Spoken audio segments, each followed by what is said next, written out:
I always thought the cruelest thing in life was wanting something you could never have. I was wrong. The cruelest thing is taking it. I'm Beth. Or at least, I used to be. For 10 long years, my marriage has been cracking under the weight of infertility, heartbreak, and silent resentment. Meanwhile, my identical twin sister Kate has everything I ever prayed for. 3 beautiful children, a devoted husband, a home filled with warmth and laughter. She glows in every room she enters. I disappear into the corners. Then came the crash. Metal folding, glass shattering, lives splitting apart in a single catastrophic moment. When I opened my eyes in the hospital, dazed and bleeding, the doctors leaned over me and said the name I'd heard all my life. Just never for me. Kate. And I didn't correct them. Now I'm living her life, sleeping in her bed, stepping into her routines, holding her baby. A child I convinced myself I deserved. A child worth any price. But someone knows the truth. Someone saw through the lie I whispered into existence. Someone is watching me, waiting for the perfect moment to tear everything I've stolen out of my hands. In the life I stole, nothing is as it seems. Not family, not identity, not even love.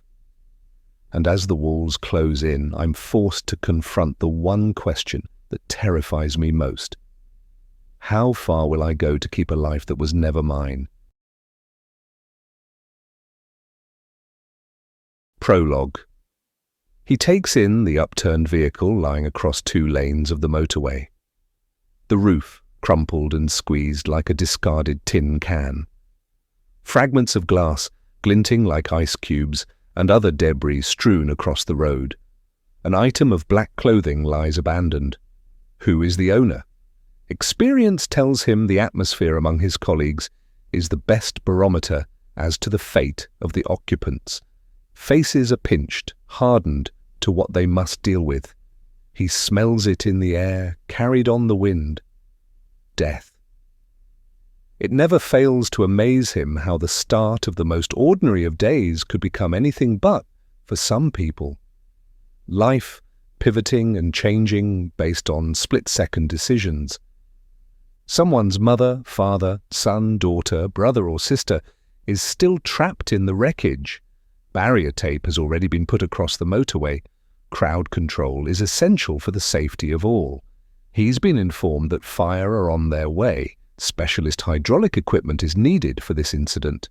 He lets the first responders do their job and awaits confirmation on casualty numbers. He sucks in a deep breath and braces himself for what is evidently going to be a long afternoon. An abrupt movement in his peripheral vision catches his attention.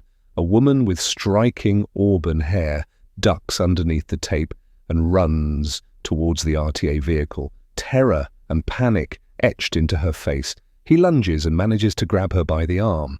"No, miss, stop." Before. Chapter 1. Beth. I've been stewing all day like a casserole on a slow simmer about to reach boiling point. Here's my dilemma. I was sorting through the laundry basket and checked David's jeans pockets. Something I do routinely, as he's always leaving stray tissues, which make a right mess in the washing machine. No tissues, but I did pull out a receipt for an expensive meal for 2 with a bottle of wine at a fancy restaurant. It wasn't me who dined with him. What am I supposed to think? A, great. My husband works so hard that he deserves to splash out. B, lucky me. He's obviously giving it a test run for a surprise 13th wedding anniversary romantic dinner he must be planning. C, he's having an affair. Answer, C. What a scumbag. David's key turns in the front door and boy, am I about to erupt. He'll be taking off his suit jacket and draping it over the banisters, loosening his tie. 6 strides down our small terrace hallway, and he appears in the kitchen doorway. I sniff hard and swallow. I dangle the crumpled receipt in front of his nose. He deliberately ignores me as he makes a beeline for the fridge. What the hell is this? He turns to look at me. smile fading. Clutching what I'm sure isn't his first after-work beer, he directs a cursory glance at me. And good evening to you too, my little praying mantis. That darling wife looks like a receipt of some sort. Do I catch flames of guilt licking that face? My mouth forms the words I don't want to say. Be honest with me, are you having an affair? How the hell did you draw that conclusion? David screws up his face like a 5-year-old who's been forced to eat a Brussels sprout. You're not denying it then? Of course I'm denying it. You're kidding me, right? Frowning, he pulls his bottom lip in below his teeth and chews on it for a second. Is he buying time to concoct a story? I grit my teeth. Explain, now. Explain what exactly? This receipt, I certainly didn't dine on Dover sole and a bottle of Chablis, I say, holding it out for him to see. David shrugs, barely giving it a glance. Oh, that? He prizes the top off the beer bottle and takes a swig. It's from when I had lunch with the new company sales director. I told you about it, I'm sure. Did he? I don't recall. And I'll be able to claim it back on expenses if that's what you're worried about. David wears his well-rehearsed butter wouldn't melt look. He is a supreme master of casual denial and diffusing situations. He closes the fridge door and gives me a peck on the cheek as he reaches to open the messy top drawer. Take out tonight, what do you fancy? He holds up Indian and Chinese takeaway menus with a flourish.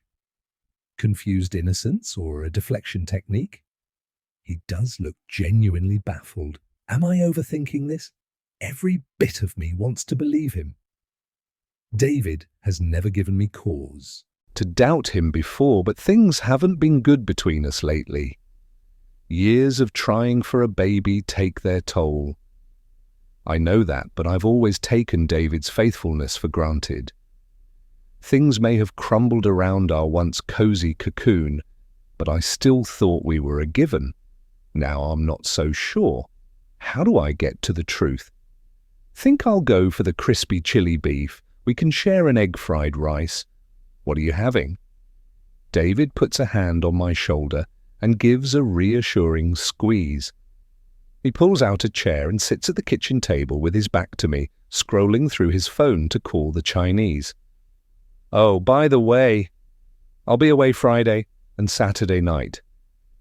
I've said I'll go to Gavin's golf stag weekend after all.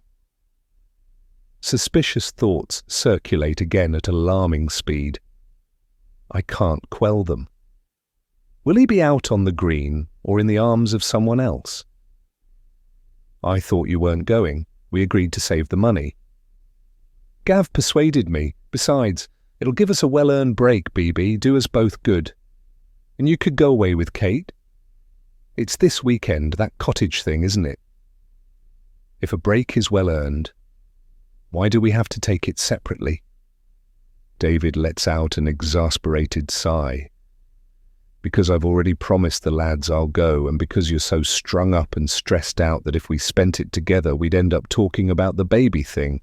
Again, at least you would, constantly. I so wouldn't. Has he chosen to focus on our infertility issues to mask the other capital I in the air? Infidelity. The subject is parked, Beth. If we're not together, then we can't talk about it, can we? It's a metaphorical pause button, that's all. I'll be back Sunday night. So can we agree to discuss another round of IVF on Sunday? And maybe revisit the topic of adoption? David pushes back his chair, stands up, and runs his hands through his hair. He's not avoiding my gaze now. For Christ's sake, Beth, stop! We can't afford more IVF at the moment, and I'm telling you right now, I will not be raising someone else's child. This has become a total obsession with you. Well, I'm not surprised we can't afford it if you keep going on piss-up weekends. And don't you dare call me obsessed. I thought we were in this together. How could you? You're not here, Beth. Not anymore. Can't you see what you're doing to us? The pressure cooker effect steaming inside my head all day intensifies. I'll want to slap him, but make do with jabbing my finger. What do you mean I'm not here? You're the one who comes home late. I don't know where the hell you are most of the time. I mean, you're not present in this relationship, David says, spelling it out slowly for maximum effect. He takes a step towards me. I mirror it by taking a step backwards. I shrink into myself, not wanting to hear any more. Some couples are always destined to lose at the baby odds table. That's us, Beth. We both have to accept it. What is he saying? I stand mute as the tears start to fall. I can't accept it. And perhaps once we do, our sex life can become less mechanical too. Spice it up with a bit of that thing called spontaneity, David says, with more than a hint of sarcasm. And then the killing blow, the passive-aggressive exocet, delivered in a tone more pertinent to informing me that he'd rather not holiday in Mallorca again this year. Nearly 10 years of trying is enough. I can't do this anymore. He puts both hands up towards me, palms facing, and slices them horizontally through the air to indicate the conversation, and my dreams of us having a child are over. Chapter 2. Beth. It's Sunday morning, and with David away, I've joined my perfect sister, Kate, and her perfect family at a perfect rented cottage in the New Forest. Do I believe David's on a golfing weekend? Like hell, especially after having shared my suspicions with Kate. Read the signs, Beth. I'd perform a bobbit and stick his dick in a blender. That'll teach him. She really has no idea what it's like for me. Everything seems to fall into place for have-it-all Kate.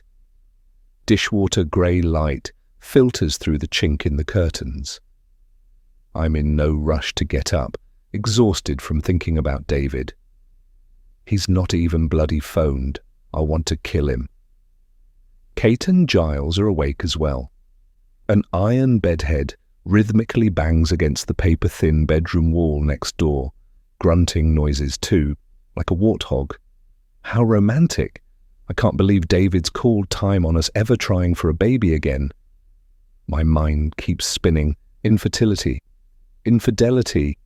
Cause and effect. Come on, Kate, come on. Giles gasps through the wall. There's no sound from Kate, not even a whimper. I imagine my sister lying there, bored, allowing Giles to perform. Dear, cumbersome Giles, Sunday morning perfunctory sex.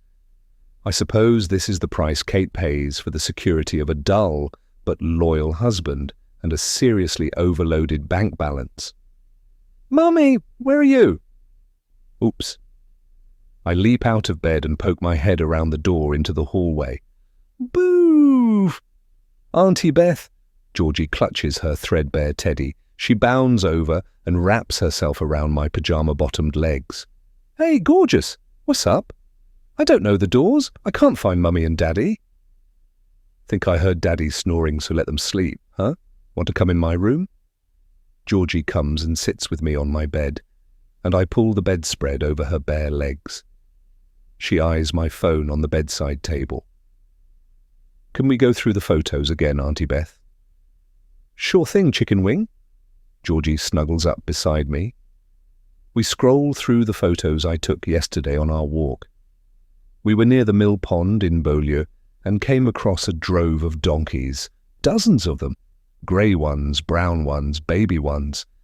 Georgie and her older brother Charlie were ecstatic.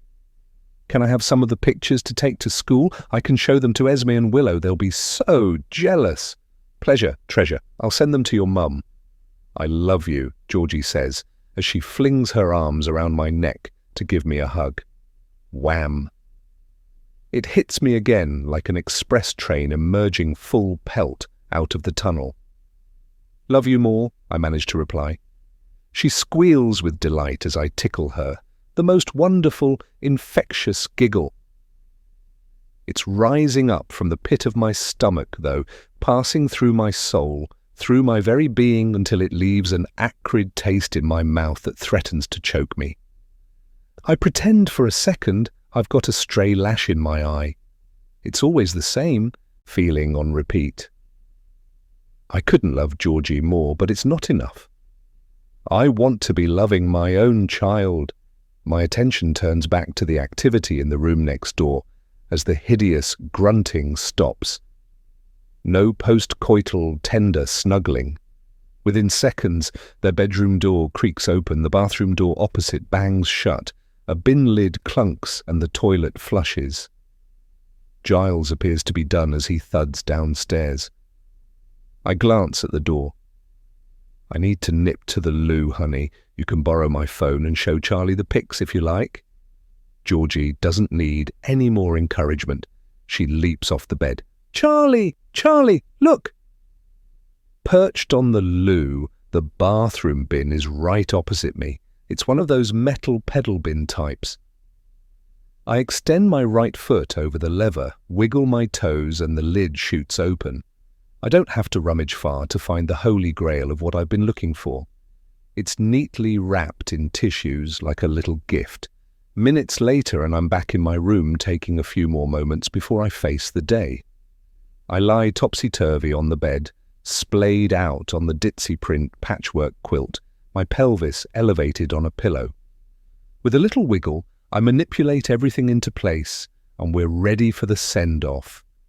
I lean my legs up against the wall at right angles to the rest of my body. A yoga pose of sorts. I need to relax. If I can clear my mind of my cheating husband, then, you never know, this could work. Dishwasher emptying duty has clearly been bestowed on Giles. The clatter of utensils as they're flung onto the granite worktop reverberates around the cottage. The echo of stainless steel saucepans being thump-stacked together crashes through my brain. Then it's the turn of the china plates as their bump slid into the rack above the sink. The inevitable breakage, or that could almost certainly be plural, arrives with the shattering of glassware on the stone-tiled kitchen floor.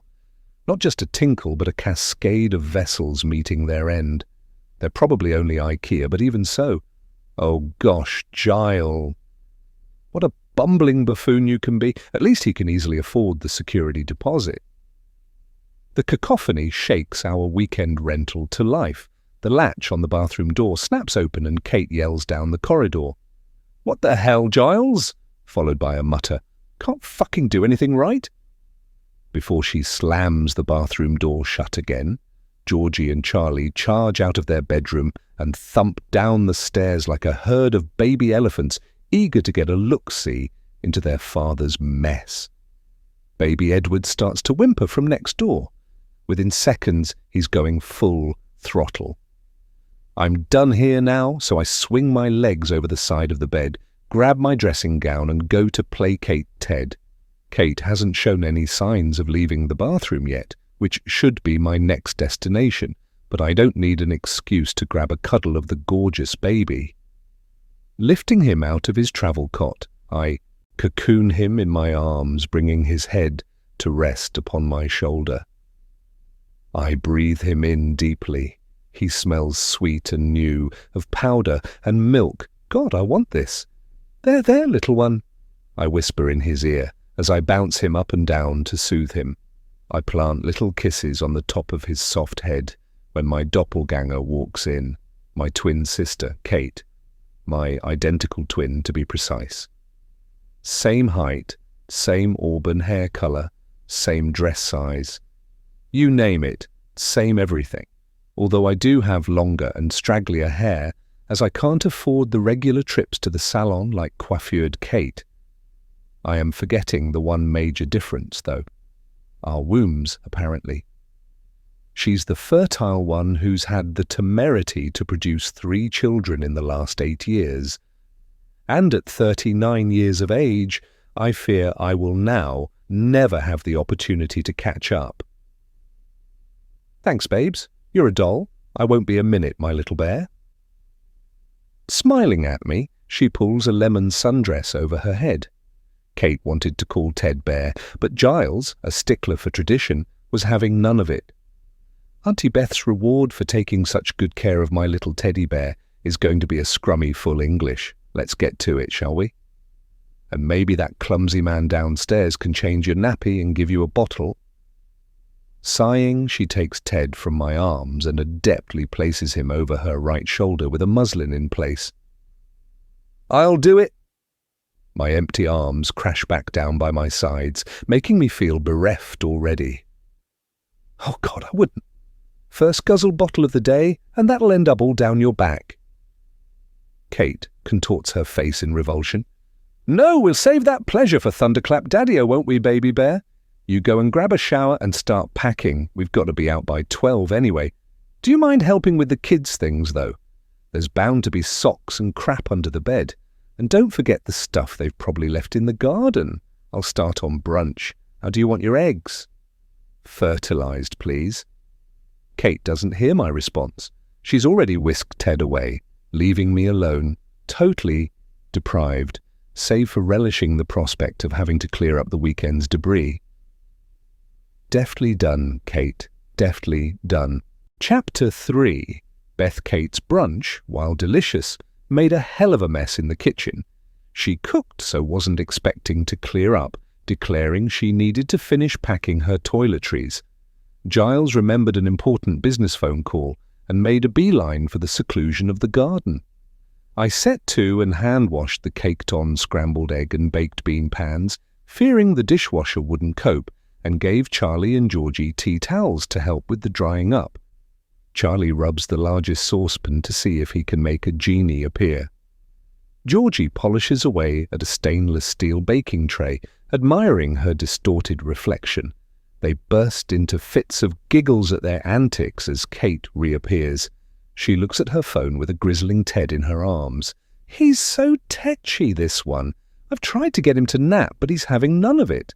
I don't suppose you've seen the Calpol syringe, have you? That sometimes does the trick." "Sorry, no, it must have been packed somewhere." I turn away from Kate so she doesn't see the guilty as charged look on my face. Giles saunters in from the garden with a huge grin showing off his blinding veneers. He rubs his hands together. "Are we set then?" "Nearly ready, sweetie," Kate replies in a panting voice as though she's the one who's been dashing around for the last hour. "The stuff in the hall can go in the car," she adds, referring to the bags I had packed earlier, the toys I'd put in a bin liner, and the coats and shoes I'd collected together. Another 10 minutes, and we're all outside with Giles's Range Rover loaded. Charlie and Georgie are in the back, debating what movie they're going to watch. "Have a good week back at school, guys." I blow them a kiss. "I've emailed the donkey photos. Love you both." "Bye, Auntie Beth," they reply in unison as Georgie waves the arm of a cuddly toy monkey at me. Kate and I are returning in her Mini Clubman.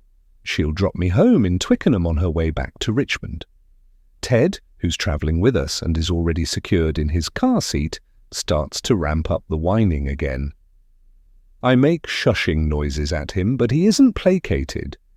Yesterday's heat has been replaced by a brisk, flirty breeze with blankets of cloud skirting overhead. Such a contrast to Saturday's glorious weather. The kind of overnight temperature displacement that only the UK can deliver. I shroud my shoulders with my black leather jacket as I wait for Kate to lock up the cottage. She places the key in the security box while fiddling on her phone. I wish she'd hurry up. "All done, we better get started." Kate drops her phone in her handbag and throws it on the back seat next to Ted. "You okay?" I ask. "You look pretty tired." "Thanks," Kate replies with a grimace. She glances at the bag she's put in the back. "I'm a bit bothered by... oh, I don't know." She shrugs her shoulders. "It's not important." "But..." Kate trails off, staring at the ground. "But what? Come on, you know you can tell me." "It's complicated." Kate hesitates again. "I'll tell you in the car." She looks up at me with pursed lips. I know that expression. She's hiding something. Something she's avoided telling me, but she is now on the verge of dropping one of her bombshells. Her face softens. She's letting the moment pass. To be honest, Beth, I feel shattered today. Didn't sleep too well last night. I've got a splitting headache and it's freezing. Should have brought a cardie. She rubs at her bare arms as the wind whips her auburn bob across her face. I feel the chill on the back of my neck, having clasped my longer hair in a claw clip earlier when clearing up. Take my jacket, I'm fine. I remove it and put it around Kate's shoulders. Thanks, Giles will have buried my coat somewhere in the back. Ted starts to scream. I see him through the window, clenching his fists, his little legs kicking wildly. Kate looks skywards with a heaving sigh. Give me a break. Not again. Look, let me drive, I say. Really? In fact, why don't you go with Giles? Don't worry about Ted, I'll cope. Try to grab a snooze. Charlie and Georgie are occupied with a movie. What about dropping you off? I'll get a cab back from yours, or David can pick me up, assuming he's home in time. I try not to let David's whereabouts torture me. Can Kate tell how delighted I am about the prospect of a couple of hours alone with my nephew, even a grizzling one? Ted might need a feed, Kate says. I'll stop off at the Winchester or Fleet Services if he's not settling and give him a bottle. Doesn't matter if I'm a bit behind you. I can tell that Kate is tempted by my proposal, but she's still hesitating. But you'll be driving my car. What about? I'm a driving instructor, I interject. I have specialized insurance that will cover me. And to be honest, if you're not feeling well and are that tired, I think it's safer, don't you? Kate's eyes flash wide. Don't you fucking dare go there, she mouths silently. Giles beeps his car horn. Come on, girls. He pokes his head out of the driver's window. Are we leaving together or what? Coming, Kate says, giving me a defeated look. Change of plan. I'm travelling with you. I'm sorry, I mouth back at Kate, regretting my reference to her driving skills. She brushes past me with resignation on her face, handing me the car keys, and lightly touches my arm. I get the message. Twin secrets should stay that way. The traffic on the M27 is busy for a Sunday lunchtime, but I recall it's the end of half-term as I spot another loaded-up family heading back to London. Mum and Dad in the front, 2.4 kids in the back. At 39, I thought this was what David and I would have been doing by now. Instead, we're hardly speaking to one another, and I'm piggybacking on my sister's life. I glance across at Ted's adorable, sleeping expression. I moved him to the front seat to keep him close. Kate needn't have worried. He nodded off not long after we left the cottage. I'm enjoying my snatched time alone with him even more than driving Kate's brand new car. This must be what it would feel like if I had a baby of my own. Private contentment. I reflect on my conversation with Kate. I didn't mean to upset her by having a dig at her driving. It's about the only area of our lives where I have the upper hand. I'm a good driver, always have been, and I sometimes wonder whether I took up driving for a living to act as a constant reminder. In this, at least, I am the superior twin, and I never want her to forget it. I'm on the inside lane on the motorway and intermittently move out into the middle to overtake. Giles has stubbornly remained in the middle lane, occasionally moving out, then back to the middle. I keep increasing my speed to keep them in sight. I'm averaging 75 mph, so Giles must be topping 80 plus. He's always dangerously close to the car in front. Tailgating is a habit I abhor, and he's had to brake countless times as he's not anticipating the road ahead. As we approach the entry slip road of Junction 6 on the M3 from Basingstoke, a white transit van joins the carriageway at considerable speed. Brake lights illuminate up ahead as it barges its way into the stream of traffic, making it to the outside lane. I accelerate to move into the middle lane, as I don't want to drop too far behind Giles. By the time I get there, I notice that the white van has slowed down considerably. I'm catching up with him. What was the hurry, dude? He's allowed quite a gap to open up in front of him, so cars are bunching behind. I apply my brakes as I'm not going to undertake. He must have done the same, because now we are driving side by side. What's happening here? Discomfort settles in my stomach. I glance across at the van. The beanie-hatted driver stares at me intently and then breaks into a smile. I think he's waving, or is that a salute? Weirdo. The motorway is not the place for flirting, although I'm a teeny bit secretly flattered. I ignore him and focus on the road ahead. The white van accelerates and is now weaving in and out of the middle and outer lanes. He cuts up a Toyota RAV4. Jesus, that was close. The Range Rover still sits resolutely in the middle lane. The van moves up at speed behind Giles, and the two vehicles look like they're almost interlocked. Yes, he's an absolute idiot of a driver, but move, Giles. There are children in the car. Has he even looked in his rearview mirror? Cars are accelerating in the outside lane. The van's brake lights repeatedly flash on and off as the guy grows impatient. A small gap appears and he veers sharply into the inside lane without indicating. Equally as sharply, he cuts in front of Giles to undertake him. Slow down, drop back. Brakes screech and the Range Rover swerves to the outside lane. A horn blares.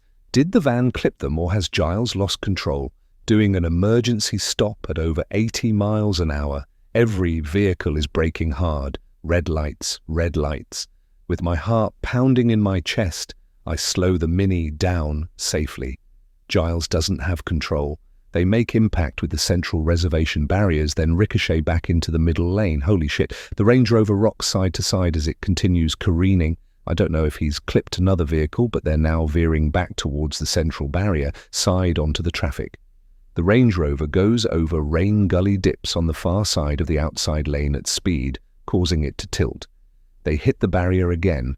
This time the impact causes them to flip into the air. As if in slow motion they gain height and for a nanosecond appear suspended. Then they roll and disappear into the path of traffic on the southbound carriageway. Chapter 4. Beth. The traffic in front comes to a standstill. I struggle to grip the steering wheel as my hands are shaking so much. What have I witnessed? This can't be happening. I've got to get to them. Nothing's moving. I consider getting out of my car to go and help. I could easily climb across the central reservation barrier, as it's one of those lower metal balustrade-style ones. No, that would be crazy and dangerous. I can't do that with Ted in the car either. Think straight, Beth. I must call the emergency services. I reach for my leather jacket for my phone. It isn't on the back seat. Only Kate's mulberry handbag. Shit, Kate has my jacket. I can't call. I can't do anything. The pounding in my chest turns to a tightness as the air is squeezed out of me. I'm frozen and don't know how much time has passed, but the traffic ahead is starting to creep forward. So many cars must have witnessed the accident, but there's no blockage on this side of the motorway. Distant sirens are audible. Thank God help is coming. I've got to get across to the southbound carriageway. I turn on the Mini's sat-nav. Junction 5 for Hook is only about 3 miles away, so I can exit there and double back. Less than 6 in total, and I'll find them. The traffic flow gradually picks up, and we're now at 50 mph and accelerating. The sign for the next junction looms, so I indicate to get into the left-hand lane. There's a queue on the exit slip road on the approach to the roundabout. The traffic continues to build, and the slow progress is excruciating. By the time I'm on the roundabout, I've come to a standstill again. I can guess what's happening. The southbound carriageway is blocked, so the traffic is starting to back up. Jesus Christ, this must be bad. I tremble and my eyes fill. The emergency sirens get louder and louder. A National Highways Agency vehicle with flashing blue lights negotiates the roundabout. Cars find inches to move to let it through. This is my chance. I activate the hazard lights and follow, weaving in and out of the scrum. Kate and her family need me. I accelerate down the entry slip road for the return carriageway, which is clear as vehicles have avoided joining the motorway. As soon as I reach the merging lane, it's jammed. What am I going to do? There is only one option, the hard shoulder. Emergency access only, but this is an emergency.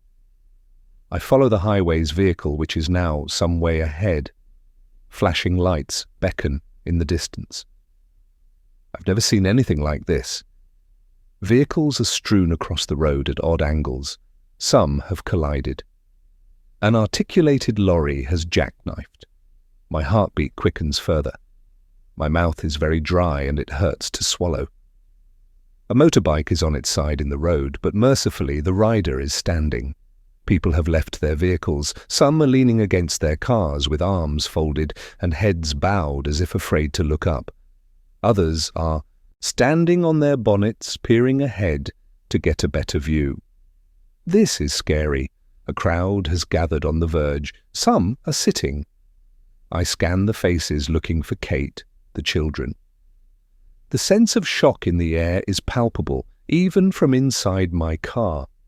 I reduce speed, gingerly continuing along the hard shoulder. Onlookers obediently move out of my way but give me cold stares. The Range Rover comes into view. It looks like a shiny, upturned cockroach straddling the outside and middle lanes. It's surrounded by traffic cops in high-vis jackets. One is lying on the ground, reaching into the vehicle. I don't think I can breathe. Have they got them out already? Are they all still inside? This can't be happening. I am forced to come to a stop by a police security tape across the road. I don't want to block the route for emergency vehicles, so manage to squeeze into a small space between one of the halted cars and a police car. Checking that Ted is still asleep, I open my door and duck under the tape. Then I run. I run towards my sister and her family. I run towards the people I love. An officer throws himself towards me and grabs me by the arm. "No, miss, stop. This is a serious incident and we have to preserve the scene. You can't contaminate anything. You shouldn't be here." The tears fall. The children... I point towards the upturned vehicle. He looks at me intently and follows my stare towards the wreckage, then back to scrutinize my face. He's still holding on to me tightly. I must make him understand. "My sister. Giles, please, please. My family. Oh my God, the children." But the words won't come as every last drop of air is exhaled. My knees give way and I crumple to the ground, sobbing uncontrollably. The officer calls a colleague for assistance, and the pair of them lift me back up on my feet as though righting a toppled chair. "Miss, we're going to ask you to rest over here a while," the officer says, as I'm guided away from the accident site. I vaguely catch an exchange between them, but everything has become muffled and distorted as though I'm listening through water. Except one word uttered, which sticks and reverberates around my brain. They seat me on the grassy bank at the side of the motorway. "Assistance will be here in a moment, madam," the officer who stopped me says. "Can you give me your name?" I lift my head to stare at him. Have I heard right? Did they say the word deceased? "Who?" "Please God, no." I'm rendered speechless, paralyzed. I'm conscious of sirens and flashing, pulsing lights as more and more vehicles arrive. The air takes on an orange and blue hue, colors intermingling. I'm suspended like in a dream. I scrabble in my subconscious to find reality. I need to wake up. I'm present, but not really here. I want to stand up, but my limbs are heavy, weighted down with shock. I am incapable of moving. I feel the comfort of a blanket placed around my shoulders, and a hand gives it a solace squeeze.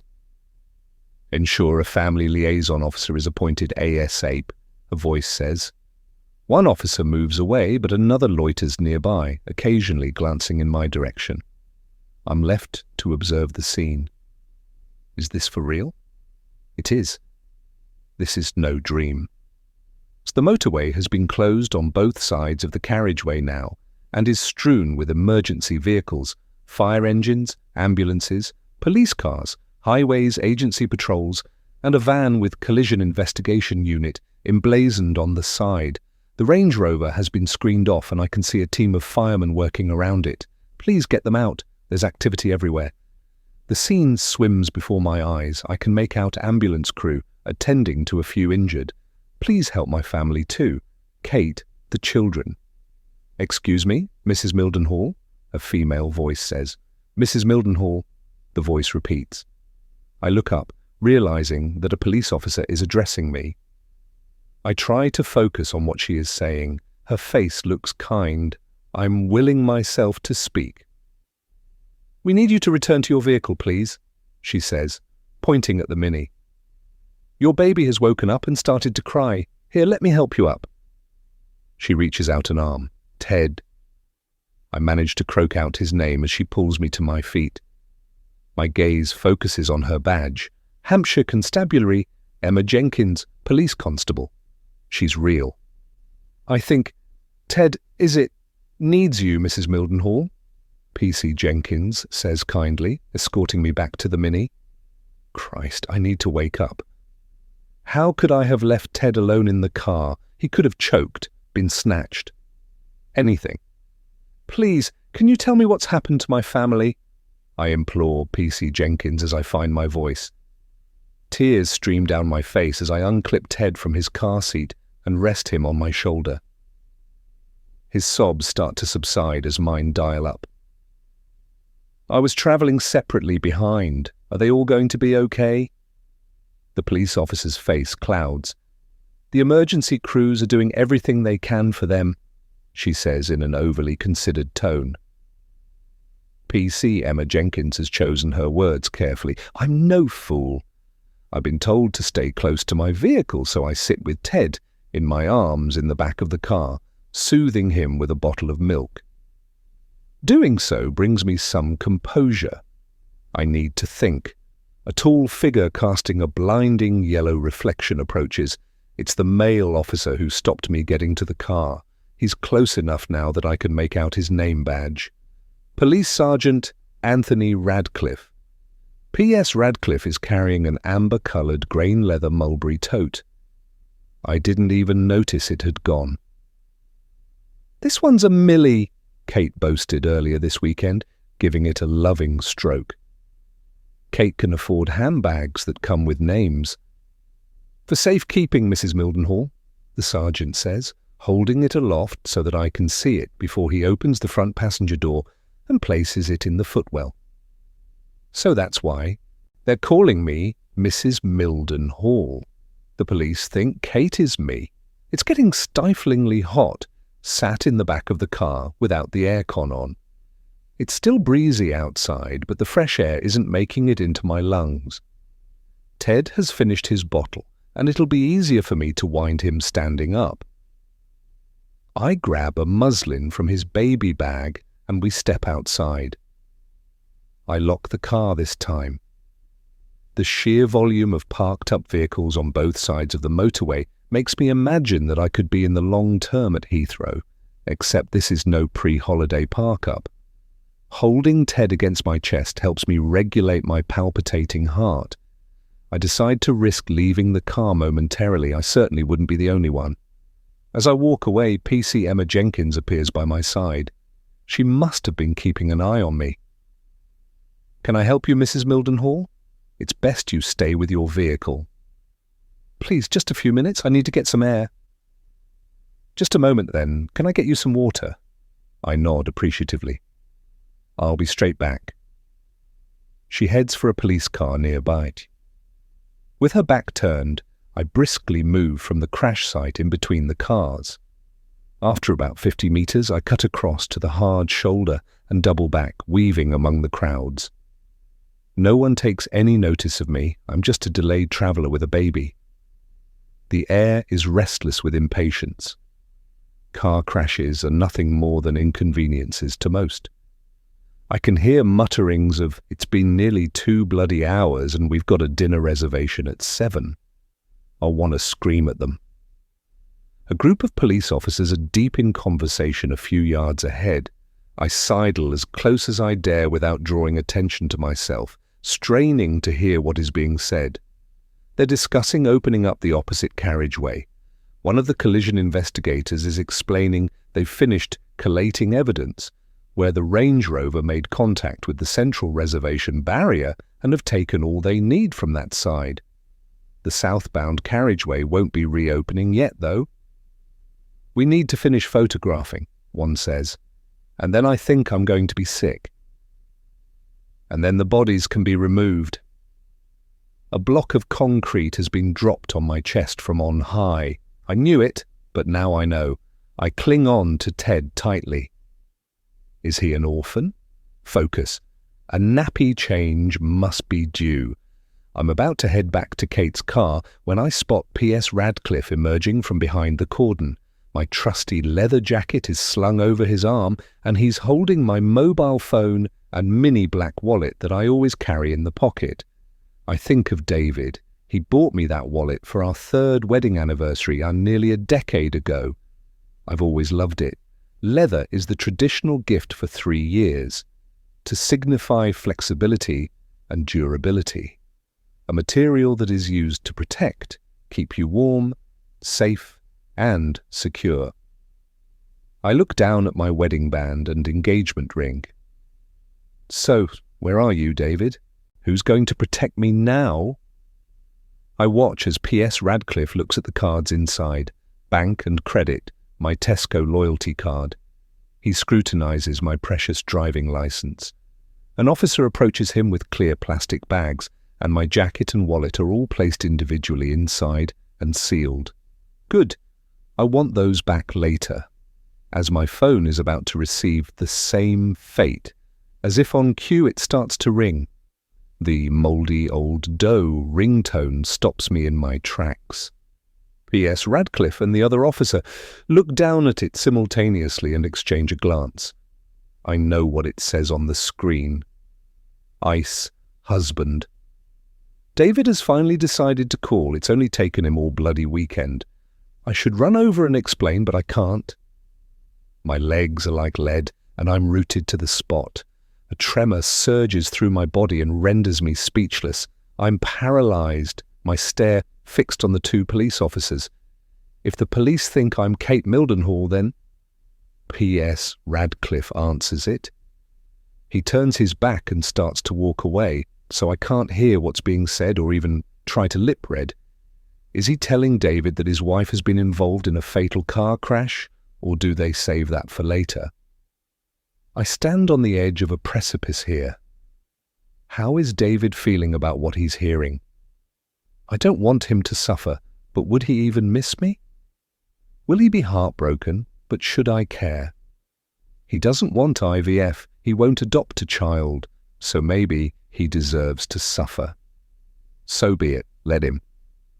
The tug at my heart, knowing that David is on the other end of the phone, is both tangible and terrifying, but that's what the wreckage of our marriage and my life has come to. "I'm not going to leave you, little one," I whisper to Ted. I remember the nappy change. So will my body to move. As my limbs start to mobilize, movement from the screened-off area catches my attention. An ambulance has been maneuvered into place adjacent to the cordon. I hold my breath. I glimpse a stretcher covered with a sheet. It's being carried by 2 ambulance workers. There's a sickness in my stomach. From its size, I doubt it's Charlie or Georgie, but I have to definitively know, is it Kate? Clutching Ted, I urge my legs to gather pace until I reach PC Emma Jenkins, who is standing by the security tape, scanning the crowds with a look of concern. She's been looking for me. P.S. Radcliffe is further ahead up the motorway, still on the phone. All the uniformed police are occupied. It's now or never.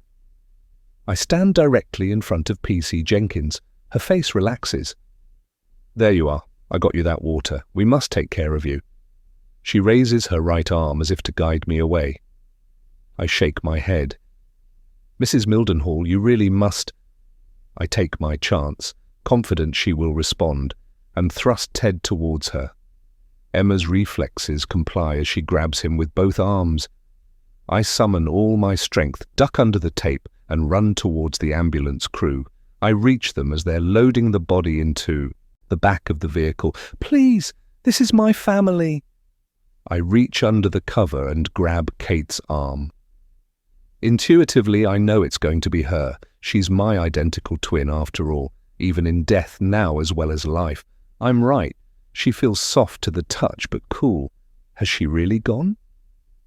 I caress her hand and raise it up to my face, kissing her as I do so. Her engagement ring scratches my cheek. Emotion bubbles up. I'm almost blinded by the tears streaming down my face.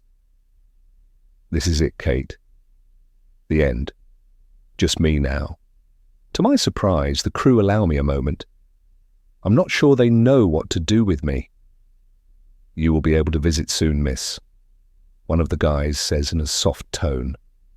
I feel a pair of strong arms land on my shoulders and I'm steered away from the ambulance. It's P.S. Radcliffe. I'm so sorry, this is terribly traumatic for you, he says. Best let all the emergency services do their job and we'll get you home. We have a car for you and your baby. It's parked just over here. We'll arrange to get your car back to you. My family? Please, can I see the children? Where is Giles? I ask, pleadingly. P.S. Radcliffe takes a deep breath, purses his lips. P.C. Emma Jenkins approaches with Ted in her arms. He looks at her as if for moral support before placing his hand on my shoulder. I have confirmation that all occupants of the Range Rover are deceased. I'm so... I don't hear the rest. What I do hear is a strangulated cry. It's come from within me. I didn't need them to confirm it. I knew, but I didn't want to hear it. I look at Emma as the tears cascade. We're going to get you home, Mrs. Mildenhall. A family liaison officer will meet you there and explain everything. Her face is sympathetic. She offers Ted up to me. I take him gratefully. Even though he is starting to get restless, Ted has the ability to soothe me. We'll get through this nightmare together. Within minutes, I find myself in the back of a police car with Ted, strapped into a baby seat beside me. The fabric seats have a synthetic smell. They feel soft and yielding. Perhaps the foam within them will envelop and consume me, prevent me from ever getting out of this car, and stop me from what I'm about to do. P.C. Jenkins is sitting in the passenger seat. An officer unknown to me is driving. He may have introduced himself, but I don't recall. Everything is blurred. I'm grateful that we're getting out of here, away from this hell. Can you just confirm the address for me, miss? The driver says. I give it to him. We're heading for Kate's house in Richmond. I'm not sure what I think I'm going to do when we get there, but Ted needs to be home. Apprehension tightens its grip at the prospect of what lies ahead. I still can't believe what has happened. The constrictive, invisible band around my chest is squeezing all rational thought from me. I can't take my eyes off Ted. We're both caught up in the same storm, but I think it's safer if we travel together in the same boat from now on. I can't take the risk that we won't be allowed to. As the thought takes hold, I realize that I'm playing anxiously with my rings. I glance down at my left hand. Kate's Tiffany baguette-cut diamond sparkles as it catches the early evening sun rays, which are starting to appear from behind the clouds. It's heavy on my finger. I think of my diamond microchips encircling a minuscule sapphire engagement ring, along with my thinning gold wedding band, both of which now reside on the left hand of a cooling corpse. I'm so sorry, my precious Kate. I offer Ted my index finger. He grips it tightly. We're going home, Teddy. You and me. After. Chapter 5. David. No. I throw my weekend things into my hold-all. Where are my sodding car keys? I pull the duvet off the bed in a panic. A waft of scent fills my nostrils, a painful reminder of what I haven't been able to resist. I regret leaving it so late to call, but now I know why she's not been picking up. Is this for real? Jesus Christ. Hang on. Slow down a minute here and calm down. Think this through. What if this is all some sick joke? Loopy Lou punishing me. I wouldn't put it past Beth. Some perverted retribution she's concocted in Kate's company. Could it be? Surely. Yes, sussed it. We've clearly got nothing to say to each other, so no point in calling, Beth said before I departed for my golf weekend. Deep down, I know she didn't mean it. Beth often says the opposite of what she means, but a bit of space from each other is what we both need. But she's gone and done it now. Beth's crazy, total batshit crazy, egged on by that poisonous twin of hers. I imagine the pair of them having a good laugh at my expense. They've been waiting for me to call and probably coerced some guy in the pub to pick up Beth's phone and impersonate the police. Bought him a couple of pints. Thinking about it now, he said something about a female in a yellow dress. He slipped up there. That's not Beth.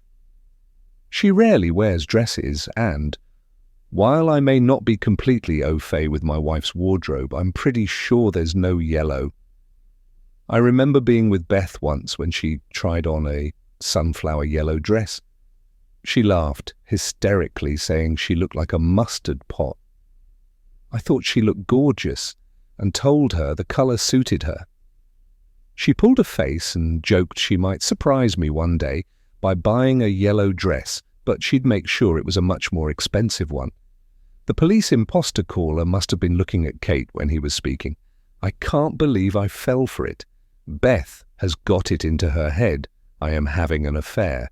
Unbelievable. She has no evidence whatsoever, save for the fact that I bought a few new clothes. But who knows what goes on in that overripe imagination of hers? So now we're going to play some weird charade. You might not believe it, but once upon a time, sex and laughter were the heart and lungs of our relationship. Sex has now become by prediction stick appointment only, and the sense of humour we both shared has all but evaporated. Where did it start to go wrong? If only we could turn the clock back. Take the other week when she told me off for grabbing a Friday night beer. "It'll destroy your sperm count," she said, snatching it away. "Come on, Beth, it's been a long week. A man's got to unwind." I leaned over her, grinding my hips into her backside, nuzzling her ear while trying to reach the bottle in her outstretched hand. An action that once would have, at the very least, earned me a gentle crotch stroke and a display of the infectious Beth giggles. Not anymore. For Christ's sake, David, no, you know how important this is. I'm beginning to think you really don't care. "Babe," I said, "that's not fair. Be reasonable. One, pretty please?" I put on my what used to be irresistible puppy dog face while realizing that she'd probably already smelled the afterwork beers on my breath. "Don't babe me. It doesn't cut it right now," Beth replied through gritted teeth.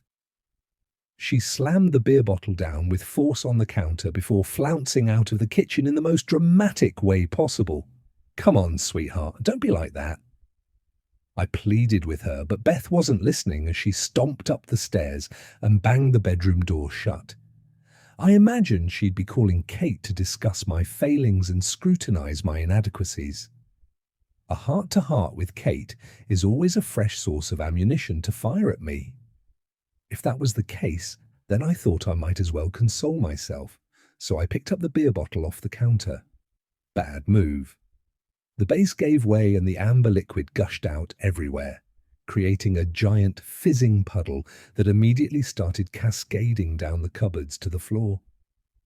I was that miserable in my pathetic desperation for more beer to help blot out the debacle of my marriage, I sank to my knees and started lapping it up. An even worse move. Beth must have come back in. I hadn't noticed. I was too busy wondering whether the 5-second rule could be applied to spilled alcohol. Okay, I'll admit I was already a bit tipsy. She started yelling obscenities at me. I'm sure I can remember a time when she didn't even swear. "You just don't fucking get it, do you?" Her voice rose to a shriek.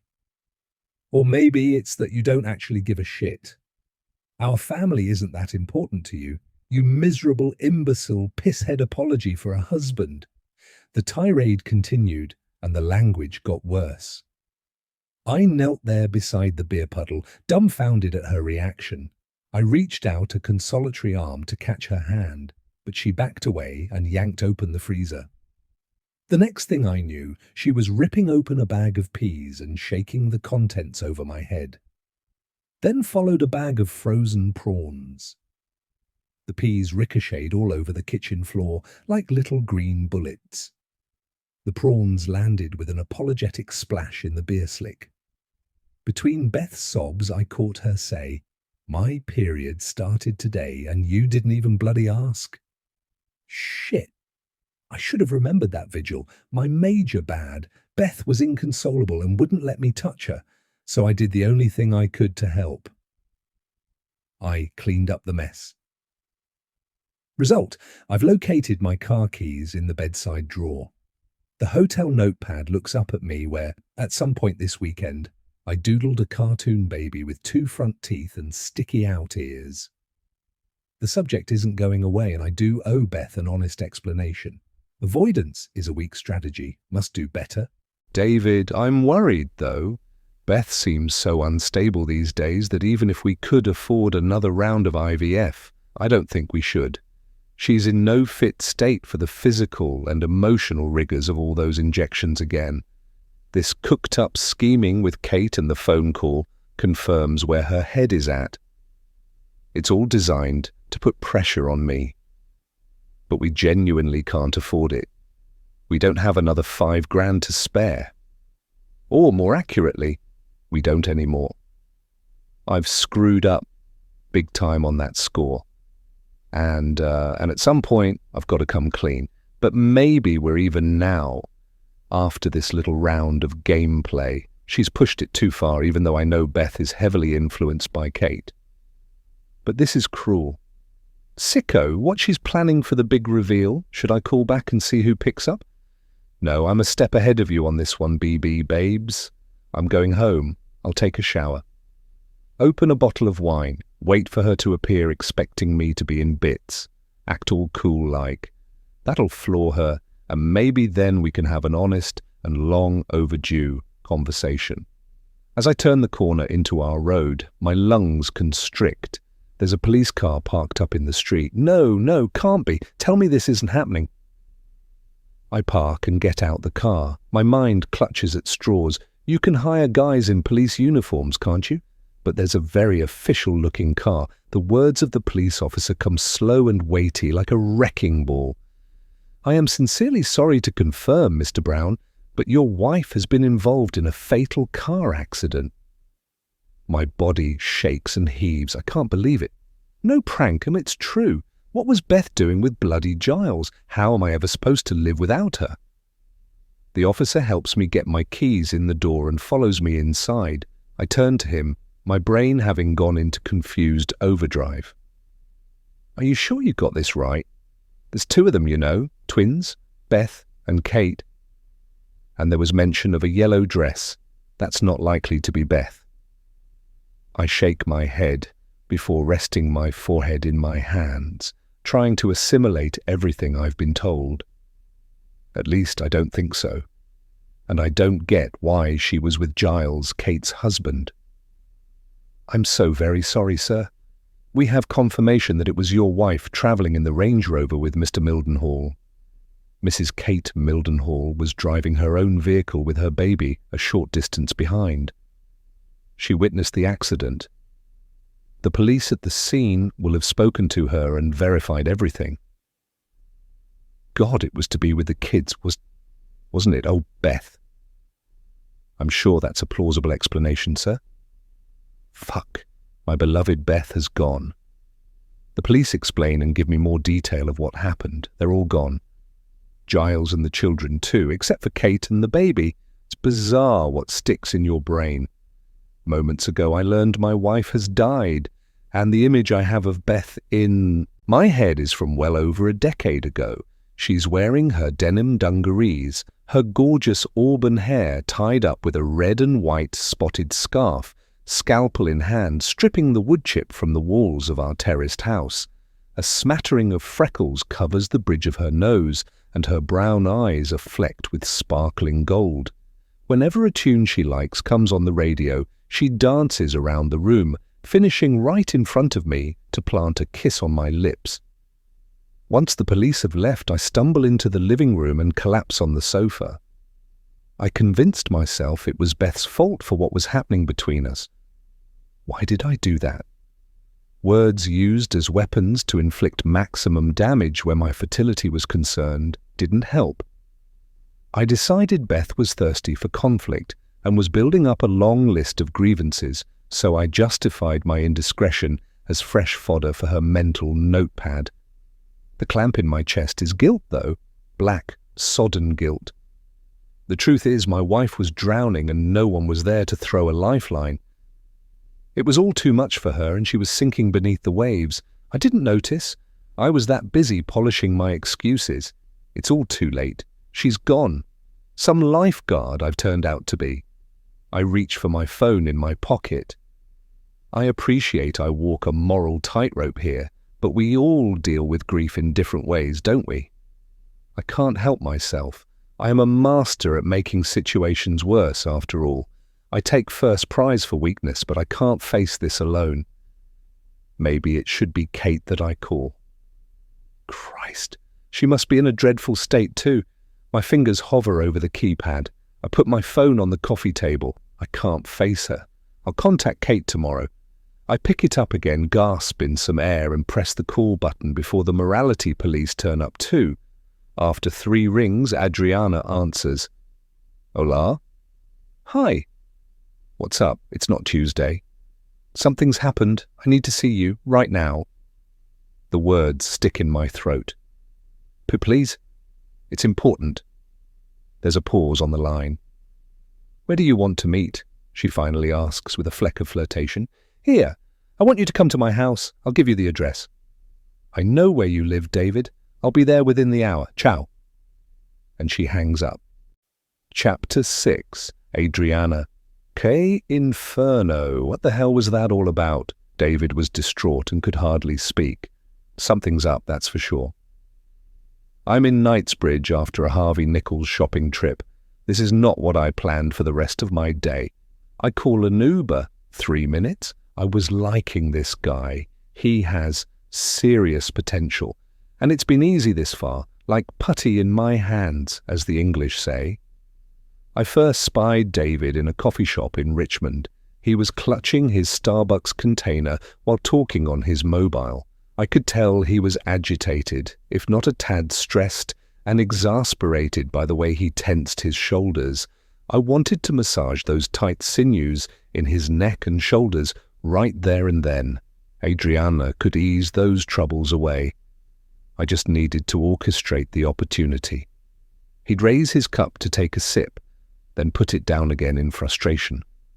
I moved to the table behind him so that I could eavesdrop. His suit jacket was slung over the back of the chair next to him. I clocked a name badge.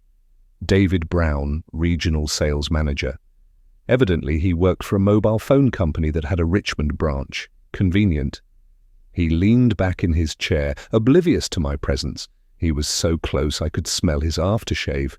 Ylang ylang, plum and patchouli with a touch of black truffle. My money is on Tom Ford. Years of working on the perfume counters at John Lewis and Bentall's in between acting jobs had fine-tuned my nose. A sophisticated choice, Senor Brown. He ran his fingers, displaying a wedding band that no longer shone, through his hair, which was thick, dark brown on top, tapering into a low fade. Very business professional, Senor Brown. I'm guessing he was talking on the phone to his wife. I am listening. Can we talk about this later, Beth? Okay, yes, got it. I should finish about 6, and yes, I'll come straight home. Promise. I said I would, didn't I? He let out a big sigh as he finished the call and put his phone down gently and with precision, as if to try to calm his nerves.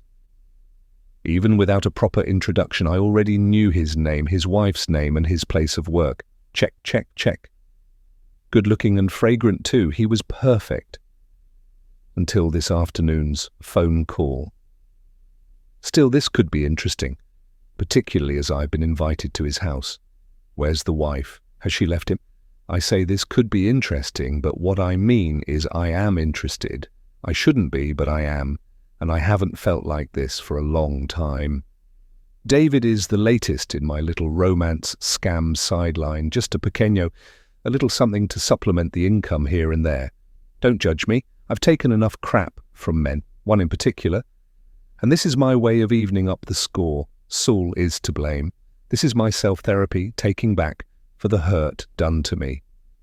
A crazy external solution to an internal problem. It's perverse, but you do the same if you'd been through what I have. Saul gained more pleasure from forcibly taking something rather than getting it for free. Lying there, pinned down by someone you thought loved you, with their hands around your throat as they pound and thrust into you, can make you do some screwed up things. I'll admit, my form of retribution has been starting to get out of hand. Like a payday loan, these things do have a tendency to spiral out of control.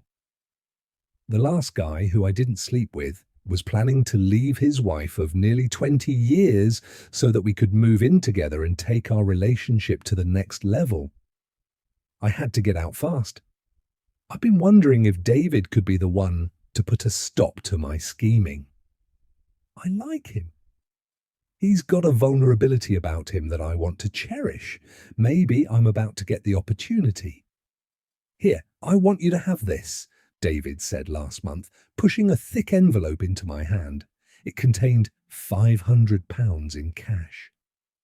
I was incredulous considering we were only 6 or 7 dates into our relationship. It isn't normally that easy. He knew about my financial problems, being an actor, not knowing when I'd get my next paycheck, my landlord on my back, or my usual routine. But still, I normally had to work harder. I feigned protestation, but David insisted. I think your need is greater than mine. In fact, maybe you'd be doing me a favor, he said, with a mock laugh, without explaining what he meant. He appeared with another 500 a week later. A little something for safekeeping? I usually have to make promises about paying the money back, but he wanted to give it away. For the first time since I've been scamming, I carried guilt on my shoulders. I got the idea for all this from the invisible performance module at drama school. After role play in the studio, we'd be sent out on a mission in pairs to a local coffee shop, park or bus stop. There we'd act out a given scenario, engaging members of the public, convincing them we were someone other than our true selves. Persuading them that we were members of a famous pop band was a favorite of mine. Unknowingly, they became both audience and participants. I've been perfecting my street improvisation drama combined with a catfishing sentiment for years now. David is Sting 12. The rush of it, not just the money, is what makes it worthwhile. Pulling it off, but feeling I'm living dangerously close to the edge, is the reward. After I've got what I want from each relationship, I end things and move on. And after each romance ends, I raise 2 fingers to Saul. The way it works is that David gets sucked into my plight because he doesn't think I could be lying to him. So far, so good. I've gained his trust. I always make sure there's an element of romance so it feels genuine, but how far that part goes depends on their fuckability score. David is a definite 9. That's rare. I don't make a habit of it, but things in that department moved on at a pace with David. I can see the Uber crawling along the curb towards me.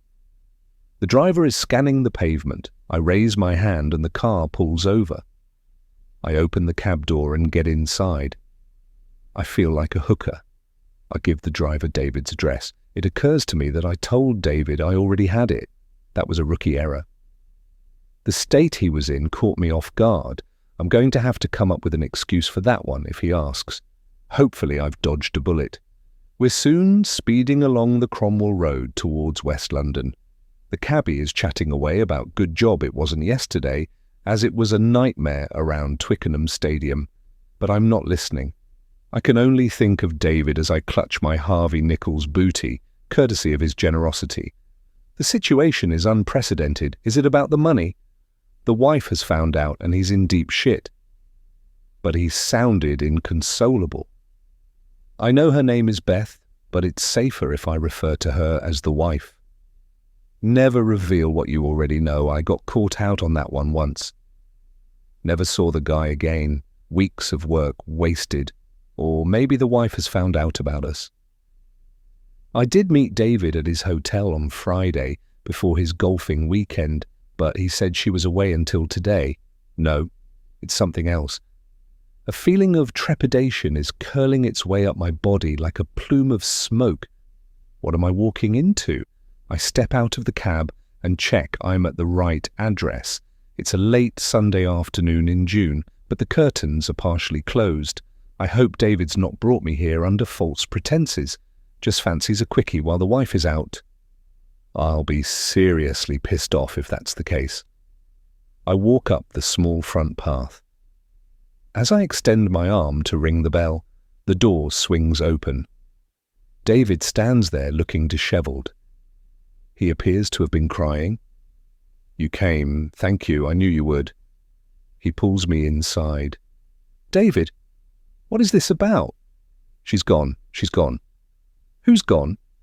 I mustn't say Beth. She's left him. Interesting. Beth, my wife, she's dead. David collapses into my arms, his body heaving with sobs. What? Of all the scenarios that have been going around in my head, this certainly isn't one of them. His wife has gone and fucking died. I'm not prepared for this. Don't know how I'm supposed to react. I'm not sure I signed up for this. David must know that I shouldn't be the one here. He clings on to me tightly. Please don't leave me. I let him hold me, but focus past his shoulder on the dust motes dancing in the sunlight that streams through the gap in the curtains. I think I'm about to embark on my most challenging role yet. Chapter 7, Beth.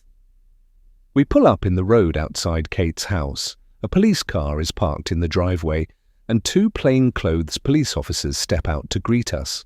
I'm not sure I'm ready for this. What am I supposed to do next? Waves of emotion engulf me like a fast-moving tide. The grief I feel for the loss of my sister and her children, even Giles, is so monumentally physical. I can't believe I'm still living when my heart has been shattered to smithereens. My brain isn't connecting either. I can't think straight. Is it ever too late to do the right thing? What even is the right thing? Maybe that train has already left the station.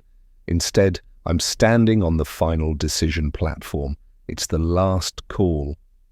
Glancing over at Ted, I know I've already climbed on board and chosen destination Kate. We are 2 halves of one whole after all. A woman, mid-40s, with shoulder-length mousy hair, approaches the car.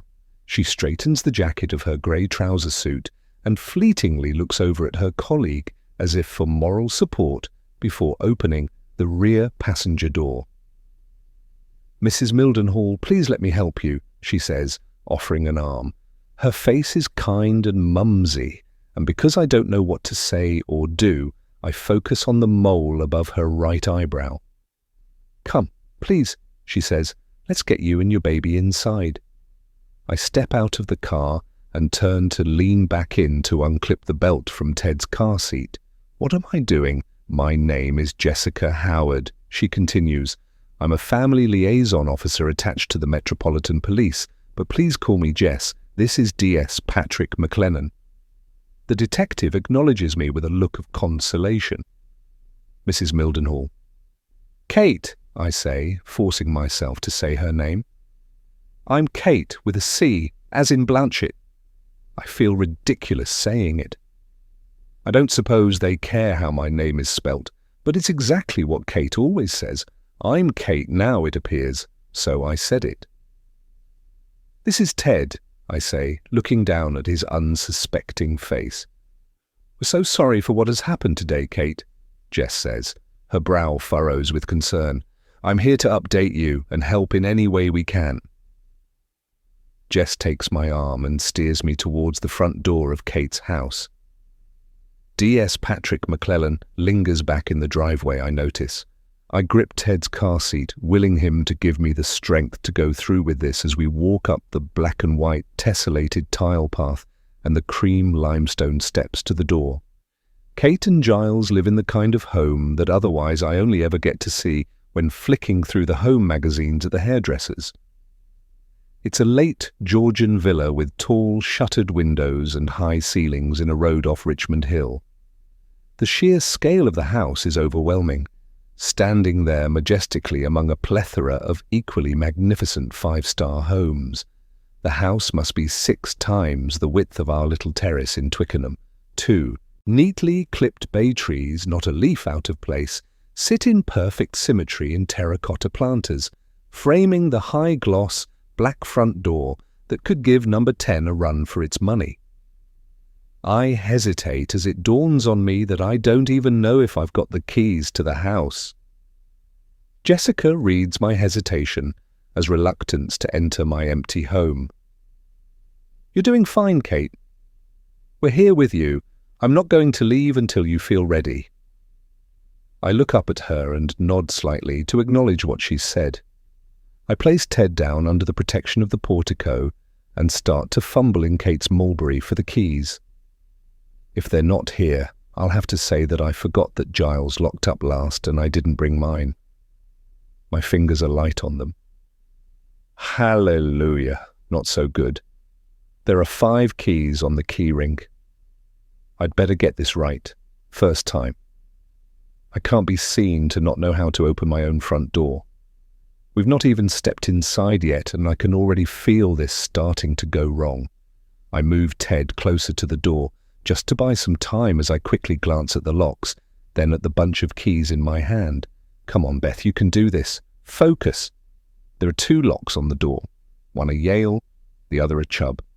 There is only one Yale key, but 2 Chubbs on the key ring. I spot a dab of red nail polish on one. I'm going with this, guessing that Kate placed it there to differentiate them too. Are you looking over me? I hold my breath until the door clicks open. I step inside onto the highly polished walnut hallway floor. A soft vanilla scent from the reed diffuser on the console table fills the air. I haven't moved an inch when there is an audible beep, followed by another, then another, in a deafening rising crescendo. Oh God, Kate, why did you have to go and put the alarm on? My stomach clenches with fear. To protect my multi-million-pound home, Beth, that's why, you moron. The beeping gets louder and louder. If I don't hurry, I'll be timed out and the alarm will go off. I might as well throw in the towel now. Saying that Giles always does the alarm won't really cut it. The alarm starts to wail and Ted, in response, cries. I can't bear that I've caused him this distress. Then inspiration. I've got one shot at this, but if you've been true to form, I think I can guess what the code is going to be. I just don't know how many digits it needs. I make a deal with myself. If I get this wrong, then I'm going no further. I'll put my hands up and tell the truth. Hopefully, after all the trauma, the authorities won't be too harsh on me. Here goes. I walk over to the alarm panel and purposefully press the number 1, followed by 2, then repeat. I hesitate for a fraction of a second after I've entered 4 digits, but sense the alarm once more. I enter another 1 followed by 2. I pause. It stops. Oh, Kate, you little darling. I'm so sorry, I say, turning to Jess. I'm all over the place. I think that's very understandable, Jess says, giving me a sympathetic look. May I help you with this, little one? She bends down to pick up Ted in his car seat. The DS now steps into the hall behind us and carefully closes the door, as though it might set the alarm off again. I walk down the cavernous hallway, and Jess follows me into Kate's vast kitchen. You could fit the entire ground floor of our house into this room. Tea, I suggest, wanting something to do while I try to pull myself together. Great idea, thank you, Jess says, putting Ted down on the floor by the central working island, which is the size of a small swimming pool. I stand looking at the expanse of marble counter worktops to spot the kettle. I try to make it look like I'm composing myself. Kate has had a new kitchen fitted since I was here last. She'd been talking about it and planning for months, but I can't see a kettle anywhere. Surely she doesn't keep it in a cupboard. What a palaver! This is all too difficult, but I will not be defeated by a bloody kettle. My eyes rest on a row of storage jars over by the sink, one of which is labelled tea. There has to be one nearby. Then I hear Kate singing in my ears. Quicker, darling, you must get one. No one uses a kettle anymore. Of course. It's the extra sleek additional tap thing next to the sink. Kate has a boiling water tap and much else besides, I note, taking in her new, about as high-end as you can get, kitchen. I walk over and confidently open the cupboard on the wall directly to the right of the sink, expecting to see mugs for tea. That was where they were in the old kitchen, but not anymore. It's full of flower vases. I close it again quickly. Great, now I look like I've forgotten where I keep the china. The knot in my throat is starting to tighten again. A wave of nausea wells up inside me as I try to swallow the acrid taste back down. I do the only thing I can think of at this point. So sorry, you're going to have to excuse me. I put my hand over my mouth with an audible groan and rush for the loo down the hallway. I deliberately leave the door open. I sink to the floor and open the toilet lid as I allow the bile to fill my throat. Is my body physically trying to expel what I have done, expunge my sins? I help it along, utilizing my first and middle fingers, and vomit violently into the toilet bowl. I splash some cold water over my face and try to regulate my breathing to prepare myself to return to the kitchen. Maybe succeed in making some tea, look like I own the place and know what I'm doing, even in my tumultuous grief. I consider whether to continue this dangerous charade, but as soon as the thought appears, it's quelled. There is a purpose to all this. Ted and I, we're the survivors from today's tragedy. Being childless feels like having a blade constantly wedged up against my heart. It stabs and twists within me. If the instant cure for my agony necessitates this monumental lie, then so be it. I'm in it for Ted. There's no guarantee I would be able to adopt him. There's too many complications, not least David. So here we are. I am not a bad person at heart. I'd just like to put that out there. I dab at my watery eyes and walk back into the kitchen. I'm sorry you had to hear that, I say to Jess. Oh, Kate, please don't feel you have to apologize. Jess hands me a glass of water and steers me towards the sofa in one corner of the kitchen. She must have looked around in my absence as she's located a glass. Jess is doing better than me. Thank you, is all I can manage as I slump down in a crumpled heap among Kate's artistically arranged cushions. Jess sits down beside me. The tears fall again, and I reach for the tissues that I stuffed up my sleeve. Jess carries on speaking because I can see her mouth open and close, but I can't hear any words properly. Everything in the room looks fragmented, as though my vision has now become a kaleidoscope. I think she's repeating what I was told at the roadside. They're gone. My husband and children. All of them. I can't believe she's referring to Charlie and Georgie. I loved them so much. My sister Beth has also lost her life. It is a very strange experience being told that you have passed away, I can tell you. I'm the fly on the wall of the life after me. I glance over at Ted, who has miraculously fallen asleep again, still in his car seat. I'm doing this for him, I tell myself, and me. Shall I make some tea? Jess says, interrupting my thoughts.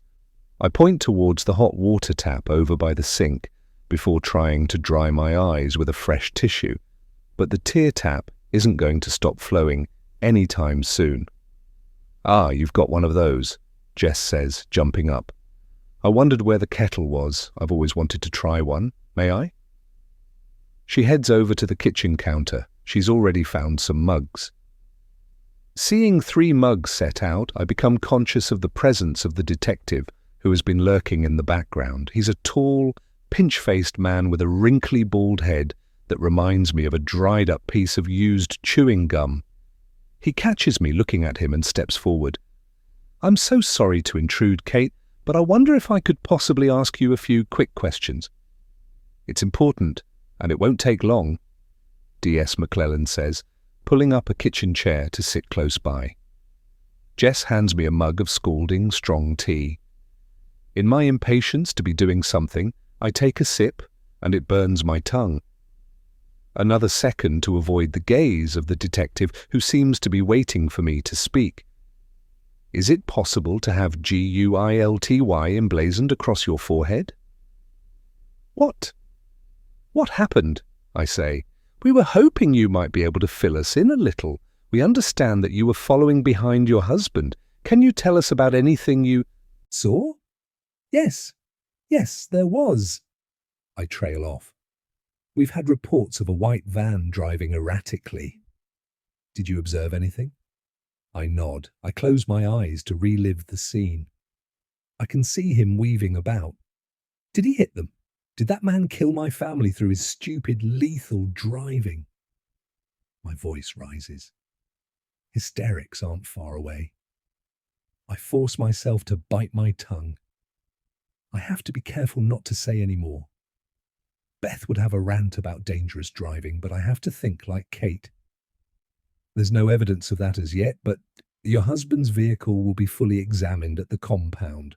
Forensic samples have been taken from the scene. We're gradually building up pieces of the jigsaw as to why the vehicle left the road. We're waiting for the senior forensic collision investigator to complete his work, but I promise you, Kate, we'll get to the bottom of this. Can I ask, did you get the number plate of the van?" "No, sorry, I didn't." I wonder how I was expected to do that while driving. How was I expected to know that it would become significant? "No worries," D.S. McClellan says. "We're talking to witnesses and checking CCTV. It all takes time, I'm afraid." "Did you see who was driving the Ford Transit?" "You said that man?" I've been mentally begging for some form of pain relief to blur the scenes that won't leave my head, but now I try to think back to what happened at the beginning of the chain of events. I try to picture the driver's face, but I can't get clarity. "It was definitely a male," I tell the DS. "I only caught a glimpse. He was wearing a beanie hat. I'm sure it was grey." "Age? A beard?" I try to think. Late 30s, maybe 40-ish. Sorry, I can't be more specific. It was only a fleeting glance." I don't mention the grin or wave. I can't risk the scrutiny. "You're a traitor," pounds in my head. "And any facial hair?" "Maybe a bit of dark stubble. I'm sorry I'm not being much help. Everything happened so quickly." I'm desperate for this conversation to come to an end. My head is spinning and I crave to be alone with Ted, who has woken up and is starting to grizzle. He's my number one priority. I stand up from the sofa and walk across the kitchen. I crouch down to unclip him from his car seat, grateful for the distraction. I lift him up to rest on my shoulder. "I'm going to have to deal with Ted. Can we take a break?" "Yes, of course, Kate. You must see to your baby," Jess says. "The tea, bath, bottle, bed." I try to sound like I know what I'm doing. "We'll call in again tomorrow. We'll keep you updated and fully informed," D.S. McClellan says. "Is there anyone I can call for you, Kate? I can stay longer if you'd like," Jess says. I think for a moment. As much as I'd like to lock myself away with Ted forever, I know that there's going to be a lot to deal with. I'm fine being left alone. But it would be helpful if you could let some immediate family know what's happened." I'm going to struggle to deal with it all tonight." "Yes, of course. I'll get onto it straight away," Jess says. There's Giles's parents, Laura and Michael, our mother, Rachel, and David, Beth's husband. Referring to myself sticks awkwardly on my tongue. I'm going to have to get used to this. And the school for tomorrow, Grange Place? I choke up as yet again I think of poor Charlie and Georgie. God, this is painful. If I can just take some details. Jess has her pen poised. Idiot. I'm now going to have to pass on phone numbers that are either in my phone, which I no longer have, or Kate's, which I do, but haven't yet unlocked and can't risk trying in front of the police. Dumb move. I understand that your sister's husband has already been informed, Jess says. Realization hits that David still thinks I'm dead. The thought stabs at my heart. I only meant him to suffer temporarily, but then I had this crazy idea. I want to ask how he reacted. Did he cry? How is he? I don't know where to go with this. How am I going to deal with it all? But I have to. I've made the choice. I have no free hands to wipe away the tears trickling down my face again. Our mother, Rachel Woods, is in the Swallowfields nursing home in Chiswick. Her speech has been affected by a stroke and she has dementia, so it may be better handled by the staff there. I'm not sure. Talk to them first. It may be a few days before I can see her, so that would be helpful. Thank you, I say through my streaming tears. No problem. And do you have contact information for your husband's parents? I buy myself a few more moments, busying myself putting Ted in his high chair. I give him a set of colourful plastic keys to distract him. He puts them up to his mouth to chew. I need to dig deep. I can't not have my in-laws' details. Then I recall Kate opening a Liberty print-covered address book given to her by Giles's parents a few Christmases back. I remember her blinking her eyes at me in a way that no one else would notice, but was our childhood code for Vomitsville as she discovered the contents of the beautifully wrapped and ribboned package. Where have you put it, Kate? I remember seeing it intermittently on the console table in the hallway for a while afterwards, probably strategically placed, when the Mildenhalls were due to visit, knowing Kate.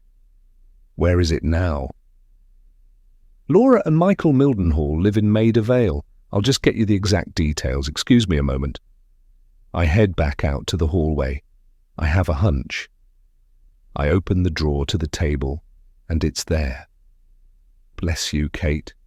Turning to the letter M, the full address and all phone numbers are there too, so I write them down on a piece of paper I take from a memo block and head back to the kitchen. If you could tell them, I'll call tomorrow. I hand Jess the scrap of paper. As soon as I've done so, I realize that I've done another stupid thing. It's my handwriting on that piece of paper, not Kate's. I can only hope that I'm worrying about something inconsequential on this, the worst day of my life. I sit in the nursing chair in Ted's room, cradling him in my arms and drinking in the scent of his purity and innocence. I try to take the imprint as if I can absorb him through osmosis. Ted has, perhaps predictably, taken some time to settle. He's been agitated and gripey, twisting in my arms in a disconcerting fashion, perhaps sensing that his mother is dead and his aunt is trying to soothe him. It's going to be okay, my gorgeous boy. I've got you now, little one. Eventually his breathing deepens, his eyelids flicker and finally lower, tipping over into a sound, peaceful kind of sleep that is a privilege of only the newborn. I watch his face, counting every eyelash and taking in the little white baby spots scattered over his nose. Will I ever sleep peacefully again? Did I make the right call to take on Kate's life? Sometimes decisions are just made. I'm not even sure that I was the one who made the decision. Wasn't it that Sergeant Radcliffe who presumed I was Kate Mildenhall? I didn't correct him. He was the one who put the marker down. I merely stepped over the line. I can only pray that it's not into the abyss. But that is the little voice in my brain called doubt talking. I am painfully conscious that I am guilty of a serious crime. I am a liar, an impostor, and a child abductor. I falsely hold the title of widow and bereaved mother twice over, but I am also at long last a mother, mother to a delightful 6-month-old baby, and that, however achieved, I am not ashamed to say, brings me the deepest joy. Chapter 8. Beth. I lurch upright in bed just after 6, covered in sweat and gasping for breath as it comes in painful rasps. I've been drowning and have somehow made it to the surface to gulp lungfuls of air. I am alive. I have survived. Then I remember Kate is dead. And Charlie and Georgie. Giles, too. This is a living nightmare. It's real, I realize, as I search out Ted, sleeping peacefully in his cot. I'm on a daybed in his nursery where I lay down after he woke for a 3 a.m. feed. I'm going to have to get used to this routine.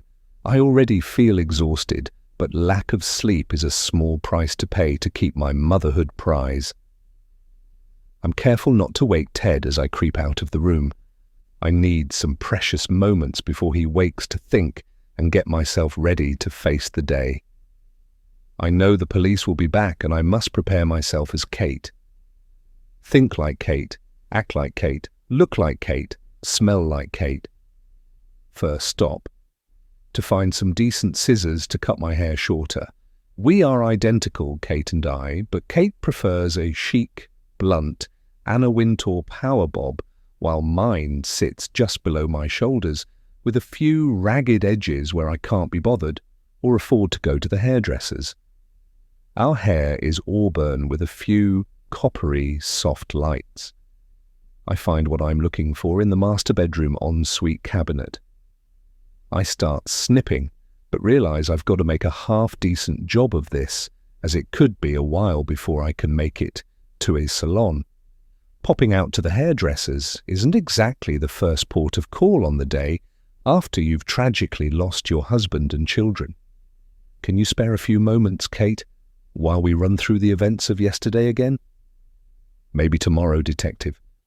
I've got an urgent hair appointment right now. Must dash.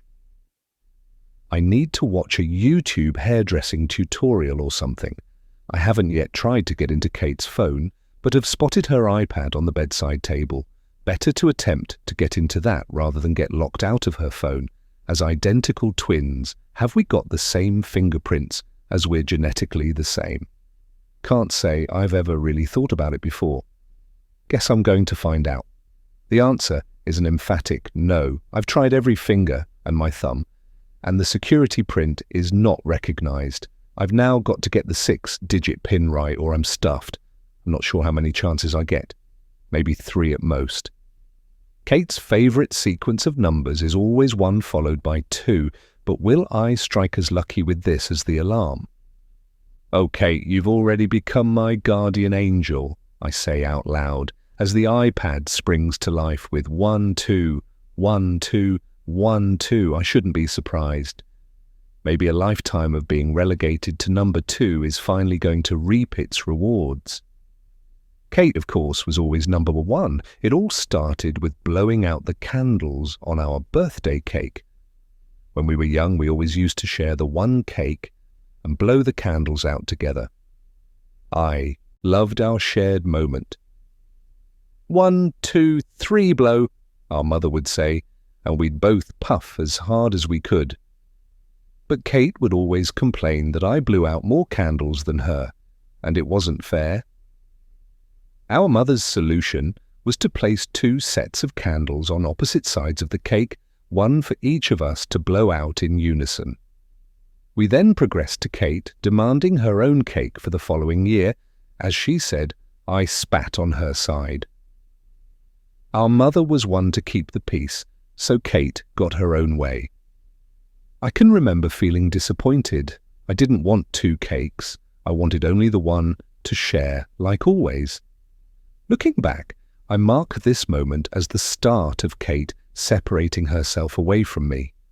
The first year of 2 cakes, we blew out our candles together, but I succeeded in blowing out mine in record time, so the first cheers were for me. Inevitably, once 2 cakes were established, the goalposts moved again, and Kate felt entitled to blow out her candles first. I came out first, so I'm the oldest. Once I've finished, then you get a turn. The following year, a few days before our 11th birthday, Grandad died, so Mum was away in Hastings to be with Granny. Dad was left in charge. "I go first, I'm the eldest, Dad," Kate said. "No, that's not fair." I gave Kate a good shove. "Elizabeth, stop that now," Dad said as he struck the match and lit the candles on Kate's cake. I whined, "But Dad, why am I never first?" "You are. After me, you come first, always," Kate said with a satisfied smirk on her face. This remark was met with hilarity by the birthday party audience, including Dad. It felt like a slap in the face. My fate was set, and Kate's favourite mantra became, "After me, you come first." Being born just 17 minutes after Kate relegated me to the number 2 spot, a position I have kept for my entire life. Until now, that is. I watch a short YouTube video on Kate's iPad and divide my hair into sections and hold it back with clips. I snip away, keeping the hair taut and straight between my index and middle fingers. Trying to do the back of my head is the hardest. I can't overstress about this, though. It's going to have to suffice as there's so much else to do, and Ted could wake any minute. Hair clippings go in the bathroom bin, and I have a lightning shower, leaving my hair wet so it'll frizz up. Looking dishevelled is my best option, and no one is going to expect a day-old widow and bereaved mother to look otherwise. Adjacent to the bathroom is Kate's walk-in wardrobe. It's about twice the size of David's and my bedroom. Rows and rows of rails are filled with beautiful silk shirts, dresses for every season and occasion, tailored trousers, jackets and coats.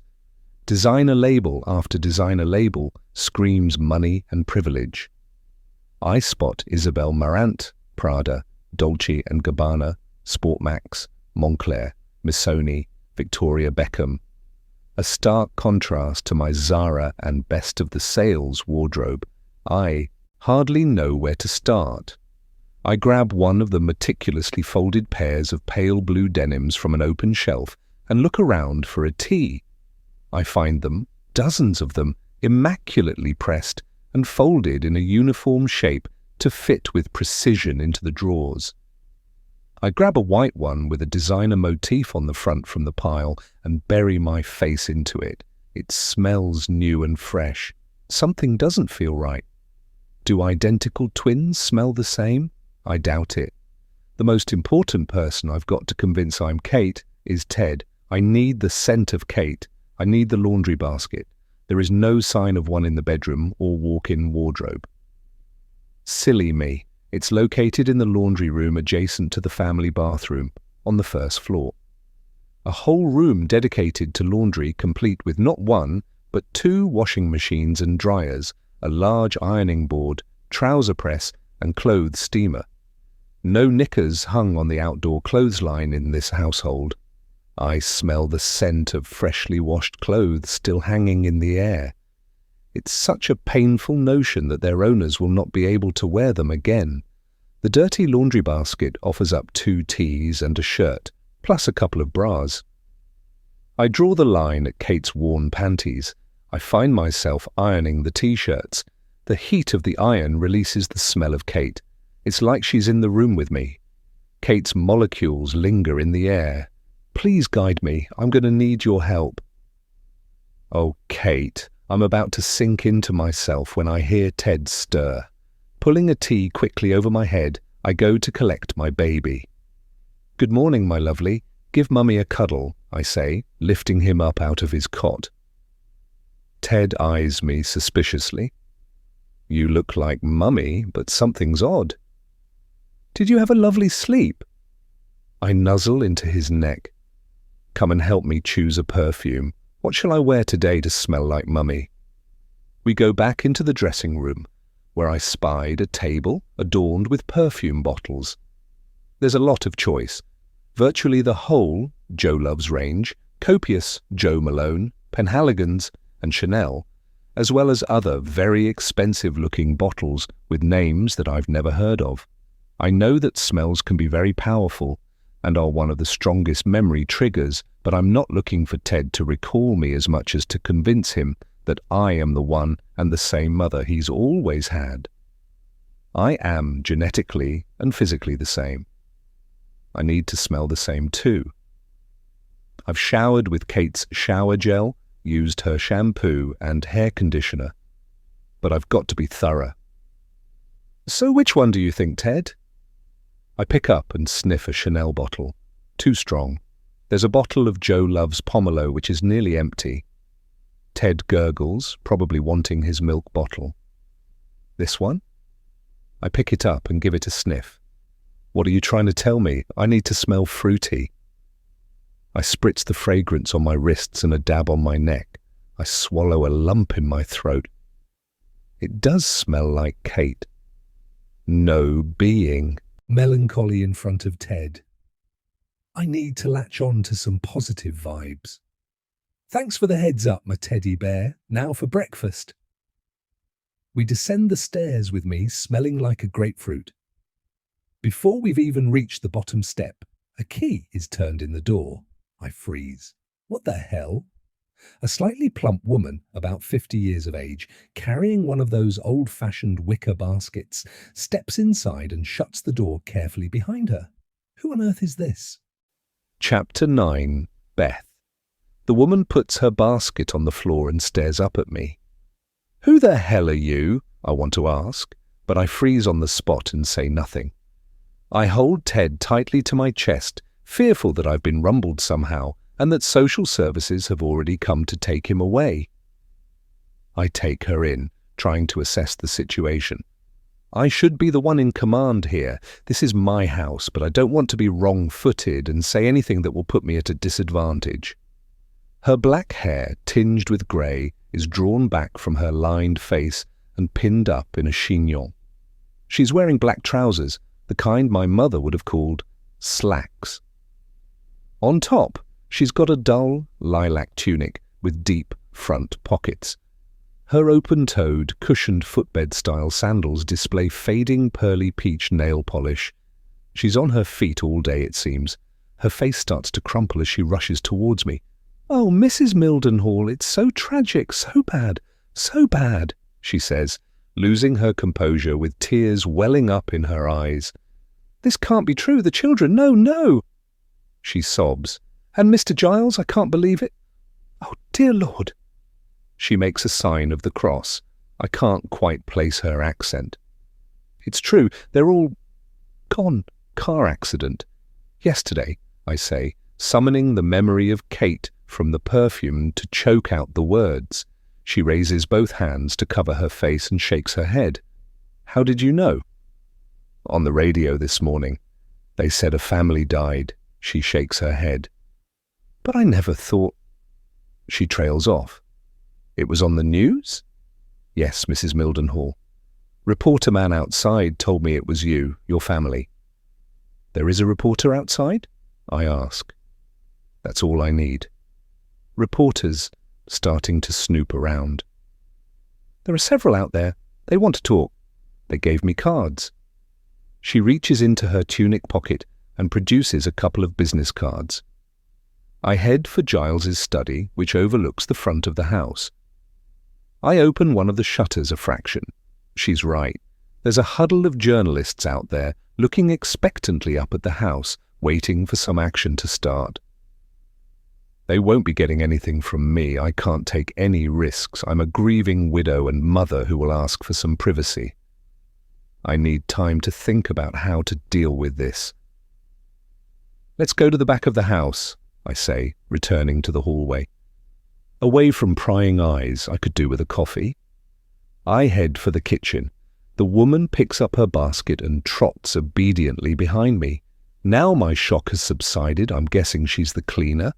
I figure Kate would be doing the school run by this time, explaining why the woman has a key. I wish I knew her name, but I can't exactly ask her. I'll have to think of another way of finding out. My mental checklist of what I've got to find out about without causing suspicion is getting longer by the minute. You don't think of this stuff when you make a decision to impersonate someone and abduct a baby. I don't know whether she's a regular from an agency or whether Kate employs her directly. She clearly knows me well enough to be very upset about what has happened. Bless her. I need to get into Kate's phone and laptop. Maybe I can find out more there and go through the bank account to check any regular payments. Would you mind making the coffee while I fix Ted his bottle? I take 2 mugs out of a soft-close drawer, having now discovered where they live. I also intend to sneak a surreptitious lesson of how the built-in coffee machine works while my new companion makes it, assuming she knows, of course. Another bad move. Don't make assumptions. Christ, this is difficult. I shouldn't have asked her. Maybe I've already tripped myself up before day 1 as Kate has hardly started. You would like me to have a coffee, madam? She says, looking incredulously at the 2 mugs I've placed on the counter. Yes, of course. Unless you'd prefer tea, you can take it up with you. Perhaps you wouldn't mind starting upstairs in the bathrooms. She stares at me. I've made the wrong assumption here. Another mistake. Maybe she's not the cleaner. I try to instill confidence in my voice. Be Kate, a grieving Kate. I have no choice but to flush this one out, establish who she is. Is everything all right? I ask. The police will be at the door soon. They said they'd return this morning. There's stuff we have to go through and... I falter and look at the ground, covering my mouth with my free hand to stop the sobs escaping. Of course, madam. Anything you wish. She rushes forward, touching my elbow in condolence. That's what I'm here for. The children's bedrooms? I normally do the bedding on a Monday. She purses her lips inwards. Can we leave that for today? I don't want you to touch their rooms. Yet. I bury my wretched face in Ted's shoulder. Yes, we leave. She busies herself with making the coffee. At least she knows what to do with the state-of-the-art coffee machine. I stand a few feet away, making a mental note of the sequence in which she presses the spaceship control buttons. The cleaner is upstairs and Ted has been fed and his nappy changed. I strap him in his floor rocker and place a baby activity center over him. He gurgles as he smashes a dinosaur. Time to take a proper look around the kitchen. What I told the cleaner was true. The police will return this morning, and I've got to look comfortable in my own home. Too many I haven't a clue where the coffee spoons are kept incidents, and they may start to suspect something. The kitchen is cavernous with copious floor-to-ceiling cupboards in on-trend navy and white, reflecting light from the shiny, polished countertops and floor. I inspect every drawer and cupboard, making a mental note of each of their contents. The central island unit, complete, with breakfast bar and stools, is tastefully contrasted in maple and cherry wood. It was one of Kate's agonizing decisions. What do you think, Beth? Should I go with the lacquered oak or maple and cherry? Or maybe a contrast paint? The designer wants a decision. Why are you asking me? I've only ever been to IKEA. I can do a flat pack if you go that route, though. I give the polished wood a stroke. Kate will never see or touch this again. There's a walk-in larder, complete with shelving units displaying rows and rows of labelled jars, spring top and screw, filled with everything from spices to pickles, pasta, and every type of rice and lentil imaginable. How does she... did she have time to do all this stuff? Kate always fancied herself as a bit of a Nigella in the kitchen, but I never realized she was Superwoman. There's an American-style fridge freezer about the size of a shed. Not too much in the fridge part, I note, save for some dairy stuff, orange juice, and varying jars of sauces and ketchup. There's a separate, well-stocked wine fridge. the type with a glass door to impress visitors. There's also what I recognize as a blast chiller. Somewhere to park your personality overnight, Kate? I mentally quip. I pause. I realize what I've said. She's probably now stored somewhere like this. Sorry, that was cruel, but I know you'd appreciate the joke. There are a couple of pieces of equipment that I can't identify. I lift the lid of what turns out to be a vacuum sealer, and then realize that the water bath contraption sitting next to it is a sous vide cooker. Watching MasterChef has taught me something at least, although I'm not planning on asking the detective how he likes his loin of lamb any time soon. We're going to have fun learning how to use this lot, aren't we? I say out loud to Ted, who ignores me as he's too busy bashing a rattly caterpillar. Light floods into the kitchen from the floor-to-ceiling bifolding doors that form the back wall. I'll try to open them now while I'm alone. It promises to be a beautiful day, and I could do with some fresh air in here. The garden looks like a series of outdoor rooms. I don't have time to explore all this now. There are other priorities, and I feel daunted at the prospect of coping with this lot. My thoughts are broken by the shrill sound of the front doorbell.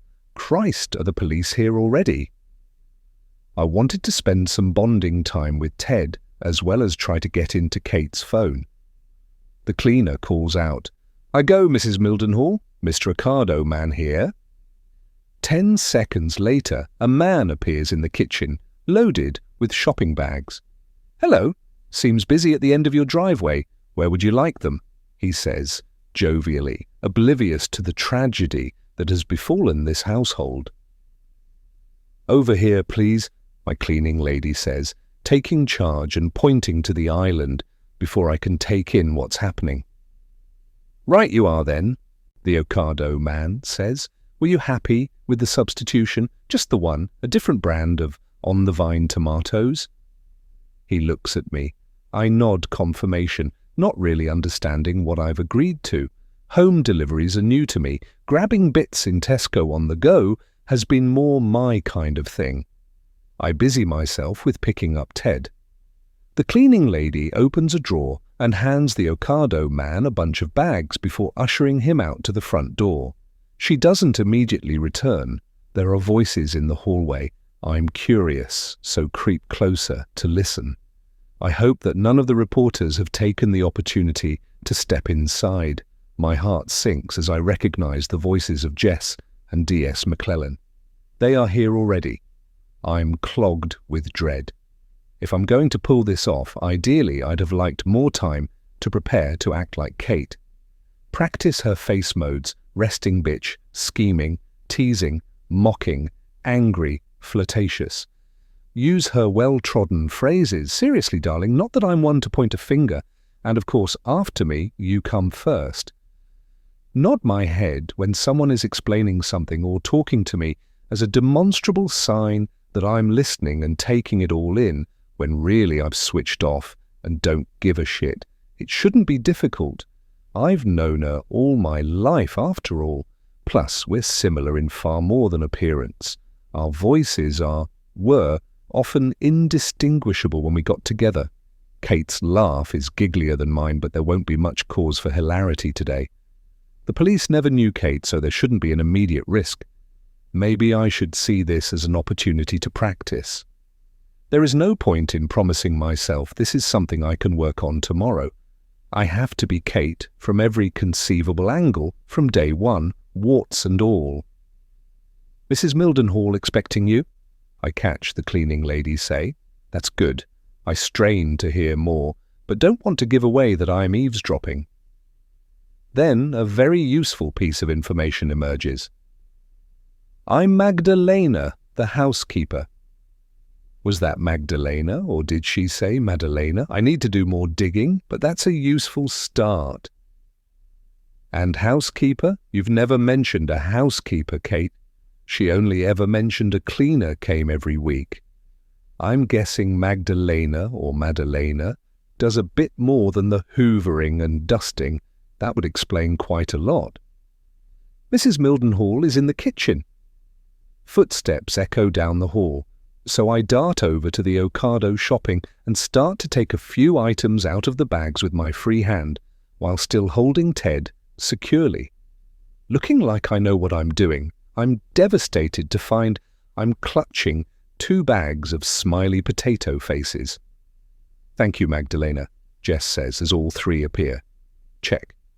"Kate, did you manage to get any rest?" She says this with more than a note of sympathy. I shrug my shoulders and give her an exhausted look. It is how I feel after all. "We wanted to see how you were, and I'm here to assist in any way I can today." She's wearing a navy blazer, which she's unbuttoning. Great. Looks like she is intending on staying. "Your car will be delivered back shortly," D.S. McClellan says. He and Jess hover mid-kitchen. Jess takes a step forward. "Sorry about the press out there. The media were notified of the accident, but names shouldn't have been released yet." She tucks her hair behind her ears. "I've called in to find out how they got your address so soon. I'll help you deal with them anyway. We can talk about that later." I nod in acknowledgement and remain silent. Magdalena rushes over to where I stand and relieves me of my unpacking duties. She strokes my arm sensitively. I do this. "Thank you, Magdalena." The sensation of bursting into tears again isn't far away. "May we sit and chat to go over a few things, Kate?" D.S. McClellan asks. "It won't take too long." "Yes, of course. We can go into the sitting room. Magdalena, do you mind?" I point to the coffee machine. "I'll bring in Trey," she says with a nod. Gripping on to Ted, I reach down to pick up his rocker and activity toy from the floor with my spare hand. I'm not about to leave my precious baby alone for 1 minute, but Jess comes rushing over. "Here, allow me," she says, picking both up in one swift movement and indicating that she'll follow me. Of course she will. This is my house. Get a grip, Beth. The formal sitting room is across the hallway from the kitchen, but also backs onto the garden. You enter through double doors, and like all the rooms in this house, it's vast.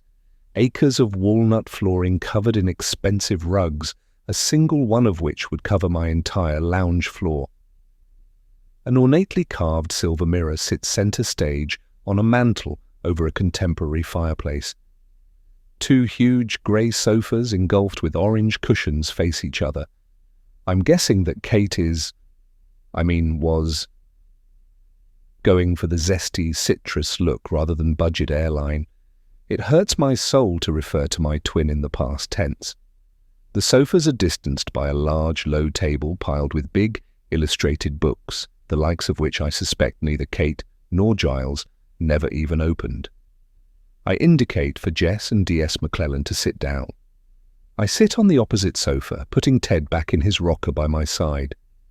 I distract myself by leaning over to rock Ted gently, waiting for the DS to speak. Even though it's probably no more than a few seconds, the silence is painful. It's swallowed my voice and I'm not going to be able to speak. I get a sudden dread that they've come to tell me that they know I'm not Kate and that Ted is not my son. The DS is staring at me, his expression unreadable. He clears his throat. Brace. Kate, so that we can understand a bit more about the events of yesterday, could you tell us more about the journey your family was taking, where you were travelling from, that kind of thing? Yes, of course. My voice comes out in a croak. Will some of the detail be relayed back to David? Beth should have been in the Mini with me. At least that was the original plan. He leans forward, clasping his hands together in his lap. I tell him about the weekend. I was going to drop her back home in Twickenham, but Ted was grizzly, so we decided Beth would travel with Giles so I could head straight back here. Is he asking me this because he suspects I'm not Kate? I can't read him. His face is inscrutable. I plough on. Charlie and Georgie were keen to spend more time with Auntie Beth too. They adore her. She's so good with them. Don't I? I sniff and wipe my eyes. Thinking about what has happened to them pierces my heart, and something else occurs to me. Kate's death is all my fault.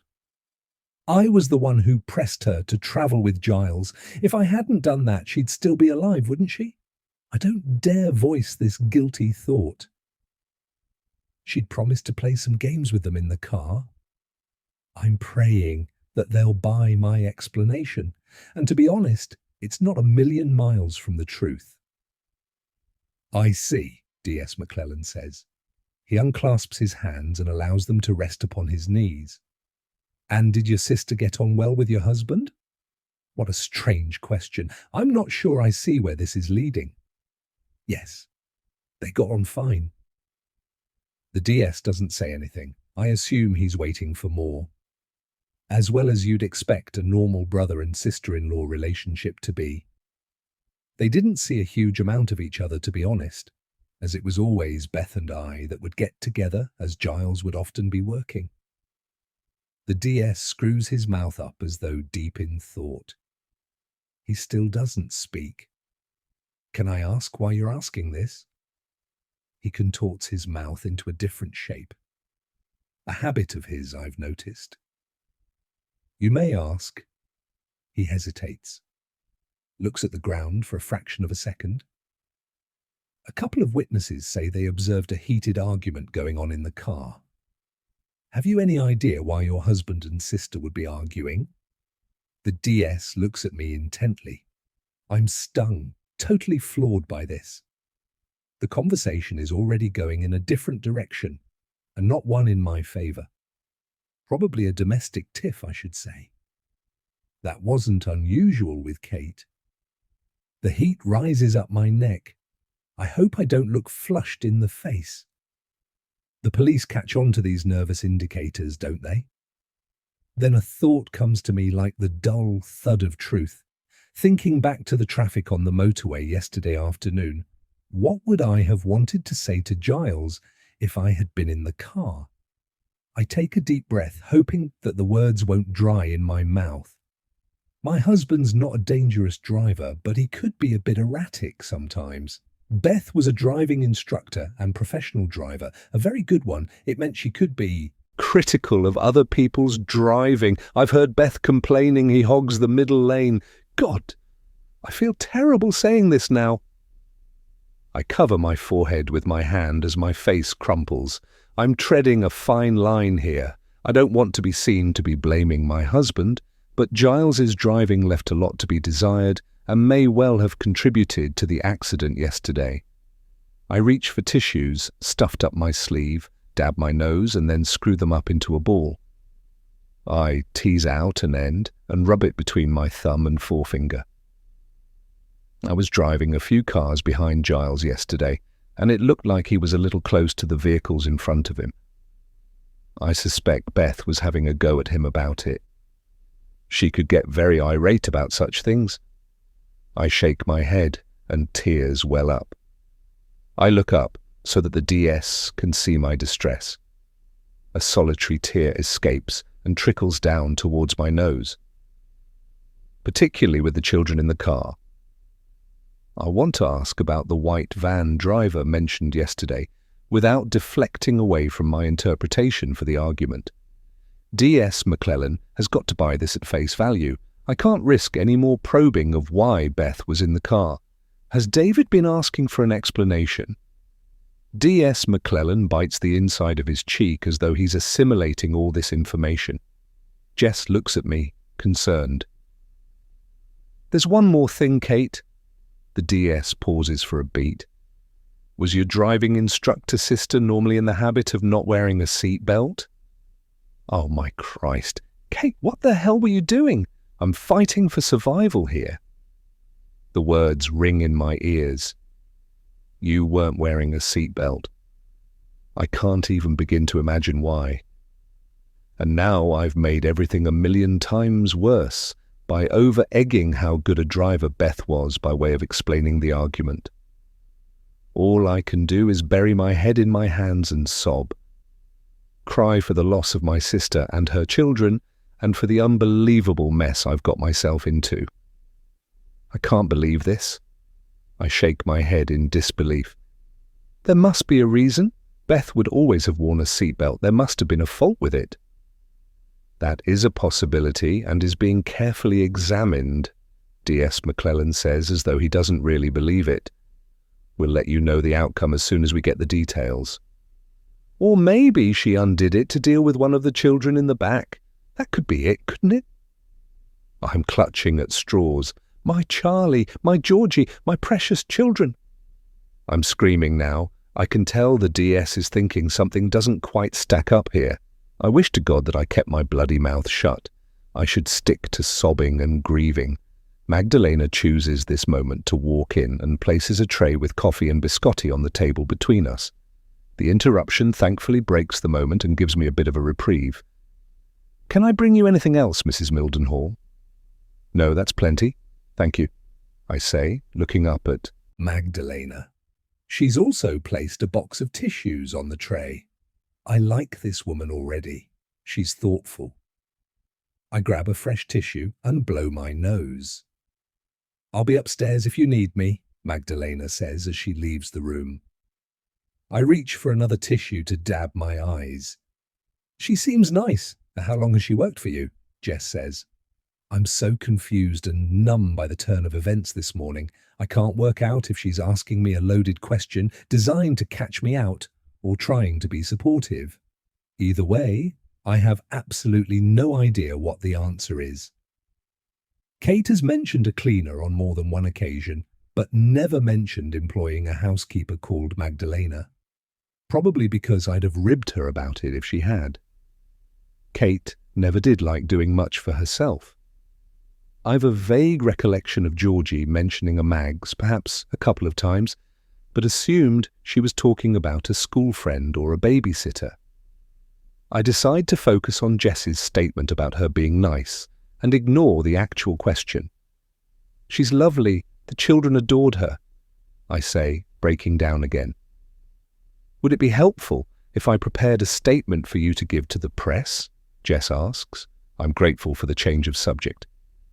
That would be great, thank you. I can't face them. I want to be left alone. Don't worry then, we'll make a statement for you on your behalf. And sorry again that they've set up camp so quickly. A bit of an admin error on our part, I believe. Heads will roll. Jess takes a brown sugar lump and stirs it into her coffee. She takes a sip. A family tragedy, and they all want the exclusive. That's the British press for you, I'm afraid. I won't be talking to any of them. I know I mean it. There's a question I'm burning to ask, but don't know how to play. I need to know whether we go and identify the bodies. By we, I mean me, as Kate, to identify Giles and the children, but I presume David would have to identify Beth. Beth, who miraculously has had a Kate haircut since he last saw her. Do you identify solely the head? What if they pull the shroud down a bit further? There's something more than her hair that's making my head throb. David cannot see the whole of Kate, or I am undone. Jess interrupts my thoughts. There are a few things I'd like to go through with you, if that's all right. She puts her coffee cup down. To explain some processes and let you know about the help out there for you. You're not alone. Yes, sure. I look at Jess vacantly as though I'm in a trance. D.S. McClellan gets to his feet. I'm going to leave you in Jess's capable hands now, Kate. As soon as we get more news on the crash vehicle, I'll let you know. We will get to the bottom of this. I hope you don't, I think. I go to get up, but he puts a hand up to stop me. No need, I can see myself out. Jess, he says, with the intention of her following him into the hallway. I can hear them chatting with lowered voices by the front door, but due to the colossal proportions of this house, I can't make out what they're saying. I'm paranoid. Has the DS decided to leave me alone with Jess so she can gently work on me? Get me to give away my true identity? Does he think I'm more likely to let my guard down with a female officer? I try to shake myself out of this neurosis. Why would they even be thinking that Kate's sister has stolen her identity? What they're focusing on is a horrific car accident where 4 people have lost their lives. They've got to investigate that, I remind myself. You play stupid games, Beth. You win crap prizes. Thanks for the reminder, Kate. I feel her presence everywhere. She's infiltrating my brain. Play smart and focus. I've taken a huge gamble, I know that. But the highest wages can bring the greatest rewards, can't they? I look down at Ted, who, I swear, smiles at me. Chapter 10. Beth. I'm finally alone. Well, Magdalena is still in the house, but she's busying herself Lord knows where. She's been very sweet and has checked up on me a couple of times to see if I need anything. I've finally got some solitude. Solitude with my baby. Before Jess left, she explained that post-mortems will be carried out on all the deceased, as requested by the coroner. The fact that Beth wasn't wearing her seatbelt is of significant interest. We don't have to personally identify the victims, as it's already known who they are. The irony. We are free to go and visit them, and I will make an appointment to see my husband and children. It's going to be traumatic, but it's the right thing to do. I'm relieved we don't have to officially identify, though. But what will David do? Does he care enough to visit his dead wife? It could still all go wrong. Jess said funerals can take place once the coroner is satisfied with the post-mortem results. There will be a coroner's inquest too, but that won't happen until the police have finished their investigation. They have to rule out any third-party culpability first, and they're still trying to find out how the accident happened and if the white van was involved. As the wife and mother of the deceased, I am identified as an interested person. As I was also a witness, I could be called to give evidence. God, that would be daunting. Don't worry, Jess said. I will act as your liaison officer and will be the go-between for you with the coroner. I'll explain all the pre-inquest processes. I can be with you every step of the way. Jess has given me lots of information about bereavement counselling and support. One of the leaflets says there are 7 stages of grief: shock, denial, guilt, anger, depression, reconstruction, and finally acceptance. I think I've fast-forwarded on to stage 3, guilt, for persuading Kate to travel with her family and for what I've subsequently done, but I have to hold my resolve. My task is to keep the police looking down the wrong end of the telescope. So far, so good. I need to get into Kate's phone. I retrieve it from her handbag. I try the trusted sequence that hasn't failed yet, 1 followed by 2. It doesn't work. I try 3 consecutive number 1s followed by 3 2s. Fail. I know Kate runs her empire from her phone, and I can't be seen going to an Apple store to get it unlocked. I retrieve the iPad and Google Access iPhone. Kate has the latest model, of course, while mine is archaic in comparison. I soon discover one of the few benefits of being an identical twin. Of course, it's activated by facial recognition. I put on my best Kate pout and I'm in. There are numerous missed phone calls and messages. 3 missed calls from Giles's parents, Laura and Michael, 1 from Swallowfield's mum's nursing home, and 1 from what I think is a pet shop about cat food or something on order. That reminds me, I know Kate has got a cat, but I don't remember seeing it. There are also loads of texts, school notifications, a reminder about a facial appointment, dental appointment reminders for the whole family, 2 separate delivery time slots, 1 from DHL, 1 from DPD, and 1 from a friend, Claudia, about a coffee morning on Tuesday. And can we do lunch Thursday? There are about half a dozen clipped messages I don't understand from someone called MS, something to do with people called John and Jane, and several from Ocado thanking me for my order and confirming that Preston in Plum Van will be delivering my shopping between 8:30 and 9:30 a.m. with 1 substitution. No call from David, I note. What is he waiting for? The very least he could do is call his dead wife's sister, who has lost 2 of her children as well as her husband. I can only hope it's because he's dumbstruck with grief, but it looks like I'm going to have to make the first move. I need to know if he's intending to visit the body. I should ring Giles's parents first, though. Is that what Kate would do? I know she wasn't particularly keen on them and would regale me with tales of their oppressive advice, collective holiday suggestions that Kate avoided like the plague, or gifts she thought in bad taste. But I can't forget that they've lost their only son and 2 of their grandchildren. They must be hysterical with grief. Ted and I are probably the only close family they've got left. I can't ignore them. It wouldn't be right. I will call them soon, but David, what are you planning? I also want to hear his voice, hear his grief. I'm summoning up the strength to call him when there is an interruption. People at the door. I go, Magdalena calls out to me. I hear voices in the hallway. It can't be the police back already. Magdalena appears in the sitting room doorway and whispers, Mr. and Mrs. Mildenhall Sr. here. She looks at me as though this is really bad news, and I'm going to want her to get rid of them. It's okay. Show them in. I get to my feet. I am going to be a dutiful daughter-in-law. It doesn't feel right to be anything else.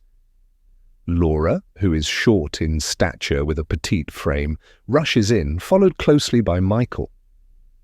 Neither of them looks like they've slept. Laura's eyes are red and swollen, her face puffy with anguish. She looks bruised with grief. Michael, while a tall man, is stooped, his head bowed, but he looks at me with an expression of such intense pain on his face. He's been crying too. My heart goes out to them both. I am heartbroken at having lost Kate and my niece and nephew, but I can't even begin to comprehend what it must feel like to lose an only child, whatever their age, even though I must behave as if I've lost 2. My poor darling girl, Laura says, taking me in her arms in an embrace that I find surprisingly comforting. Before I know it, I'm the one who is sobbing. Uncontrollably. And then we're both clinging to one another for support. I'm taken aback that her first thoughts were for me. I'm so sorry, I was about to call you. I try to compose myself. The police were here last night, and again this morning. They've only just left. It's been so intense, I hardly know what hour it is. I find myself repeatedly running my hands through my hair. I must look a complete mess, but that's no bad thing.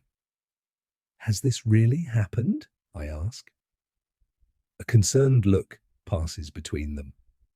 It's all right, Kate, my love, Laura says, gently rubbing both my arms as though the action will make the grief evaporate.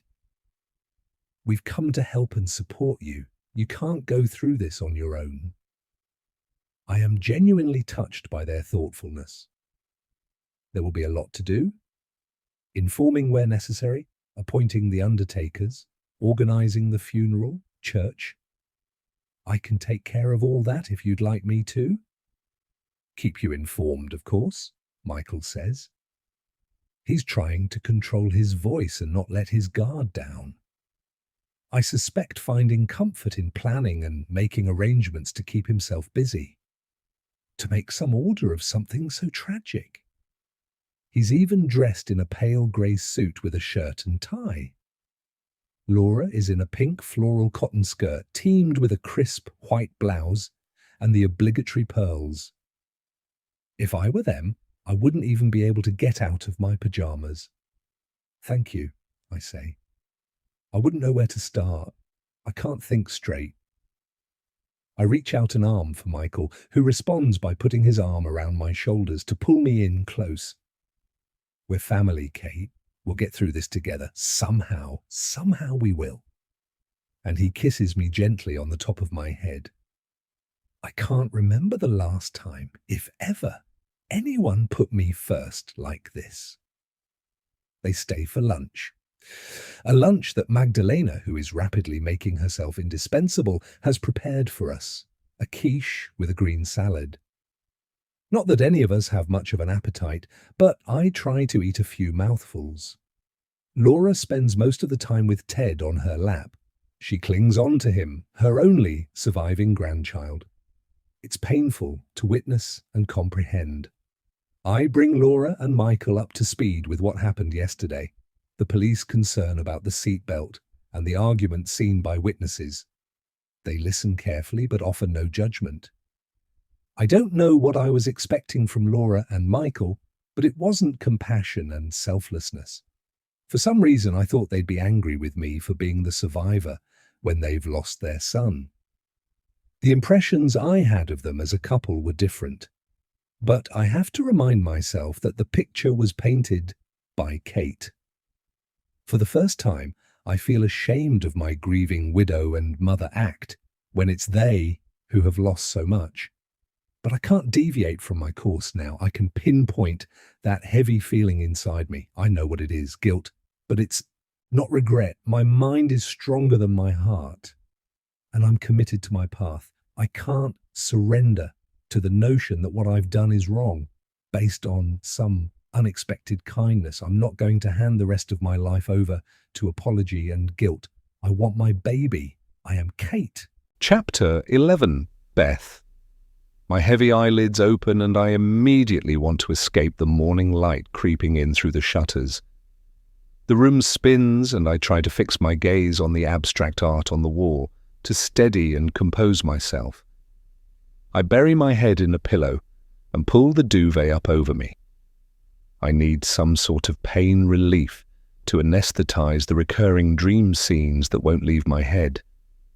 I keep seeing the Range Rover leaving the carriageway. I see Charlie and Georgie's faces, panic-stricken, looking at me through the back window as it does a somersault, arms outstretched towards me as though I am the only one that can reach and save them.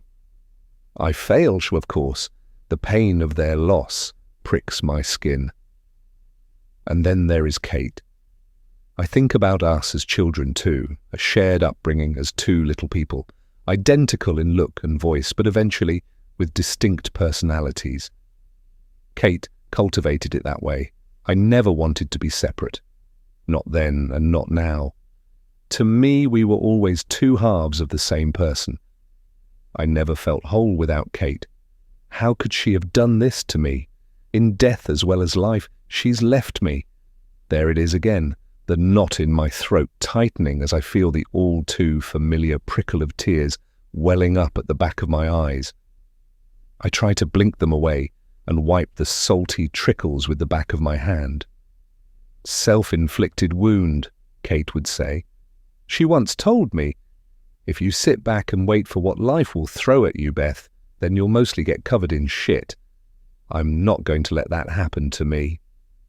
I was always the one who took the cautious path, whereas Kate charged at life full speed ahead. She was oblivious to those she knocked aside like skittles when they got in her way. And the biggest skittle of all was me. Step by step over the years, Kate gradually ripped away the insulating layers of our twinship. Our mother dressed us identically, normally in stereotypical pink. I found comfort in there being two of everything in our monochromatic wardrobe. The walls of the bedroom we shared were also painted pink. But the year we turned 12, we moved to a larger 3-bedroom house. Dad asked me what color I wanted on our bedroom walls. Pink, I replied, as if there were no other option to consider.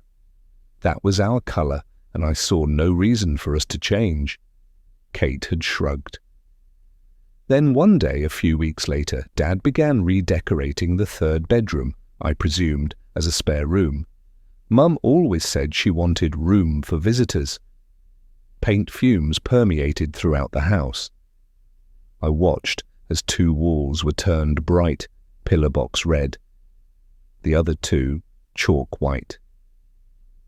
Granny won't be able to sleep with that colour on the walls, I said, giggling. Dad put his paintbrush down and wiped his brow on the sleeve of his overalls. It's not for Granny, love, he chuckled. It's for our Catherine. She's moving into this room now we've got more space. You'll have the other room all to yourself. A lucky girl. You mean Kate is moving in here without me? I was horrified. "Oops, that slipped out," he said. Dad's face contorted into a mock grimace as he slapped his forehead. "Sorry, love. I never was very good at keeping secrets." I charged into our bedroom to challenge Kate about planning to move out without telling me. She was sprawled out on her bed, flicking through a copy of Just 17. She claimed it was all a big surprise, letting me have a bedroom to myself. She'd persuaded Mum and Dad to keep quiet about it. "I thought you'd be thrilled," she said, looking disappointed. "You've totally spoiled it. I was even going to buy you a pressy from my own pocket money and leave it in the room for you. Shan't bother now." That made me feel bad. I knew I was being ungrateful, but I couldn't work out why I didn't feel ecstatic about the whole thing. Kate buried her head in her magazine and ignored me. I decided to change tack. I could already see injustice in the new arrangement. I went back to Dad. "This room's bigger. I want it." "I beg your pardon, young lady? I want this room. I don't mind being the one to move out of the old room and have the bother," I said, copying Kate's style with as much conviction as I could muster. It always seemed to work for her, getting her own way. Dad raised his bushy eyebrows and pointed his finger at me. "Those that want don't get. Now run along and stop being a nuisance." I skulked back to Kate. All I could think of was to point out that we'd always chosen pink. Our twinship required her to have pink in my mind. "You won't be happy in there. There's no pink. Dad's painted the walls red." "Well, red is pink, really, isn't it?" she replied, not looking up. "Just a deeper, stronger version." Even then, I was the paler, watered-down version of you. I force myself to get out of bed and open the shutters. I walk over to the dressing table and flip open a caramel leather jewelry box. I flick through the contents. Nestled at the bottom is a pink beaded macrame bracelet. I bought it for Kate's 13th birthday. She kept it. I kiss it and return it to the box. I open the table drawer to reveal a dozen bottles of nail polish, standing to attention like a row of soldiers, all in graduating shades of red. I'm surprised she has so many, as Kate had a penchant for a professional manicure. Have it all, Kate. I pick one out and give it a shake. It's by Chanel and called Dragon. I'm going to paint my fingernails. There should be time for at least one coat before Ted wakes. I splay out my left hand and take the first brush stroke. "I'm being you, Kate." Kate would twist our parents around her little finger in a way that I never could. She felt entitled, a deep-rooted feeling that the world revolved around her, and maybe it did. She led for us both. Kate was the favourite. Her star shone brighter than mine. The truth was she was my favourite too. I blow on the polish on my left hand and start painting the right. She had a knack of persuading me to do almost anything. That's one of the reasons I can't get the image of Charlie and Georgie in the back of the car out of my mind. One of the reasons I'm stuck on the detail of Kate not wearing her seatbelt. I feel so guilty. I've never told anyone this, but Kate never passed her driving test, or her theory. I took them for her. That's why, when she said she was tired, I persuaded her to let me drive with Ted. Swapping identities was a game we played many times at school. We'd switch classes, it could be funny to con teachers and fellow pupils. I got more attention from boys if they thought I was Kate. When it came to attracting the opposite sex, Kate had something special and indefinable that I didn't. It was exhilarating and naughty to pretend to be her. I never took any exams for her, though. By the time we did our GCSEs, teachers were wise to twin pranks, and so we were made to sit in the same room. I passed my driving test with flying colours first time, while Kate was still attempting to pass round 6 of her theory. Another fail, and she was so miserable. She passed on the 7th attempt, this time with full marks, and £30 in my back pocket. Things didn't go too well with the practical driving test either. Kate showed a spectacular lack of ability behind the wheel. After failing 3 times, she asked me to drive her to the 4th. Mum insured me for her car, so I relished the opportunity to lord my driving skills over her. When we parked up at the test centre, Kate wafted a £20 note in my face. "Off you go then." "You've got to be kidding." "No way, not this time." Kate produced a crisp, red £50 note. She knew how to get my attention. I went to take it, but she snatched it away out of my reach. "Uh-oh! Not so fast. You only get this one on delivery of the goods, missy. Run along now." This felt different than before. I knew we'd be breaking the law. As always with Kate, though, I complied. By the time I returned with her pass certificate, she was sitting in the driver's seat of Mum's car. "One word of this to anyone ever, and you're dead. Deal?" Kate dangled the £50 note in one hand and offered a pinky finger to me with the other. My heart was in my mouth for the entire drive home. Her driving skills improved with experience, but I always worried about her hazard perception skills. It's a secret we kept between us for over half our lifetime, and one that would ruin my career if it got out. Looks like I'm being given time for a second coat. As I paint, I stare at a picture of Kate and Giles on their wedding day. Kate's sense of self-entitlement extended to marriage, and when oven-ready hedge fund manager Giles came along, he didn't stand a chance. Kate was panning life for gold and found it the moment she served Giles his champagne in the first-class cabin of the Virgin Atlantic New York-bound flight. I imagine Kate reeled him in, looking radiant in her signature red uniform. Within 6 months, a Tiffany rock adorned her finger, and a year later, she walked down the aisle in a stunning Alexander McQueen dress. As Kate Mildenhall, she led a privileged rom-com montage of a life. Meanwhile, I became plain Beth Brown. I couldn't even compete on the name stakes. Mildenhall sounds like a grand and regal manor. I considered hyphenating to give myself more gravitas, but Kate laughed hysterically when I told her about it. I've got to stop tormenting myself. The sound of Ted stirring comes through the baby monitor. I enter his nursery and lean over his cot to stroke his head. Darn, I've managed to daub his forehead with a blob of red nail polish. It looks like a drop of blood. I'm going to have to find a way of removing that safely. To my delight, he seems pleased to see me. "Good morning, little Mr. Sunshine. Welcome to Tuesday." I drape a muslin over my shoulder and lift him up. My heart fills, cradling Ted in my arms as if something warm and wholesome has been poured inside my heart. He is truly all I need, all I have ever needed. Showering will have to wait now. Ted is awake. I have absolutely no idea whether Magdalena is going to appear again today. I couldn't exactly ask her working hours, so I'm going to have to see what unfolds. While I'm craving solitude, she could prove useful. I need to go out for a bit to get my hair cut properly. I can't keep it looking like a bird's nest indefinitely to hide my home cut. I'm also going to call David. Unbelievably, the bastard didn't call Kate yesterday. Rude, unsympathetic, self-absorbed. Thinking of him makes me angry. Right, this can't wait any longer. I'm going to call him now. I don't care that it's still early.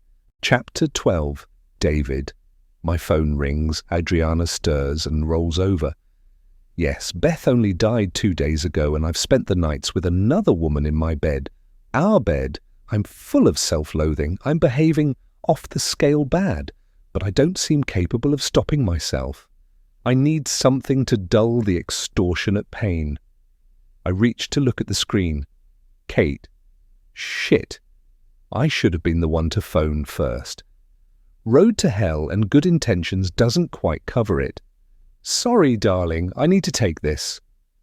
I grab my phone, leap out of bed and go into the spare room. Tentatively, I press receive. I hear Kate sigh, but she doesn't say anything. I clear my throat. I should be the first to speak. I don't know what to say, how to deal with this. Kate, oh Kate, I was going to call you today.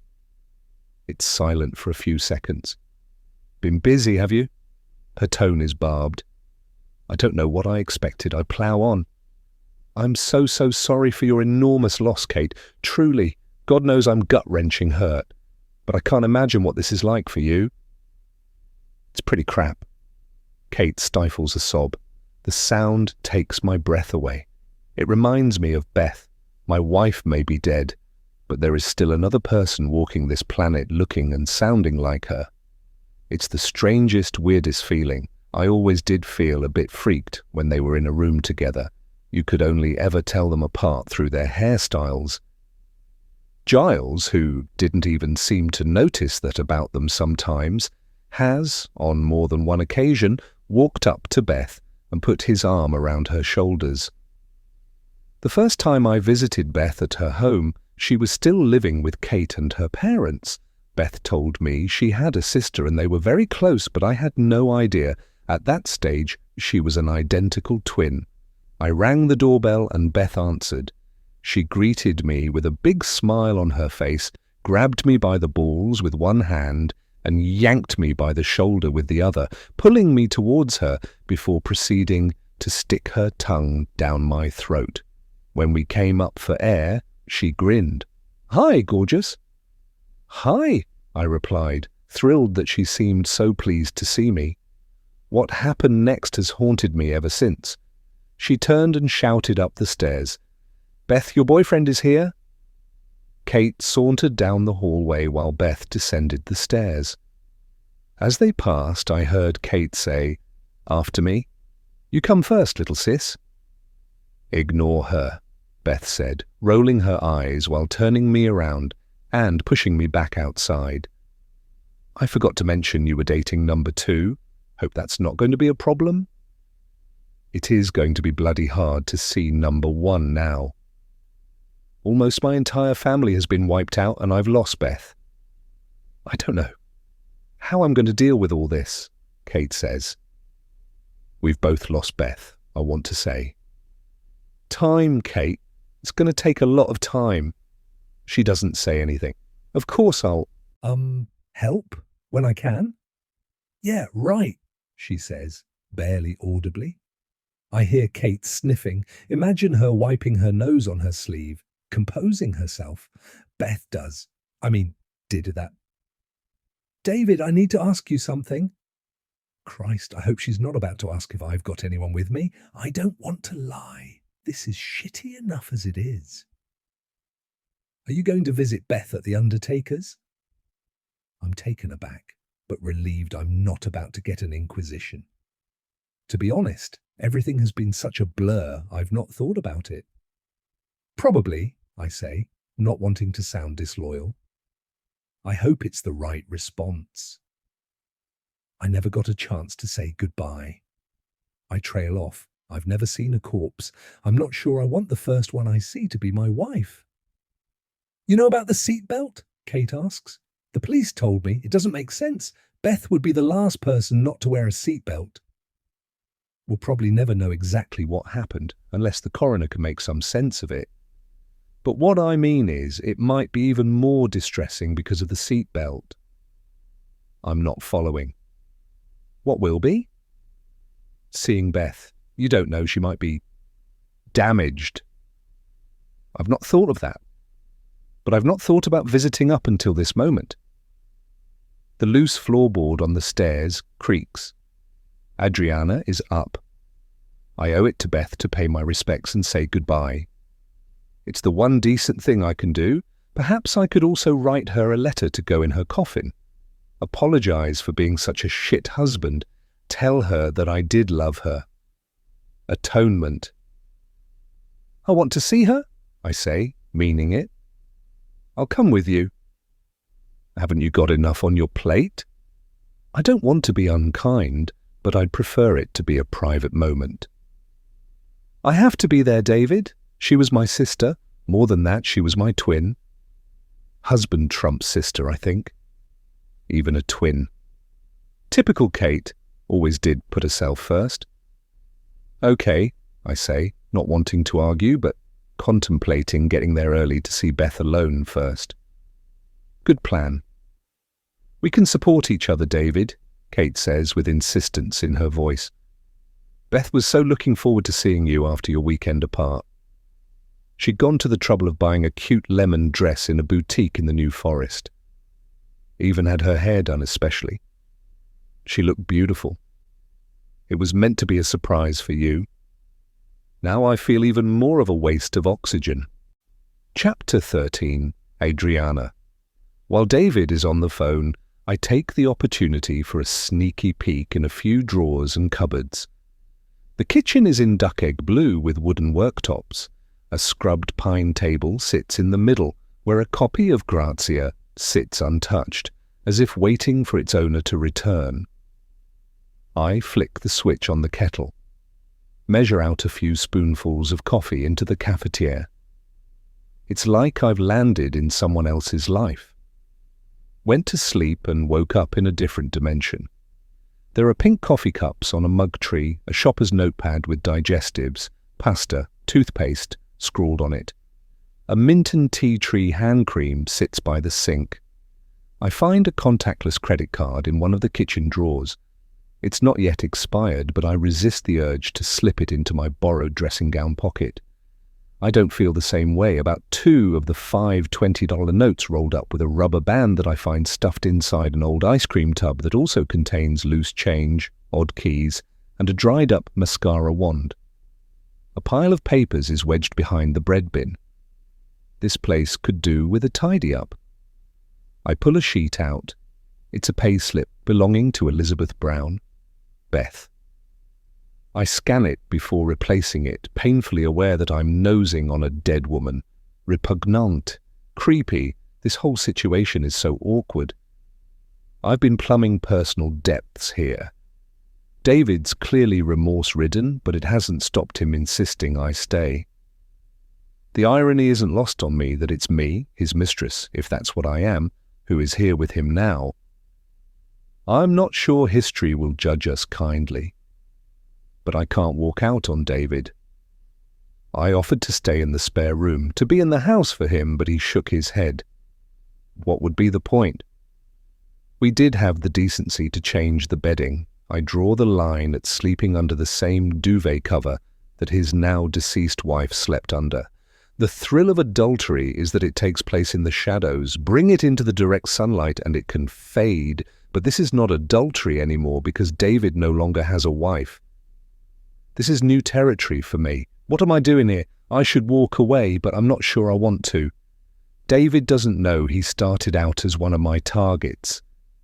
I can't tell him now, can I? I put a couple of slices of bread in the toaster as David comes down the stairs. God help me, that was difficult. He puts his phone on the kitchen table. He rubs at something invisible on the side of his face. He tells me it was Beth's twin sister, Kate. David has explained about the car crash and the loss of her family. Poor woman, I say. David pulls me close to him. Thank you for being here. You're special.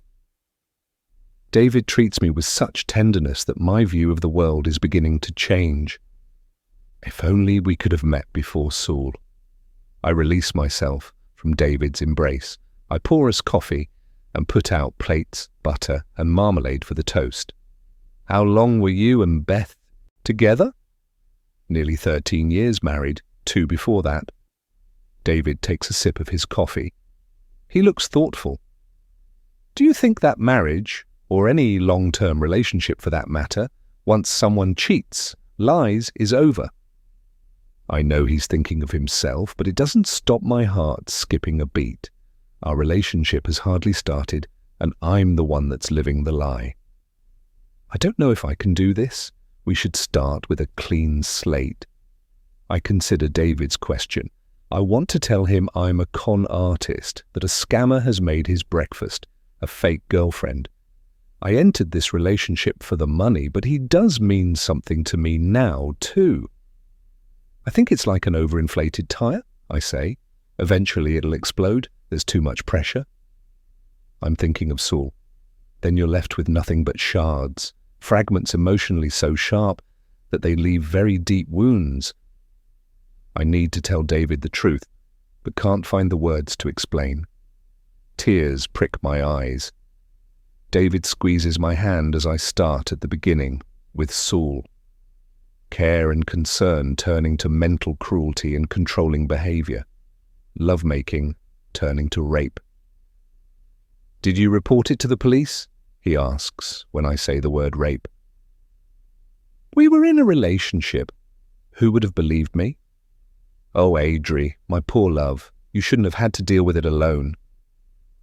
I've dealt with it in my own way, kind of.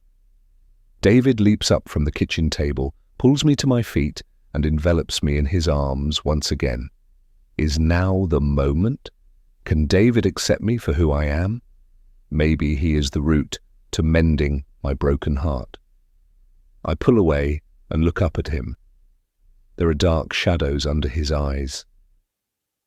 I need to tell you something about me, something bad. David silences me by putting a finger across my lips.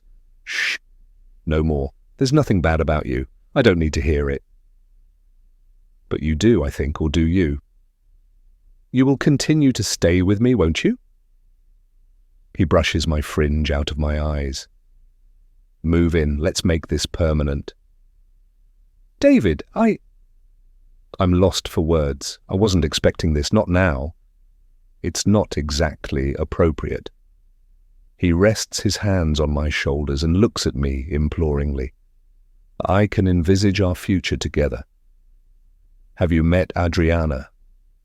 She was the scam mistress when his wife was still alive. I don't feel comfortable, and it won't be long-term, but I'm not past putting a rent-free roof over my head for a while.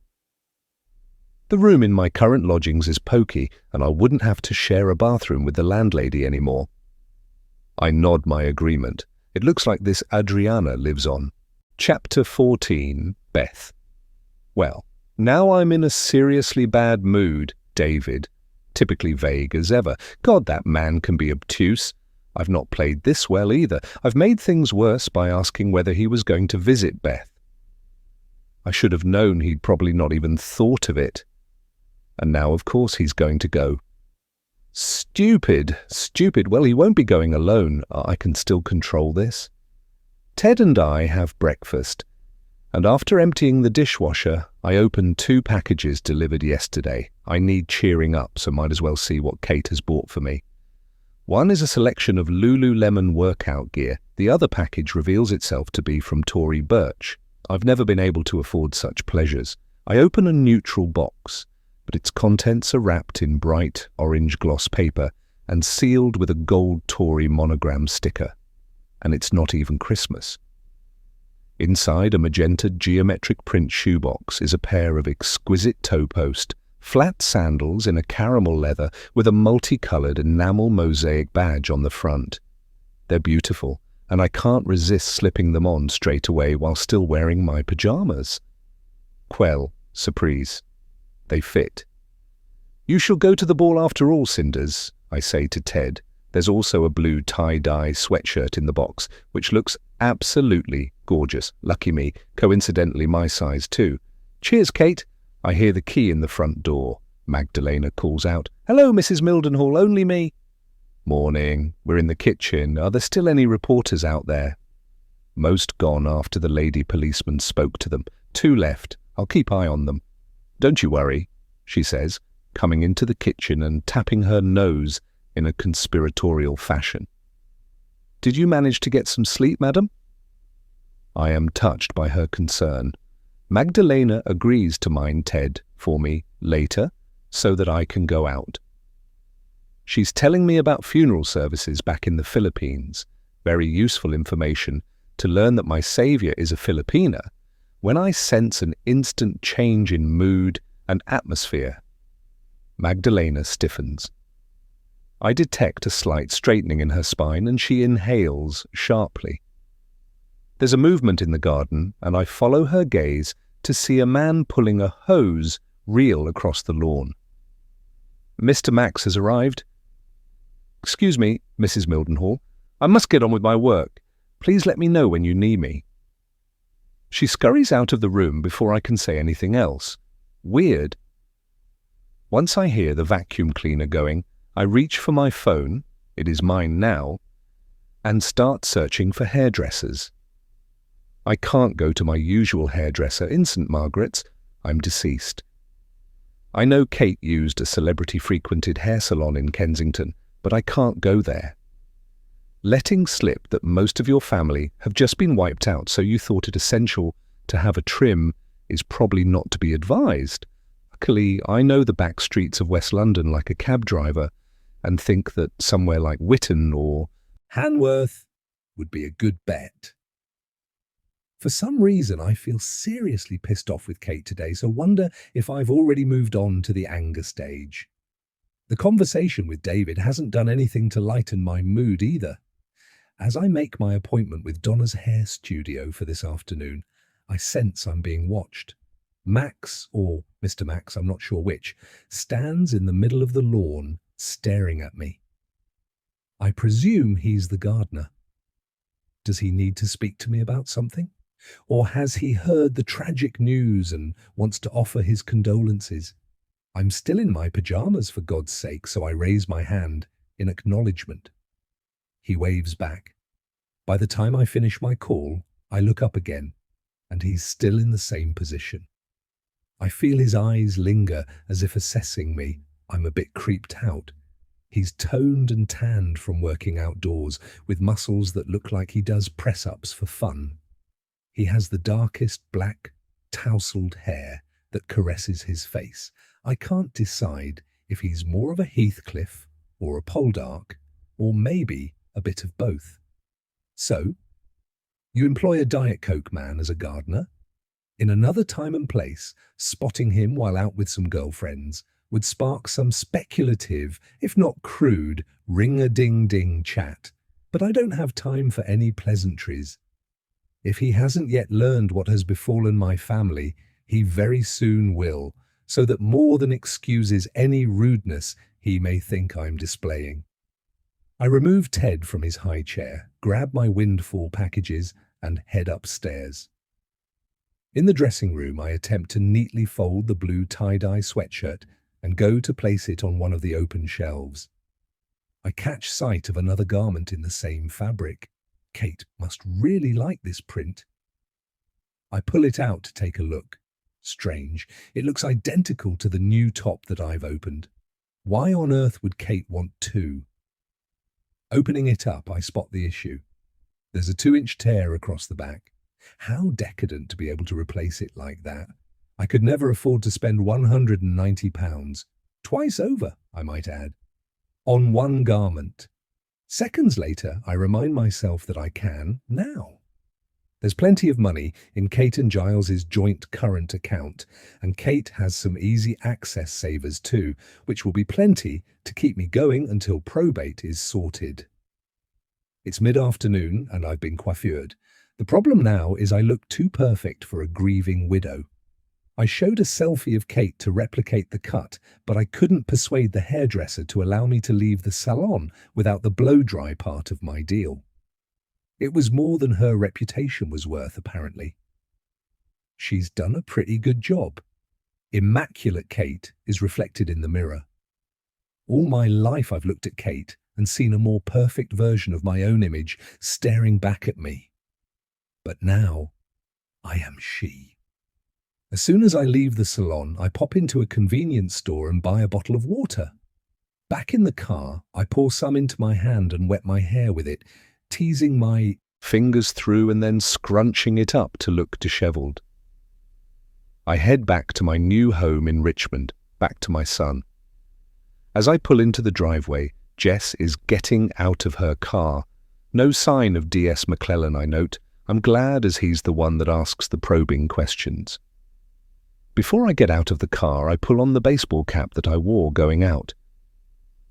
It was something to hide behind and to cover my atrocious self-cut from any beady-eyed neighbours.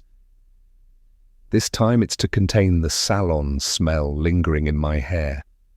The hairdresser was swift with the volume mousse and hairspray before I realized what she was doing. I should have been more attentive. I can't afford to be undone by a spritz too many from an unsuspecting hairdresser. "Hi, Kate," Jess says. "How are you feeling today?" I know she's only trying to make conversation, but how does she think I'd be 2 days after having lost my husband and 2 children? Hanging on, but not great. I needed to get out the house for a bit. Loads to organise. "Surprisingly," I reply tartly. I take a deep breath to give myself a jolt. Don't be off with Jess. She's only doing her job. The combination of grief and guilt renders powerful emotions, and I want to punch everyone today. I mustn't let it cloud my judgment and affect my behaviour, otherwise I'll trip up. "Sorry to call in unannounced, but we've had some information back on the car. May I?" Jess indicates the front door to go inside. Of course, I haven't been able to stop thinking about it.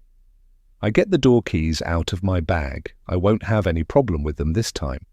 "Tradesman?" Jess says as we pass a van parked in the driveway. "The gardener must still be here. He's worked a long day. I thought he'd have gone by now." "Garden company and general maintenance," I say, taking in the vehicle for the first time. I passed it earlier but didn't give it a second glance. The van is black with "The Outdoor Butler" in yellow signwriting on the side, gardening, landscaping, lawn care, general maintenance and clearance. There's a large, bright sun motif and the outline of a tree. "They come regularly," I add. Another addition to Kate's apparent staff rota, I think. As I turn the key, Ted's cries reach me. My heart lurches. I hasten inside as Magdalena walks out of the kitchen with him. "My baby boy." I run to take him with open arms.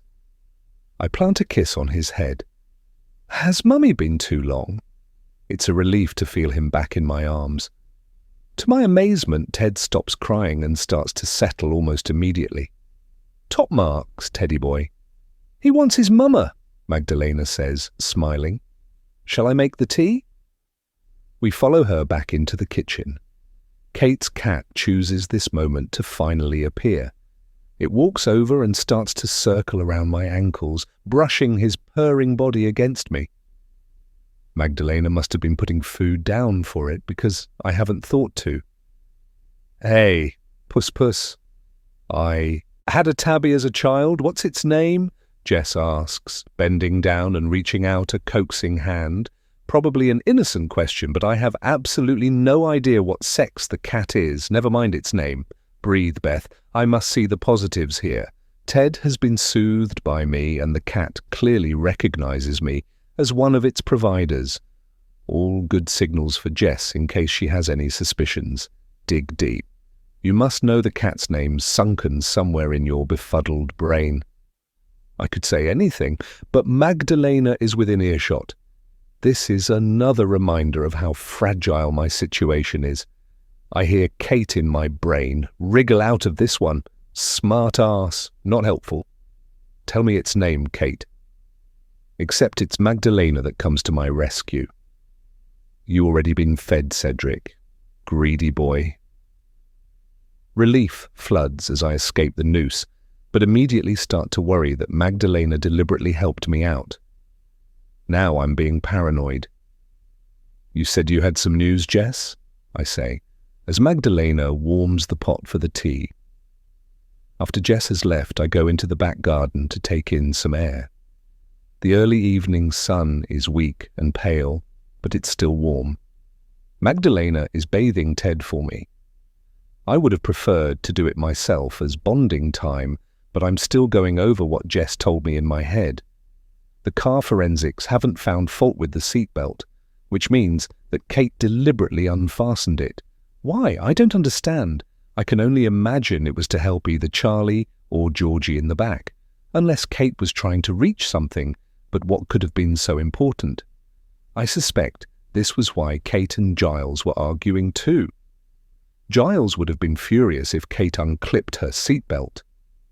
There's also no indication that the white van made contact with Giles's car. It had been parked up on the slip road for a while before it joined the motorway. False number plates, so they've not been able to trace it. Typical. The inference is that the van's erratic driving may have caused Giles to brake sharply and lose control of his vehicle. The van driver will get away with this. I've never felt so torn. I want to probe, fight for justice for Kate and the children, but in doing so, I increase my chances of exposing myself for who I really am. I can't take that risk. I'm going to fail Kate, but maybe she failed me first. Maybe it had something to do with the fact that growing up, Kate sucked all the oxygen out of the room, leaving me with little to breathe or flourish. Kate left me devoid of oxygen. Maybe I will leave her devoid of justice. The calm and solitude of the garden is comforting. I step out onto a vast deck area that encompasses a large L-shaped rattan sofa, reclining chairs and a glass-topped dining table and chairs to seat 10. There's also a built-in barbecue and pizza oven on a patio next to the deck. The garden is impossibly huge and adjoins others equally as sizable. A high, original wall with some trailing jasmine runs along one side of the garden as well as the rear. A new fence separates the garden from the neighbour on the other side. There's a large, well-manicured lawn, tended flower beds festooned with rose bushes, immaculate paved pathways edged with lavender, and a summer house that I would have been happy to move into. The rear of the garden has a play area with a climbing frame, large sandpit, and Wendy house.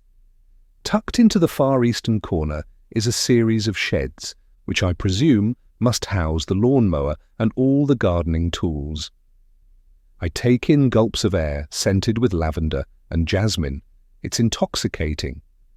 I've not had the opportunity to explore the garden properly up until now, so I take the perimeter path. As I reach the turn at the top end of the garden near to the summer house, I sense a presence behind me. I jump like a startled fawn and turn to see the gardener. I had no idea he would still be here this late. "Hello," he says, imbuing the two syllables with emphasis.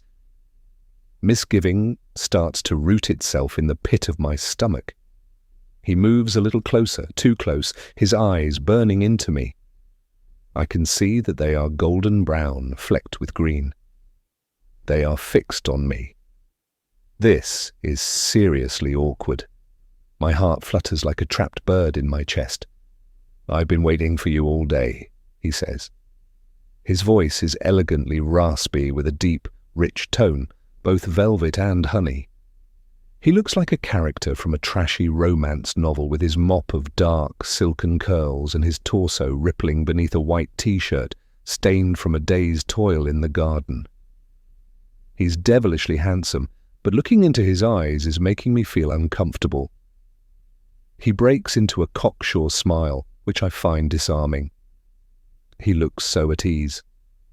His whole face is beaming, but I can't work out if it's with menace or actual joy at seeing me. Alarm bells start to buzz in my head like a swarm of bees. Something is so very off here. Why would he have been waiting for me all day? He scans my face expectantly, waiting for a reply. I don't have one. I swallow what feels like a mouthful of glass. I open my mouth but can't draw air. His face turns mutinous. Clearly, this wasn't the response he was expecting. I manage to step sideways and put my arm up against the wall of the summer house to steady myself. Also to buy myself a bit of time to think of an adequate response. Perhaps I'll pretend to be feeling faint.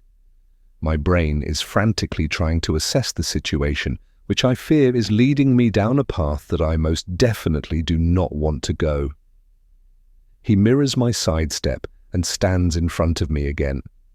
The first of the row of sheds is behind him. Something blue catches my eye. It's a piece of fabric caught on the side of the shed. It flutters limply in the gentle evening breeze. I recognize the print. It's the tie-dye from Kate's torn sweatshirt. Kate has leaned up against that shed. He reaches out and takes my wrist. I freeze. He slowly guides it up to his mouth and kisses the back of my hand. Then, more forcefully, he plunges my middle and index fingers into his mouth, circles his tongue around them and starts sucking hard. I'm gripped by a fear that starts in my abdomen and spreads through the rest of my body. "What are you—" I manage to blurt out a protest, instinctively pulling my hand away as though I've been scalded. I rack my brain for his name. What did Magdalena call him? "Max, no, please. I've lost my children, my husband. I can't." "Well, this is going to make life easier for us then, isn't it?" Max sneers, leaning forward to push my back up against the summer house and propping his arm up behind me. He lowers his face towards mine as though he's about to kiss me. I seize the opportunity and duck down beneath his raised arm. I race across the freshly mown lawn, which is slippery underfoot, causing me to stumble. I gather myself up, looking behind me in case he is following. "Maybe tomorrow then, Lady Jane," he calls out to me. I reach the open doors to the kitchen and forcefully close them. Not fucking likely. Chapter 15, Beth. I sit at Giles's desk in his study, going through papers and making lists of so much stuff that needs to be done. He certainly left everything very organized. There's even a super sharp letter opener on the desk to slice open the envelopes. I feel like the king. I bet he doesn't struggle to concentrate, though. I haven't been able to stop thinking about what happened in the garden yesterday. Talk about leaving me a trail of breadcrumbs. What the hell have you been up to? What Max said is drilled into my brain. Well, this is going to make life easier for us then, isn't it? Are you seriously telling me, Kate, that you've been involved with this man, your so-called bloody garden butler, this man who comes to your home, God knows how frequently, seems to be expecting quite a bit more than his paycheck?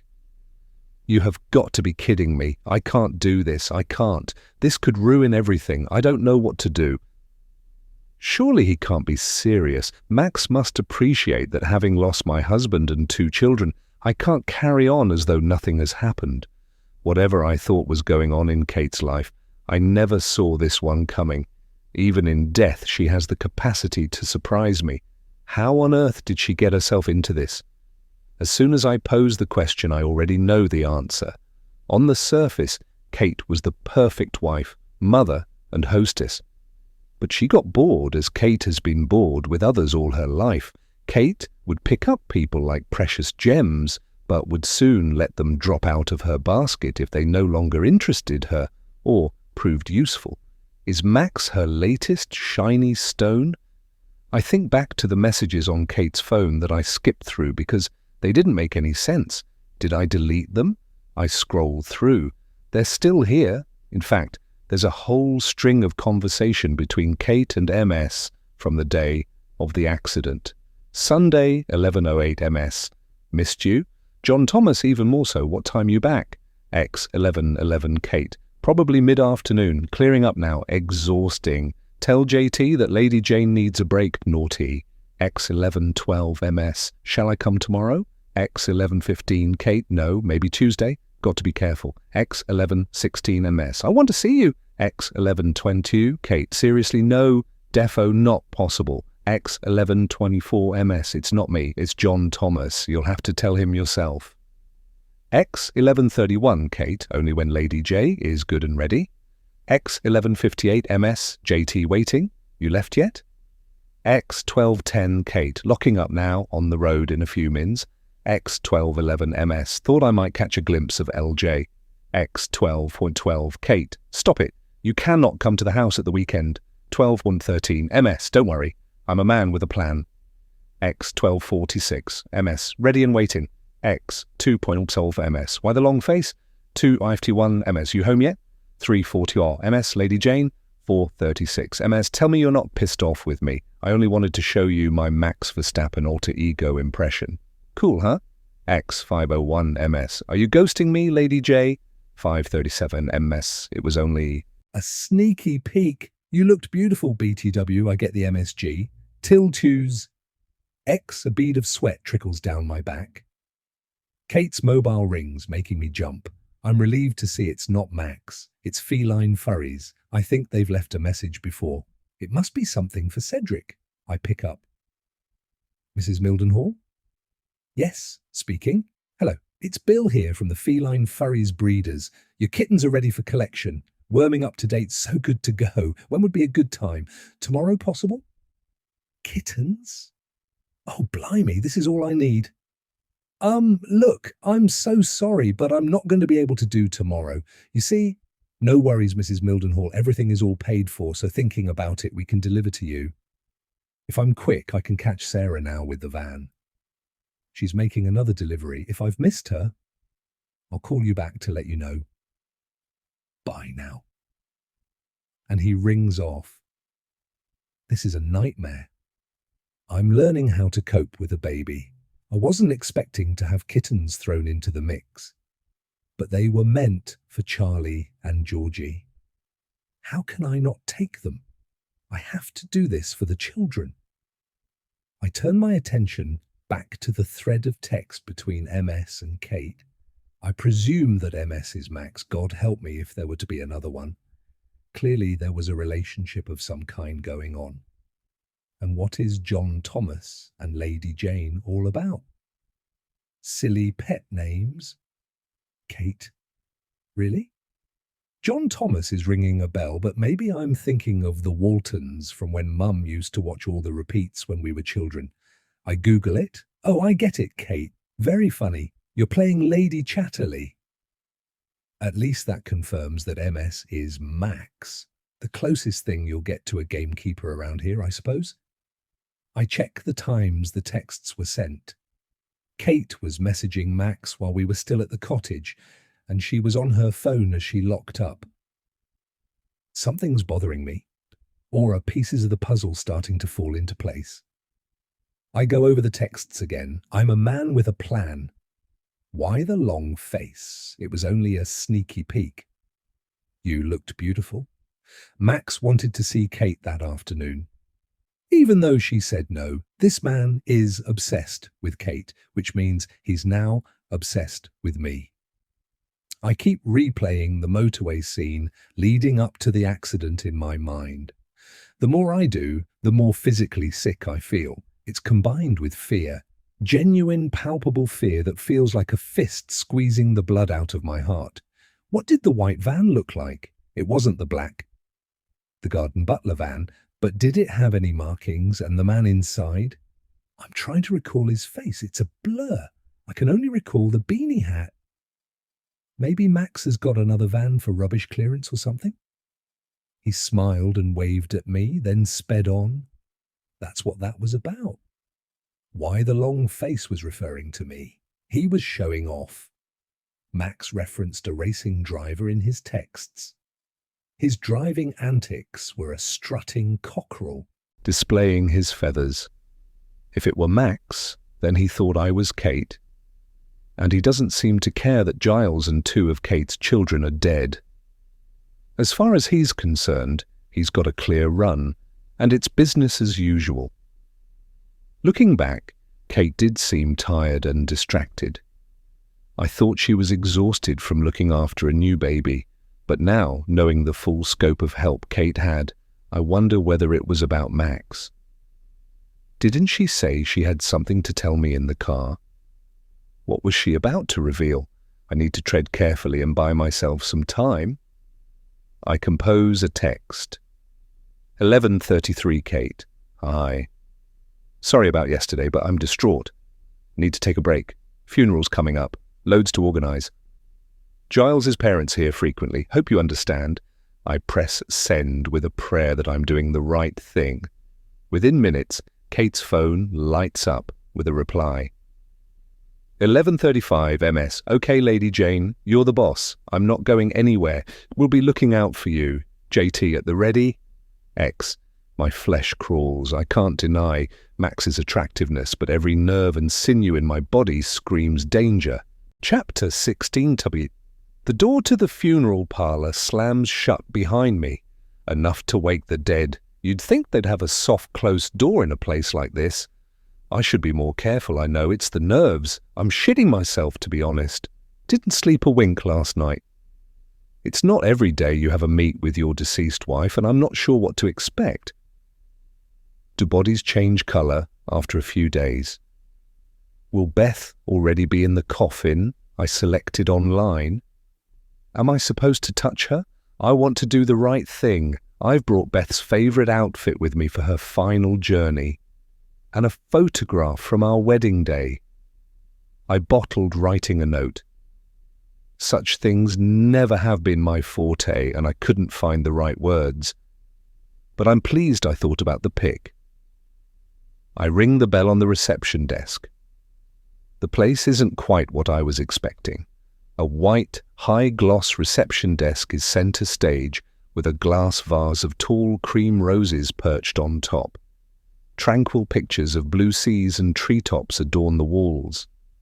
I could be in an insurance office or a hotel reception. Or maybe I'm the one that's at heaven's door. I'm making sick jokes. Proves I'm nervous. Footsteps echo down the corridor. I'm here early to see Beth alone. I don't want Kate with me. She can go in after me, or we can go in together later, whatever she prefers. She may not even need to know I've already seen her. I'll play that one by ear. A man in a grey suit appears. May I help you, sir? David Brown, you should be expecting me. Roger Tupper, the man says, extending his hand. On behalf of Tupper and Sons, please accept our sincerest condolences, Mr. Brown. I give him the bag of clothes I've brought. We're nearly ready for you. Come this way, sir, through to the family room. Your wife's sister has been waiting for you. Crap. Well, that scuppered that plan. I check my watch. I'm more than half an hour early. How long has she been here? The undertaker opens an oak door. Kate sits in a green pleather armchair, focusing on the contents of a mug resting in her lap. She looks up, draws in a breath. David! Can I offer you any refreshment? Roger Tupper says. No, thank you. The thought of consuming anything right now makes me feel sick.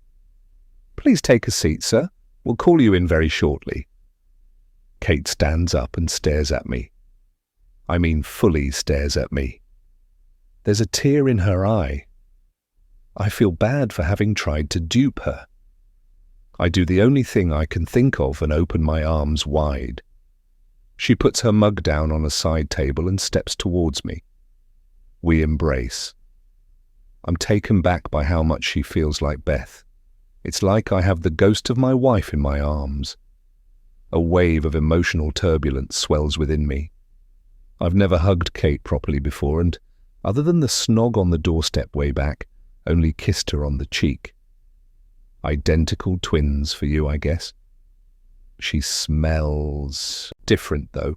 I gulp in air. You don't have to come in with me, you know, I say. Maybe I should go first. Kate doesn't take the hint. I want to see her, David. There's no time for any further discussion as the undertaker reappears. Beth is in the visitation room now. Please come whenever you wish. Kate withdraws from my arms and follows him out the door, leaving me to trail behind. I'm beginning to understand how Beth used to feel being around Kate. Roger Tupper respectfully closes the door behind us and we're left alone. The silence is eerie. An open coffin rests on a table. Kate positions herself by the head end, leaving me to stand below her. I look at my shoes, preparing myself. Oh, Beth, Kate says, stifling a sob. I force myself to look at Beth, my dead wife. She looks serene and peaceful, eyes closed, lips slightly parted, like she's asleep. I can't believe this is Beth. She looks more like a waxwork model out of Madame Tussauds. There's some visible bruising on her face and forehead, which have been touched up with makeup. This will be my last enduring memory of her. I'm beginning to wish I didn't come. She's wearing a gown with a high ruffle collar, maybe to cover damage from the accident.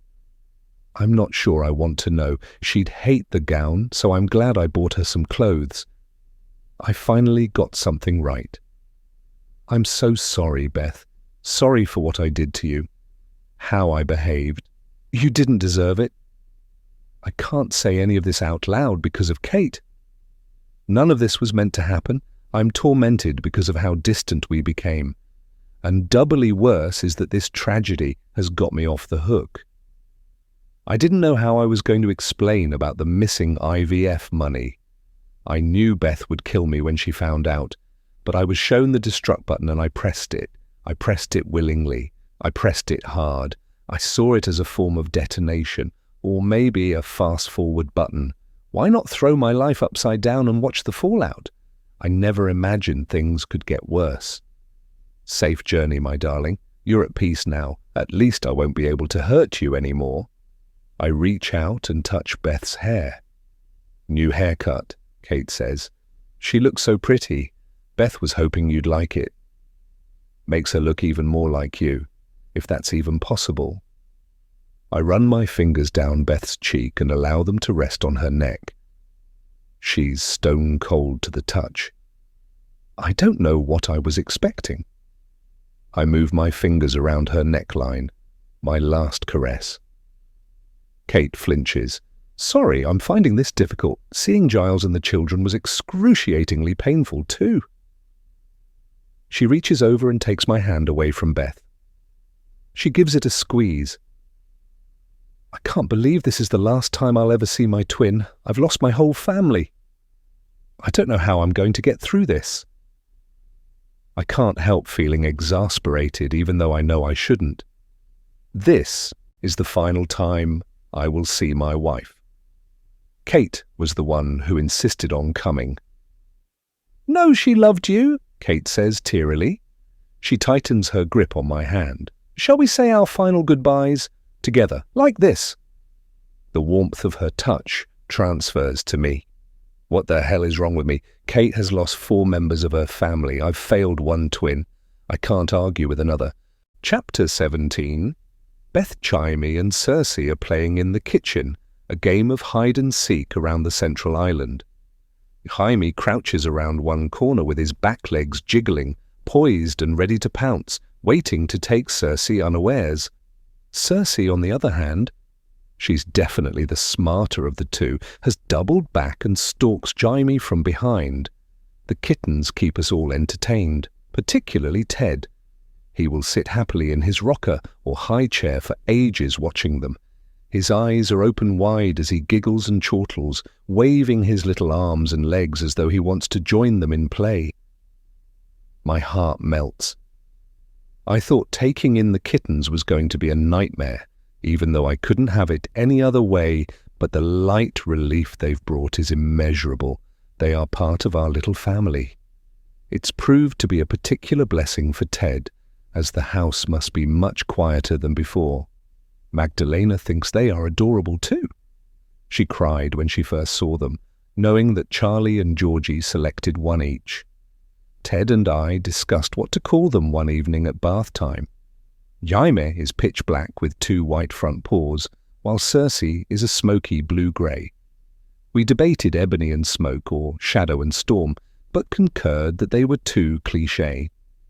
We settled on Jaime and Cersei because I like the fact the characters are twin brother and sister, even though they were pretty evil, particularly Cersei. I've promised to let Ted watch Game of Thrones to understand their heritage when he's old enough. He told me that was fine. We often talk like that, Ted and I. Or at least, I talk out loud to Ted if there's no one around, and I respond for him too. We're quite a team. It's become such a habit that I still hear his voice in my head if we've got company. Ted and I love that Magdalena calls Jaime Jammy. It's pronounced Jamie, I say. Jammy, Magdalena repeats, laughing to herself. Cersei, she says for Cersei. We all chuckle and decide to roll with it. We keep the kitchen doors to the garden closed most of the time as the kittens aren't yet old enough to venture outdoors alone. That suits me fine. Easier to shut Max out too. I've bought myself a bit of time, but I have no idea when he is going to start to put pressure on me again. I get an emoji or a stream of kisses most days. I rarely reply. At least I was telling the truth about being busy. Laura and Michael have been here frequently. There's an immense amount to organise, with a triple funeral to be held at St. Bartholomew's in Richmond, followed by a burial in the cemetery at Kew. I've decided to proceed slowly to extricate myself and hopefully draw a line under Max. I'll give it a few weeks and then tell him not to come anymore. Pay him off if he's on a contract if I have to. He's been appearing a couple of times a week and keeps the garden immaculate. Max doesn't seem to come at regular times, unlike Magdalena, so I never quite know when he's going to appear. Magdalena works here full-time and doesn't stop from the moment she arrives until her departure time, normally about 6 p.m. I've finally worked out her schedule. 6 days a week in total, with Wednesday and Saturday afternoons off. The only day Kate had to fend for herself was Sunday, and she had Giles at home then too. I've decided to take Ted to visit Mum in her care home this afternoon. Max arrived about half an hour ago, so it's a good excuse to get out of the house. I've been putting it off. I know I should have visited sooner, but Mum is the last person I ever want to deceive. And the most challenging. I have no choice though. I've needed the time to get myself more Kate ready.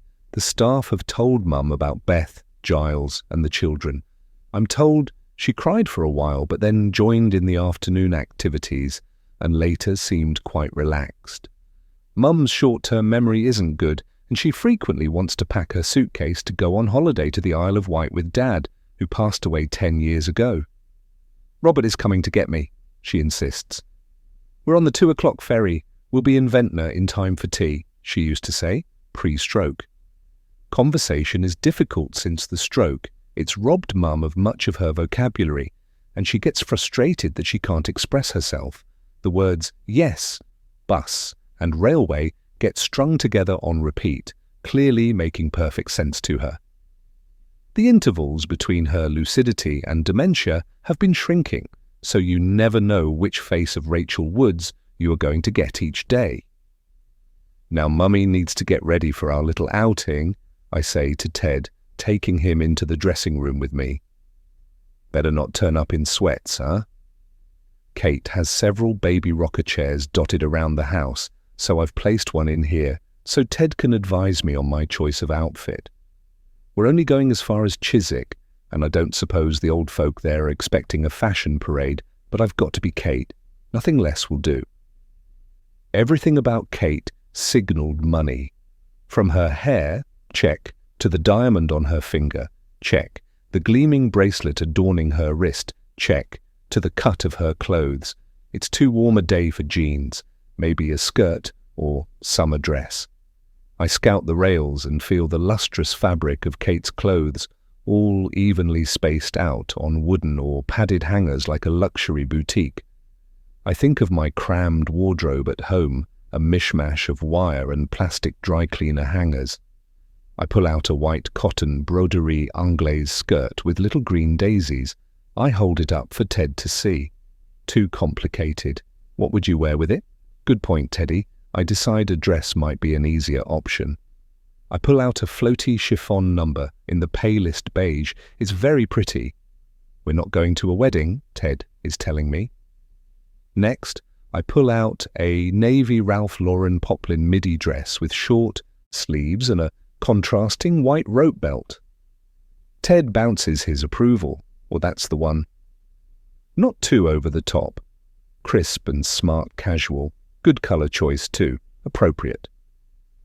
You're good at this, Ted, I tell him appreciatively. I slip the dress on. I like it. I find a pair of navy suede open-toed espadrille wedges from the shoe section of the dressing room, mirror check, a slick of red lipstick, and a summer basket weave handbag complete the look. Kate is staring back at me. Check. Roadworks on the A316 over the Chiswick Bridge slow the traffic. I don't mind. Ted has fallen asleep, and the longer we can be away from the house, the better. Swallowfields is set in an area between the Hogarth roundabout and the river. It's spacious, with communal areas as well as private rooms looking out on a beautiful garden with walkways and plenty of seating. I'm hoping to be able to sit outside with Mum today if she fancies it, to take advantage of the sunshine. The staff are wonderful and caring. Kate and I were so relieved when a place came up for Mum. Once parked, I transferred Ted to his stroller, fastening him in securely, and place a little sun hat on his head. We report to reception to check in. Mum is in one of the residence lounges, we're told, and someone will be with us shortly. Within minutes, one of Mum's regular carers, Sally, appears. She's about mid-40s, with shoulder-length dark brown hair that is always so tightly tied back that I wonder if she does it as a DIY facelift. A pair of glasses on a chain hang around her neck. I guess you can't be putting them down in here too often, otherwise you'd never find them again. Kate, oh Kate, Sally says, coming through the security doors. She has genuine tears in her eyes. We are all devastated to hear what happened. I'm so sorry for your loss. Poor love. Thank you, it's really tough, I reply with a lip tremble. Sally steps forward with her arms outstretched, and I can tell from her caring nature that she wants to give me a hug. I allow myself to fall into her and momentarily rest my head on her shoulder. Everyone has been so kind, I say, pulling away from her embrace. It's difficult to know how to carry on, but I have to, don't I? I still have a son, and I have to keep going for him. He's my only world now. I reach out for the top of Ted's head. You're amazing, Kate. You truly are, and you'll find an inner strength you didn't know you had. The world will right itself again one day. It always does, Sally says, stroking my arm. I've noticed this stroking business more and more. Nobody really knows what to say to me. Losing a husband and 2 children at the same time is so inexorably painful that people find it difficult to know how to react. It's a soothing response mechanism, maybe just as much for the stroker as the stroked. Would I be stroking you, Kate, if you survived? How's Mum been? I say to pull myself together and move the conversation on. Sally lets out a little sigh. She's been very up and down, to be honest. A difficult few days after we broke the news, but then she went back in time again and I think was trying to tell us how she was expecting twins. It's obviously been on her mind. Sally uses her pass to open the double security doors and holds them open for Ted and I to go through. I feel bad about not having visited. I wanted to, but I've been so overwhelmed. I can't help but sniff. I didn't want to make things worse, wasn't sure I'd cope. Don't beat yourself up about that. You must look after yourself and your baby right now. Everyone understands. We're here to take care of your mum. I hope Mum won't be too cross with me. Confusion and distress are to be expected as the disease progresses, but it's been worse recently and exacerbated, of course, by communication being so difficult. But she's comfortable, Kate. I can assure you of that. We follow Sally to the main residence lounge. Mum is sat in a high-backed armchair by the French windows to the garden. Look who's here to see you, Rachel. It's your daughter, Kate, Sally says. Hi, Mum. I plant a kiss on her cheek. I've brought Ted to see you. It's such a lovely afternoon. We could take a walk in the garden. What do you think? Mum looks up at me quizzically. She frowns. My heart quickens. Bus, railway. Sally gives me the nod that she'll leave us together and goes to attend to another resident struggling to retrieve a dropped newspaper. I get Mum outside and we stroll, super slow, side by side, pushing Ted in his buggy. Mum has her arm linked through mine for security as she likes to be guided. There's a free bench in the shade of a cherry tree. I make Mum comfortable and sit down beside her. Her skin is sallow with dry, flaky patches, and red thread veins cluster on her cheeks. Her once lustrous chestnut hair is heavily streaked with grey and hangs lankly around her face. Where has our beautiful mother gone? I can only feel sadness. Mum is only 74 and this awful disease has robbed her of so much. I take her hand and put it in mine. The back of it is marked with liver spots and the veins are looking raised. I give it a squeeze and start to stroke it. My turn to be the stroker. I'll always be here for you, Mum. Ted too. We love you. She turns and looks at me. Yes, bus, bus, bus. This is nice, Mum, isn't it? I point up at the near cloudless blue sky. Look, as blue as your favourite delphinium. Not often we get days like this. I continue the idle chatter while stretching out my legs and inclining my feet upwards to reach the puddle of sunshine filtering through the shade of the tree canopy. My peeping toes glint in the sun. Mum takes a sharp intake of breath and lets out an audible gasp. Yes, yes, yes! Railway! He screams, turning towards me and grabbing me by the shoulders. Whatever is it, Mum? Are you okay? Mum's eyes bulge with excitement. Yes, Beth. Mum yanks at the neckline of my dress, indicating for me to pull it down. No way, you cannot take the pin out of that grenade. I move her hand away with care.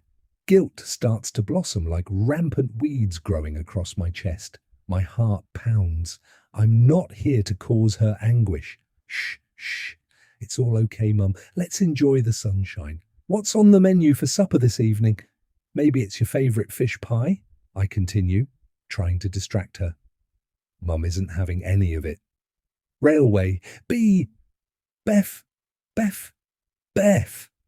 She screams this on repeat. Beth's gone, Mum. She's not here. I grit my teeth. I don't want to say dead in front of her. I keep my voice measured. I'm Kate. I'm here with Ted, see? I indicate his buggy as though that proves everything. I need to calm Mum down. She leaps to her feet and clutches her head while still trying to get the words out. Frustrated with me that I'm not understanding, but I understand perfectly well. Yes, bus, Beth. She points her index finger at me with her eyes bulging out their sockets. We've started to attract attention. Inquisitive faces turn in our direction to see what all the commotion is about. Mum gets more and more agitated. Please, Mum, sit back down. Would you like a cuddle with Ted? Shall we walk around the garden again? Mum continues to point at me while struggling to speak at the highest pitch possible to let the whole garden know her discovery. At this moment, the truth is hanging between us like a stained sheet on a washing line. A wave of shame washes over me again, but I refuse to engage with it. Shaming myself won't get me where I intend to go. Sally appears in the French windows and shades her eyes from the sun as she looks across in our direction. Is everything okay? She's saying. I shake my head back at her. No, it's not all right. Yes, I need help here. I've fucked up big time. Sally turns and says something to someone inside before heading across the lawn towards us at speed. She's closely followed by Rahul, one of the male nurses. Rachel, there you are, my lovely. What's going on here? Time to take you in for a cup of afternoon tea. Kate would love a cup too, I'm sure, Sally says as she and Rahul frame Mum and steer her back towards the residence lounge. Beth, Mum continues to say, glancing back at me. She's looking confused and I can see the fight being squashed out of her. I feel terrible. I fuss over Ted for a couple of minutes to allow them to settle Mum before we return indoors. Sorry that had to happen, Kate. That's all you need right now, I'm sure, Sally says, coming over to help me maneuver Ted's stroller over the French. Windows step. She wants me to be Beth, I think. I might as well face it head on in case Mum starts up about Beth again. It's only to be expected, unfortunately. Sadly, there will come a time when your mum doesn't remember Beth at all, or maybe not recognize you, I'm afraid. Sally gives my arm a consolatory stroke. I look down at Mum, who's sitting back in her chair with a floral teacup and saucer in her hands. A custard cream biscuit is perched on the edge of the saucer. She's staring out at the garden again, lost in space and thought. The anguish has gone out of her, but what is left behind seems far worse.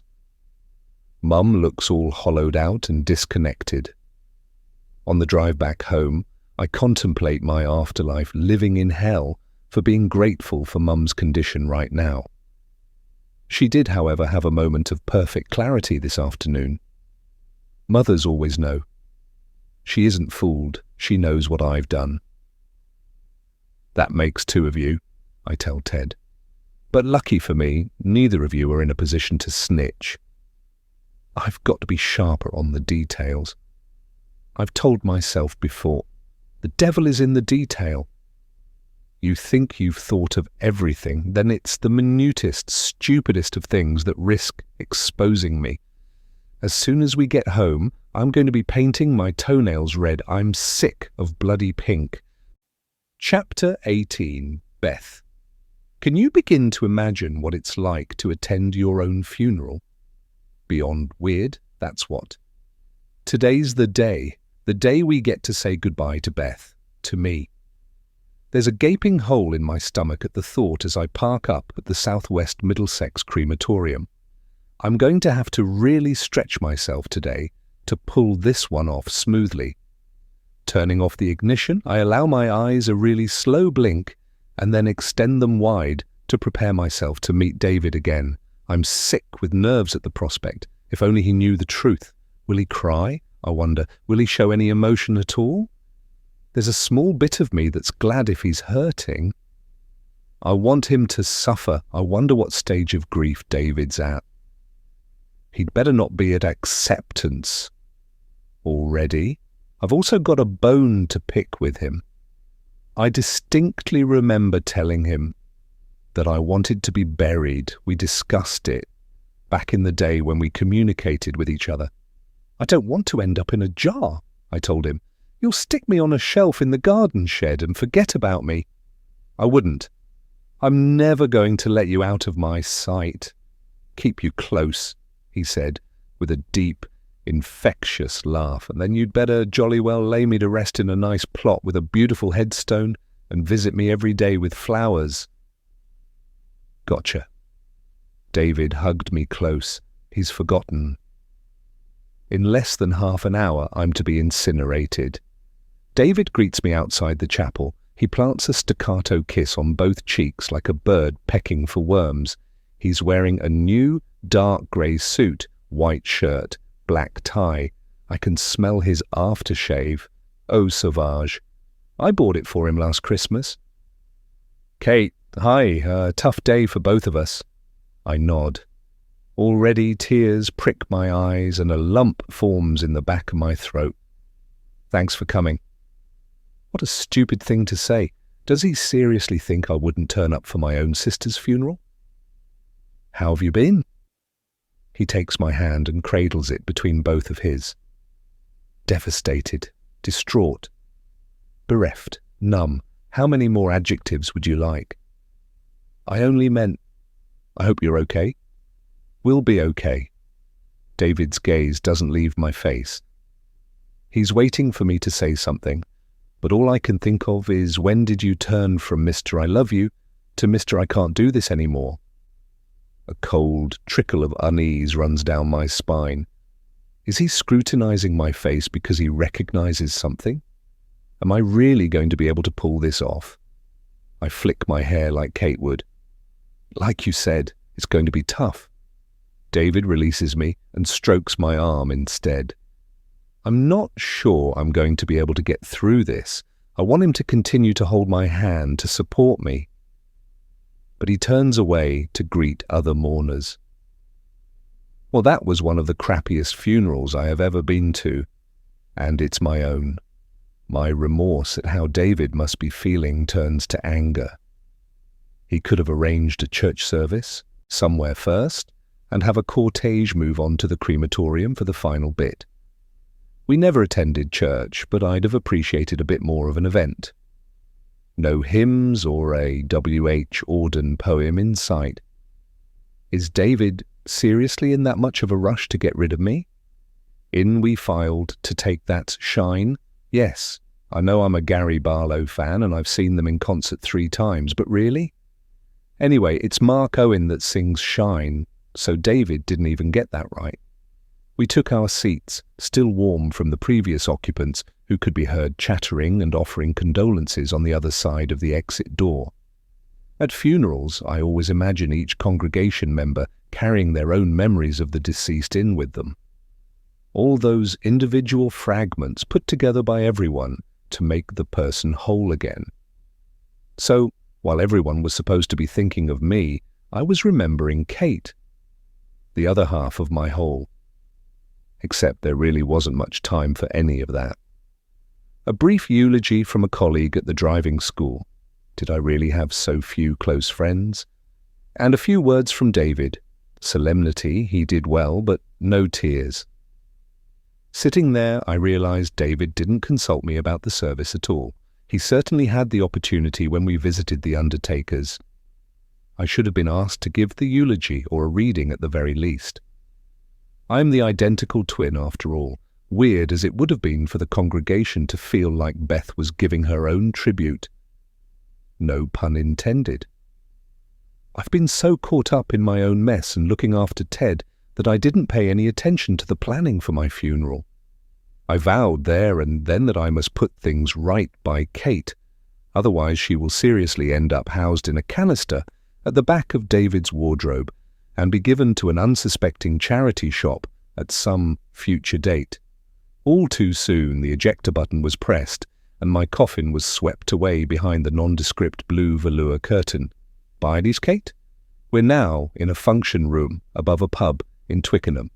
Platters of dried-up tuna and cucumber, coronation chicken, and egg and cress sandwiches are scattered on white paper-covered tables around the room. Bowls of crisps and some rather unappetizing-looking sausage rolls complete the lunch offering. Cheapskate. Laura and Michael have been good enough to come. They're here to support me, they said. They're caught up chatting with David's aunt and uncle, but Laura keeps glancing over at me to make sure I'm all right. She really is quite a remarkable woman, considering what she has been going through herself. I take a sip from a rather warm Pinot Grigio. David works the room, shaking hands, acknowledging condolences, accepting thanks for the anything we can do, promising to keep in touch. Disconnection from it all spirals through me. I look at what I have given up. My husband. It's such a bittersweet feeling. I genuinely believe that being Ted's mother has saved my life, but I now must act as though the man, standing on the other side of the room, is not my husband. Inside, though, I want to scream, "David, it's me!" David senses my eyes on him as he looks over. He saunters up to me with a glass of red wine in his hand. My heart does a somersault. Chapter 19. David. I caught a glimpse of myself in the mirror this morning. I didn't recognize the reflection. I asked myself, was that really me? Reflections can deceive, can't they? Are eyes windows to the soul? If so, then mine is beyond dark. The moral tightrope I've been walking is fraying by the minute. It's not that wide now. I'm waiting for it to snap completely and throw me into the abyss. I live with a tight pain in my chest. I'll suffocate, and it's what I deserve. Contrary to popular belief, the worst of situations doesn't always bring out the best in people. It certainly hasn't in me. I'm ashamed, but don't seem capable of behaving differently. I've needed Adriana, and I've come to accept my sin as a survival strategy. It's as if keeping her close helps release the yawning pain of Beth's loss, I feel. A loss deep down in the marrow of my bones. Kate's gaze has been scorching me all afternoon. It's unyielding. I admit I've been avoiding her, but it's bloody hard coming face to face with your wife's double when you know that her ashes are cooling down and being sieved into an urn. When I look at Kate, every single hair on my arms and the back of my neck stands up. But it's time to face the music. "Hi, Kate. We got through it, huh?" She runs her fingertip lightly across the edge of her eyelid as if removing a stray eyelash. "This is bad enough for me, but I can't even begin to imagine what it's like for you," I add. I mean this sincerely. Losing Beth is like a wound that won't heal. Kate has it 4 times over. She looks up. Not exactly much to get through, was there? Her eyes bore into me. "Sorry? You referring to the service? It was traditional, I believe." "I'm sure," Kate says tartly. "Christmas trees look bare without their baubles too, David." Ah, the service didn't meet with Kate's approval. Personally, I don't think Beth would have wanted the horse-drawn hearse-type send-off. I decide it's best to say nothing. Voices shrill and babbling drifts around us, but Kate seems impervious, like stone. I'm learning that grief leaves you stranded, though, like being left alone on a desert island. I know how Kate must feel. It's as if grief has suffocated all emotion out of her. Grief follows its own journey with every individual, I guess, and she's still to get through Giles's and the children's funeral in a few days. I need to cut her some slack, given her situation, but there's still something unnerving about her. Can't put my finger on it. The air is jangling with unspoken recriminations. She looks at me, then glances away, as if she's going to say something, and stops herself. Her head movement is so like Beth's. I never noticed before how similar their mannerisms were. Kate takes a sip of her wine and eyeballs me again. She squares her shoulders. "So, what was keeping you busy all weekend that you didn't call Beth?" "Not." Even a text, if I'm right. And then it occurs to me that she's sore with me. On Beth's behalf, they wouldn't have spent that weekend together and not discussed Beth's suspicions. "I'm not sure this is the time or place, Kate." I try to keep my voice low. "But for the record, I did call. Not until early Sunday afternoon, I grant you, but I was only doing as instructed." Kate's nostrils flare. I plough on like a guilty man trying to justify myself. "We agreed to give each other space. I thought that included communication." She never called me either. "What time on the Sunday afternoon?" Kate is curt. "Sometime after 12:30, I suppose. I called repeatedly then." "Yeah, right." Kate continues to sip her wine as though it were vinegar, looking like she's going to spit it out at me. "You assumed a break meant no communication. You could have sent Beth a message at least. You knew she was hurting. Was a golf weekend seriously that distracting?" She distinctly said, "Don't try to reach me." I took her at her word. I realize I'm digging myself a deeper hole. "Seriously, David." A citric expression of distaste is painted on Kate's face. "Whatever happened to for better, for worse? To love and to cherish?" She lets her words hang. I have no choice but to examine the floorboards. "What are you going to do with her now?" Kate says eventually. My self-protection reflex wants to grab for the safety rail. I don't understand what she's talking about. I can't quell the hideous anxiety that Kate is about to lob one of her cluster bombs. Beth certainly had to deal with them. Could she possibly know about Adriana? "Do with her?" I take a gulp of my wine. "With Beth's ashes, you need to scatter them in a special place." "Oh, her ashes." I'm relieved, let off the hook. "I haven't thought about that yet. It's all been a bit rough, you know. The funeral director said I can collect them in a week or so. They'll call me. I must plan something." "Can we scatter them together?" It's important to me as her twin. Kate reaches out and touches me on the arm. especially as I wasn't involved in her funeral. The colour rises in my cheeks. I would have involved you more, but I figured you've got enough to deal with. It's always nice to be asked, David, she says acidly. Any ideas where? I want to move on from yet another of my cock-ups. Kate screws up her face, deep in thought. We had happy memories of Sunday afternoon picnics in Richmond Park with our parents. You'd have to get permission. Sounds perfect. I'll sort it and call you when I've collected the ashes. Just you and me, as we were the closest to her. Make sure you do. I'll be waiting for the call. It's going to be majorly weird, scattering your wife's ashes with her doppelganger. Chapter 20, Beth. Within an hour or so, mourners are offering their final condolences and the room is emptying. Laura and Michael give me a big hug and say they'll come and visit Ted and me tomorrow. In less than a week, they'll be burying their son and grandchildren, my husband and children. I've had enough of my very own funeral day and decide to make my excuses too. I say goodbye to David, reiterating that he's to call me very soon. He's full of promises as usual. I'll certainly be calling him if he doesn't. I walk out into the fresh air, grateful for the change of scene. I plan to take a stroll and then call an Uber. Clouds are swelling up like billowing bruises, dirty yellow, grey and black skirting across the sky. It's an oppressively muggy day with a storm brewing. I take out my phone, which was on silent. FFS, there's a string of messages from Max. Talk about on a day like no other. The untimely reminder of his existence fills me with dread. He's not going to go away. I probably shouldn't, but I read them. 11:43 ms. Hey, Lady Jane. 11:44 Sam, we fucked a flame into being.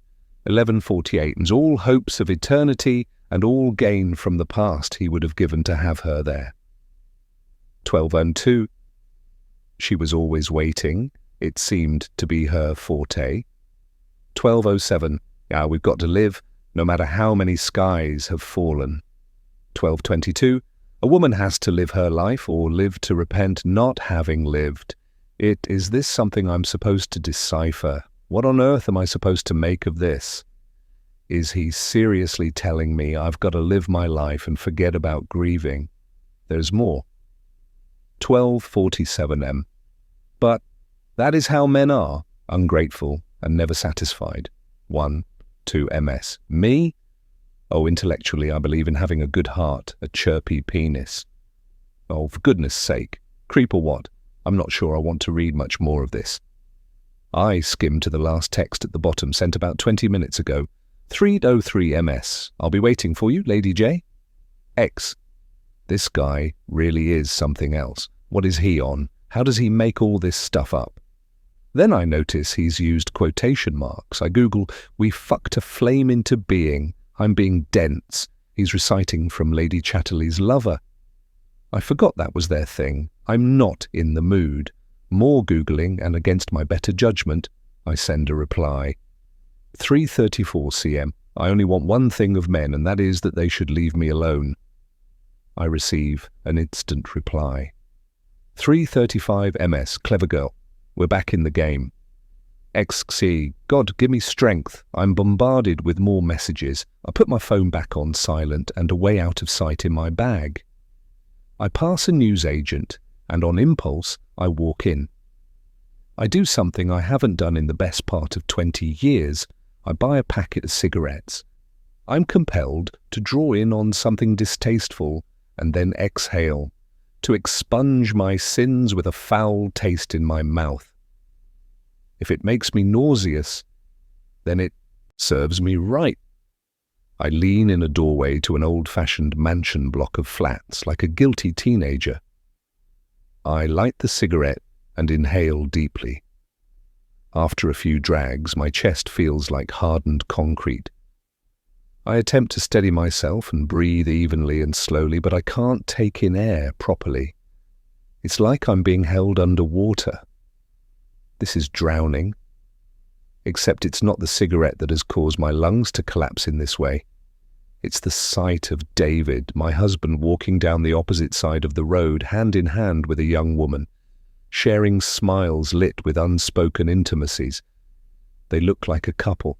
They look happy, in love even. Her hair is dark, long and lustrous like a cascading waterfall, and she is so beautiful, and it's the day of my funeral. Chapter 21. Adriana David doesn't let go of my hand until he pushes open the door to the wine bar. He says he needs a drink and it's started to rain. Typically, neither of us has an umbrella. Can't think of a better place to shelter. What are you having? He strides up to the copper-topped bar.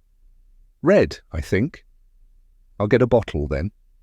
David orders a bottle of Chilean Cabernet Sauvignon and a charcuterie and cheese platter. Says he was too nervous to eat anything at the funeral. We take our bulbous wine glasses and sit side by side on a burgundy leather banquette. David likes to keep me close. It's kind of endearing, but a bit irritating too at times, if I'm honest. He pours the wine and makes a show of swilling it around. He sniffs it before clinking my glass, then takes a sip. Cheers. Good stuff, this. Saúde. To us too. How do you say that? Para nós também.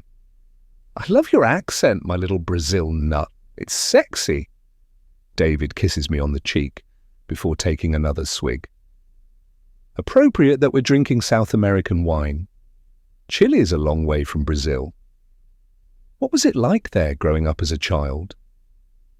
I don't want to talk about my childhood. I'd rather know more about the funeral. I'm intrigued and nosy. Other than telling me he's not eaten, he seems to be avoiding the subject. I know this is kind of unusual, drinking with the widower on the day he's said goodbye to his wife, but it seems disrespectful of me to not mention her at all. I ignore David's question about Brazil. I think we should make a toast. No need, I've ordered some food, he says, chuckling at his own joke. I continue to ignore him. To Beth. Que ella descanse en paz. May she rest in peace. Yes, that.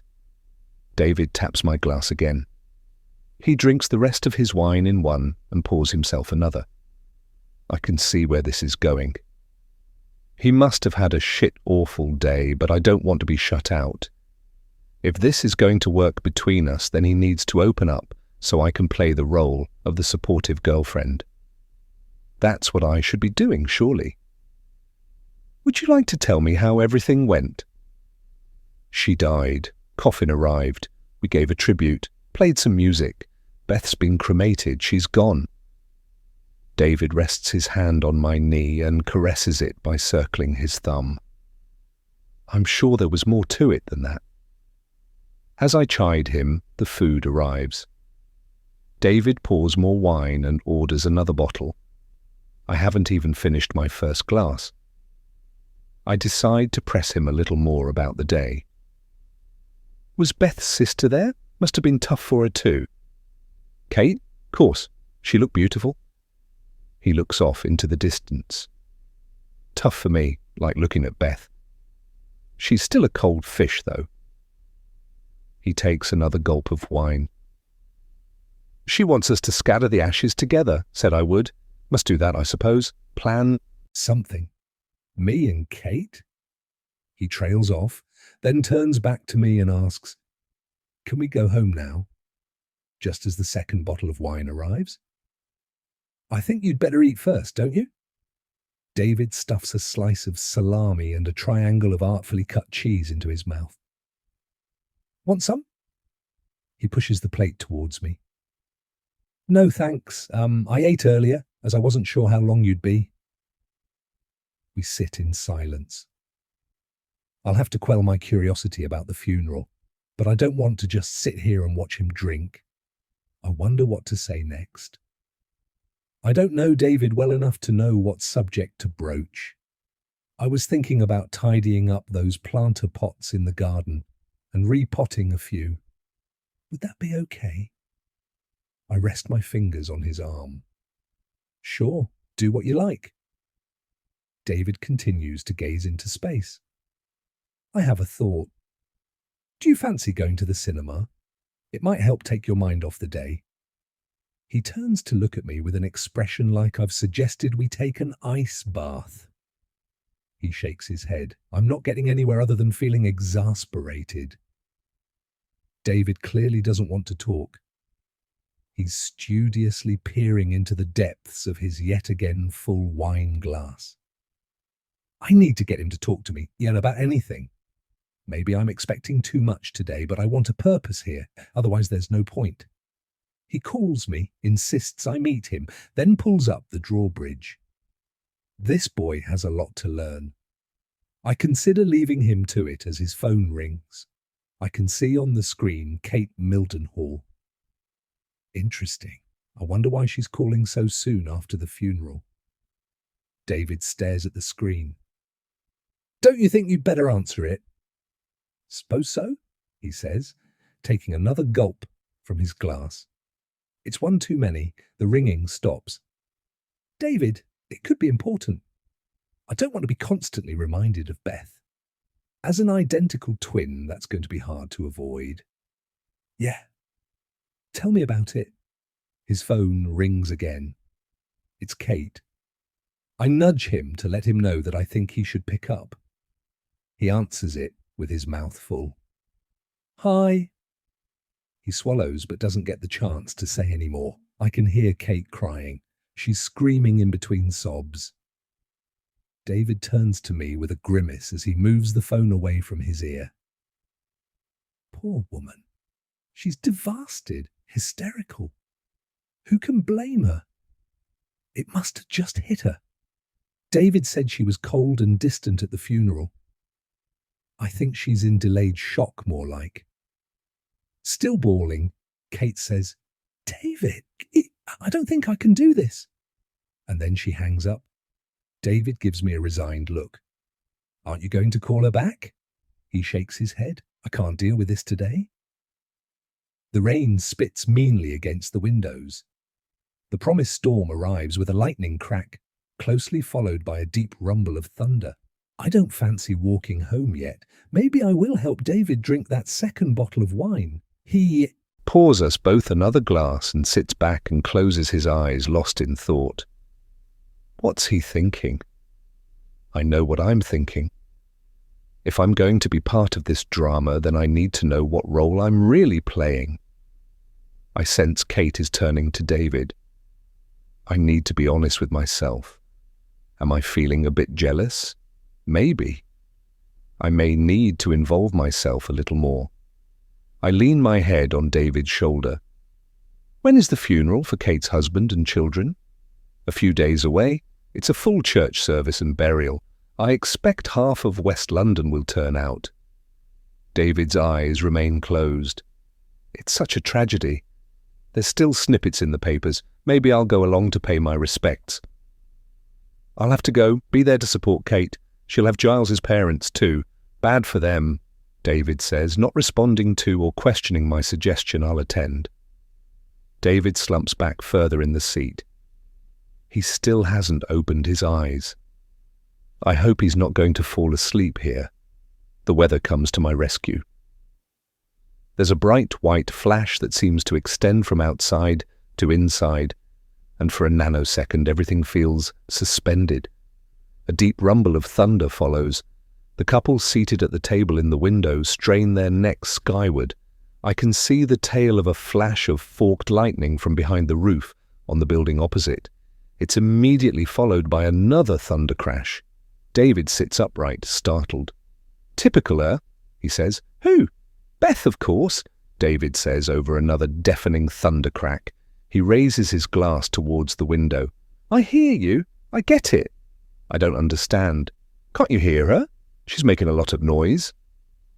David theatrically points both index fingers in the air and waves them about like a conductor. He's definitely had too much to drink. What on earth are you talking about? David downs the last gulp of his wine. Beth is mad at me. She's playing her exit symphony. I'm beginning to know how she feels. Chapter 22. Beth, I'm trying to come to terms seeing David with another woman. I can't believe I was right all along. I suspected David might be up to something, but I never truly acknowledged it to myself. I so wanted to believe his denials. Fool. It's been going on all around me and I didn't have a clue, Kate included. Talk about being blind-sided. Loneliness has taken up residence. I have no one to talk to. I've declined and ignored all Kate's friends' invitations to come over or take me out, particularly the one called Claudia. Kate needs time and has become a recluse while she's healing. There's no other way. It's too risky. Many of them have started to drop by the wayside already. Even the supposed best mate Claudia signed off with a text last week. I can sense you need some time, babes. Won't keep pestering you. Know that I'm here. I'll wait for you to get in touch. Excs. Not that I'm complaining, but you know what? If I really was Kate, how about a bestie ignoring all that and turning up with a bit of unconditional love and support? Kate could be suicidal for all she knows. Great friends you have, Kate. Ted is on the changing mat, and as I reach for the pseudo-creme, I see Magdalena out the window, striding across the lawn. She's heading towards Max, who is kneeling with a trowel in hand and a garden refuse bag parked beside him, weeding a flower bed. Strange, because she tends to avoid him. Does she know what went on between him and Kate? What a sordid mess. Max doesn't seem to have heard Magdalena approaching. She's standing right behind him now. She takes a step to the side, so she is in view. He scrambles to his feet, pulling earbuds out as he does so. Magdalena reaches into her pocketed blue tunic, a favoured garment of hers. She owns several in different colours, and takes out what appears to be some folded banknotes. I paid her yesterday in cash. I'm ashamed to say she had to remind me. I'm still catching up with all this stuff. I'm not exactly used to paying staff. I checked Kate's banking app, and she regularly took out £600 in cash on a weekly basis, so I've had to guess that it's the right amount for Magdalena.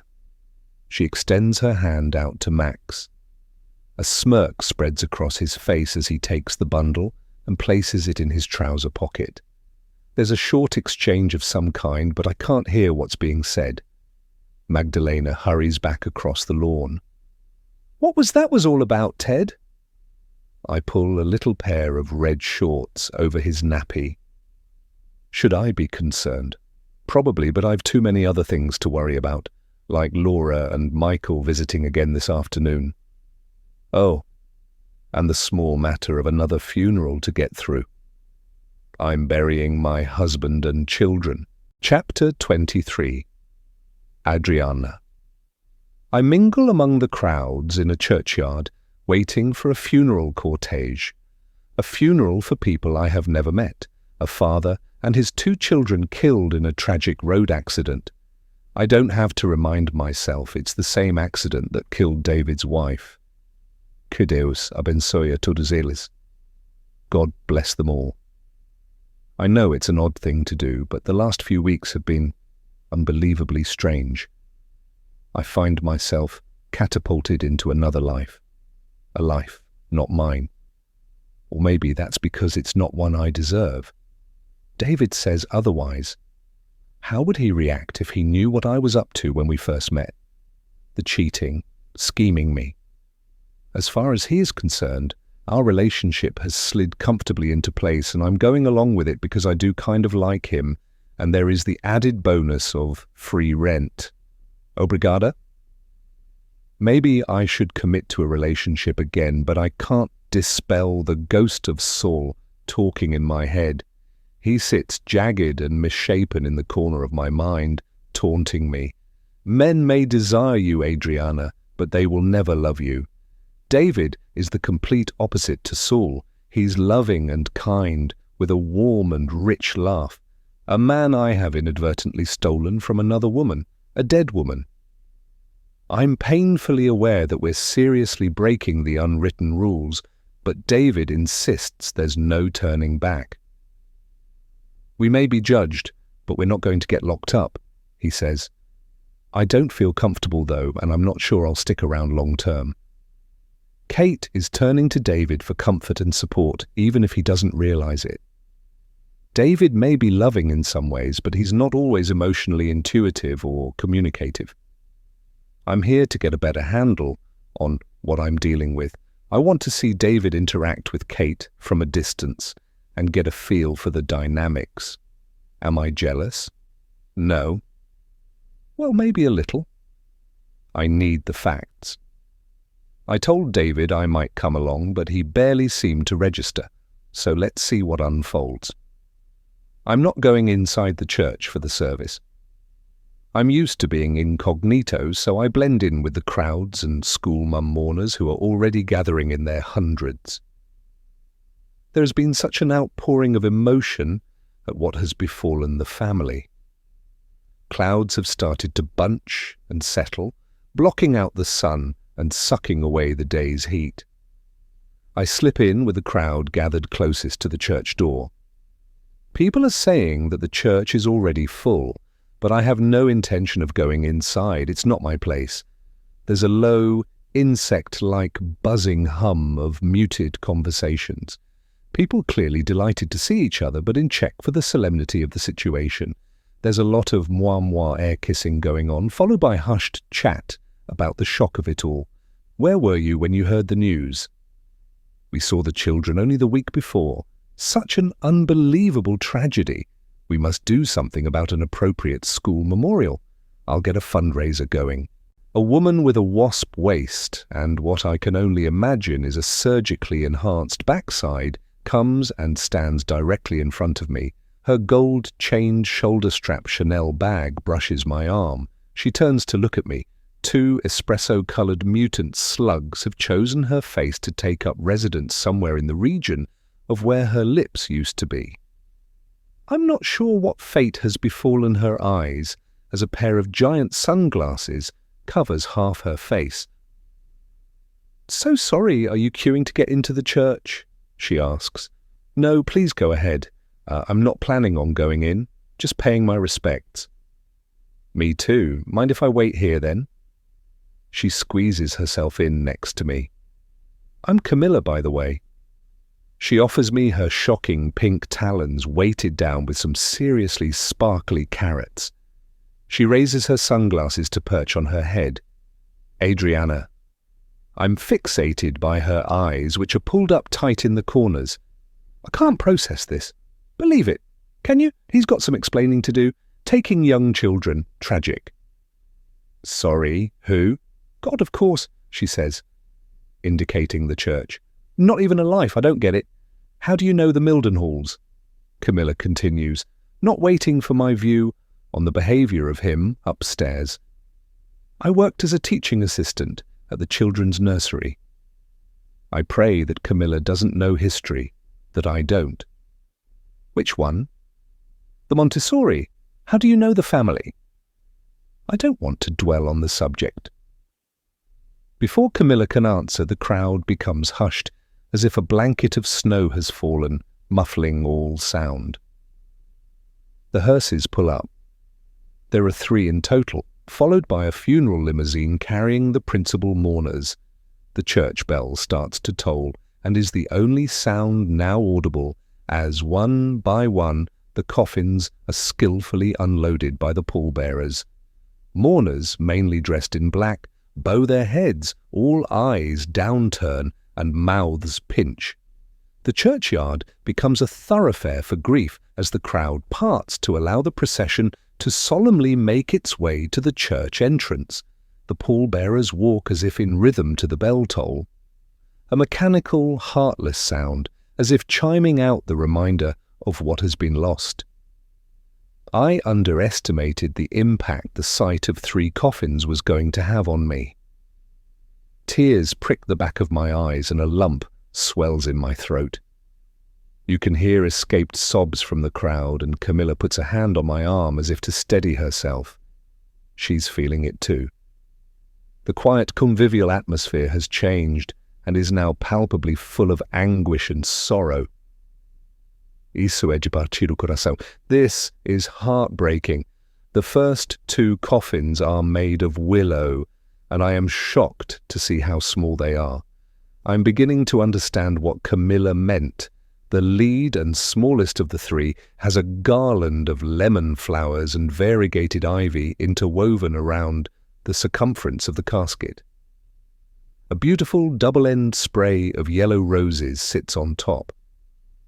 The second willow coffin has a blue lilac, sweet pea, and lavender garland with a spray of purple iris seated above. It's hard not to be affected. My heart is going to break, and I didn't even know them. I'm an intruder. I have no right to be a spectator here, but I've done worse. The third and final coffin is the father's. It's solid oak and takes 6 pallbearers to hold it steady. A beautiful, large spray of white bud, roses and greenery is balanced on top. I can smell the floral lushness as they pass. The priest has met the family at the gate and walks with them behind the coffins. A very smart-looking woman with porcelain skin, wearing a sharply tailored black trouser suit with a crisp white blouse, is flanked by an older couple. She must be Kate, David's sister-in-law. She keeps focused on the coffins ahead, her face impenetrable. She must be feeling stabbed through the heart. I can't comprehend how she's managing to hold herself together. She's carrying 3 individual red roses clasped in her right hand, which glints with high-gloss red nail polish. The church bell continues to toll its ear-piercing rhythm, calling for the dead as the procession is swallowed up by the church.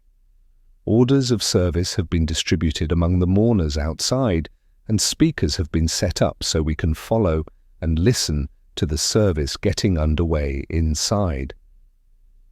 A moment of silence slices through the air as the bell stops. Blessed are those that have died in the Lord. Let them rest from their labours, for their good deeds go with them. An organ pipes up, and we clear our throats to commence singing the first hymn, Abide with Me. I sense we are all grateful to have something to do. A channel for the emotion. We've been standing outside the church for nearly an hour. Turns out it's a full Catholic service with a requiem mass. The priest is now giving his final commendation, and there is only one more hymn to sing. Camilla taps me on the shoulder and whispers, "Are you planning on going to the burial service?" "Wasn't intending to. I don't have transport." "I've got wheels. Happy to give you a lift." "I'm not sure it's appropriate. I don't know them that well." "Don't worry about that. I've heard that all are welcome. It's a huge cemetery. Bet that most of this lot follow on. Come with me." Camilla encourages me as though we're about to embark on something fun. I'm not sure it's the right thing to do, but this will give me more of an opportunity to see David and Kate together. I allow myself to be persuaded. "Let's get away now. It'll be easier to park," Camilla says, gently tugging at my sleeve. I feel a bit like a naughty schoolgirl bunking off early as we tiptoe through the throng as everyone starts to sing, Lord of all hopefulness. It turns out Camilla doesn't know the family either. She does have a daughter at the same school, though, but not in the same class as either of Kate's children. Her claim to fame is she once lined up next to Kate in the Friday after-school ice cream van queue. They've waved at each other a few times since. Camilla's link, however tenuous, is rather more legitimate than my own.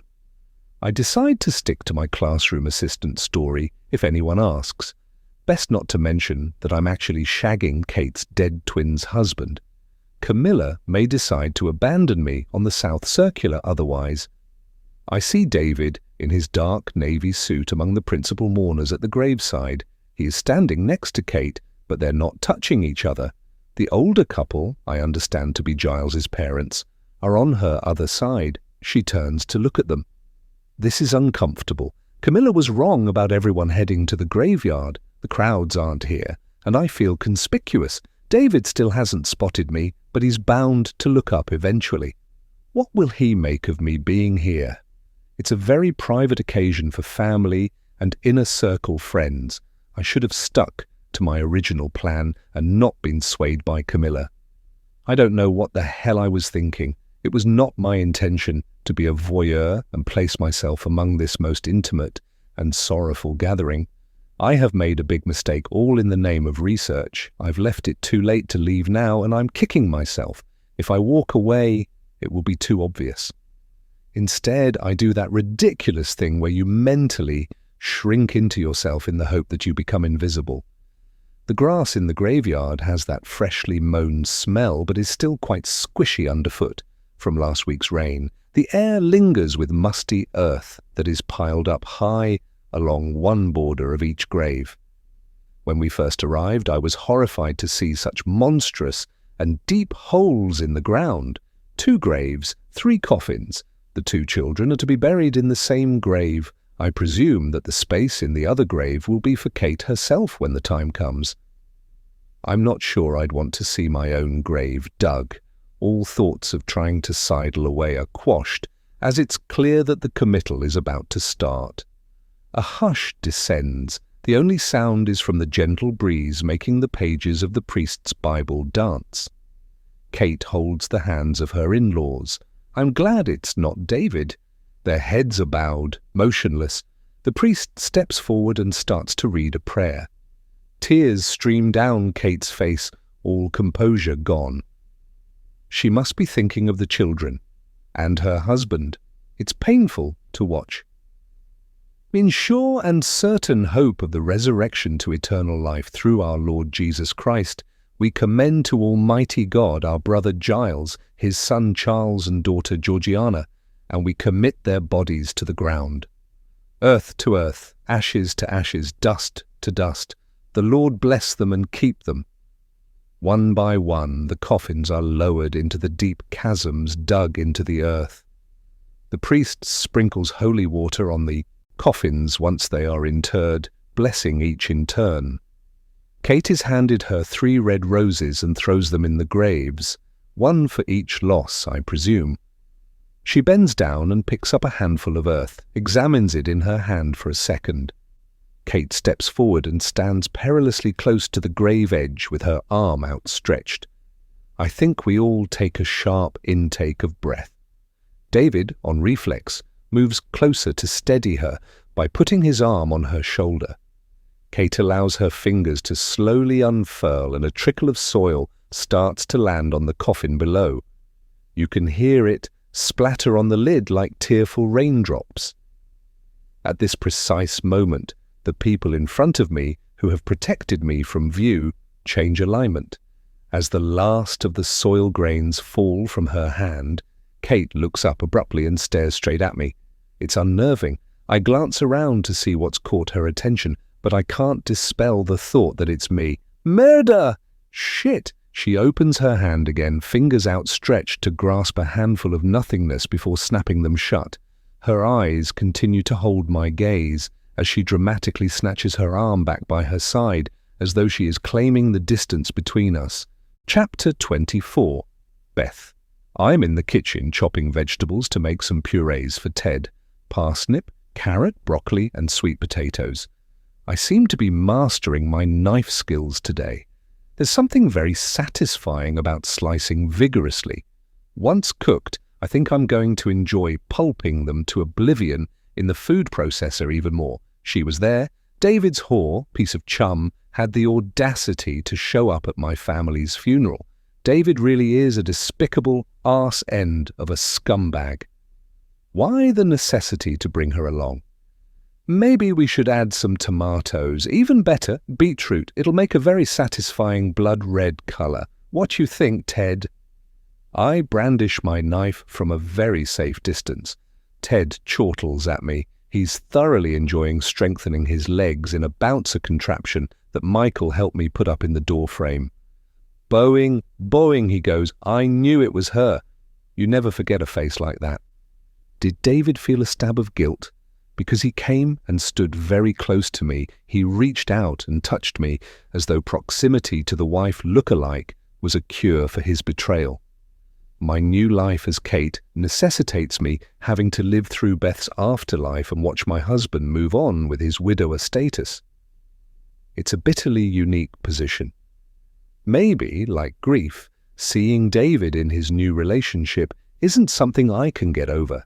It's something I'm going to have to learn to live with. But you don't get new beginnings if you're not prepared to give up what you had. There's always the possibility of screwing it up for him, though. David was driven away through what he saw as irrational behavior. Maybe I was irrational, that is. But I bet he can't even pinpoint what sent me over the edge. He never was in tune with how important a baby was to me. It was when Kate detonated her bombshell that she was pregnant again. I didn't even know she wanted a third child. Kate dropped it casually into the conversation, as if she was ordering an extra topping on her pizza.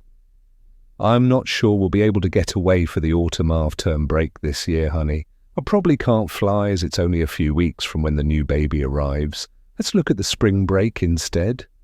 This was not inconsequential news. This was a mammoth atom bomb. I cried. They were not happy tears for her, but ugly, dark green tears of incredulous jealousy. Why did Kate need another baby? It should be my turn. I clung on to the thought that our elusive happy ending could be a cycle away. My infertility started to fill every corner of my mind. My life became just work and IVF. I'd take the day off after a transfer and stay in bed. I'd sing and talk to it, and then I'd bleed, my intended life evaporating away. Again. I'm so sorry, Mrs. Brown. Not this time, I'd be told, as if I was just unlucky not to draw a winner for the tombola. Kate was the one with the golden ticket. But look at us now, Ted. Who'd have believed it? Consequently, I will nurse my PTB, post-traumatic betrayal, but I will endeavour to get some semblance of the truth and find out who she is. The pain of knowing David has been unfaithful has to stand to one side, because the big black hole, where my heart used to be, has been filled by my son, my beautiful boy. I can't promise, though, that I haven't inherited the manual on how to take the pin out of the grenade. I'm sure Kate left it in the kitchen drawer somewhere. I can still see David and his girlfriend walking down the road hand in hand in my head as I pile the vegetables in the blender and watch them whiz around being pulverized. It's satisfying. I shake my head to snap myself out of it. What I really need to be focusing on is the important execution of another kind, of a plan that I've had for a while, but I need to figure out how to do it. I'm going to reunite Kate with her children, or maybe Giles, or maybe I could split her between the two. I am determined to return Kate to her rightful place with her family. Tuck her in with them, so to speak, so they can all be together. It's the right thing to do. I've got to get my hands on the ashes first, though, and that's not going to be easy. In fact, it's downright difficult, not to say extremely risky, but I'm compelled to do it. I remove Ted from his bouncer and sit him in his high chair, ready to aeroplane spoon feed him chicken and vegetable puree. A movement in the garden startles me. It's only a pigeon landing on the lawn. Silly. I'm permanently on edge in case it's Max, but he's away on holiday so I can relax. Here it comes, open wide. Ted obediently opens his mouth, and as I think he's swallowing, he blows a food raspberry and grins at me. Not helpful, young man. Now let's run through the options, shall we?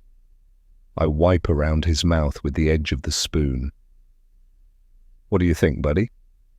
How about we invite David to the house first before we go and scatter the ashes, distract him somehow, and then make the switch?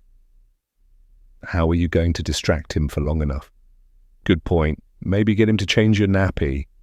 Very funny. It's a serious question. I could ply him with coffee so he'll need to visit the loo. We could do it then. That's your master plan, is it? What if David leaves them in the car? What if he doesn't need to pee? What if he suggests you meet in Richmond Park? It will be too late to do a switch by then and you'll be stuffed. Okay, smart ass. What do you suggest? You're going to have to retrieve the ashes yourself. It's the only sure way. Break into my old house, you mean? That's seriously weird. Although at least I know my way around the place. What if I get caught? You won't. I'll be with you. Babies don't get arrested. No, but they do get taken into care, I think. I obviously don't voice this to Ted. I've had an idea. An elderly neighbour keeps a spare key in case of emergencies. Will show up and ask to borrow it. I'll say David asked me to sort through a few things. I'll introduce myself as Beth's twin, and Ted will be a great distraction. She loves children. I doubt David will find out. He rarely spoke to her.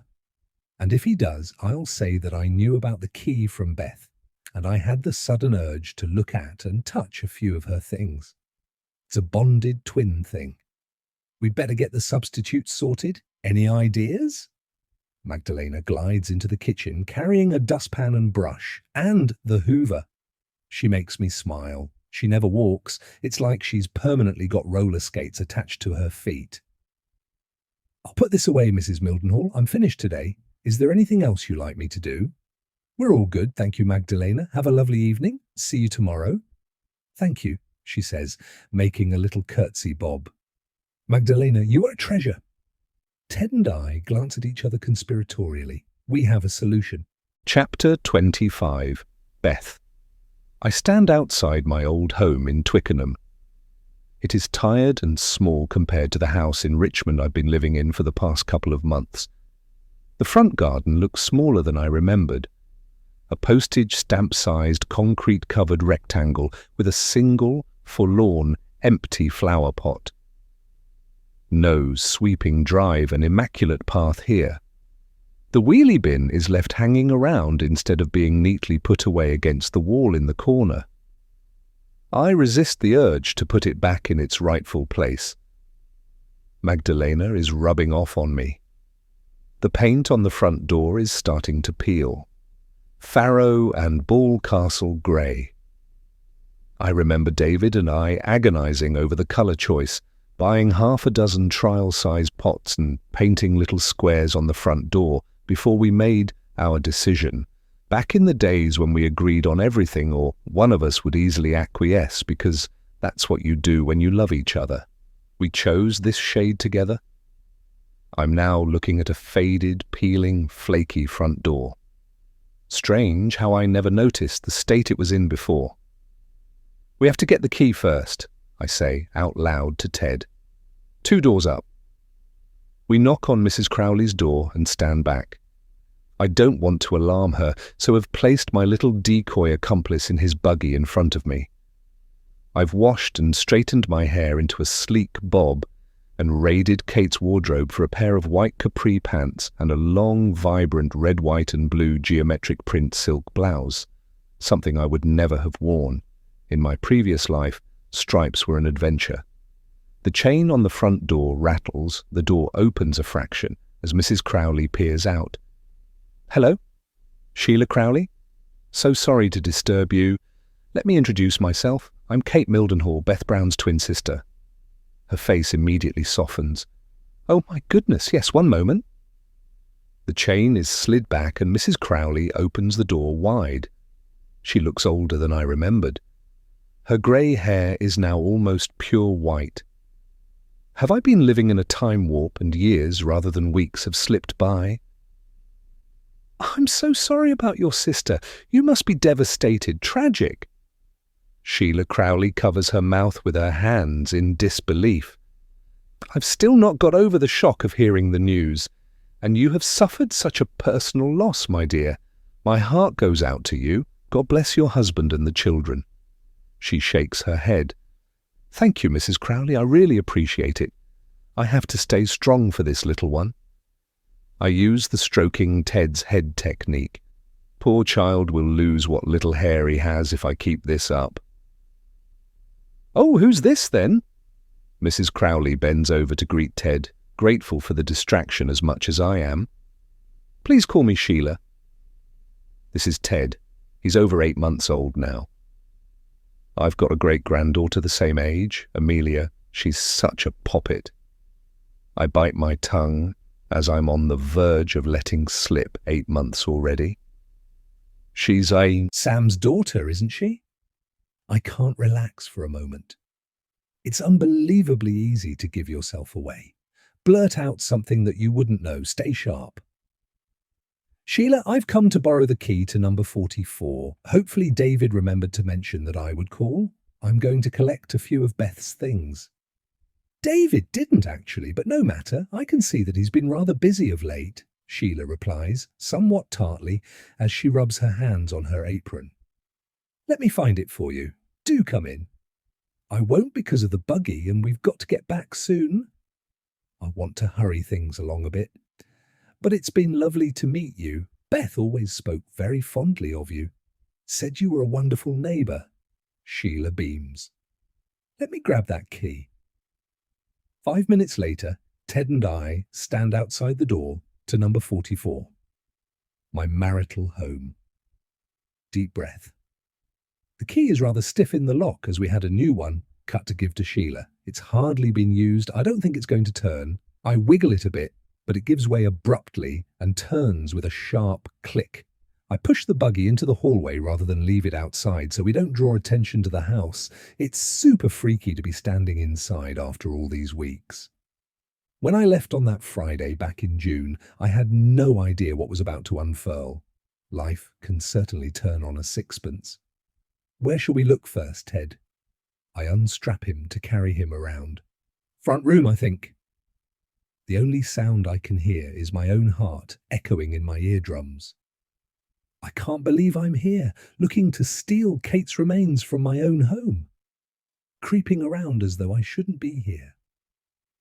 Life really has become a game of consequences. A game we're going to see to its conclusion, aren't we, my sweet? And with you on my side, darling boy, I will surely win. I can't see any sign of Kate's ashes in the front room. I'm not sure what I was expecting exactly. They've certainly not been placed centre stage on the Victorian mantelpiece. I run my finger across the top, expecting to sweep up a dust trail. There isn't one. Looking around the room, everything is neat and tidy. The seats to our sagging sofa have been plumped up, and the black and cream scatter cushions are lined up in a neat, angled overlap formation. Maybe David has hired a cleaner? I look in the cupboards built into the recesses either side of the fireplace. All the usual rubbish, nothing there. Let me show you the kitchen. We look around. I immediately spot a vase of pink and orange gerberas sitting on the window ledge. Odd. Did David buy those, or has someone bought them for him? Nothing of consequence left on the worktops. We look in all the kitchen cupboards and the old pantry in case David has stored me with the rice. No sign.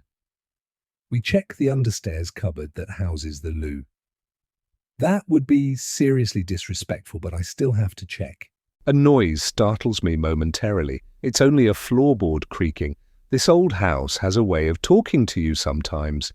Maybe it's pleased to see me back. Must be upstairs. Have we covered the ground floor already? Yes, Ted, we have. This is a very normal size house. Not everyone is as lucky as you to live in such a fabulous mansion. I hope you learn to appreciate it. Upstairs, we head straight for the main bedroom, and first port of call is David's wardrobe. Let's look in here. What do you think, Ted? I can smell David as soon as I slide back the mirrored door. His aftershave, his body, his being, my husband. My fingers lightly caress a row of David's work shirts in a sweeping motion, as though scaling the keys on a piano. I can't resist. Making sure I've got Ted in a firm grip in one arm, I grab an armful of shirt sleeves and bury my face in them. I drink in the scent of him. "Oh, David, my love!" Ted starts to wriggle. He's getting bored. I squat down, still with Ted in my arms, to check the wardrobe floor among David's shoes and gym bag. Nothing. We look around the room. It looks different somehow, but I can't pinpoint why. Our king-size bed with my favourite white company bedding still takes centre stage, but it has a new, multicoloured checkerboard velvet cushion on it. The room feels different. It smells different too. There's an unfamiliar scent. Roses? Stale particles of a floral perfume, not mine, floating like scum in the oppressive air. I rush over to my wardrobe and slide the door open at such full tilt that it shudders in its tracks. The 7 years bad luck can be yours, David, if the mirrored glass breaks. There are women's clothes in the wardrobe and they're not mine. You're a fucking scumbag. Christ, I didn't say that out loud, did I? No, I can't have done, but you bet I'm thinking it. I've been cleared out already, despicable bastard. He could have had the courtesy to at least scatter me first. Why the big rush? I know she exists, but somehow I didn't expect this. Seeing someone is bad enough, but David's moved her in. Why am I so surprised? I stare at her clothes. I'm not liking you too much right now either, whatever your name is. I'm seriously close to doing that jealous rage revenge thing you see in films. Find a pair of scissors and slash and cut holes in all her clothes. It wouldn't be difficult. I happen to know there's a sharp pair in the kitchen utensil drawer. Or even better, use a Stanley knife from the toolbox. I summon all my strength to resist. Walk away. Stay calm. Ted is with me, and I can't have him witnessing his mother totally lose the plot. I've chosen my path, and it's the right one. Gently this time, I slide the wardrobe door closed. I will walk out with my dignity and not waste time persevering with someone I can no longer trust. I hold on to my baby a little bit tighter, my strength giver, my moral compass. They're not in here, Ted. Even David wouldn't have the audacity to sleep in the same room as both of us. I'm praying that David hasn't kept the urn rolling around in the boot of his car. I peer into the bathroom. There's a new aqua green toothbrush in the holder by the sink, nestling in comfortably with David's blue one. Shared toothpaste, I note. How cozy. I can't see where the ashes would be in here, so we check out the spare bedroom at the back of the house. I don't see it at first. Everything looks the same as I left it all those weeks ago, except for a suitcase I don't recognize, propped up against the wall underneath the window. It's Ted who draws my attention to the solitary chest of drawers in the room. He's spotted a small ginger teddy bear holding a red velvet heart that David gave me one Valentine's Day about a decade ago. He gives an excited gurgle and twists himself in my arms to reach out to touch it. It's propped up against an inconspicuous-looking brown rectangular cardboard box, about a foot in height. My heart gives a little flutter. This must be it. I sit Ted down on the floor by my feet and give him the bear to play with. He immediately starts to suck on it. I pick up the box and open the flap. Inside is a dark green, opaque canister about the size of an old-fashioned screw-top sweetie jar. I pull it out of the box. It has a white paper label stuck to it. Cremated remains of the late Elizabeth Jane Brown. Its coolness chills my hands. It's lighter than I expected, but then it's only made of a cheap plastic resin. I wasn't worth the expense of a stone jar or brass urn. I think I'd rather have been in one of those biodegradable cardboard ones. I unscrew the lid. It's lined with a paper bag which holds the ashes. I take the large zip-seal freezer bag with my replacement ashes out of my handbag. I've brought another empty bag to tip the actual ashes into. I carefully unfold the paper bag. Hello, Kate. How's it going? Thanks for the gift of the baby. I promise I will treasure him forever, I say, barely audibly, as I don't want Ted to overhear. He's convinced I am his mother now, which I am. I tip Kate's ashes into the empty freezer bag and do the switch. They are both a mid-grey, but the texture is different to what I was expecting. Kate is more like beach sand than the wood ash substance I imagined. I've absolutely no idea where I'd get hold of grey sand though, so this is going to have to do. I doubt very much if David will have examined them, so I'll take the risk that he won't notice the difference. Job done. With Kate secured away in my oversized handbag, I give it an affectionate pat. After me, you come first. Look who's blown out the candles now, sis. Chapter 26. Adriana. She's here, she's come to the house, has a key and let herself her in. David's sister-in-law, Kate. I happened to look out the main bedroom window to check the weather, as I was planning to go out and get something to cook for supper. Kate was there with the baby in the buggy. Standing motionless on the pavement by the little wrought-iron gate, with this blank expression on her face, staring at the front door. I darted out of sight, but when I checked a few moments later, she was walking on. I thought that was it, that maybe she wanted to call in on David, but realized he was out at work. I changed and was brushing my hair when I heard a key turn in the front door. I assumed it was David, so I rushed out onto the landing and peered over the banisters, thinking maybe he was feeling unwell or needed something. I was about to call out when the wheels of the buggy came into view, and I realized who it was. What the? I'm edging away from the stairs, trying to process what's going on. Maybe she's come to sort through Beth's stuff. David would have warned me, though, and there's no way he'd have agreed to it without him being here. Then I remember the look she gave me at the graveside. Maybe Kate knows about me somehow and has come to have a go at me. I'm going to be forced to face her and explain why I've been sleeping with her dead sister's husband.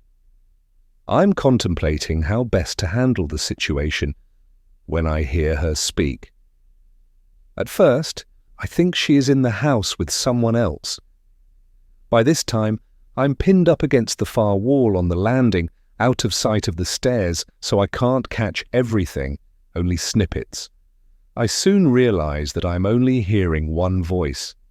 Kate is talking to the baby and having an imaginary conversation. Sweet, I guess. But then I panic when I hear, "Must be upstairs." Murder, murder. I have to make a split-second decision as the distinctly audible third and fifth stairs creak. David pointed them out to me not long after I moved in. "You can't creep out in the night and leave me," he said, light-heartedly. "The stairs will give you away." Should I pretend to come out the bathroom and act surprised? I dismiss it as too dangerous. She is carrying a baby and I might scare her. So I dash into our bedroom and look for a hiding place. Not exactly many options. The wardrobes are the obvious choice, but the sliding doors will make a noise and Kate is too close now. I can't slide under the bed either. My reflection will show in the mirrored doors, and then this weird situation will become even more bizarre. With a nanosecond to spare, I dash into the space between the open door and large chest of drawers against the wall, grabbing David's dressing gown from the hook on the back of the door as I go. I crouch down, curling myself up as small as possible, and pull the gown over me.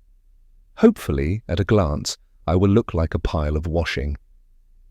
Kate goes over, to David's wardrobe first, and slides open the doors. She is chattering away to the baby all the time. It is quite endearing, and knowing what she's been through, who wouldn't be desperately sorry for her? In grief, there are no time scales or judgments, and so whatever Kate is up to is all part of her personal path. I can deal with that, only it's best that we don't meet yet. Let's look in here. What do you think, Ted? She is looking for something, but what the hell does she think she's going to find in David's wardrobe? Part of me wishes that I braved facing her. At least then maybe I could have helped her find whatever it is she is searching for. I can only presume it is something of Beth's that means so much to her. I know at this point that Kate must have her back to me, so I risk peering out from underneath the dressing gown to see what she is up to. I can partially see her reflection in the mirrored wardrobe on the opposite wall. But that's when things start to get mysterious. Creepy, even, Kate says, and does something that makes my stomach clench. She gathers up a handful of David's shirt sleeves and buries her face in them as though she were drinking in his scent, trying to feel and absorb David as though he is familiar and precious to her. He's not the one who died. Her husband did. I can't fathom. Then I hear her whisper, "Oh, David, my love." It was barely audible, but I'm pretty sure that was what Kate just said. I'm doubting what I heard, but then she says it again, louder this time. "Oh, David, my love." Her words hang in the air like puncture wounds to my heart. Were David and Kate having an affair? Was something going on between them when the accident happened? But why would David have been so anxious to move me in if he had Kate on the back burner? Unless I was being used as a cover-up? I can't believe that. I really don't think David is that good an actor. He's the type who wears his heart on his sleeve. I think she is about to leave when she rushes over to the other wardrobe and pushes it aside so violently that I think the glass will smash. The coat hangers are dragged along the rail as my clothes are examined and then discarded. I don't dare risk moving or taking another peek. I certainly don't want to face Kate now. I sense jealousy, fierce jealousy from what I observed. Or is it anger on her deceased sister's behalf? No, it is the green-eyed monster. Got to be. Why the odd behavior with the shirts otherwise? Kate is in love with David. Kate leaves the room, and there is a pause. Maybe she's taking a quick look in the bathroom. I'm pretty sure she's now in the spare bedroom. I don't know what Kate hopes to find in there. It's such a sparse room. She's taking such an age that my back aches in my crouch position. I decide to risk it and stand up to stretch my legs and back. This has also enabled me to edge closer to the door opening so that I can hear better. "Hello, Kate. How's it going?" she says. And something about treasure. She definitely said Kate. I can't even begin to explain how confused I am. Is this supposed to be the baby talking to her, or is she saying hello to herself? I'm beginning to question whether I've heard anything right. Bewildered doesn't even cover it. I shuffle back to my hiding place. After what seems an indeterminate age, there's a movement on the stairs. A few moments later, I hear the front door click shut. She's gone. I dash over to the bedroom window and peer out, taking extra care not to be seen. Kate is walking down the road pushing the buggy. She crosses over, stops by a red Mini, and starts to unclip the baby to put him in the car. She holds him in her arms, cuddling him, before carefully placing him in his car seat. This was a planned, purposeful visit. I wait until Kate drives off before going into the spare room to see if I can work out what she's been up to. Everything looks the same, but the smell of a citrus perfume lingers. Invisible evidence that Kate has spent time in here. The cover on the bed is untouched. My suitcase stands exactly in the same position. I check the bedside table drawers, full of typical bits and bobs, detritus that you never get around to clearing out. A comb, a couple of paperback books, tissues, a tape measure, some safety pins, pens, hand cream, an old pot of pink nail polish that has separated and congealed. Nothing unusual, although one drawer has a few loose photos of David and Beth, plus a framed wedding picture. Was Kate looking for a photograph? But why the need to be so surreptitious about it? I take in the chest of drawers on the far wall. The little Valentine teddy is still propped up against the box that houses the urn with Beth's ashes. I walk over and pick it up. Its ears are damp. Kei noho, yuck! Sucked and dribbled on. Kate must have given it to the baby to play with, but what necessitated the distraction? I pick up the box. It has weight to it. Kate's not stolen the ashes, but then why should she? She's scattering them with David in Richmond Park on Saturday. Absolutely nothing makes sense.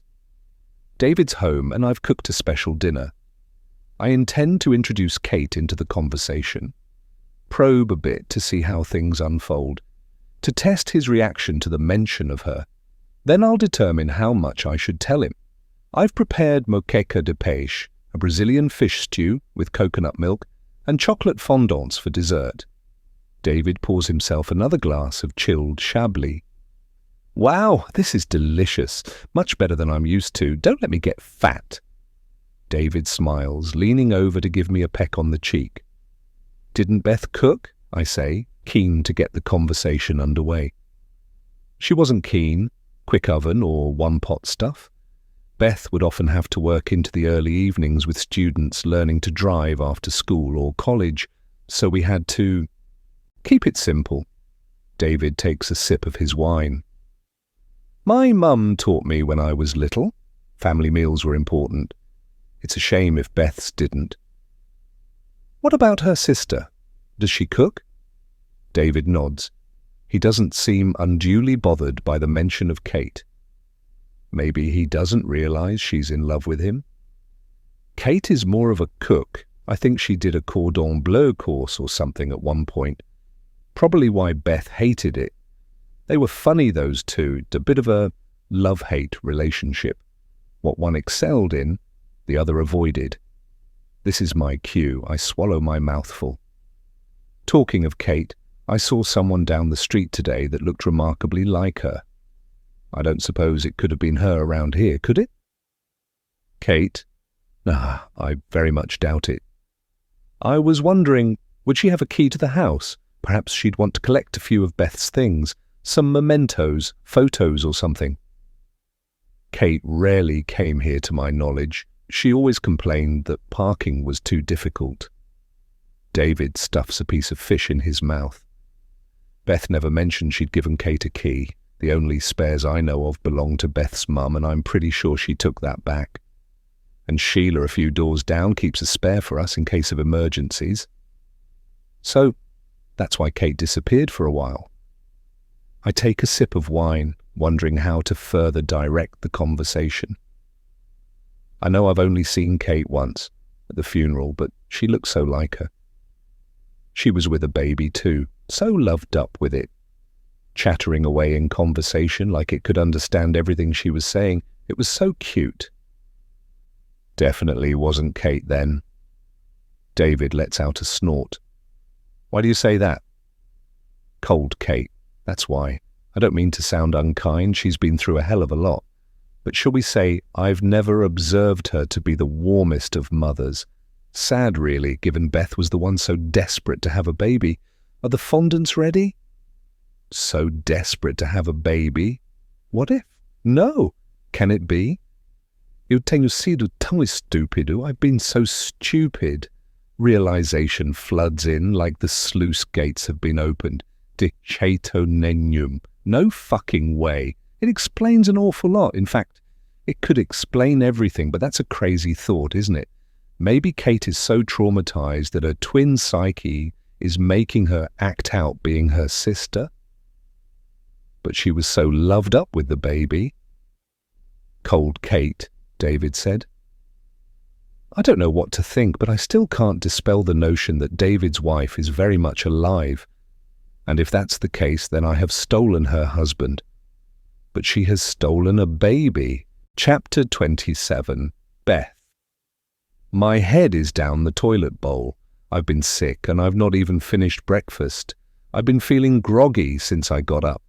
I had a decent night, as Ted regularly sleeps through to morning now, my little angel. However, the more sleep we're both getting, the more tired I seem to feel of late. But it's not the grogginess that brought up this mess I'm staring at, though.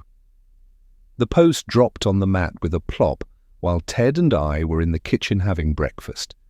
There's a mound of daily admin to deal with as I'm having to send off death certificates, liaise with the solicitor's office about Giles's will, notify insurance companies, and so much more. It's exhausting, but Laura and Michael have been helping me with it all, for which I'll be eternally grateful. I went to collect today's editions as Magdalena isn't around today. I've given her the morning off, Sham. She more than deserves it. There was the usual pile and I carried the bundle into the kitchen. I was shuffling through the various white and buff envelopes to see if anything needed my prompt attention. Laura and Michael are coming around shortly to collect Ted for a day out, so I wanted to see what would be easier for me to pass on to them.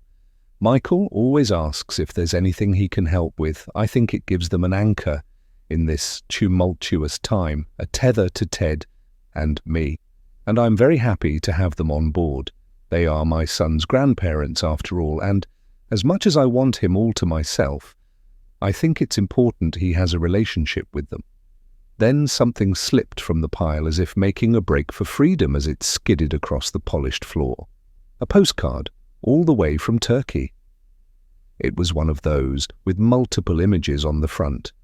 A sandy beach with a luring turquoise sea, a rugged coastline, archaeological ruins of an amphitheatre, a skyline at sunset with minarets silhouetted against the orange sky. I turned it over. Missing me, Lady Jane? I'm counting the days. You and me next year. Where shall we go? I'm hungry for you, my love. MS and GTX. And that's when the bile rose up my throat. I had to drop the post and dash for the toilet bowl, making it here with 0 seconds to spare.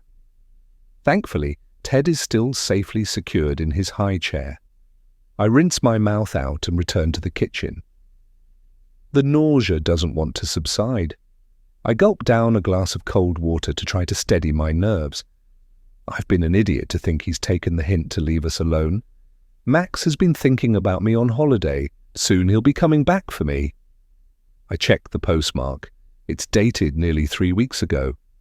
Bloody hell, Kate, I can't deal with the fucked up side of your life. Why couldn't you have been satisfied with your lot? A dull, rich husband, a wonderful home, and 3 gorgeous children. So typical of you to stir Max into your bland life like an extra dose of chili sauce. The sick feeling in the pit of my stomach will not go away. David is coming this afternoon. We're going to Richmond Park to scatter Beth's ashes. I feel like curling up into a ball instead. It's still oppressively warm around the edges by the time David and I reach Richmond Park's gates. The detergent blue sky is giving way to a heat haze cover that is now fuzzing the edges of the horizon. It's a violently hot July day, the type where you can feel the heat of the pavement through the soles of your shoes. I'm glad I settled on the Veja trainers to wear with my tailored white shorts, rather than the espadrilles I toyed with. The thin soles would have glued me to the pavement. I had expected David by 3 p.m. That's what we agreed. He didn't turn up until nearly 4 o'clock. "Sorry I'm late," he said when he arrived. "Time just ran away with me." "Too busy shagging and playing house with your new bitch, weren't you? Good of you to prize yourself away and spare the time to come and scatter your wife's remains." I should have voiced my thoughts out loud. Kate would have done. But there's still too much of Beth inside me that can't deal with confrontation, so I bit my tongue. Luckily, I've agreed with Laura and Michael that Ted is going to spend the night with them in Maida Vale. But David doesn't know that. Ted's very first sleepover. The breeze blows hot air over us like a hairdryer. Maybe walking to the park wasn't such a good idea.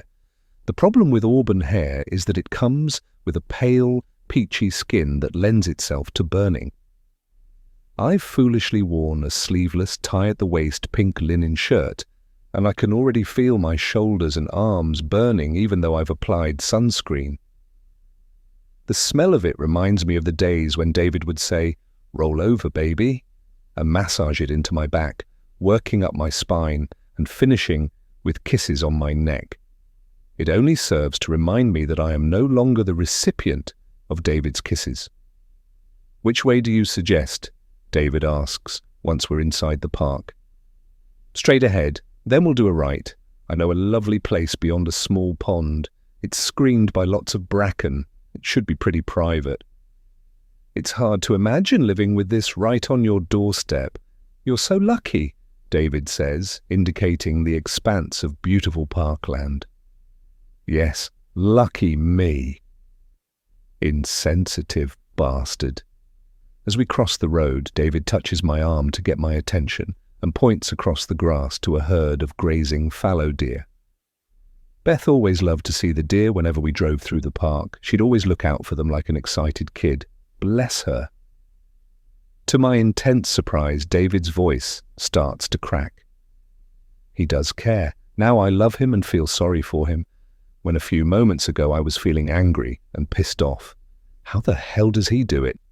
Flocks of birds circle overhead as we find the path I'm looking for. Swifts, swallows and martins are swooping, swirling and chattering in their volumes, catching flies on the wing. The lush green fern fronds framing the path tickle my legs. I think a storm might be coming, David says, pointing to the horizon where clouds are beginning to gather and tumble. In the distance, the cocktail-coloured sky is losing its picture postcard hue as it begins to darken to a gravel grey. The clouds fluff up like angry pillows. That's why there are so many birds. They must be feeding on thunderflies. We'd better get a move on then. We don't want to be scattering poor Beth in the rain, I say. Great. Now we're probably going to get soaked in the process, thanks to David being an hour late. This should have been over and done with by now. This way, it's not far. 5 minutes later, we're standing side by side in a small clearing away from the path among the ferns with a view of the pond. Typically, David hasn't sought permission to scatter the ashes.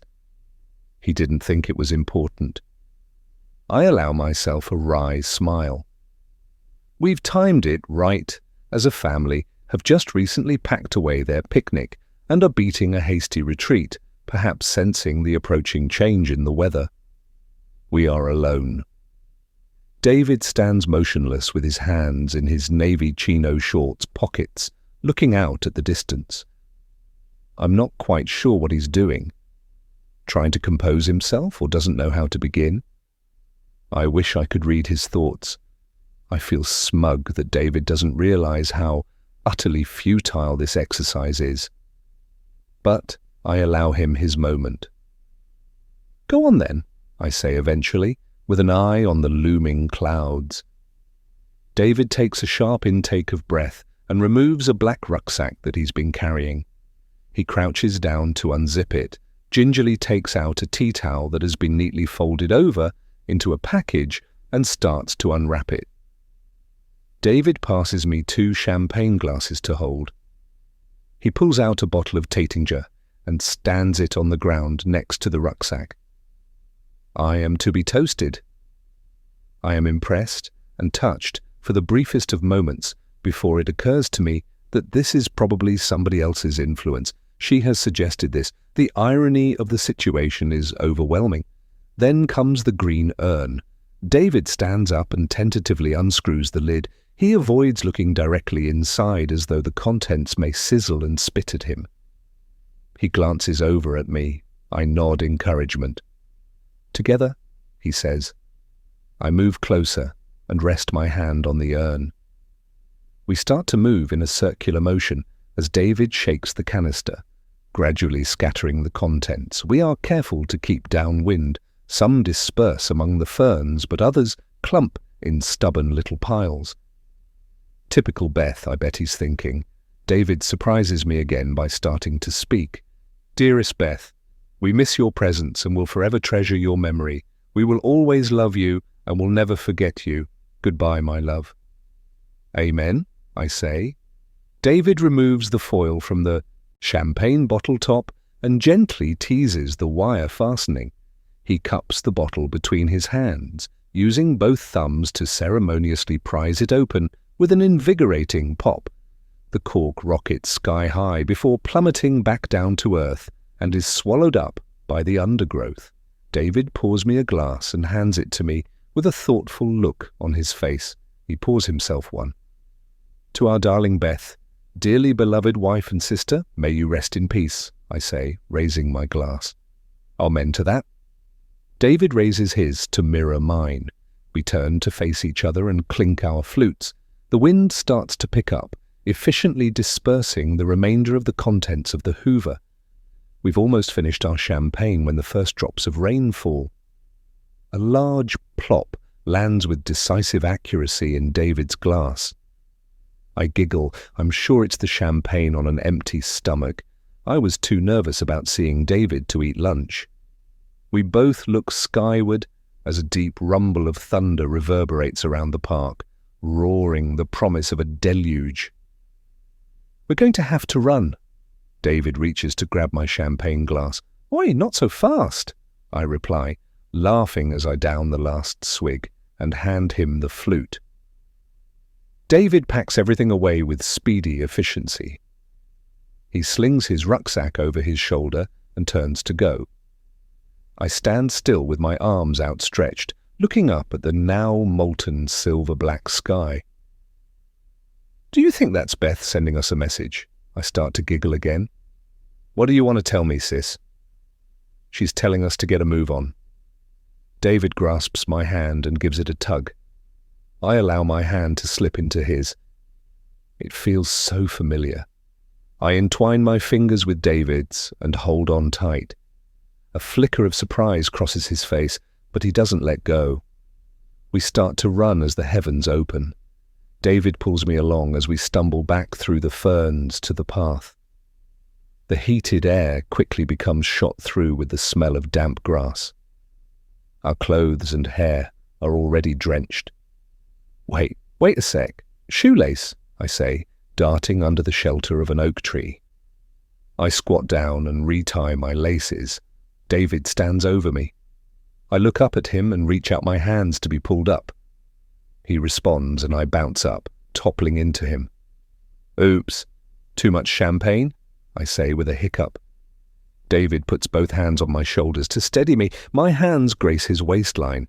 I look up into his eyes and he returns my gaze. For a fraction of a second, I imagine we're lost together in eternity. I want this moment to last forever. Chapter 28. Beth.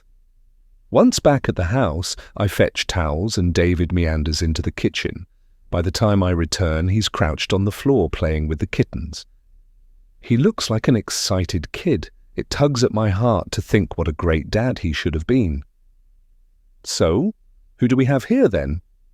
David strokes Jaime while Cersei attempts to climb up his back. She gives a successful mew as she reaches his shoulder and starts to purr contentedly in his ear. Meet Cersei and Jaime, the latest additions to the family. God, that was awful. I didn't mean it to sound like two kittens have conveniently replaced two dead children. I thought you had just the one cat. Where's he got to? Cedric. He's around somewhere. Out mousing, I suspect. Will probably present me with something disgusting later to show that he's still top cat. How long have you had them? David pulls himself up from the floor with Cersei still carefully balanced on his shoulder. They arrived literally a few days after Charlie and Georgie died, I say, faltering. They chose them. They were to be their kittens. My voice cracks and tears start to prick the back of my eyes.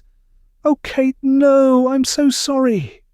David carefully prizes Cersei off his shoulder. He winces as she tries to hang on with her claws, but he manages to place her gently back on the floor.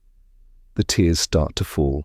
David steps forward and draws me towards him in a comforting bear hug. Bless you, Kate. It's so tough. You're doing really well. Honestly, you are. Time. We all need time. A riptide of selfishness is pulling me. At this moment, I want it all. I want David, and I want my baby. My heart's breaking. My face crumples. I completely lose my composure and cling to David tightly. All the grief I've been holding swamps me. My sobbing body shudders with convulsions. The whole sordid situation is tearing at my head, my heart, my entire being. I muster the strength and draw away from David, looking up to meet his eyes. He brushes away my tears with the back of his hand. He tucks my hair behind my left ear before curling his fingers behind my neck. He hesitates for an instant before leaning in to kiss me. We break away, him perhaps questioning where that came from. I know I'm kissing my husband, the man who has another woman waiting back at home for him. I want to think that for David, this is perhaps him saying sorry and goodbye to me, Beth, for the part he played out so badly, for the betrayal. Forgive me, Kate, I shouldn't have done that. David purses his lips, looking embarrassed. I deliberately don't reply, but feign as though my legs are threatening to buckle under me. David holds on to me and guides me to the sofa in the corner of the kitchen. I sink into it but don't let go, pulling him down on top of me. I fix my gaze on him and open my mouth in a shallow pant. The shape and firmness of his body pins me down as he gives the gift of another kiss. This time it's much more powerful and sexual. The type of kiss that melts your bones, the kind David hasn't given me in a long time. Is this how he's kissing his new girlfriend? Well, I'm going to take some of it for myself. I'm going to leave my scent on him. His mouth closes in on mine and it becomes an open doorway to another time, a different place. Back to when we first met and were so hungry for each other. I'm conscious of trying to act differently than I normally would during lovemaking. David may momentarily be lost in a moment of make-believe where he's with Beth, but I can't be Beth for him. I'm Kate. I undo the belt on David's shorts and unzip his fly. He does want me. I pull my shorts down with my knickers, but they drag against my skin as they're damp from the rain. No matter, this can't wait. I arch into David as he starts to undo the buttons on my shirt. Realization dawns that this has to be out of bounds. Best not. I still do a night feed, I whisper. David complies and moves his hand away. I can't take the risk. I'm electrified by my proximity to David again. After everything. David keeps looking at me nervously as though he's expecting me to tell him to stop. There's no going back now. My body is primed and aching for him. As David enters me, a sonic boom of emotion engulfs me, enough to shatter glass. It's electrifying and, oh, how I've missed this. This isn't the baby-making love that became our routine. This isn't the sex, by appointment only, that I dictated and allowed to become the norm. As our tryst reaches its culmination, relief floods over me. It's like a cooling balm soothing my body. My only regret is that I can't allow this to happen again as much as I want it to. The stakes are too high. I can't have David and Ted. It wouldn't work. David wouldn't allow himself to be part of it. David stands up and looks at me sheepishly. Kate. I don't know what to say. That was unexpected. He's pulling his shorts on. I don't know what came over me. I hope you don't think. It's fine. Honestly fine, I say, sitting up and pulling myself together.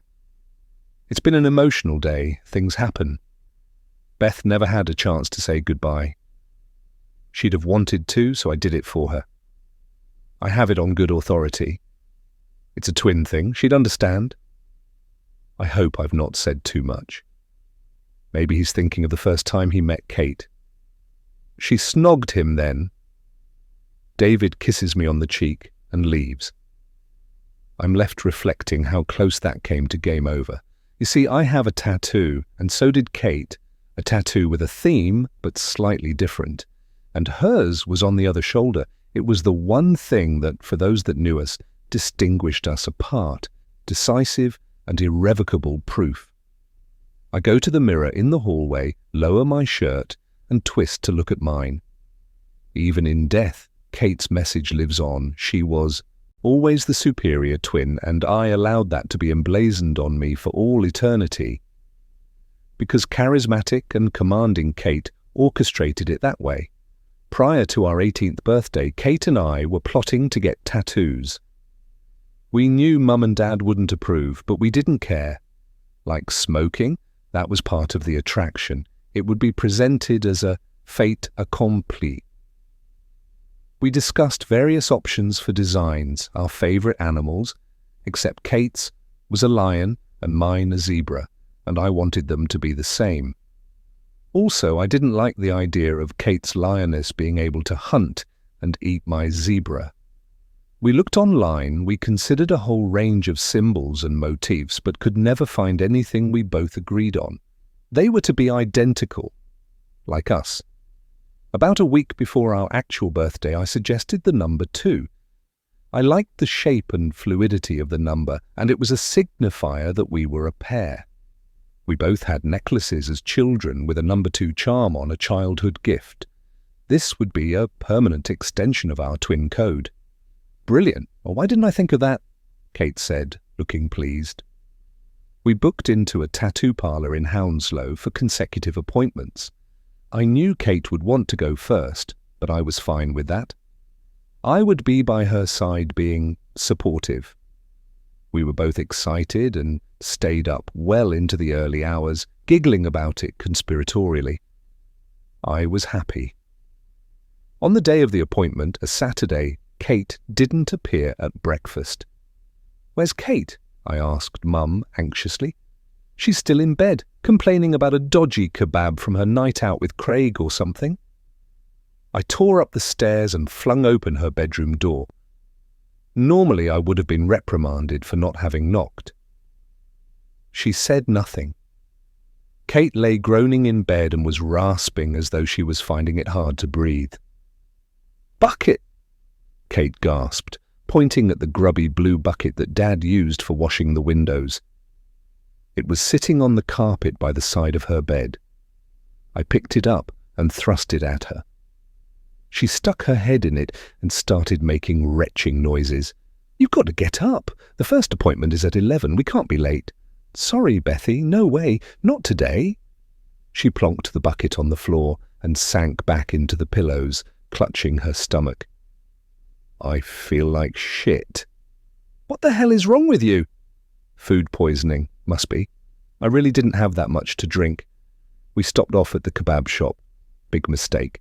That or someone spiked my drink." She curled up into a ball, moaning in agony. "Bloody typical. What am I supposed to do now?" "You go. Don't waste the appointment. Make me one for next Saturday if you can, and I promise I'll stay in Friday night. You can guard over me. Promise me you're not stalling. You are going through with this, aren't you?" "I swear on Mum's life I will be getting mine next Saturday. I'm so jealous you'll—" "Be getting yours first. Why did this have to happen?" Gullible me bought it, so off I went to get my tattoo. When I returned, Kate was getting ready for another date with Craig, having made a remarkable recovery. "Let me see," Kate said. "I thought you were dying." I feared she was trying to dupe me. All passed through, both ends seriously disgusting. Sorry if there's still a stink in the bathroom, by the way.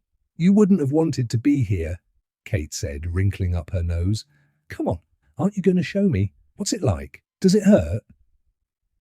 I was too eager to show it off to care for long. I was brave. Kate gasped like she was seriously impressed at the italic number 2 on my left shoulder. "Promise you'll hide it from Mum and Dad until I get mine. They'll stop me otherwise. We'll still do the big unveiling together as planned." I offered to accompany Kate to the tattoo parlour the following Saturday, but she was adamant she'd go alone. "You were super brave, so I've got to be," she said. I was on edge until Kate returned. She did eventually about 5 o'clock. I was sitting at the bottom of the stairs ready to pounce. "I did it," she whispered excitedly as she came through the front door. "Show me, show me." I tried to pull at her t-shirt. "Wait, and shush, Mum will hear." Kate pushed my arm away. "Let's do it later. Big reveal to Mum and Dad. We'll put our dressing gowns on so it'll be easier to do. I need to get ready first, as I promised to meet Craig. Give me an hour, okay?" "All right," I said, disappointed. Eventually, Kate appeared in my bedroom, all made up and ready to go out, but with her dressing gown on. "What are you wearing underneath? Will it be visible?" I asked. "My black camisole. You ready?" "Sure am." I was sat ready and waiting in my gown for nearly 2 hours. Mum was cooking supper when we entered the kitchen, The smell of greasy onions filled the room. Dad sat at the kitchen table with a beer bottle parked in front of him. He was reading out newspaper snippets to Mum, something they often did. Dad peered out over his Daily Express. "What's up, girls? Bedtime already?" Mum stopped stirring and turned around to look at us. A frown formed across her brow.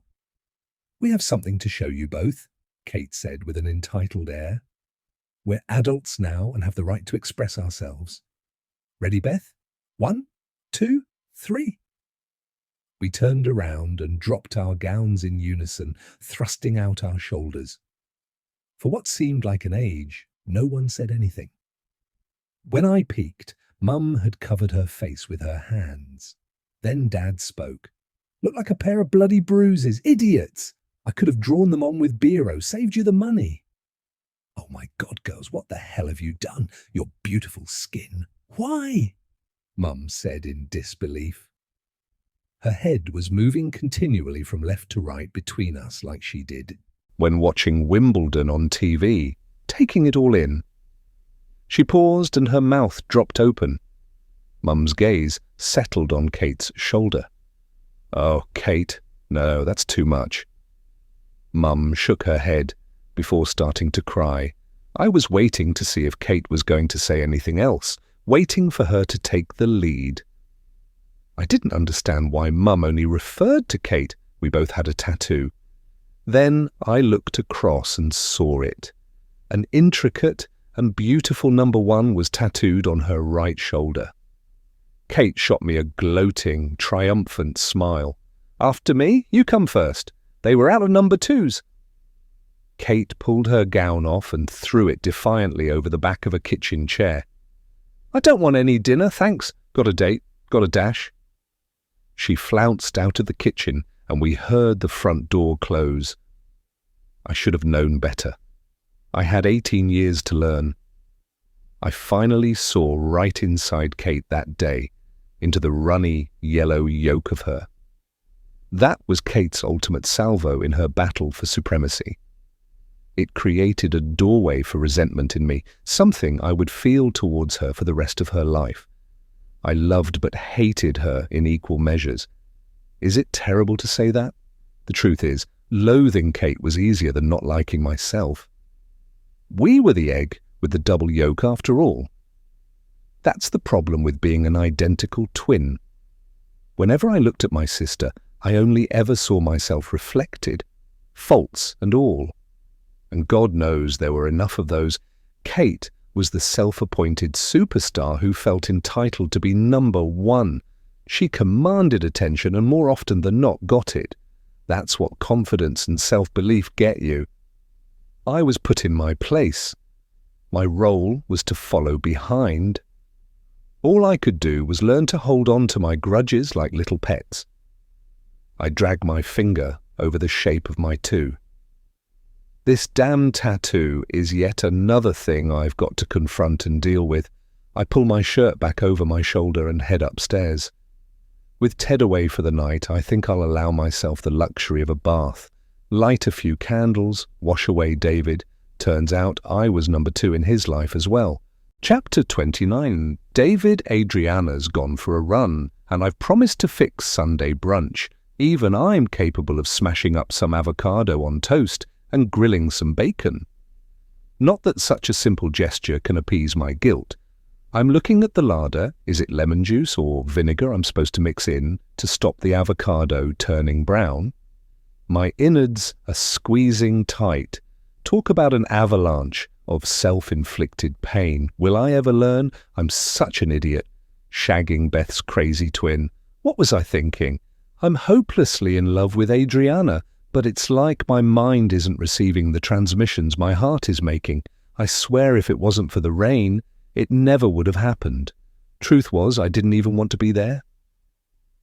I dreaded performing the ritual and wanted to put it off, but knew I had to face the inevitable.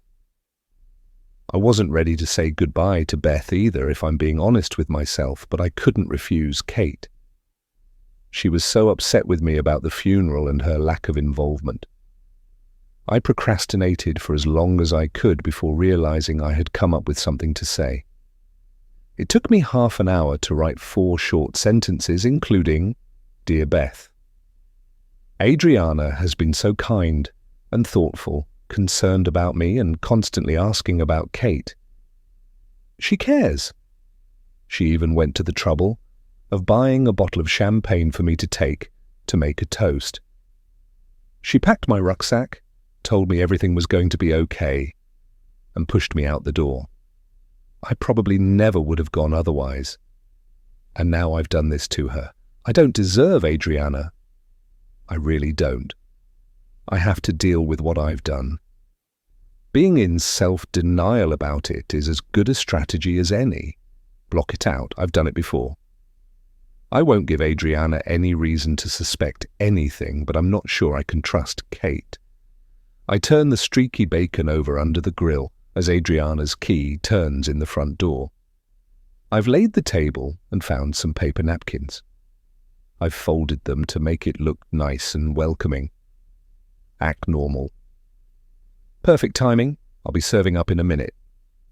Adriana appears in the kitchen doorway. Coffee? I give her a peck on the cheek. She's panting, so I know better than to attempt a full-blown kiss. Glass of water first. Por favor. I put it down on the table for her as she leans on the back of a kitchen chair, stretching out. Good run? Yes. Had to dodge a lot of Sunday morning dog walkers, though. She pulls out the chair and slips off her trainer socks to fold them into a neat ball as I place her brunch plate in front of her. Obrigada. Adriana picks up the bottle of ketchup I've taken out the fridge and laughs. She places it back on the table and grinds pepper on her avocado instead. Can I ask you something? She says, putting down her knife and fork. What would have happened if Beth hadn't been with the family in the crash? Is Adriana asking if I'd still be seeing her? I pause for a beat as my mouth is full, and I'm not sure how to react. I mean, if Kate had been killed, but miraculously the baby had survived, what would have happened to the baby? Wow, that's a loaded question, I say, recovering. Beth would have wanted to adopt Ted, but I'm not sure how easy that would have been. She'd been a bit unstable, and Giles's parents would have had a say. But you'd have tried to adopt the baby with Beth then? I give Adriana a pensive look. I don't think I would have, no. In fact, definitely not. I'd have put my foot down. I'd met you by then. Taking on someone else's baby, even a relative of Beth's, wouldn't have been the answer to heal the rift between us. Not at that stage. Is Adriana feeling broody? Maybe we'll have our own family one day. I could let her know I would be up for it in time. How shall I phrase it? But Adriana interrupts my thoughts. How are you feeling after yesterday? You've not said much. There it is. I must try to normalize this situation. It's no surprise she's asking, but there have been a lot of questions about Kate. And now Beth, come to think of it, ever since Adriana saw the woman in the street who looked like her.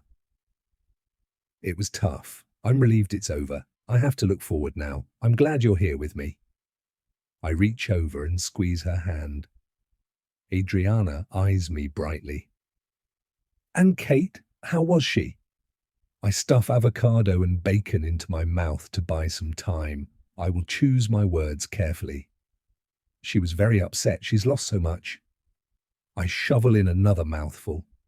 You are gentle, kind of you to care for her. You were gone a while. I was beginning to wonder if everything was okay. Don't panic. Adriana has no way of knowing. She can't possibly. Can she? No, I'm being paranoid. It's not to be repeated. I won't be showing the normal signs of adultery. Late nights at work, sneaking out of the room to read texts and take calls, inadvertently leaving restaurant receipts in jeans pockets. I've learnt my lesson. I must preserve what I have with Adriana. I will not lose her. We got caught in the storm, mate. Had to shelter for a while, that's all. How's your food? I add, hoping we can change the subject. I get a thumbs up, but it's followed by another question. Were Beth and Kate completely identical?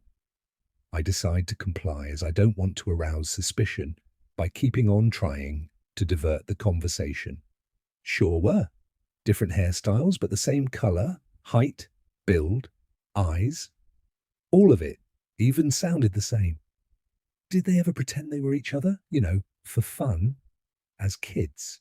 Yes. Beth used to tell me a few stories. Now is not the time to tell Adriana about the first time I met Kate. Did they ever wear a perfume that smelled citrusy? Christ, did she smell Kate on me yesterday? I'm not sure what she's angling at here or where this conversation is going. What's this all about? I stand up and move to the back of Adriana's chair, leaning over to cradle my arms around her. I drop my nose to the top of her head and inhale deeply. Sweet rose. Nothing. I'm curious, that's all. It's not always easy being the one after, especially after, well, It's you I love. Think I have done from the moment you enticed me with that cupcake. I turn her head and lift her chin up to kiss her irresistibly soft, pink mouth. I wanted to kiss her the very first day we met. Adriana came into the store about a phone, and then coincidentally, we bumped into each other on Richmond Green during my lunch break the same day. I was brooding about my marriage. Adriana happened to come and sit on the same bench, clutching a box from a local bakery. She was wearing a short, pleated tartan skirt and over-the-knee black suede boots. I couldn't take my eyes off the glimpse of olive-skinned thigh on show. God, she was sensual. She lifted a buttercream-frosted cupcake out of the box and took a bite, Nigella fashion. She sidled along the bench and offered me one. I couldn't resist. Either the cake or her. We must have chatted, and I'll admit flirted, for nearly an hour before she leapt up saying she had to leave. "I don't even know your name," I said. I was disappointed she had to go. She stood so close to me that our knees were almost touching.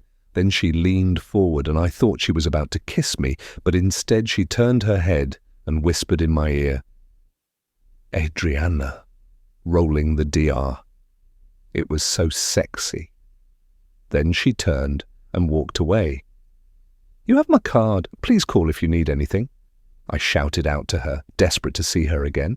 She turned to me, taking a few paces backwards, and raised her eyebrows with a flirtatious glint in her eyes.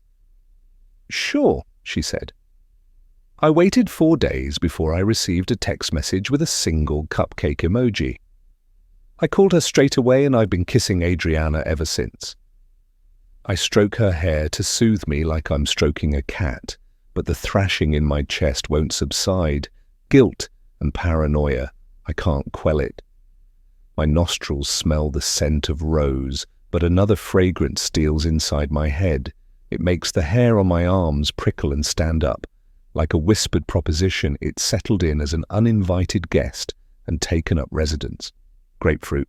Chapter 30, Beth. A surge of overwhelming love for Ted and disbelief that he is mine is always with me. My son. In the beginning, my nerves were frayed with exhaustion, being in constant fear of being discovered. I was convinced the police suspected me, but it was my own guilt persuading me. They had zero reason to believe I switched places with my sister. Why would they? They were merely doing their job and investigating the cause of a fatal and tragic accident. We are all awaiting the coroner's report, but things have gone quiet. For now, I've got Kate's ashes safely stored to reunite with her family, and I've physically said my goodbye to David. That little incident was over 2 weeks ago now, and I've not heard from him since. Why am I not surprised? I've started to breathe again. Live a little. The tiredness never seems to go away, but then I am learning to adjust to being a mother. I'm in my happy place, being with Ted, He's such a sweet little boy, and we've bonded in a way that I couldn't have thought imaginable. We walk around the park to ground ourselves, Ted and I. Sometimes we go for a coffee afterwards at a cafe on the hill, and Ted's allowed a small biscuit as a treat. Today we're heading for the park again. It's a paradise on earth that I've never experienced so regularly. We drink it all in. Ted delights at seeing the deer, and we often spot both fallow and red. He loves seeing the birds, and we've seen squirrels and even spotted a grass snake on our last visit. I pointed it out to Ted as it slithered away from the path to disappear among the bracken. We might even stop for lunch at Pembroke Lodge if we can get a table. A white van skims past at speed as we're crossing the road near the Richmond Gate entrance. I instinctively pull the buggy back and am thankful that I waited a moment in the central reservation. The idiot! What is it with white van drivers? We meander through the grounds of Pembroke Lodge for a while. The golden August sunlight bathes the gardens in an iridescent glow. The wisteria at the front of the lodge has faded, but the rhododendrons and azaleas are still blooming in places.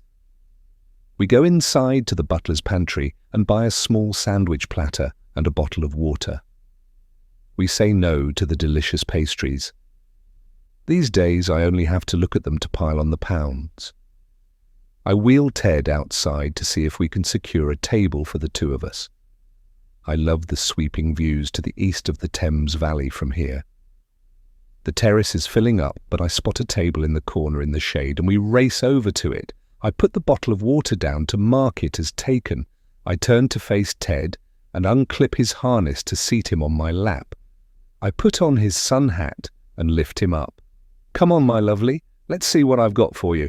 You must be getting hungry. As I turn around, a barrel of a man with a near bald head and comb-over is placing his rather large derriere on a chair at our table. His football shirt stretches out close to ripping point across his inflated stomach. "Excuse me," I say. The man looks up as though he didn't know we were there. His eyes almost disappear in the puffed-up rise of his cheeks. "You got a problem, love?" The vein throbbing in his neck acts as a warning beacon.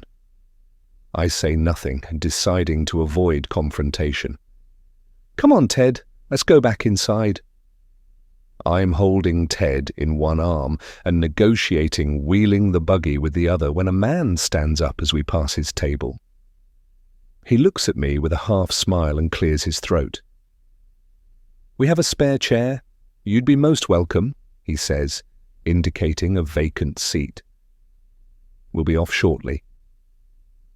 He's tall and slim, but with broad shoulders.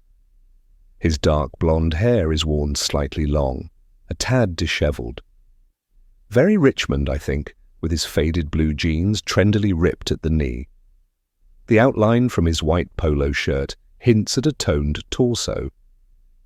I'm guessing he's early 40s. I'm wary after what's happened, but a small girl, no more than 3 years old, is sat next to him clutching a white bunny with long, floppy ears. I decide to chance it. It's a warm day and I want to sit outside. "That's so kind. I hope he got his money back in full." The man looks over at the usurper. "Sorry?" "From the charm school. Rude doesn't cover it. Now say hello, Abigail." He lifts the child onto his lap. The girl buries her head into his chest, her golden mop of curls hiding the boldest, deepest blue eyes, like her father's. She thrusts out an arm and waves the cuddly bunny at us by way of greeting. "Hello there, Abigail. It's very kind of you to let us join your table. This is Ted, and my name is Kate. Kate with a C as in Blanchett," I say, directing my gaze back at the chivalrous stranger. Inwardly, I cringe. I can't believe I came out with that. I don't have to play act in front of this man. "Pleased to meet you, Kate with a C." He holds out his right hand with a look of mirth lighting up his tanned face. Harry Snow. No relation to John. I blush. We've got a Jaime and Cersei at home, I say, catching on to his Game of Thrones vibe, grateful to be able to say something to hide my embarrassment. Haven't we, Ted? Kittens? Do you like kittens, Abigail? She lifts her head up from her father's chest and nods excitedly, making her ringlets bounce up and down like springs. Abigail has the most astonishing head of hair for a toddler. I can't take my eyes off her. Your daughter has sensational hair. Has she inherited those beautiful curls from her mum? She has, yes. Nicole had the most gorgeous bouncy curls, too. Did she have a haircut? No. Nicole passed away when Abby was 18 months old. I'm dumbstruck. A flush rises up my neck to my cheeks. I fiddle with my necklace, something I do when I'm nervous. This poor man, his loss is genuine. And this beautiful little girl will never know her mother. What am I supposed to say? I can top that. I lost my husband and 2 children in a car accident a couple of months ago. Oh, how devastating. My hand instinctively goes up to cover my mouth. I wait a beat. I'm so sorry for your loss. What happened? Then I think that's rude to ask. I'm not handling this at all well. I wish the proverbial big black hole will swallow me up. We're learning to live with it, slowly, one day at a time. I notice Harry cuddles Abigail a bit tighter. Nicole hadn't long since gone back to work. She'd started cycling in. He pauses and takes a sip of his fizzy water. She got hit by a refuse truck that turned left without indicating. The driver didn't see her. She died the next day. Tears start to well in my eyes. I think of how cruel life can be, a child losing her mother. I am so desperately sorry for a man I have only just met. I think of Kate. I think of Charlie and Georgie. I summon the courage. I tell Harry about the car accident, about Giles and the children, and my sister, Beth. He listens in silence, shaking his head. When I've finished, our eyes meet. We're the ones left behind, the veterans of emotionally draining tragedies, each playing out on different stages. Cast members who are never quite sure whether we're the survivors or the victims. I thought I recognized you, Harry says, when you first walked out on the terrace. I couldn't quite place you, though. I saw you in the press. I nod. The story ran for a couple of weeks. I kept quiet at home, but friends must have supplied the pictures. I couldn't bear to read any of it. We stay chatting for another half an hour. Harry is kind and the conversation is easy. He tells me about being a sculptor and his Putney studio. It's the first time I've relaxed in months, but Ted is due a nappy change, and I'd rather do that at home. Reluctantly, I bring our encounter to a close. It's been lovely to meet you, Harry. You too, Abigail. And Mr. Bunny. Do you live locally? Harry blurts out the question. Yes, a few streets away from Richmond Gate. Harry stands. Well, if you fancy doing this again sometime, Kate. Abby and I tend to make a habit of this on Tuesdays, lunch here. We'll be here again for the next few weeks, until she starts nursery in September anyway. It's not often you meet someone who understands what it's like, what you go through. A rush of intense pleasure overwhelms me. Until next Tuesday, then. Bye, Abby. Lovely to meet you. Well, that was unexpected, wasn't it, Ted? Making new friends, I say, once we're back on the exit path from Pembroke Lodge. A light-headed sensation takes over. Perhaps a little drunk with happiness. As we walk our way along the path that circumvents the car park outside the lodge, an overwhelming sense of unease unexpectedly rests itself on my shoulder, displacing what went before. Are we being watched? Followed? Did we leave something behind? I stop abruptly and turn around. There's a loved-up young couple about 20 yards back, walking with their arms draped around each other, a fraught mum struggling to get a screaming toddler into the back of a Volkswagen Golf, and a woman pushing an elderly man in a wheelchair across the gravel towards the lodge's entrance. I'm imagining things, Ted. I try to shake off the feeling of disquiet. My brain is playing games with me. You don't deserve to feel relaxed, my inner turmoil voice replies, or enjoy the company of strangers. I'm going to set you on edge. It's what you deserve. How could you even begin to imagine otherwise? I try to pull myself together. I have to learn to extinguish the guilt and suffering nestled within the embers of my self-directed anguish. I'm in danger of reigniting the flames otherwise. It's only going to lead to devastation and destruction. Do not burn. Once back at the house, I take Ted upstairs for a change. Magdalena comes rushing into the nursery. She looks disconcerted, agitated even. Mrs. Mildenhall, I have a message for you. Magdalena closes her eyes as though trying to remember word for word. He said to tell you that tomorrow he collects his bonus. I'm sorry. Who? What are we talking about? Perplexed, I try to pin down a wriggling Ted on his changing mat. Mr. Max, he said to make sure I told you exactly. My heart sinks and the room becomes airless. Max, was he here? Yes, Mrs. Mildenhall. He called at front door, she says, as though considering it highly inappropriate. All the oxygen has been sucked away. Do I have the strength for this? My bubble has been well and truly burst.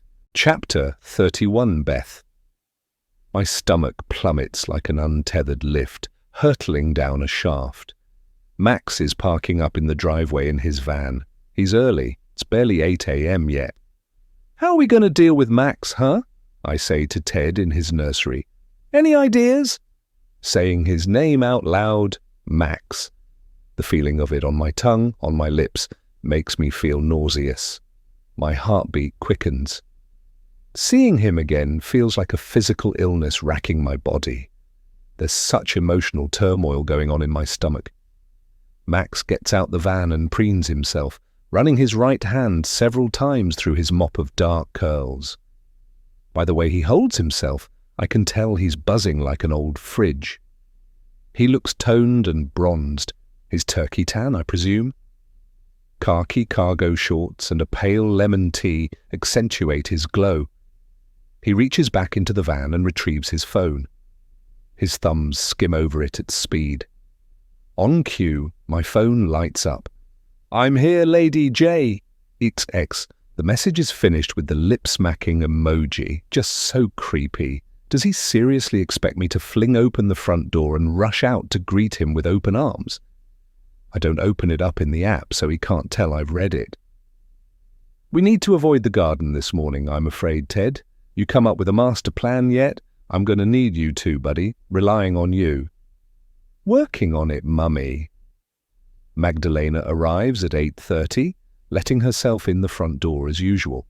I've been waiting upstairs with Ted.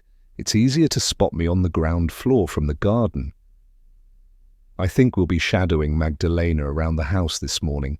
Safety in numbers. It's Wednesday, so she'll leave at lunchtime, but Max will have gone by then too as he's arrived early. He must have plenty of other jobs to catch up on having been away. Morning, Mrs. Mildenhall? Magdalena closes the front door as though it were made of glass. She lovingly takes care of everything she touches as though it will repay her with kindness. How's Mr. Ted? She chortles, giving him a little squeeze on the cheek. We traipse behind Magdalena into the kitchen. Can I get you anything? Tea or coffee? I say, as I strap Ted into his high chair. Maybe later, thank you. I'm good for now, Magdalena says, looking pleased with herself that she's mastering English idioms, even ones borrowed from America. Are you okay, Mrs. Mildenhall? You look little unwell, she continues, before hastily adding, I hope you don't mind me saying so. I'm deliberately keeping it casual rather than making myself up as Kate often did.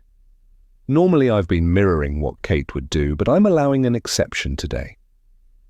I don't want Max to think I've made any effort for him, so I'm slopping in sweatshorts, a couple of layered loose vests and flip-flops. Zero makeup, and I haven't yet showered or washed my hair. A little tired. We're being lazy this morning, not had breakfast yet. Hopefully we won't get in your way. Ted chooses this moment to let rip and fill his nappy. The look of surprise on his face makes Magdalena and I both laugh. Oh, Ted, honestly, not in front of the ladies. I pretend to chide him. Magdalena laughs even more. There's a movement in the garden. The smile on Magdalena's face disappears and the jovial atmosphere evaporates. I'd better go and sort out this young man's bottom, I say, wrinkling my nose at Ted as I lift him from his high chair. Never a dull moment with you around, my little precious one. A shadowy figure appears by the glass doors. As hard as I try not to, I'm forced to look up. It will be too obvious otherwise. God, I feel sick. I don't know how to deal with this. Max is standing on the other side of the locked door. He is smiling, but the smile doesn't reach his eyes. There's something cold about them. They're fixed so firmly on mine, it hurts. He watches me intently, expectantly, and, to my horror, with something that I can only conclude is naked desire written on his features. The urge to run away is strong, yet I'm frozen, rooted to the spot. The seconds tick by. Max's full lips tighten as though he's eaten something distasteful. His expression changes. A deep frown spreads across his forehead. His jaw appears to clench, and there's a twitch on his cheek that extends to his eye. I don't know how to read him. I have left my response too late. I should have acknowledged him earlier. Smiled at him coquettishly, perhaps, even though all I feel is utter revulsion. What the hell have you been up to, Kate? You always did enjoy punishing me for my existence, but leaving me with this, I bet you're laughing at me now, aren't you? I strain a smile I'll do not feel and point to Ted's nappy. I stick my tongue out and wrinkle my nose to signify a smelly emergency. Max's face relaxes and the smile starts to return. He nods at me in acknowledgement, gives me a thumbs up. Good, he's understood. I race out the kitchen door for the seclusion of upstairs with the kittens in hot pursuit as Ted's nappy starts to leak. Mammoth delivery, mate. You timed that one well, buddy. All part of the routine, Mummy. And the master plan, of course. Oh, God, give me strength. Please go away and leave us be. I watch Max leave around lunchtime, backing his van out the driveway. I've hidden away upstairs all morning, so haven't had to face him again. I'm now free to change for the garden and gather together the bits we need to enjoy a couple of hours of afternoon sunshine. I spent most of the morning watching Max from the safety of partially closed shutters at the back of the house. I could see him, but he couldn't see me. He has an unconscious habit of fingering his lower lip, as if lost in thought. It works wonders in drawing attention to his full red mouth. He works painstakingly hard, I'll give him that. Following his absence, there's plenty of gardening and maintenance to catch up on. He tended to the plants with such precision and care, caressing them almost. Does he talk to them? Occasionally I could see his lips moving. Or perhaps he was singing to himself as he worked. Either way, the garden is looking immaculate again, the clippings and deadheads removed, and everything put away neatly in the sheds. I also observed Magdalena hand him another envelope. She placed it on the corner of the wall by the lavender flower bed, then turned and left without speaking to him. Max picked it up, pulled out and counted what looked like 20-pound notes. I don't know what the hell is going on, but it looks to me like Magdalena is being exploited somehow. I need to find a way of talking to her about it as well as dealing with Max. Period. Time to get him out of our lives. Finally, alone, we make our way to the garden. I sit Ted on a rug and place his little white sun hat on, securing it in place by a strap that dangles underneath his chubby chin. He's surrounded by toys and cushions and the kittens frolicking nearby. I make myself comfortable on a large, cushioned sunbed, the type you see lined up with precision around turquoise swimming pools in holiday brochures.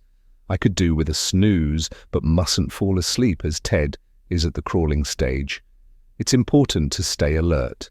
I'm aware of a movement behind me, but before I can turn around, everything has gone dark. A pair of hands cover my eyes and thumbs caress my ears. Now you wouldn't be avoiding me, would you, Lady Jane?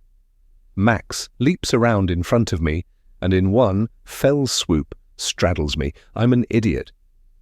Max would know that Magdalena doesn't work Wednesday afternoons. Of course he's come back. He pins me down with his inner thighs pressed hard up against my legs. He smiles at me, watching intently for a response. "Hi there," is the best I can manage. Well, this is all rather serendipitous, isn't it? All alone on a beautiful afternoon? I'm struck mute. How the hell am I going to deal with this and get him off me? He scrutinizes my face, tipping his head to one side in curiosity. The silence hangs heavy between us. Max is unquestionably handsome. His dark curly hair frames his tanned face. Maybe he'll grow on me. I could try. Instinctively I recoil. Any developing feelings I have for this man are akin to the mold that develops on a mildewed bathroom ceiling or the nasty stuff you find at the back of your fridge. My physical response spells it out for me in case I'm not getting the message loud enough. My stomach clenches. Bile touches the back of my throat and tongue. I fight the sensation and in doing so involuntarily belch. My, what's going on here? Max says. He strokes my hair and then cups my face in his hands. You're trembling. Kate, my sweet Cutty. Did I imagine it? Or did he overemphasize the way he said Kate? I'm sorry, Max, I've not been feeling at all well. In fact, I still don't.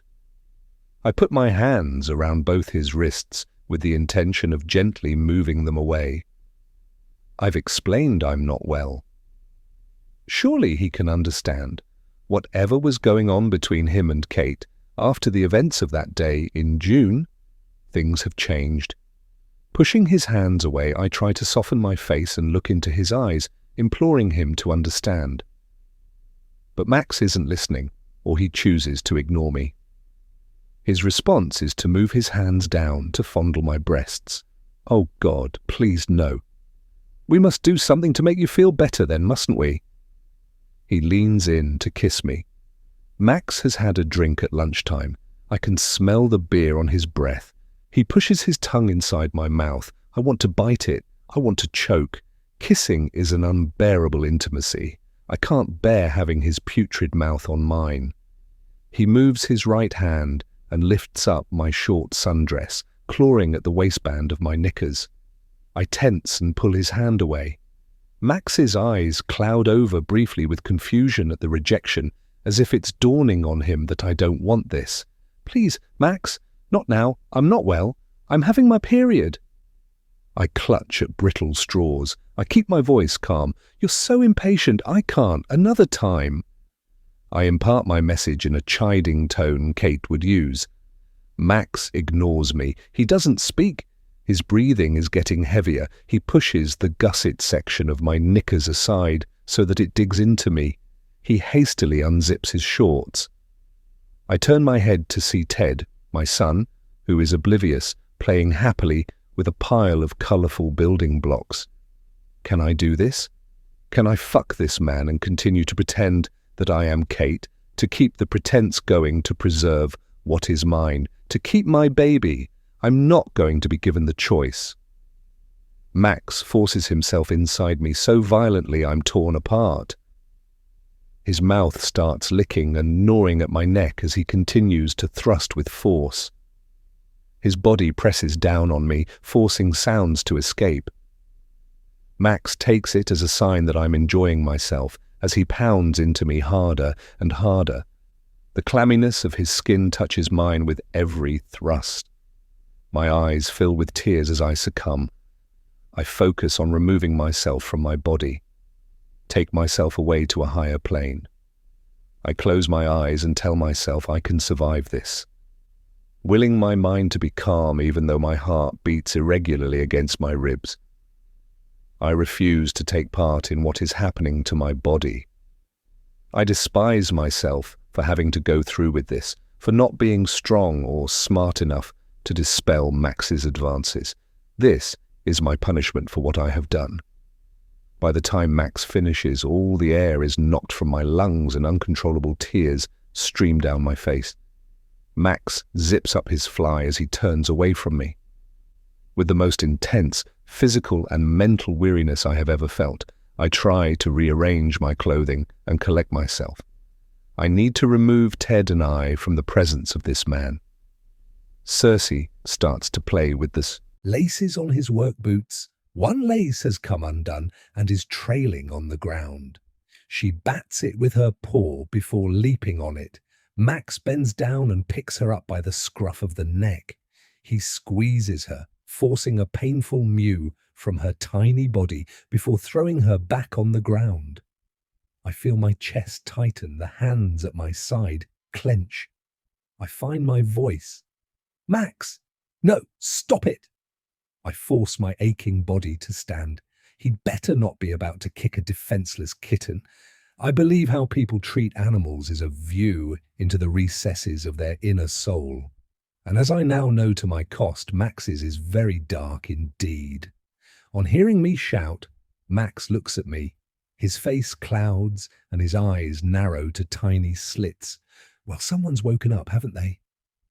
He turns away from me. I move forward, fearing he's going for Cersei again, but he strides past her and heads for Ted, who is crawling around the garden blanket.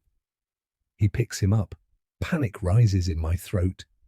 I take a sharp intake of breath, but it doesn't want to leave. I can't exhale. Please don't hurt my precious baby. To my surprise, Max lifts Ted up gently and pretends to throw him up in the air while still holding on to him tightly. Ted giggles. Max turns to look at me, ensuring he's got my full attention. There's my boy, come to daddy. Chapter 32. Adriana, I have to know, is Beth still alive? Is she masquerading as Kate? I've asked myself 1,000 times, why would she? Leave her home, her life, give up David? But from everything David has told me, the answer is simple, to have the baby. If this is true and it wasn't Kate I saw play acting as Beth in a traumatized way, then she's taking one hell of a risk. She's got guts, I'll give her that. Do I tell David? I've been asking myself the question for weeks and weeks now. How do you explain that you suspect his sister-in-law is his wife? Didn't you notice the similarities, darling? This is all so tangled that I've been doing something weird. Once David has left for work, I sneak off to the cemetery whenever I can. It's become part of my routine, and I've regularly visited over the last month or so. I've got a hunch I've missed her so far, but the grave keeps drawing me back. Nothing has changed there yet, but I think it's where I'm going to find answers. What are you up to today, my sweet? David asks as he plants a kiss on my cheek, while simultaneously reaching for the milk out of the fridge. They've asked me to help out at the box office again. I'll be back before you get home, though. You don't have to work, my love. I've told you that. We can manage. It's only for a few days. Keeps me occupied. Oh, I can think of something to occupy us. David pulls me into him as he deftly places the milk carton on the counter while untying my dressing gown. He maneuvers me towards the kitchen table and pushes me back. I wrap my legs around him, taking in this man who doesn't rightly belong to me. Am I going to let him go? I'm not sure how to play things. I need to know what I'm dealing with first, so another day's vigil at the cemetery it is. After David's left for work, I change into leggings and a tee, slipping on a slouchy hoodie over the top. I catch a glimpse of myself in the mirrored wardrobe door. I look like I'm about to go and rob a bank. Oh, if only it was something that simple. I fear everything is going to be shattered. Being in a steady rather than a scamming relationship with David, even though he doesn't know about my past, has allowed me to start healing these past months. It may turn out to be everything but a normal relationship. After getting my life back on track, I could end up with nothing, a skull full of splinters. Before I go for the bus, I grab my ready-packed backpack containing some cloths and a brush for cleaning headstones, an assortment of artificial flowers I bought at the pound store, and a Marion Keyes novel to help while away the time. I'll be waiting for Kate, or should I say Beth. I'm convinced she's going to appear eventually. I hope I've not missed her. The early autumn sun warms my face as I sit waiting on a wooden memorial bench at the far side of the cemetery. I have a good viewpoint from here. The cemetery is vast, but I'm well positioned to observe the main entrance while being hidden from direct view by a row of hawthorn bushes. Shortly before 11:30, a red Mini enters the main gates. My heart gives a little flutter. Finalmente. Finally. It's her. I recognize the car from when she visited the house. She drives cautiously down the entrance road and pulls off to park down an artery road not too far from the Mildenhall graves. She finds a small space between parked cars and reverses in with ease. I recall David saying, "Kate is a crap driver, you should see her try to do a three-point turn." I leave the seclusion of my bench and walk around the cemetery perimeter. I don't want to get there too soon. Kate is taking her time. She places items in the carrier basket beneath a buggy. Then comes the baby. She takes great care strapping him in and covering him with a blanket. A shimmer of cool wind creeps through the trees. I stop to peruse a row of gravestones. I pull my hood up. A few early fallen leaves dance around my feet. I bend over and pick up a stray leaf and crush it in my hand. I'm biding my time. Kate is on the move, so I remain out of sight by walking around the far side of the small Gothic chapel. As I reappear, Kate is positioned by the two graves. She leans over the buggy and removes items from the basket. I need to get closer. I take a circular path, not wanting to draw attention to myself. Other than Kate, there are only two other mourners in the vicinity, although a burial is taking place in the far northwest corner, hence the volume of cars parked up. I stop short of where Kate is, 4 rows behind and off to her left, at a previously selected grave. I have a view.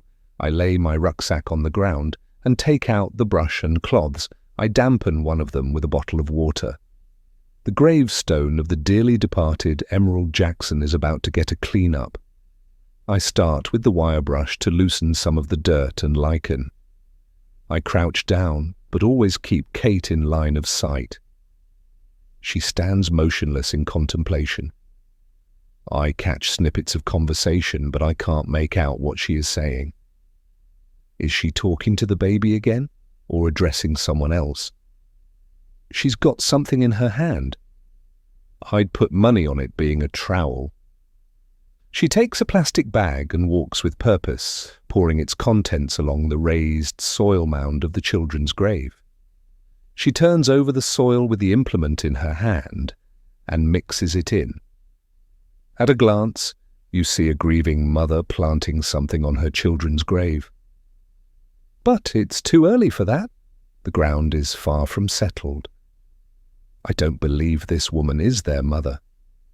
She is their aunt, reuniting them with their actual mother's remains. That's what she was looking for in the house that day. The ashes. After leaving some flowers, Beth, for I'm now certain that's who she is, pushes the buggy back towards the car. I've crouched down, hood still up, and scrub away at the foot of Emerald's headstone with vigor, breaking into a sweat as my head pounds with the confirmation. I don't look up. I don't glance around. After a while, I hear her car drive away. With the coast clear, I can't resist taking a look at the Mildenhall graves. Up close, the ground of the children's grave has been disturbed. The grave of Giles Mildenhall looks firmer, slightly crusted over. My head spins with the implications. I don't know what I'm going to do. I can't help but admire what Beth has done. The lengths she's gone to in order to reunite Kate with her children was a selfless act. My problem is that she's David's wife. Has Beth plans to reclaim him and play happy families? He was originally attracted to one sister after all. Why not the other? I think back to David's response about not wanting to adopt the baby. It convinces me even more that this is Beth. She would have known the gift of her sister's baby wouldn't have sat easily with him. I'm so distracted with questions spinning in my head that I don't realize I've got company. Hello. It's a female voice. I spin around. It's her. Beth. She stands right in front of me, staring at me with the sharpest of green eyes. I've been tricked. She's not left the graveyard. I glance over at where her car was parked. The space is empty, but I see a flash of red where she has parked, further up the road. She thrusts out a hand. I tentatively take it. Kate Mildenhall, and you are? Adriana de Silva. Fique calma. Stay calm. Should I pretend to be a burial fanatic, the equivalent of a train spotter for cemeteries? To my surprise, a smile begins to light up her face. Pleased to meet you. I think you must be a friend of David. I saw you at my husband's funeral. About time we got to know each other, I think, don't you? I'm flummoxed, frantically racking my brain for a suitable reply, when she turns and walks away. After a few steps, she stops, turns her head nonchalantly to face me over her shoulder. Come on then, what are you waiting for? Murder. She's expecting me to follow her. Where are we going? Coffee, maybe lunch. My place. This way. I can't leave my son in the car. Do you need a lift? Chapter 33. Beth, well, I wasn't expecting this today. She's here, in my kitchen. Her name is Adriana, David's whore. She's so breathtakingly beautiful it's not true. Flawless cappuccino skin, long, dark, lustrous hair, a gorgeous figure. That natural kind of beauty that gives you the confidence to feel comfortable without makeup. Not a hint of the type of foundation I don't dare leave the house without. How did David land her? Talk about having your back turned. God, I've been blind to what my quest for pregnancy was doing to David, to us, to our relationship. Even before I died, I was traded in for someone younger, more beautiful. I'm not sure I can lay all the blame at David's feet anymore. And do you know something else? It's laughable. I like her. How bloody crazy is that? The question, though, is what was she doing in the cemetery? We were caught up, Ted and I, in finally laying Kate to rest with Charlie and Georgie. A task I should have done weeks ago, but after Max raped me, I haven't managed to summon the strength to go out until today. I'm glad it's done now. It was the right thing to do, tucking her in with her children. I was going to scatter some of Kate in with Giles too, but then thought better of it. I could hear Kate in my head. Oh, for God's sake, Beth, I'm one, not two. Don't divide me. I was wishing Kate bon voyage, generally having a solemn moment, when I became aware of a noise behind me. An abrasive scratching sound gradually became more vigorous. I glanced backwards for a fraction of a second to see a figure working on a headstone. I thought nothing of it, assumed it was being cleaned. It was only when we were returning to the car that something made me look across again. I was surprised at how small the person looked, even in baggy clothes. And then I saw it. A long, sleek, dark tendril of hair escaping from the hood of her sweatshirt. I might have only seen those locks twice before, but they were unforgettable. When I got back to the car, I made up my mind to confront her. I drove away to make her think I was leaving, then parked further up the road, hoping to take her unawares. It worked. By the time I was on my way back, Adriana was at my family's grave. Was she that voyeuristic? What do they say? Keep your enemies close. To be honest, I have another reason for inviting her back, apart from trying to suss her out. In a word, Max. I never know when he's going to appear. I now spend so long shadowing Magdalena around the house that she must think I'm weird. I don't want to be alone. And I can't invite Kate's friends over yet, if ever. It's too risky and I'll trip up. There'll be plenty of time to make new friends in the future. Maybe when Ted starts nursery and school. There should be a good pool of like-minded mums then. This Kate is going to have to build a new life, but in the meantime, befriending the mistress may be the best I can do. This is a friend of my brother-in-law, Adriana. She'll be staying for lunch, I say to Magdalena, who walks through the kitchen with a bathroom bin bag. Very pleased to meet you, Magdalena says, grinning broadly. She has no idea that we don't know each other. She's probably grateful that I've chosen some company for once, so I'm not bothering her. Likewise, Adriana replies. Please let me help you, she asks, as I open the fridge door and pull out some cold chicken, cheese and salad. I put the oven on to heat a semi-baked baguette. You can lay the table if you like, I say, pointing to the cutlery drawer. Mrs. Mildenhall, Mr. Max left a note for you. Magdalena pulls a sealed envelope from her tunic pocket. As soon as I take it from her, it scalds my fingers. I place it in my handbag to read later, or maybe burn. That old nausea rises in my throat again. I've got to get rid of Max, but how? I'm so scared of him.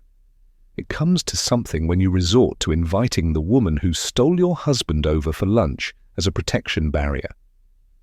Once Magdalena has left the kitchen, I set on preparing a large bowl of mixed salad. This is very kind of you. Unexpected, Adriana says. She takes in the size of the kitchen, running her hand along the gleaming worktops. You've got a wonderful house. Have you lived here long? Thankfully, I know the answer, as I can bookmark it. It was around the time David and I first started trying for a baby, and Kate was already pregnant with Charlie. Must be coming up to 9 years, so tell me, how long have you known David? I don't remember Beth mentioning you. I might as well go for it and test her reaction. I never knew Beth. Adriana looks down at her feet, and I think I detect a sharp intake of breath. After a couple of seconds, she lifts her head again and pointedly looks me straight in the eye. David and I met a few months before Beth passed away, back in the early spring. We've become very close since she died. Adriana purses her lips, hesitating before she continues. I'm sorry, this is awkward, you being her sister. I can't say I'm proud of it, but I think you deserve the truth. You've got enough going on without me lying to you or pretending it's something it's not. I'm disarmed by her honesty. By, we've become very close, I presume she means I've since moved in and am sleeping in your sister's bed with her husband. Oh, the irony of it all. If only you knew, Adriana, I should want to scream at her, call her a bitch, tug at her revoltingly gorgeous hair. But somewhere along the line, the fight has started to leave me. I can't have it all, and I need my strength to dispose of Max. I can't be at war with Adriana too. It's not easy. I have to grudgingly accept she won that battle even before that fateful day. My back was turned and I didn't even realize the door was open. My mind drifts to a couple of lines from a nonsense poem that our grandfather used to recite to us as children. Back to back, they faced each other, drew their swords and shot each other. That was us, David, wasn't it? I appreciate you being candid with me, I say, putting the lunch plates on the table. I'm not going to judge. Beth had started to suspect something was going on before she died. I saw the way David looked at you at my family's funeral. I guessed it was you. Adriana looks at me pointedly. I'm sorry, Kate. I truly am. I never expected to end up with David this way. You've lost a sister, as well as your family. I can't believe you're still standing. You're very brave. Something is bothering me. Can I ask what you were doing at the cemetery? I somehow can't believe you're a grave historian. I make the quip, trying to keep it light. Adriana laughs. Her face lights up. No wonder David was captivated. In love, I suspect. I recently discovered that my great-aunt is buried there. I went to check it out a while back and realized her grave and headstone are rather neglected. I finally made it back there this morning to try to clean it up a bit. It turned out to be rather more of a task than I anticipated, but I've made a start. I'm not sure how plausible a story this is, but I don't know Adriana or her family history. I want to hate her, despise her even. No one knows she's in my house, save for Magdalena, who is currently looking after Ted. I could stab her with one of Kate's oversized kitchen knives, chop her up, and put her through the ridiculous mincing machine, send her to David as a box of burgers, leaving him forever wondering what happened to the new love of his life. Consumed by love, David. That's what happens. So what do? I open a bottle of chilled Sauvignon Blanc, and then a second. Sauvignon was Kate's favorite. It tastes a bit sour to me, but Adriana doesn't seem to notice. We spend the afternoon getting tipsy.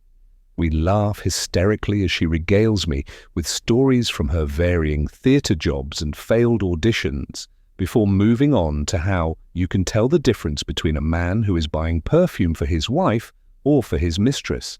Adriana is effusive, warm and funny, delightful company. I hate and love her. It's the best time I've spent in ages. As we approach 6 o'clock, Adriana says she should get going. We exchange numbers and promise to meet up again soon. I've made a new friend, pathetic, desperate being that I've become. I show Adriana out the front door, and my light-hearted afternoon ends abruptly. Max's garden butler van is parked up in the driveway. No sign of him, though. He must have gone around the back as we came out the front. Impossible. Crap. Predictable timing. I want to run back inside and lock all the doors. My stomach is sinking. I wish I hadn't drunk so much. I need to be in control. What I want to say is, Can't you stay for dinner? Help protect me from the abusive sexual deviant who is currently loitering in my back garden. The one who comes and goes as he pleases, even though this is supposed to be my house. Oops. Silly me. I'm forgetting. I'm the imposter, so have no right to complain. I've taken a baby and brought this on myself. My bad, right? The ground starts to sway. Adriana says goodbye and walks down the driveway, but as she passes the van, she stops dead in her tracks. I notice her clenching her fists. She heads back towards me, looking startled. Has she read my thoughts? Do you... Adriana points at the van, but she doesn't finish, as though she's lost for words. She pauses and envelops me in a hug. Taking a step back, she looks directly at me with concern on her face. Stay safe, Kate. Please, look after yourself and be vigilant, she says, as her voice cracks. Adriana pulls up her overhanging hoodie to hide her face and makes a swift exit, breaking into a run before disappearing down the road. It's as though she can't escape fast enough. Chapter 34. Beth. There is no need for Max to work this late. I can't see him in the garden, but the lawnmower is out, so he's probably in one of the sheds. I consider going out to tell him to leave. Mowing the lawn is too disturbing when I've settled Ted down for the night, but I don't want to face him. A creeping fear closes in on me. I remember the note that Magdalena gave me earlier. The corner of the envelope protrudes above the zip of my bag. I'm tempted to tear it up without reading it, but like a car alarm, it's growing louder and getting more persistent. I tear it open. It's another postcard, a picture of a red deer stag, like the ones in Richmond Park. Nothing on the back. What is he trying to tell me? I have to get rid of this man once and for all. I've let things slide for far too long because I don't know what to do, how to act, how to deal with this. The creep literally has my life in his hands. He is controlling me, calling all the shots. I've thought of calling a locksmith and getting the side gate key code changed, telling him to leave forever, get out of our lives, but I can't take the risk of how he could react. He's obsessed. How deeply involved was Kate with him? And for how long? I have to allow for the fact it's possible Ted is Max's son. In which case, Kate and Max were going on for well over 18 months. Maybe longer. But even if that was the case, how would Max know that Ted was definitively his? Giles and Kate were still having sex. I heard them at the cottage, and Giles never showed any sign of suspecting that Ted wasn't his son. I pray that Giles is the father. I intend to get Ted tested. DNA testing was not part of the plan, but I've got no choice. I'm staggered about how little I knew my sister's life. It all seemed so perfect, but maybe it wasn't for her. We had plenty of secrets we shared, Kate and I, but I never realized she kept so many from me. Thanks for that, Kate. I go to lock the doors from the kitchen to the garden, but I needn't have worried. They're already locked. Magdalena must have done it before she left, thank God. Good girl. She's a treasure. I sigh with relief. I'm going to have a leisurely soak in the bath, maybe light a few candles, and get myself an early night. My head is still swimming from too many glasses of Sauvignon. Exhaustion is tugging at every sinew. A pool of soft, dappled evening light reflects on the glass doors. I catch sight of my own pale, haunted reflection in the window pane. I drag my fingers over my cheek. My skin looks like uncooked pastry compared to Adriana's. I jump as I think I catch a movement, but I still can't see Max in the garden. My skin prickles as though I'm being watched. Where the hell is he? I see a movement again, but still no Max. My brain feels fuddled. I curse my afternoon drinking when it finally dawns on me. I'm not seeing a movement outside, I'm seeing a reflection. I'm not alone in this room. I spin around with a cold chill creeping up my spine. Max leans against the far kitchen counter, arms folded across his chest with a smirk on his face. I can't read him. My head is throbbing, but I muster my strength. I have to be you, Kate. I must look pleased to see him. I force a smile. That's naughty, I chide him, putting my hand to my chest in a feeble attempt to stop my heart from palpitating. You made me jump. How did you get in here? Max remains leaning against the counter, but opens his arms as if expecting me to run into them. Same as always, of course, he replies with the look of a satisfied Satan. Christ, does he have a way into the house too? You've got to be kidding me. He can't seriously have a key. Or is this another test? I can't think quickly enough to know how to react. Come here, my girl. Max takes one step towards me, with his arms still outstretched. I think someone needs a hug. Let me smooth away all your troubles. He is waiting for me, making me go to him. I don't know the rules to this game. I have an unfair disadvantage. But I was the one who rolled the first dice, wasn't I? I'm painfully aware of that. I could deliver a masterclass in building personal armor to protect yourself from self-appointed superior siblings, but I'm not equipped to deal with this man standing before me, waiting for me to fling myself into his arms. I walk towards him, slowly. As I get near, he leans forward, grabbing me by the wrist and pulling me towards him. I have no choice but to allow him to embrace me. I force myself to put my arms around him. I rest my head on his shoulder so I don't have to look at him. I'm suffocating. His grey t-shirt smells of the garden, faint sweat, and yesterday's aftershave. I try to relax. I can't let him feel how tense I am. Max reaches for below my chin, clasps my face in one large hand and turns it upwards to meet him. He leans in to kiss me. Despite my efforts, my whole body tenses. I smell his foul breath as his tongue searches mine, breath that could strip paint. Involuntarily, I gag. He pulls away from me, a dark frown creeping across his face. I've blown it already. Max, I'm sorry, I'm still not well about us. Please, I've got to have time to... Don't you worry, princess.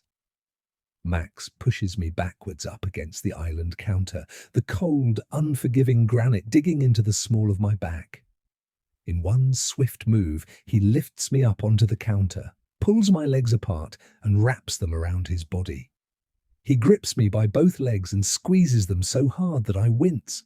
I know what's coming next. He starts grinding himself into me, but he hasn't yet undone his trousers or made an attempt to remove my jeans. Is this his idea of a turn-on? Max's eyes hover intently on me. He watches my every move, trying to catch my every emotion. He grapples with my zip and waistband, and pulls my jeans down roughly. He tugs brusquely at my knickers. I'm too scared to do anything but acquiesce. He undoes his belt and fly, and his fully erect penis emerges, the head cresting out over the top of his underwear. His dark and flinty eyes fix so firmly on mine it hurts to return his gaze. Max removes his penis fully and starts to jerk himself. Am I to be spared? Is my role to watch here? Don't be a fool, Beth, this isn't over. Max grips my jaw with his free hand and slips his fingers inside my mouth. I try to resist the urge to bite hard on them. I so want to. Shall I? But I can't now as he's pressing his fingers hard down on my tongue, locking my jaw. I begin to choke and saliva escapes my mouth and dribbles down his hand. Good girl, Max says, as he removes his hand and uses my own saliva to lubricate me. In one swift action he pushes me back, simultaneously pulling me towards him so that my lower half is tilted below the worktop. I'm conscious of the pain in my unsupported lower back as Max thrusts into me. I focus on the stabbing pain in my spine. I force myself to disengage from my body once again, waiting for it to all be over. I think of David, our lovemaking of old, and how I allowed it to become mundane, purposed only for procreation. Oh, David, what have I done? You think you're unhappy with your lot until something worse comes along and you realize you were happy after all. I didn't know what happiness was. But then I think of Ted. I have to continue with this grade A shitfest. It's all for him. After what feels like an eternity, with the pain in my back escalating to such an extent I'm going to pass out, Max releases his grip and my feet land with a thud on the kitchen floor. I hurriedly bend down to pull my underwear and clothes back up, already feeling the sticky ooze seeping into my knickers. I long to wash myself clean of this man. I don't know how to do it, but I've got to find a full stop. As Max zips up his trousers, I look at him as if trying to see inside his core. What the hell were you doing with this man, Kate? Was this the kind of sex you had with him? Rough and opportunist? Were they a lock and key that found each other? As a pair, Max and Kate, I sensed that something putrid was being released into the world.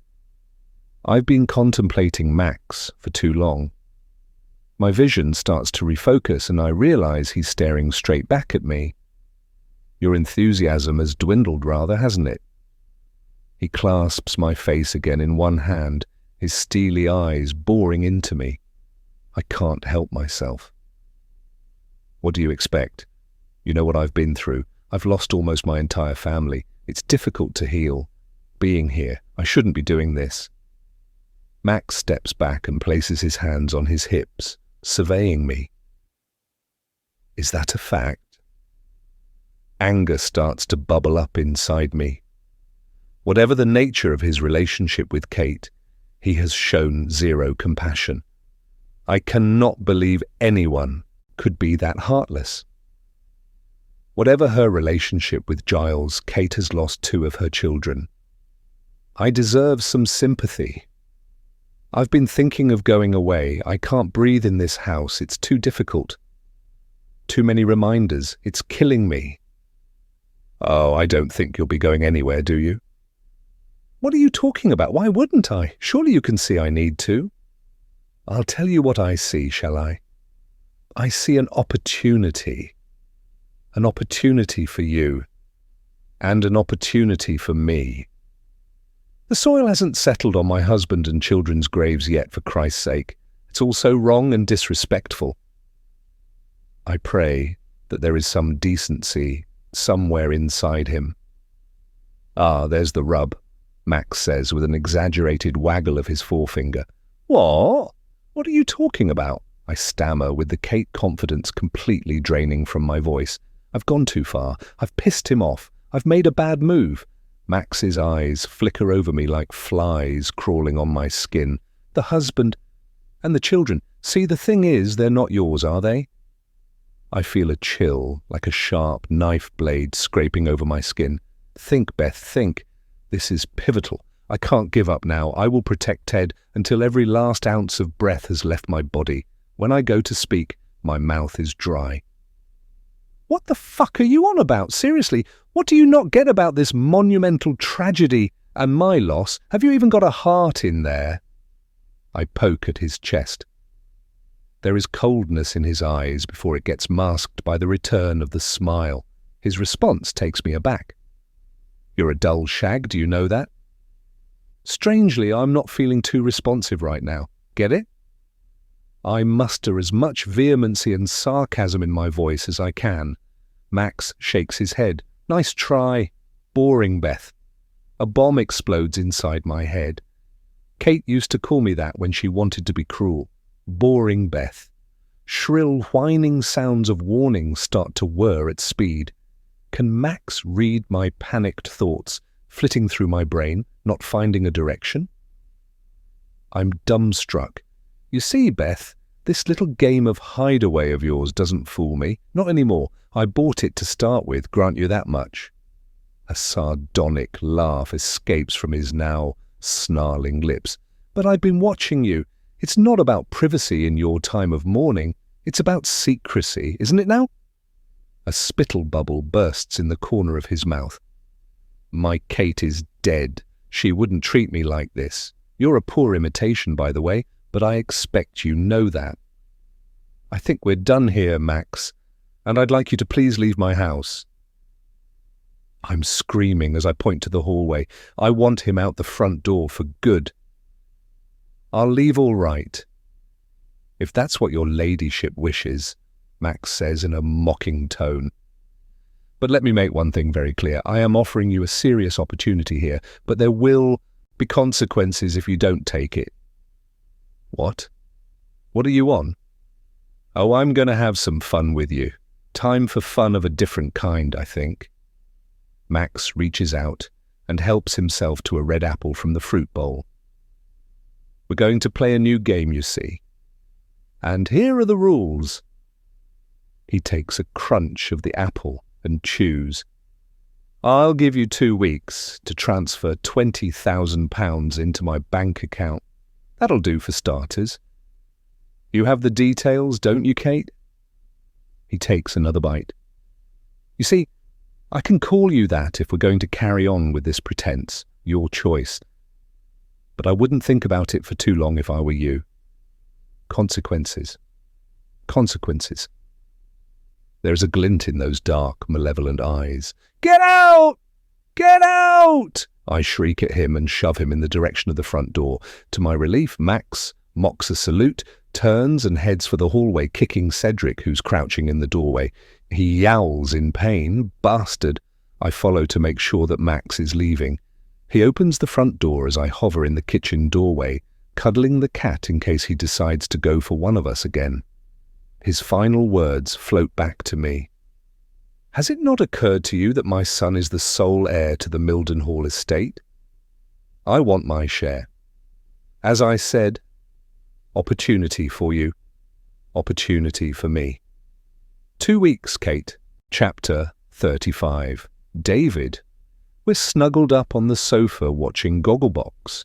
We've shared a bottle of red and are now all sleepy and chilled at the end of another working week. I've got something to tell you, Adriana says. What's that, sweetheart? Got some good news?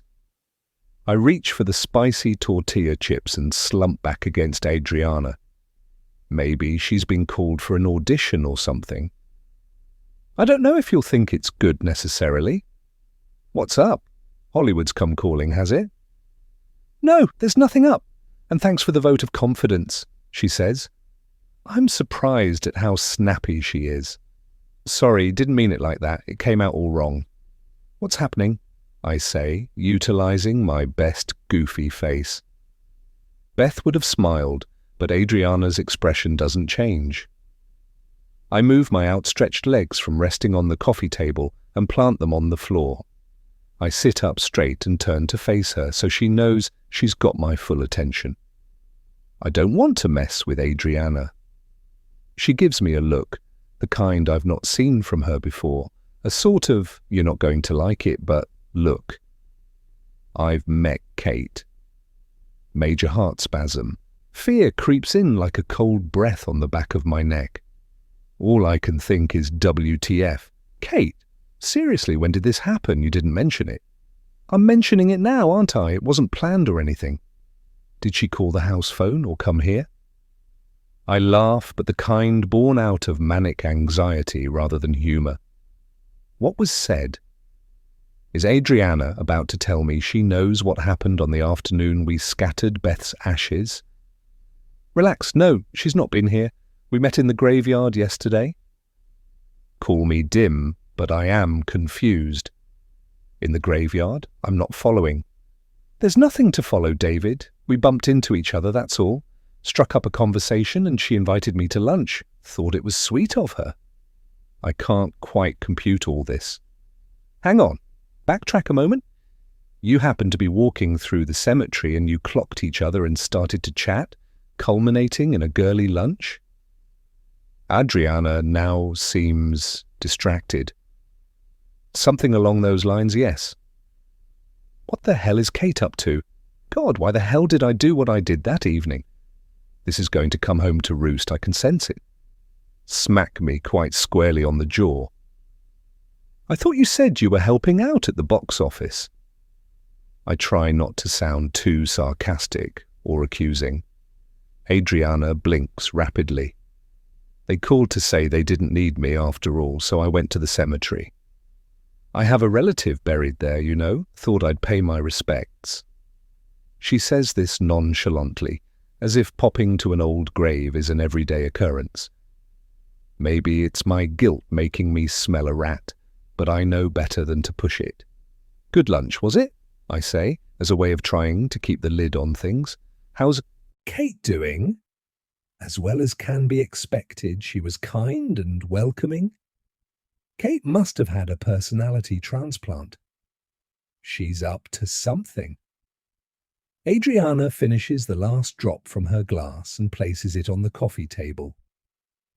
She knows you and I are together. And before you say anything, she's not mad about it. She said no judgments. I smell a faint aroma of fear and sweat. It's me. Kate is whip smart. This meeting was no accident.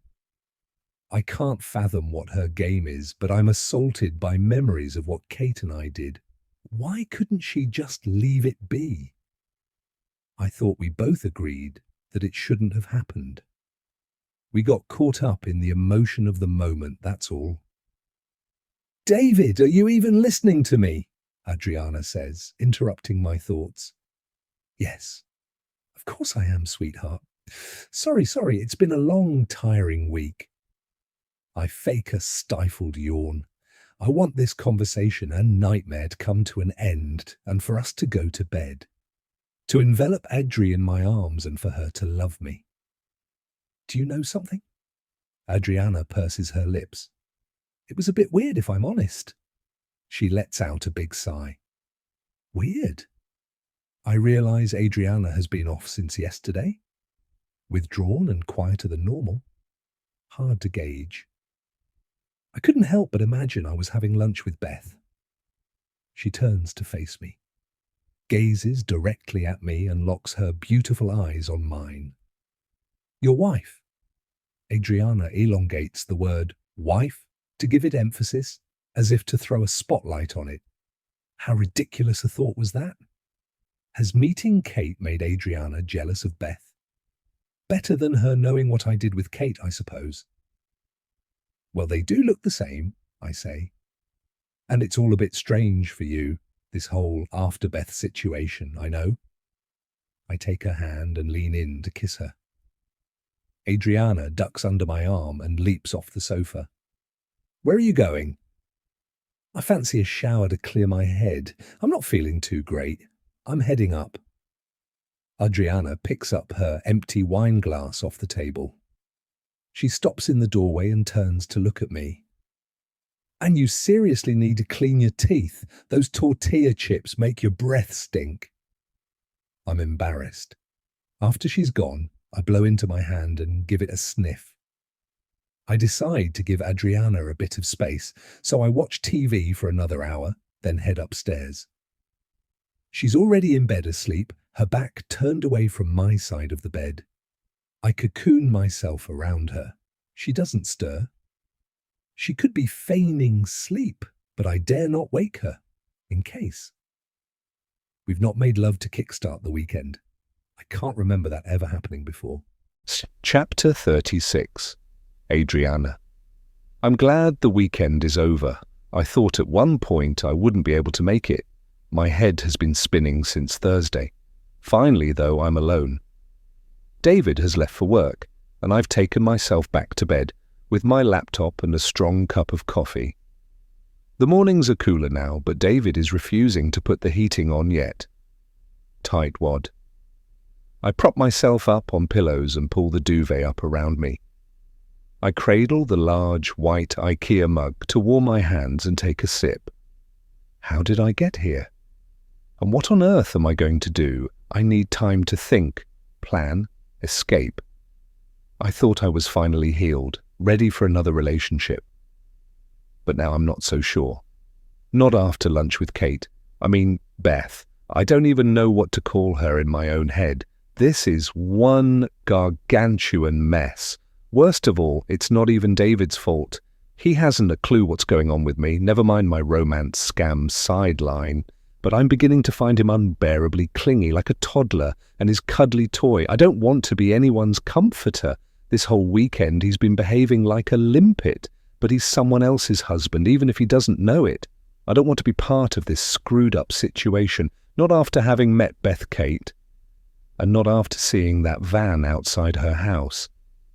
Since Thursday, it's like a switch has been flicked. I don't want to be touched, nothing even close to intimacy. David sensed my distance, so responded with being increasingly needy. He wrapped his arms and legs around me in bed, snuggled up to me on the sofa, came up behind me in the kitchen, smothered my neck in kisses and blew in my ear. Fuck off, I wanted to say to him yesterday. I managed to bite my tongue and continued to stir the scrambled eggs. The darkness creeps further and further towards me. It's taking all my strength to stop it from reaching me. I will not drown a second time. Is everything all right, sweetheart? David asked me this morning, pulling me into his arms as the alarm went off. Of course. Why wouldn't it be? You've seemed a bit distant, that's all. I want to make sure you're okay. I love you. I can fix things, he said, attempting to stroke me in between my legs. You'll never fix this, I thought as I reached for my dressing gown. David, just because you've not had sex this weekend doesn't mean there has to be something wrong. Get over it. And Dois. 2, in case you haven't noticed, the alarm has gone off. I tied up my gown. Haven't you got a meeting or something to go to? Adri, tell me we're okay. David grabbed hold of my hand, trying to pull me back towards him. I instinctively jerked away. Ow! He looked hurt and cradled his finger, and I realized I was overreacting. Someone's being silly, no need for the paranoia. I tried to soften my tone as I smoothed down his mop of bed hair. I leaned over to kiss him gently on the lips, but placed my hand firmly on his shoulder so that he couldn't pull me in again. I opened my laptop and wait for it to light up. I've needed the space to be able to do this. I type in the garden butler. I wanted to believe that after you've experienced the ultimate invasion, confronted your worst possible demons and defeated them, that everything will work out fine. But I was wrong. It's not the case at all. Over the last few days, I've been haunted by unwanted memories, and every detail that re-emerges is another grain of salt ground into my once healing wounds. Something dark and rotten crawls below my surface. I remember the first time I found the courage to ask Saul why he treated me like that. I needed to know, to understand. Do you know what he said? He said he wanted to know what it felt like to make love to someone who was fighting back, to experience what would happen if he took me by surprise. He showed no remorse for his actions. Now I've done that, perhaps the next stage is while you're unconscious, he said. Add a bit more excitement, huh? He treated it as a joke, or was it a veiled threat on what came after unconscious? I started to plot my escape, but there was no leaving Saul the easy way. When Bainey, he made that very clear. I had to plan. I had to bide my time. I was raped 4 more times before I had the courage to leave. Twice in our bed at night, once on the living room floor, and once over the wooden kitchen table where he pinned me down like a beetle on a board. I tried to wrench away from him, but he just tightened his grip around me, and it served to only make him more forceful. So I stopped trying and gave in. And he would always tell me again and again that if ever I tried to leave, he would come after me and kill me. In between the sexual attacks, he remained controlling, but could be kind and gentle in other ways. He'd buy me flowers and little gifts, run me a bubble bath, cook me a delicious dinner, all to appease his guilt, I presumed, to convince himself he was a caring, loving partner. I finally escaped across London to Arnos Grove, where I rented a short-term studio-let site unseen. It was somewhere to hide and miles away from the Lewisham flat Sol and I shared. I was safe, but the trauma then truly set in.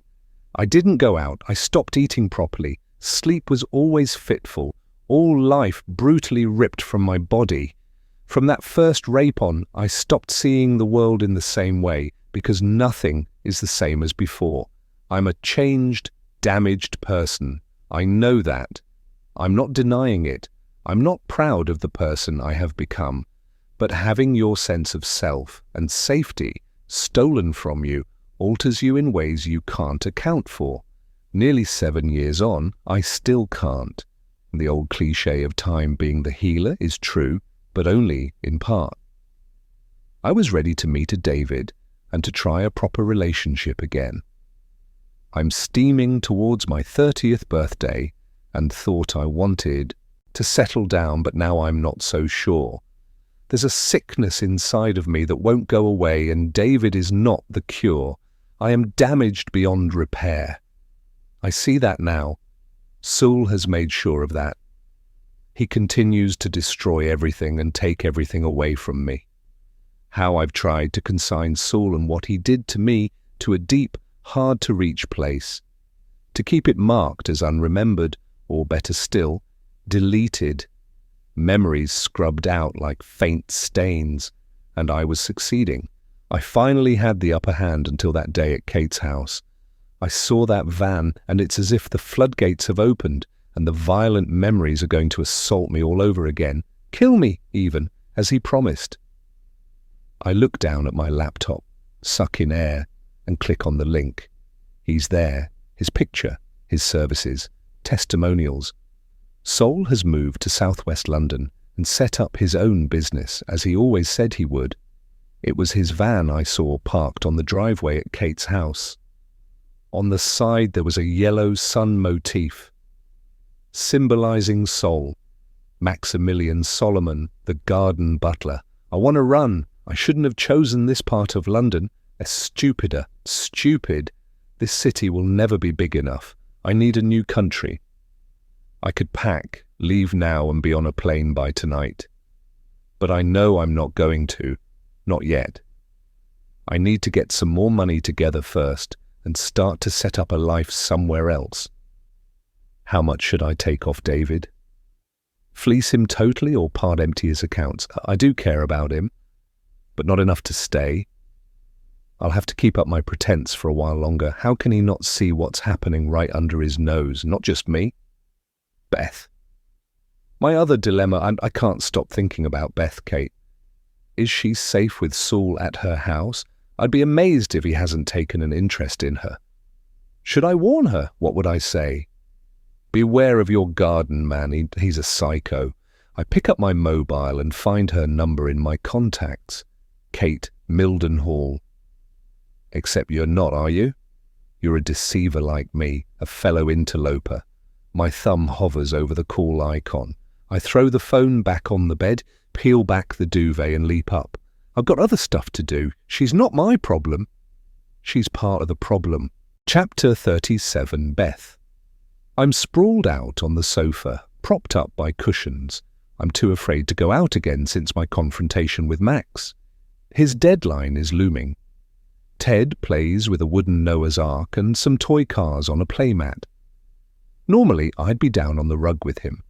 We'd be exploring the toys together, and I'd be encouraging him to fill the ark with the varying size animal shapes that fit the different holes in the roof. But today I only have the strength to watch as his little pudgy fingers grasp the animals. He gives the grey elephant a good suck before he bashes it against the ark's roof. I know how you feel, buddy.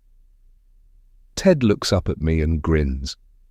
A gorgeous smile that dimples his cheeks, making my heart melt. I have to find a way to go on for his sake. I can't let him be taken away from me. But what do we do about Max? You'll think of something, Mummy. Don't worry. We're a team. I've hardly slept. I'm going to fail. Fail through circumstances I could never have predicted. Fail through odds I cannot overcome. Fear takes complete hold of me now, like icy fingers stroking my skin.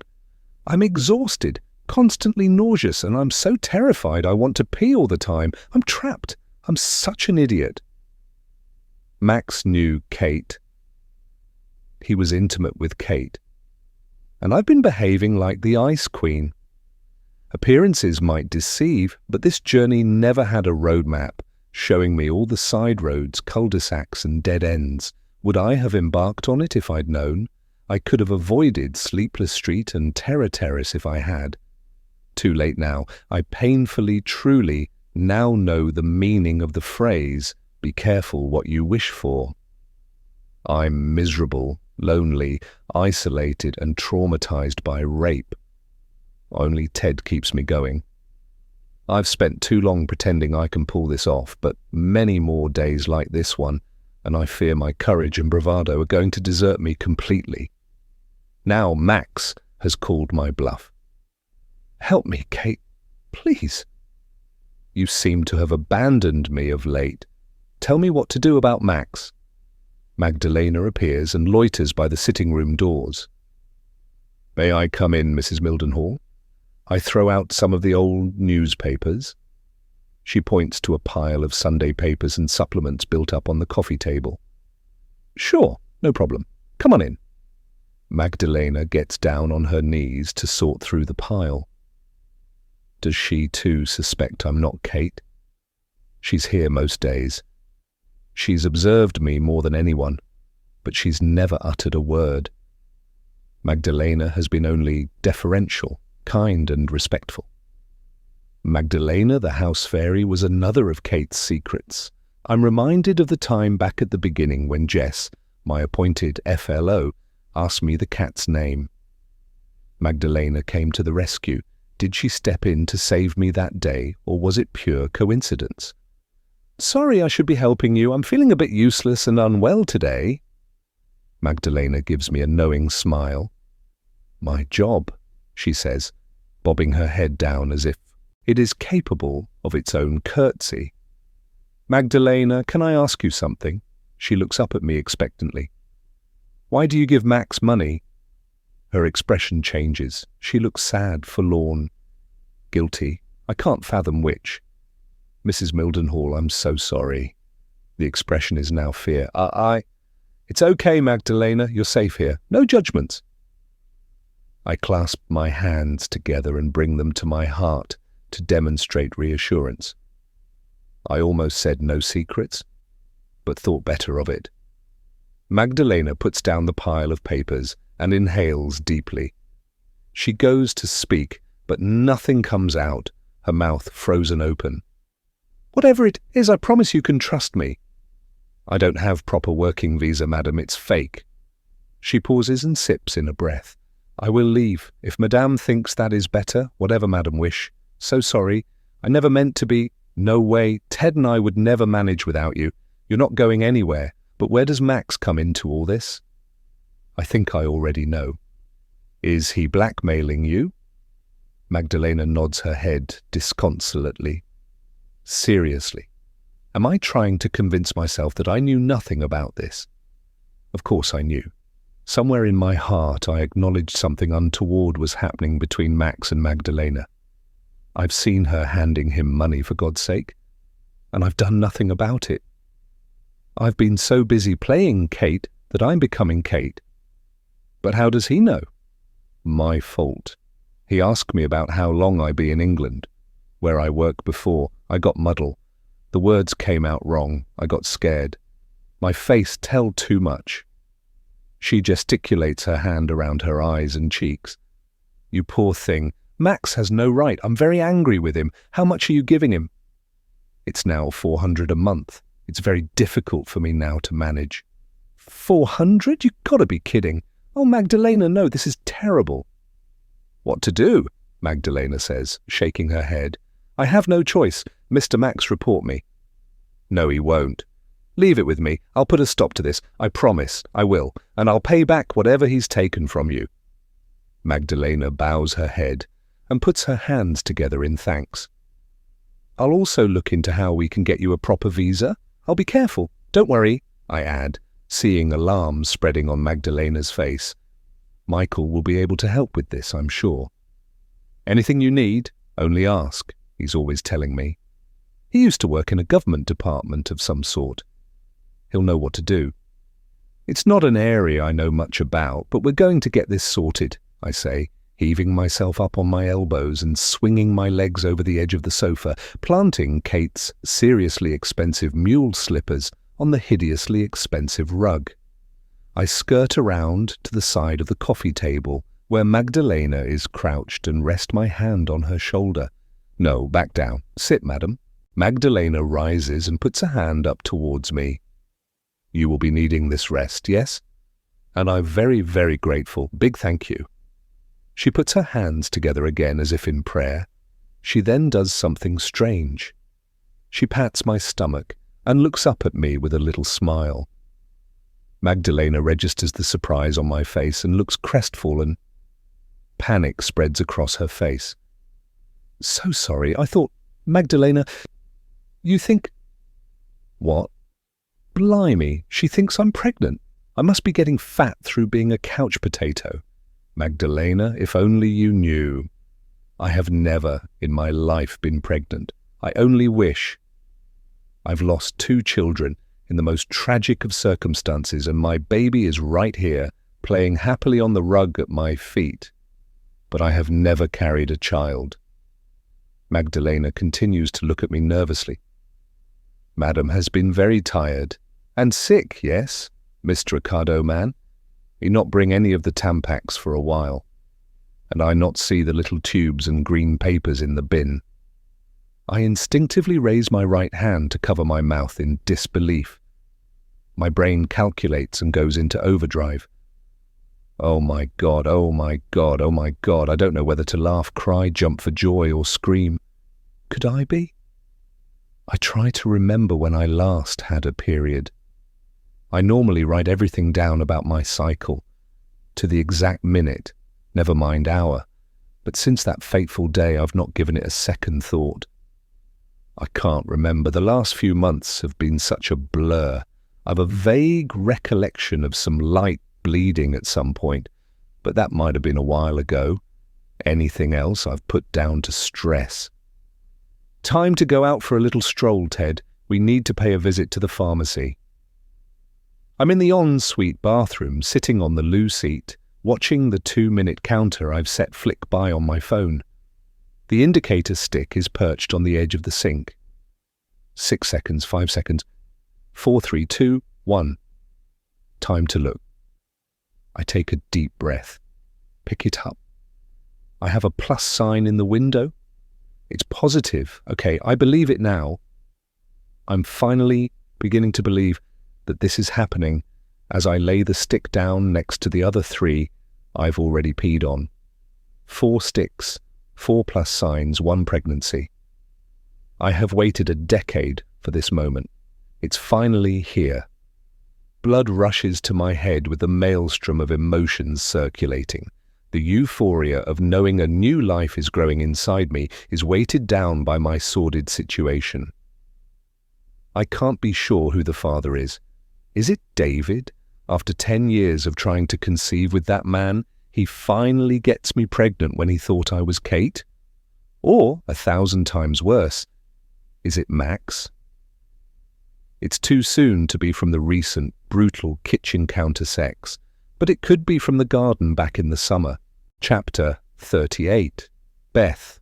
The morning is as sharp and crisp as a Granny Smith. Fallen leaves crunch under the buggy's wheels. Hear that? I say to Ted. Shall we see if we can find any conkers in Richmond Park? And I'll show you acorns. Ooh, and I wonder if we'll get any snow this year. You wait until you see snow, little fella. It's amazing in the park then. We can build our first snowman together. And when you're a bit older, we can go sledding. You'll love... Stop whittering. What are you going to do? You need to be prepared. I peer down at Ted.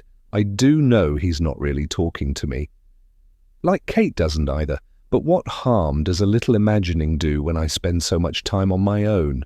Sad, I know, but it helps me think things through. That, or I'm seriously unhinged. You're not old enough yet to start the back chat. Max's deadline passed a week ago and I've done nothing. Zero zilch. That's my plan, Teddy, to do nothing. Call his bluff. I will not be blackmailed if he turns up again. Kate wouldn't buckle and nor will I. I am Kate. What can he seriously do? I'll accuse him of being an opportunist, a chancer. I'm praying that he's not Ted's father, and I'll find out the parentage soon. Thanks for the swab and hair, by the way. Thank God Kate and I share exact DNA. Biologically, I am Ted's mother. I figure there's only one way Max can prove I'm not Kate. My tattoo. Did he ever see Kate's? It's a serious gamble. But I'm guessing that Kate's relationship with him was more of a snatched moment in the shed thing rather than a full, naked romp-in-bed opportunity. There's nothing I can do about it now. No decent tattoo parlor will work on me pregnant, and it's not a risk I'm about to take. My plan to completely metamorphose into Kate will have to wait.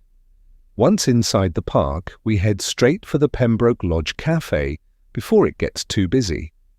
I'm hungry, and Ted always is.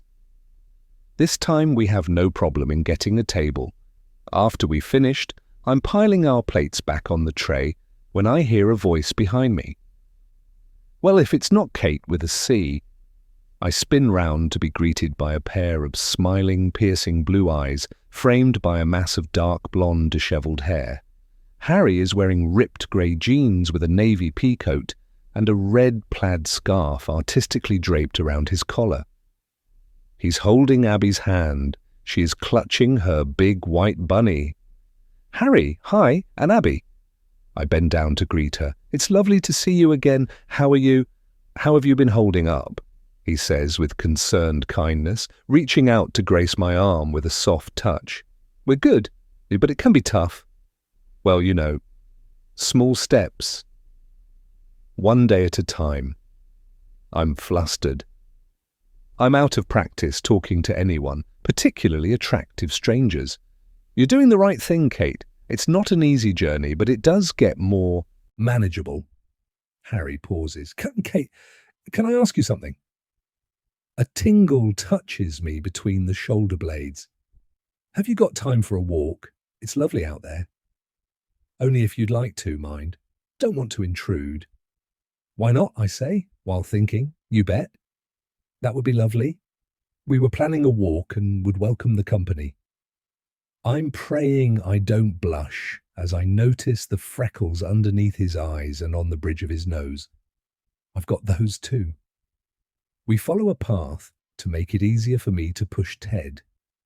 The parkland is a riot of colour, the trees standing proud like towers of red, yellow and gold. The intermingling colours flare against the low autumn sun which warms our faces.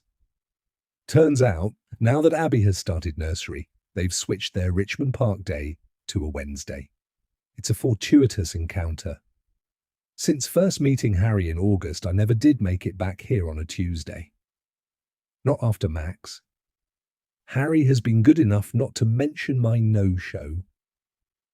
We walk back to Pembroke Lodge where Harry has left his car. My phone vibrates with a message from Mum's care home. As I put it back in my pocket, Harry says, "May I?" and indicates my phone. I hand it over, his fingers skim over it, his golden mop flops across his eyes as he's looking downwards. He flicks it back with a swift head movement as he hands me back my phone. "Now you have me, Harry, under H," he says with a cheeky grin. "What a lovely time," I say to Ted as we walk back through the Richmond Park gates. "Admit it. You like him, don't you? You were definitely getting a little bit flirty." "I so was not, was I? Seriously, is that what it looked like? You've got me worried now. What must Harry think of me? I'm a widow and bereaved mother of only 4 months. I shouldn't be flirting with cute sculptors. He's probably got a girlfriend anyway." But he did give me his number, I think, with a warm glow as we head home. It doesn't last long. As I approach the house, the fear and paranoia start to crawl across me again, like an itch I can't reach. We've just had the most amazing time in the park with Harry and Abigail, a few snatched hours where I could pretend this sordid mess doesn't exist. I lift Ted, still in his buggy, up the limestone steps to the front door. I'm relieved to see Max's garden butler van is not parked in the driveway. At least it will just be us and the kitties. It's Magdalena's afternoon off. "Gosh, you're getting heavier. Won't be long and I'm not going to be able to carry you like this anymore. You'll be walking up on your own." I don't get a response. Ted must be getting bored of my little chat game. With Ted safely in the hallway, I close the front door with a satisfying click. How I love to shut the world out. I want to continue to bask in the glow of having spent a few real-time hours with Harry and Abigail. I bend down to pick up the post off the jute mat that's inlaid around the doorway. It's arrived. There's a white A4 envelope stamped with the logo of the DNA testing center. "Brace yourself, Ted." I stare at the envelope, addressed to Mrs. Catherine Rose Mildenhall. I've gone for the full works testing in case Kate has any more surprises lurking in her closet. Ted starts to writhe in his buggy and lets out a disgruntled whine. "Sorry, sweetheart. Let's take you to the lounge. I think I want to be in a comfortable spot in case I fall over when we open this." Ted and I settle among the cushions on the sofa. I'm still staring at the envelope. Acid gnaws at my insides. It's like getting your exam results, only worse. Ted leans to grab the envelope as if telling me that he will open the damn thing if I won't. "Okay, hint taken, let's do this." There's a covering letter, and numerous sheets of test results. I frantically scan each one but can't focus for the panic. Tables of numbers were never my thing. They start to swim in front of my eyes, coagulating into a fuzzy blur. Take a deep breath, Mum. Read the covering letter. It's explaining how to read. The genetic system tables included something to do with allele sizes. I move through the sheets more slowly. I see the term alleged father, meaning Giles, in a column above a series of unfathomable numbers. Adjacent is Ted's name with more numbers. Then I see it. Probability of paternity 99.99998%. Thank you, thank you. Ted. Look at this, I say, pointing out the number. Max has been playing me. I scan the other sheets. I am the biological mother of all 3 Mildenhall children. Who knew? I never doubted it, but Giles is also the father of Charlie and Georgie. Sorry, Kate, thought best to check. Hair and toothbrushes having allowed me to do so. I leap up with Ted and swing him round. If I wasn't pregnant, then I'd be cracking open a bottle. What's that? You want some juice, Teddy boy? Juice coming up? I say, planting kisses on the top of his head as we walk through to the kitchen. This day is getting better and better, wouldn't you say, Ted? I feel like I'm floating on air. I still don't know the father of the baby I'm carrying, but this is a positive start. I can feel the tide turning. The size of this kitchen is ridiculous, I say to Ted, as I gently lower him into his playpen that is set up in one corner of the room. I've now got to walk a quarter of a mile to get your juice out the fridge. I'd better set out. See you sometime later this afternoon, buddy. The house seems very quiet without Magdalena here. I do miss her when she's not around. It's such a gargantuan, imposing house, and Ted and I rattle around in it. Even when the new baby comes, we do not need 6 bedrooms. I crave something more low maintenance and a garden that doesn't require the services of a garden butler. I contemplate moving on. A more modest home, still southwest London, but somewhere people don't know our story. New neighbours, a different school for Ted than the one Charlie and Georgie attended. Anonymity. Harry eulogises about Putney, so maybe a house with a river view. I determine that I'm going to contact a few estate agents, start with having the house valued. It will get me thinking about the process anyway. As I cross the kitchen, my foot catches on something shiny and sends it spinning across the floor. A little bell tinkles as it does so. I bend to scoop it up. It's Circe's reflective collar. The little minx has managed to get it off. I place it on the central island to reunite her with it later. I don't want her going out after dark without wearing it. As I open the fridge door, I catch sight of one of our breakfast bowls on the floor too. There are the remnants of something brown and sludgy inside. I pick it up and tentatively give it a sniff. My nostrils respond with a quiver. Fishy and unpleasant. It's cat food, I think. What on earth is it doing here? Our cats have dried food. I look around and spot an orange package on the countertop on the opposite side of the kitchen. Picking it up, I see their cat treats. Our cats do get given those. A few of them have spilled out onto the worktop. This isn't like Magdalena. Why would she have given them soft food and left the treats out? The answer is, she wouldn't.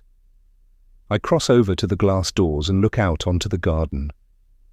Cedric isn't in his usual napping spot underneath the rosemary bush in the herb border at the edge of the decking. There's no sign of Circe or Jaime either. It occurs to me that we haven't seen any of them since we returned home. That's unusual. Checking that Ted is settled and secure, I run up the stairs, taking 2 at a time. Cedric, where are you? Jaime, Circe! I run into each room, shaking the treat bag as I go. I even go into the guest suites in case Magdalena has accidentally shut them in. I check the linen cupboard, laundry baskets, washing machines, wardrobes. They're not here. All three must be out. That must be it. It's a coincidence, that's all. I head back downstairs, but a knot of misgiving tightens in my stomach. Even if all three did happen to be out, it still doesn't explain the wet cat food and the dreamies. I walk around to see if there's anything else I've missed, opening cupboards and drawers. I look in the bin. I look in the pantry, the recycling, the ovens. I go over to the glass doors again and open one of them. The sun is now low in the sky, and the contrasting coolness from outside slaps me in the face. I shiver. "Where are you guys?" I make clicking noises by pushing my tongue to the roof of my mouth and sucking in. No response. No little kitty comes running as they normally would, and I'm sure they'd hear me if called. They should think it was feeding time by now. After a few more minutes, I close the door. With my back to the garden, I survey the kitchen again. What, if anything, is out of place? Magdalena always keeps it immaculate. Everything was as it should be upstairs. The bread bin is in the usual position. So is the knife block, the chopping boards. My eyes are light on the sous vide machine. There's a little red light on, and the lid is not 100% in place. It's raised slightly and fractionally skew-whiff. I step towards it. Tentatively, I reach out to raise the lid. There's something inside. I can't work out what I'm seeing. I peer closer. The sous vide lid drops to the floor with an almighty crash. It startles Ted, who begins to whimper. He's expecting me to rush over and reassure and comfort him, but I can't. I try to fight back the bile that is rising in my throat. There's something in there. Please, God, no, don't let it be. I grip onto the countertop to steady myself for another look. My hand shakes violently as I reach inside the water. I lift out a shrink-wrapped package. I can't make out what I'm seeing at first. Then I realize it's a cat collar. Jaime's. This is Max's work. Hello, what has he done? I look around the kitchen again. What have I missed? I can't remember if I looked in the microwave. I definitely checked the ovens. It takes me a full 30 seconds before I can summon up the courage to open it. I close my eyes as I press the button. The door springs open.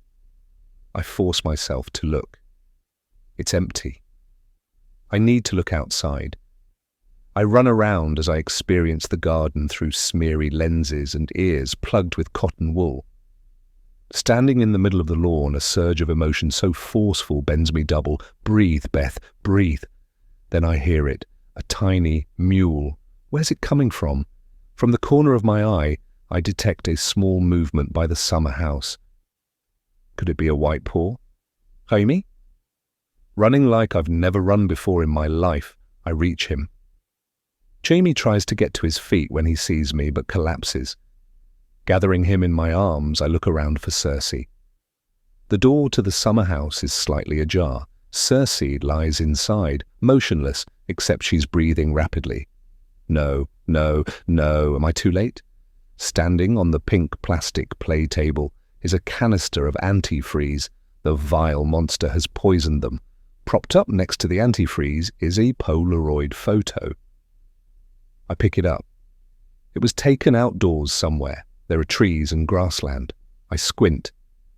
I can see a family walking in the distance, parents with 2 children. I scrutinize the outline of the figures. It was taken today. It's of Ted and I with Harry and Abigail in Richmond Park. I sink to the floor, still clutching Jaime, and cling to him like a frightened child. I am so sorry. This is all my fault. Everything dips and swims around me. The tears fall and fall and fall. I am defeated. I summon the strength to remove my phone from my back pocket. I open Kate's banking app and transfer the sum of £20,000 to Max Solomon, trading as the garden butler. Chapter 39. Beth. The light sensor by the mirror in the ensuite bathroom detects my presence and bathes me in a yellow light. It's 6 a.m. and over a week since the kittens came home from the vet's. They survived, but it was a very close call. We could so easily have lost them. Mercifully, they didn't leave the garden, and I found them within a few hours of ingesting the poison. Otherwise, the vet said they would have suffered kidney failure, and it would have been game over. To my immense relief, Cedric reappeared the next day, unscathed. The wise old puss has learned to avoid Max. I peer at my reflection and wipe the day-old mascara and tide marks from under my eyes. I look gaunt, with the sockets of my eyes clearly defined. Every shadow and blemish on my face is exaggerated. I am deflated and crumpled. In blind panic, my intellect became unfocused. The components of the mess I have created continue to orbit around me. I thought Ted was a gift, but sometimes it feels like he's been wrapped in layers and layers of punishment. What more is there to come? I thought it impossible to cry any more tears, but since last week I have become undone. I've been unzipped, and someone has taken all the stuffing out of me, leaving me a shell of the person I once was. I had to tell Magdalena what happened, as Jaime and Circe were absent for a few days. "No, I can't believe this. Very bad man," she said, shaking her head in disbelief and wiping tears from her eyes. Max hasn't returned to the house since. Maybe the one good thing to come out of this horrendous episode. I get a sudden urge to take a closer look at the 3 sheds that store all of the gardening and house maintenance equipment. I check on Ted. He's still sleeping. Taking the baby monitor, I head for the garden. The sheds stand in a row, each painted a different color like beach huts. The blue one reveals general maintenance tools like drills and decorating paraphernalia, the green, everything, for the garden, and the yellow, the biggest of the 3, contains all the larger items like the lawnmower, step ladders, a workbench. Half of B&Q is housed in here. In the months since I moved in, I've only ever peered through the door. Stepping over the threshold feels like getting closer to Max, something I want to avoid. But I'm looking for answers. I'm not sure what I expect to find. Keys to the house, maybe, or a creepy wall covered with photographs of other women. Proof in case I do go to the police. There is nothing of the kind. Each shed is kept immaculately. Not a gardening implement, paint pot or tool is out of place. In fact, it's so tidy and orderly, it's almost disturbing. Tools are lined up in rows in size order, equally spaced and attached by clasp attachments on boards to the walls.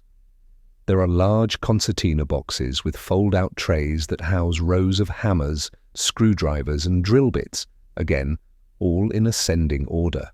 Boxes with small drawer compartments containing screws, nails and raw plugs. Guess what? All in size order.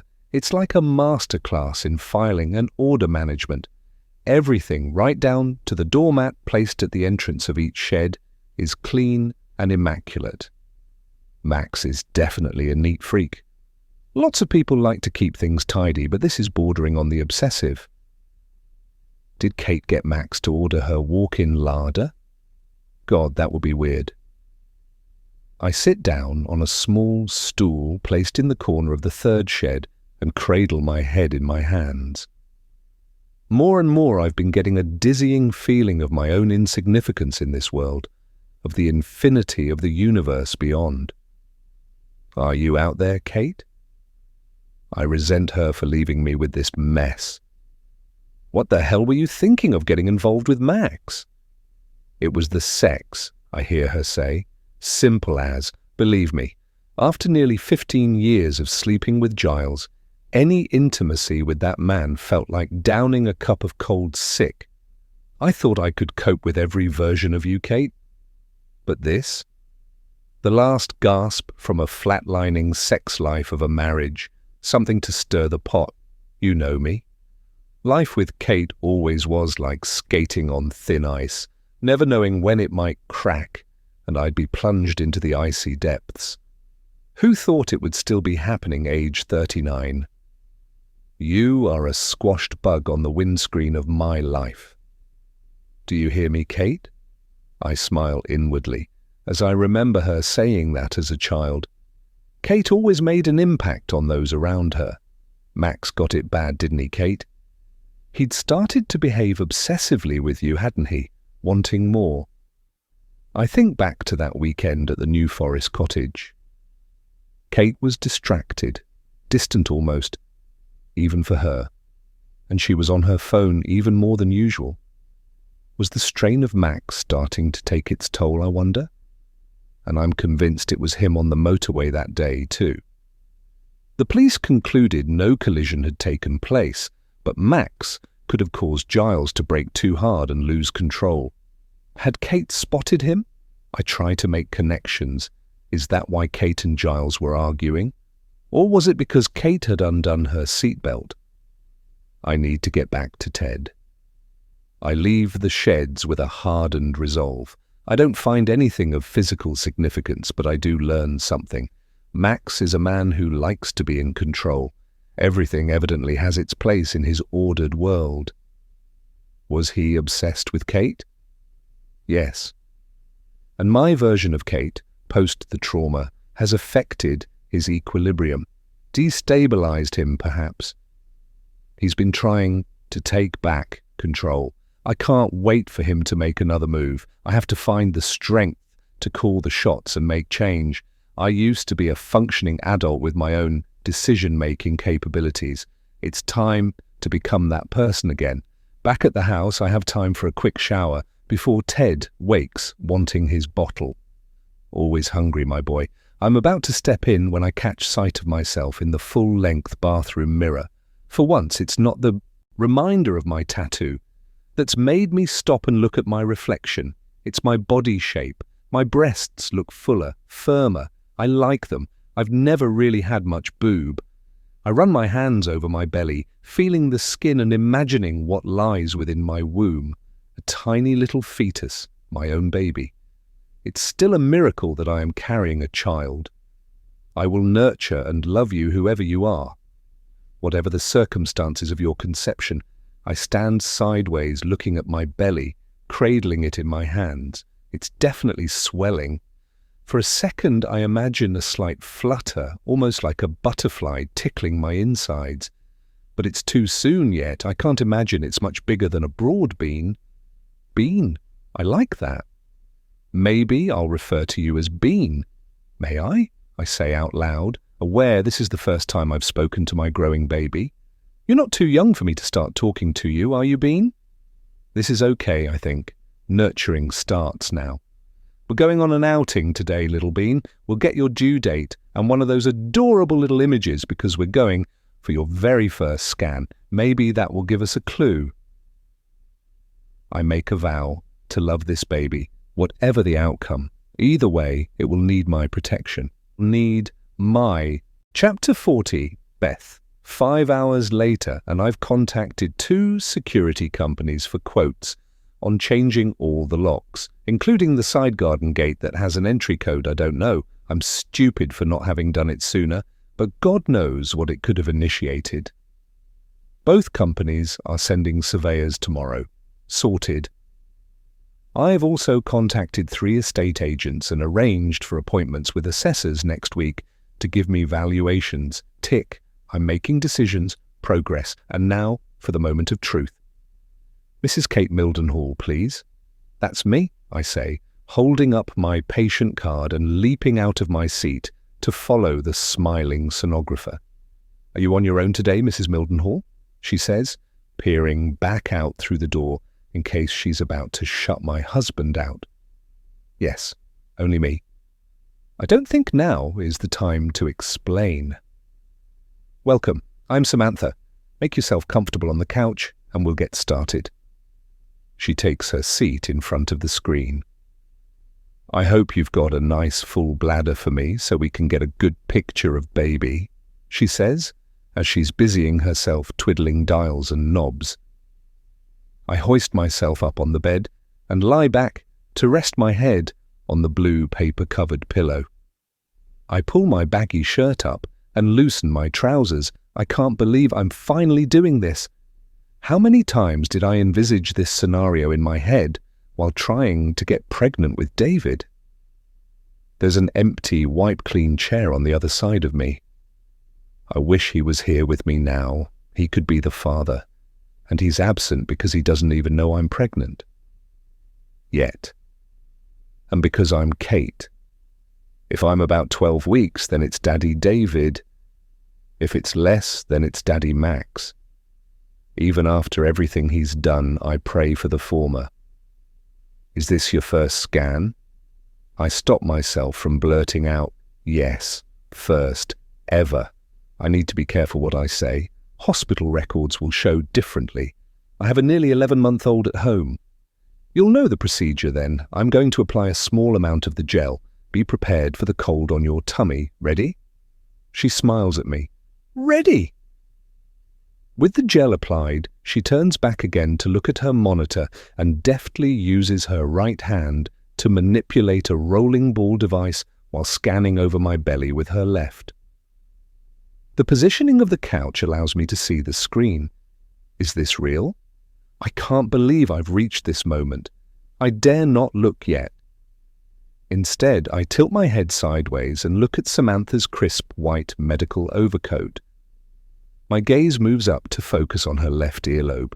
She's wearing a gold stud, neat and clean like her dark pixie cut. A few feathery bits of hair are folding around her ears. I bet she's already booked herself a haircut.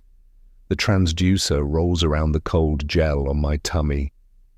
It tickles as though I'm being polished. I can hear a few clicking sounds as Samantha is working her control panel. I can see baby, she says. I inhale deeply and steel myself to look at the lunar landscape on the screen. I want to remember this moment. My baby, not one I have acquired. There's my baby. It's a grainy picture, all fuzzy, but I can make out the outline of a tiny, developing, actual human being. It's beautiful. I can hear the heartbeat. Thump, thump, thump. It's like horses' hooves galloping underwater. I experience a sensation that I can only describe as a true unfurling of happiness. That's my being. Hear that? Healthy heartbeat we've got there. It's wonderful. I feel so emotionally choked. I think I'm about to burst. Shall I show you around? The guided tour of your uterus, so to speak, she says. Please. Yes. Lovely. Samantha points out the baby's hands, feet, spine, beating heart. As if reading my thoughts, she says, Would you like to know the baby's sex? I think I can tell. I open my eyes wide in surprise and nod enthusiastically. I wasn't expecting this yet. Wow. Technology. See here, she says, pointing to the image. He's showing us his wares. Congratulations, Mrs. Mildenhall. Looks like you've got a boy in there. I'll have 2 sons, I say, brimming with happiness. Just one thing, Samantha says. She's looking at her screen, but even from my side view, I can tell she's got a quizzical look on her face. A sense of dread envelops me. My emotions are on a roller coaster ride. After all this, she's going to give me some bad news. More punishment. She's found something. Something's wrong, I can tell. She's not smiling. I take a long, slow blink to prepare myself for what's to come. Your notes suggest July as your last period date. Do you know when exactly? It is, all a bit of a blur, to be honest. Mid-July, I think. It was light. But I've been grieving, you see. I thought, is there something wrong? Oh, no, she says, breaking into a smile again. Most definitely not. All very healthy, in fact. I was just trying to ascertain your baby's true due date. I'm going to check a couple more measurements, and then I'll be able to tell you. The relief floodgates open. Mrs. Mildenhall, I think your July period might have been a bit of spotting. I'd say your baby is more advanced than you were expecting. Approaching 20 weeks, so I'm going to give you a due date of the the 24th of February. I'm speechless. As I'm leaving, Samantha hands me my ultrasound image of Bean. Take care now. I lean against the white wall in the corridor to compose myself, to compute this monumental, unexpected, marvelous curveball. My baby's father isn't Max or David, it's Giles Mildenhall. Chapter 41. Beth. I sit at the kitchen table with a mug of strong tea and a cushion supporting my back against the chair. I'm still contemplating my earth-shattering news as Laura and Michael pull up in the driveway with the return of my number one son, Ted. I told them I was visiting Mum today. Not a complete untruth, as I did pop in to see her briefly after my scan. Thankfully, there hasn't been a repeat of Mum insisting I'm Beth. I'm not sure she knows anymore which daughter is visiting. Laura and Michael were only too happy to help with Ted today. I've grown so fond of them both, and I can't wait to tell them the exciting news. They don't even know I'm pregnant yet. I couldn't get my head around how I was going to handle it. Before, conceiving after their son's, my husband's death, it would have had to have been a very long gestation period.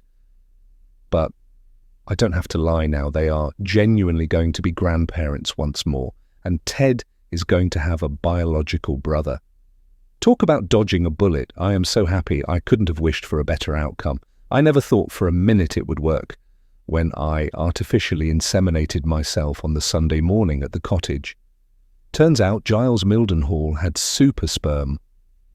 As the seconds ticked by after the noises next door stopped, and I heard the latch on the bathroom door click, I found myself imagining exactly what Giles was doing. The toilet flushed and I heard the swing of the bathroom bin lid. Ah, condom, I thought. He's not flushed it down the toilet. And then, sperm. Freshly ejaculated sperm. I needed a pee anyway, so thought I might as well go and take a look. I sat on the toilet staring at the bin, which was within reach. I opened it, being careful not to make a sound. There was a full condom in there. What a waste. I did try to dispel the thought, but it remained there, enticing me like the last chocolate in the box.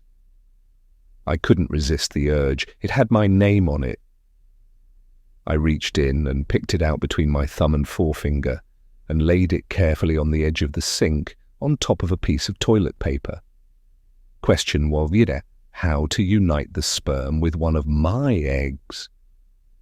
I couldn't go downstairs to rummage in the kitchen drawers for a turkey baster. Giles was down there. I'd be surprised if a rental would have one anyway. I had to be creative. Then I recalled Kate giving Ted some Calpol with a syringe the previous day as he was teething. Kate's oversized designer wash bag sat on the window ledge. Lo and behold, the Calpol pack, complete with syringe, was packed inside. Georgie took my phone to her room, so I inseminated myself back in my bedroom with my legs up against the wall while getting stewed up about David and his affair. If things were okay with David, I don't think I would have done it, but I was desperate. The opportunity presented itself, so I took it. I didn't stop to think about how I'd explain a pregnancy to David with 0 sex for the previous month at least. But then I didn't stop to think about anything I did that day. I honestly haven't given what I did that morning any more thought. I've been focusing only on what I did in the afternoon. The doorbell rings. There you are. I swing the door open, my arms wide. Laura leans in to pass me Ted, who throws himself at me enthusiastically, nearly off-balancing her tiny frame. "Whoa, steady on, Tiger," I say, secretly thrilled that Ted has unconditionally accepted me as his mother. "Have you had a lovely time with Grandma and Grandad?" I smother his face in kisses. Ted giggles and buries his head in my shoulder. "Come on in. Fancy a cuppa? I've not long since made some tea." "That would be lovely, Kate, thank you," Laura replies, stepping inside. "How is Rachel? I do hope she's okay." Before I can reply, we're distracted by Michael, who has followed us in, laden down with baby paraphernalia. "Shall I put it down here?" he says, indicating the contemporary take on a church pew that is backed up against the hallway wall. "Perfect. I'll sort it later. Come on into the kitchen. I've got something I need to tell you both." I catch a look of concern pass between them. "Is everything all right, dear?" Laura asks. "Oh yes, it's good news. Promise. But I think you both need to be sitting down first." "Oh my goodness, what is this about?" Michael asks, pulling out a kitchen chair. "You've heard from the insurance company?" I can hardly contain myself, but I'm going to hold back for a few seconds more. I want to cherish this moment, and I need to strap Ted in his high chair first. "Let me get you that tea, and then I'll tell all." As I place 2 more full mugs on the table, I notice Michael's jaw quiver. Laura notices it too. "Whatever is this news? You've got us dizzy with anticipation," Laura says with a nervous little laugh. I sit down between them and take a hand from them both and clasp tightly. Michael gives my hand a little squeeze. "Giles has left us with the most precious of gifts. I'm pregnant. You're going to be grandparents again." "Oh, my giddy aunt." Laura leaps to her feet and pulls me towards her in a tight embrace. "Oh, Kate, I know this baby can't replace Charlie and Georgie, but what wonderful news!" "Well, bless the Lord," Michael says, reaching for a cotton handkerchief from his trouser pocket and proceeding to dab the corner of his eye. "Goodness, well, you must be," Laura says, 20 weeks according to my scan." I reach for the image where I'd hidden it beneath a table mat. "Due February 24th, meet your new grandson. It's a boy. Do you hear that, Laura? A boy. We're going to have another grandson. It's a miracle. This is unbelievable."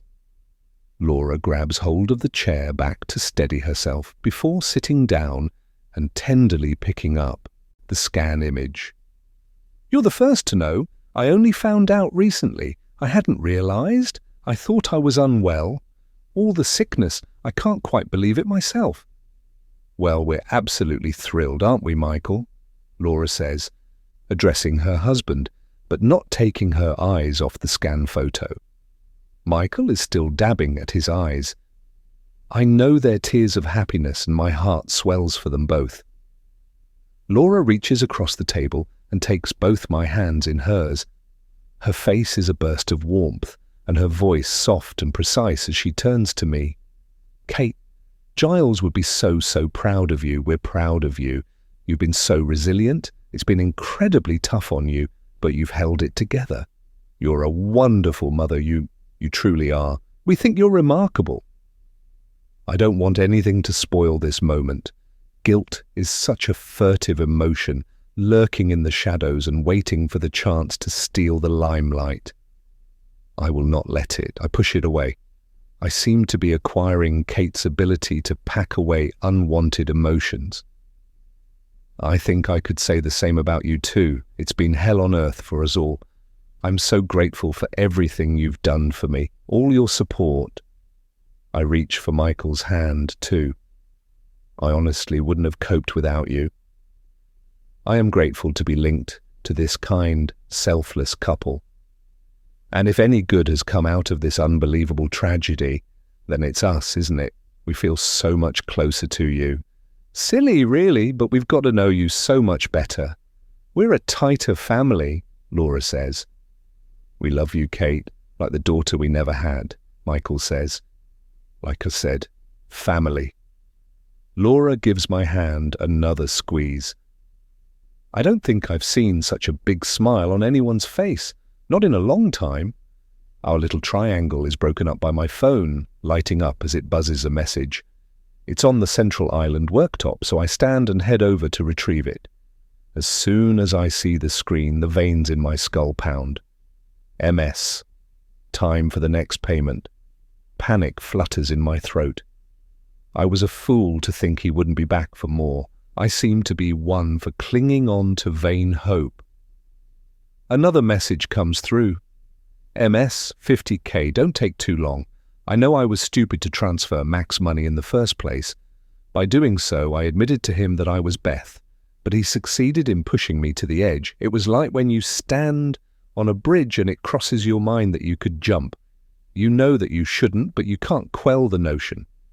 That afternoon, when he poisoned the kittens, led me to the edge of the precipice. I was standing on the cliff top and was ready to join the water. To be swallowed up in the foam and sucked under to the murky depths seemed like a welcome relief. For a split second, I was done. I was ready to throw in the towel. Not anymore. CM, no more, this is finished. 3 little dots dance with the promise of a reply. Ems, I said, for starters. Another message closely follows. MS, don't fuck with me, bitch. Tightness travels from my stomach to the rest of my body like an elevator. I can't reply. I don't know how to. Is everything all right, Kate dear? Bad news. You've gone awfully pale. Laura is looking over at me, concerned. Her voice draws me back to the present. Yes, fine, thanks. I'm a little tired, that's all. From all the excitement. It's a few reminders from Mum's home. Stuff I need to sort. I said I'd deal with it. Always available, Michael says, raising his right arm and waving his hand about. God, I love him. If only you could deal with this for me, Michael. I don't think you can fix this for me unless you run a sideline as an assassin. Chapter 42. David Adriana leaps out of bed before I can even roll over and touch her. She pulls the curtains open with a flourish, flooding the room with sunlight. Damn it, it's not summer anymore. Why is the sun out? I wince and protect my eyes with the duvet. My mouth tastes sour, and there's a dull ache behind my eyes. What a glorious day. I'm going for a run. I'd suggest you come with me for the exercise, but there's not enough time before work. I'm going to call in sick. Didn't sleep too well. Think I'm going down with something. Can I get you anything? Some fresh water and a couple of paracetamols would be good. I'll get up soon. Coming up, Adriana says. You stay put. I sense a faux breeziness about her. Trouble is bubbling underneath. She leaves the room without kissing me. Not even on the forehead. She reappears 5 minutes later with the water and pills, and wearing her running gear. She places them on the bedside table and takes a step back away from my arm's reach. Still no kiss. I want a kiss. Won't be too long, but not sure what time. There's an open-air fitness class in the park I might join. Hope you feel better. She closes the bedroom door without looking back. Where the hell is she running to? Away from me. I know I can sense it. I should have bottled that when we first met feeling. I'd like to trap her in a jar so she can never leave. But I'm not like that. I'm going to have to let this little bird fly, and maybe she'll come back to me. Filthy, sordid misery has enveloped me, and Adriana's not even left me yet. My life is being pulverized. Just desserts, I guess. There won't be any sympathy for me. I don't deserve any. Sleep has eluded me since forever, it feels like. But after an hour, I force myself to get up and go downstairs. My brain is so fogged up. After I call in sick, I flop on the sofa, remote in one hand and a coffee in the other, flicking through crap daytime TV. Something I've not done in years, but I can hardly put one foot in front of the other this morning. It's as if my body has become a leaden weight I drag around with me since Adriana's attitude has changed. I'm losing everything. I contemplated going on the run to show interest, but today it was going to be a physical impossibility. Not that she wanted my company, and that much is clear. I need to pull myself together. Behaving like Adriana has already left isn't exactly going to endear myself to her, but I'm struggling to get my mojo back. I badly need a shower. I smell stale sweat on me. But first I have a phone call to make. After 3 rings, she picks up. Kate. Hi, it's David. I know, I do have your number in my phone. Yes, of course. How are you? Well, actually, Kate hesitates. Sorry. Have I called at a bad time? You're probably about to go out. No, not that. David, I'm Pregnant. She comes out with it just like that. It's like an invisible boxing glove has punched me full on in the stomach. I didn't see this one coming. Jesus wept. A lump develops in my throat. Saliva evaporates from my mouth. Hellfire. This is all I need. David, are you still there? I didn't think things could get any worse. They have. Yes, sorry, just a bit shocked. How did this happen? I had sex, David. Sexual intercourse. I know we did. I meant, well, I presumed you'd be on the pill or something. I'm not. These things happen. Kate, I'm so sorry. This is a mess. We're going to have to talk about this, I guess. Son of a bitch, I'm shitting myself. I can't stop my right leg from shaking. There are so many emotions crashing through my brain. What will Kate want from me? A relationship? To play daddy? Financial support? Not that she needs it. Fucking damnation. I'm dead. Her voice brings me back. What are we supposed to be talking about, David? Well, that kind of depends, doesn't it? On what exactly? On whether you know. No, I don't know. Enlighten me. Geez, Kate, don't make me say I wasn't expecting this. Aren't you happy for me? Yes, of course I am if you are. But it wasn't exactly planned.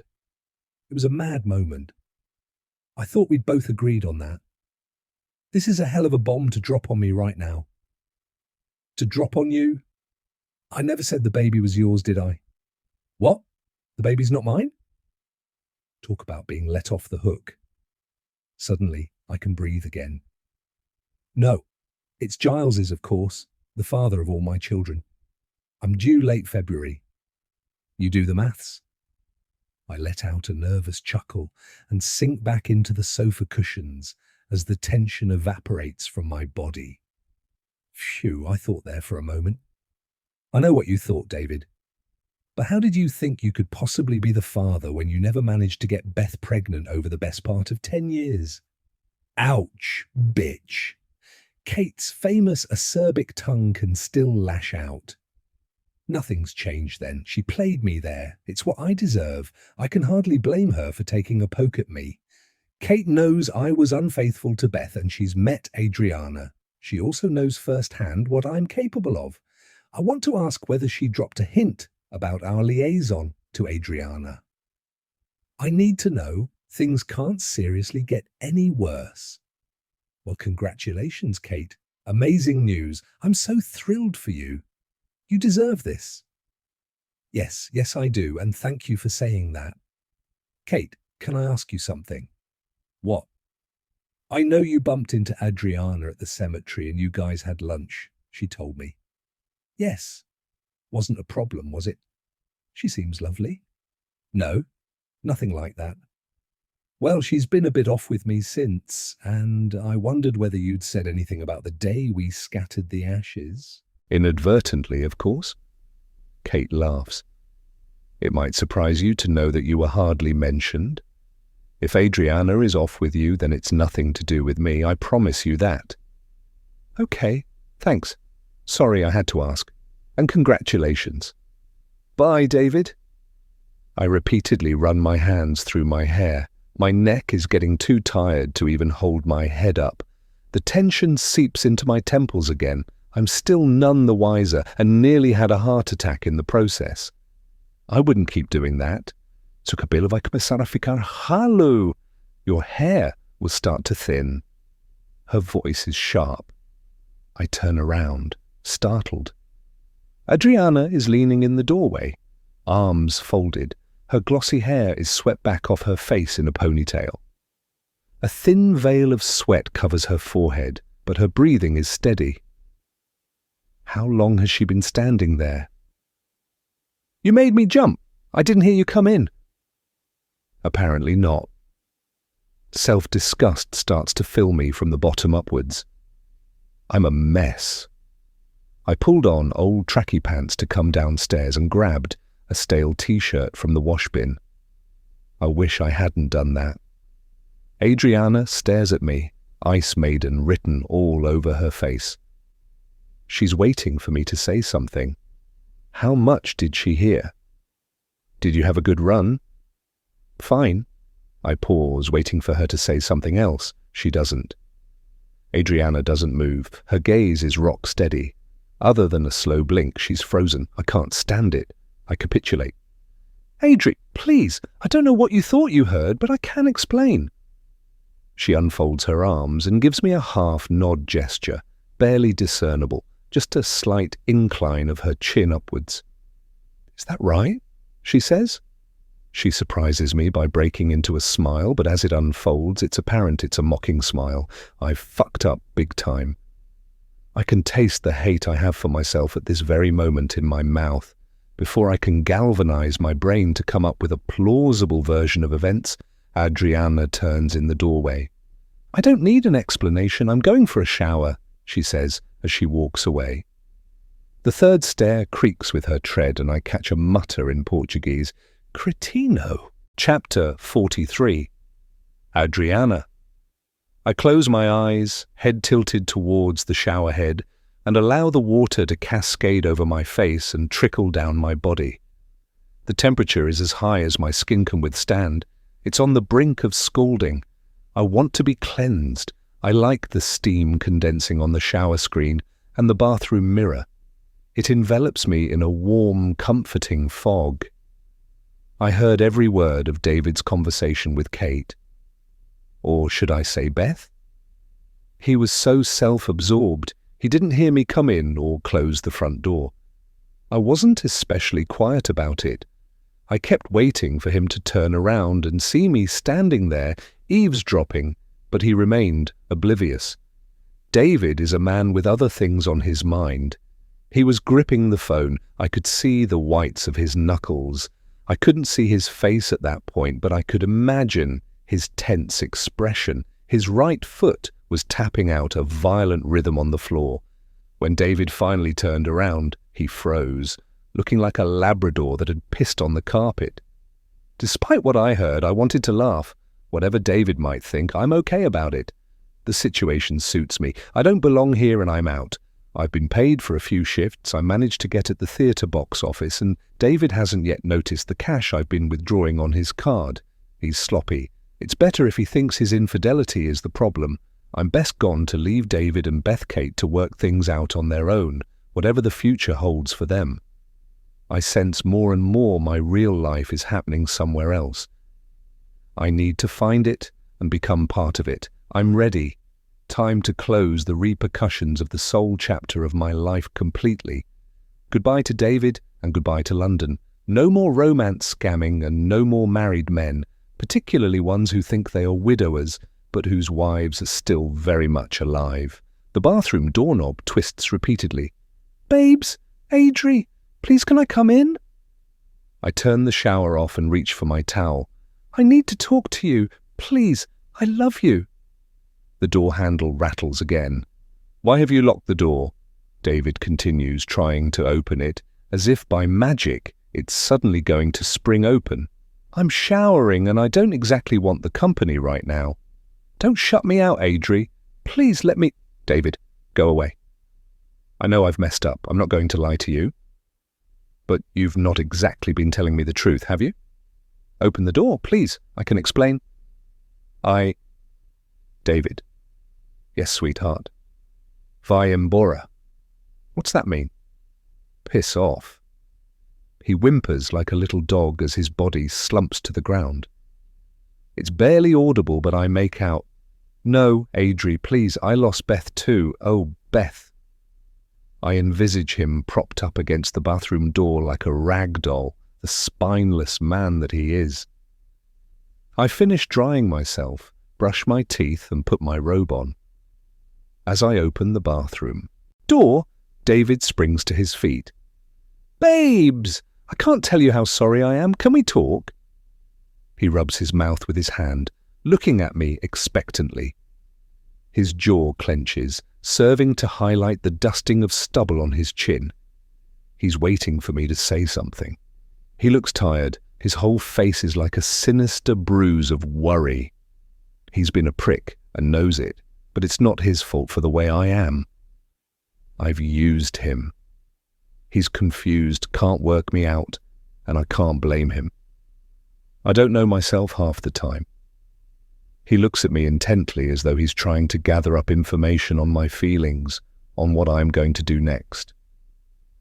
"Come here," I say. He steps towards me tentatively and I allow him to take me in his arms. I don't want him to kiss me, so I nestle my head into his shoulder. I can hear the thud of his heart. David cradles me in his arms and strokes my hair as though it will smooth away what he sees as the issue between us. With the warmth of his body and the muscles in his arms wrapped around me, I try to relax into his embrace, to give him something back. But all I can sense is further resolve. It's clutching at me, tightening its grasp. "You don't belong here, Adriana. It's time to leave." I pull myself away. I want to be firm and decisive. "David, I'm going to get dressed, then I need to go out for a while. Let's grab some dinner later. If you feel up to it, that is. And then tomorrow—" "You're saying goodbye, aren't you?" "Yes." "I'm going away. Travel, I think." Dig out the old backpack. "Let me come with you. It could be fun." Desperation covers his face. "No. I know it's not what you believe you need, but you should spend some time alone. Allow yourself to grieve. You've been burying your grief. Work out what's happened. Give yourself that chance."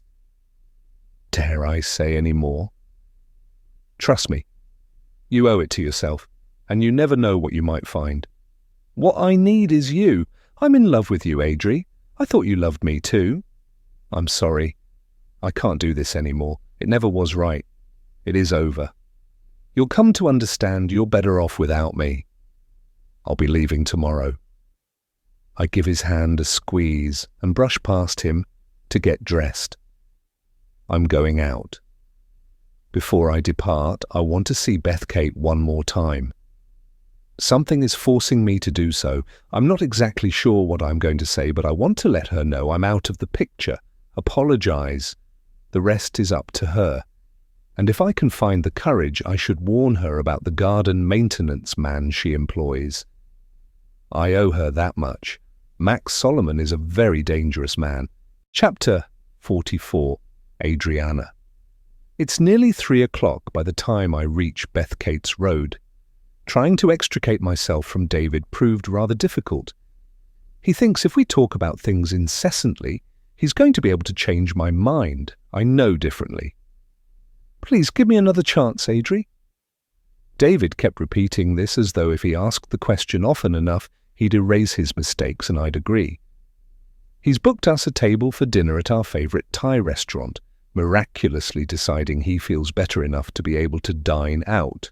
More romantic declarations and persuasion to come, no doubt, but I can cope with one more evening. But tomorrow I'm going for sure. The sky is low and woolly looking. The pavement turns wet. Raindrops whisper pitter-patter on roof tiles. So very English after a beautiful morning. I'm going to head for more sunshine. I quicken my stride until I'm standing at the foot of Kate's driveway. I try to gather myself, to think through exactly what I'm going to say. Inform and warn is my message. 2 cars are parked in the driveway, Beth Kate's Mini and a blue Vauxhall Astra. She must have a visitor. My timing isn't good. I'm debating whether to retreat and come back later when the front door opens. A man's voice instills panic that it might be Saul. I dart behind a large bush the other side of one of the ostentatious pillars framing the gravelled drive. Beth Kate is talking to a man who is now standing on the steps that lead up to the portico. He's wearing a navy blue suit with black shoes. He's carrying a clipboard under one arm and gesticulates animatedly with the other.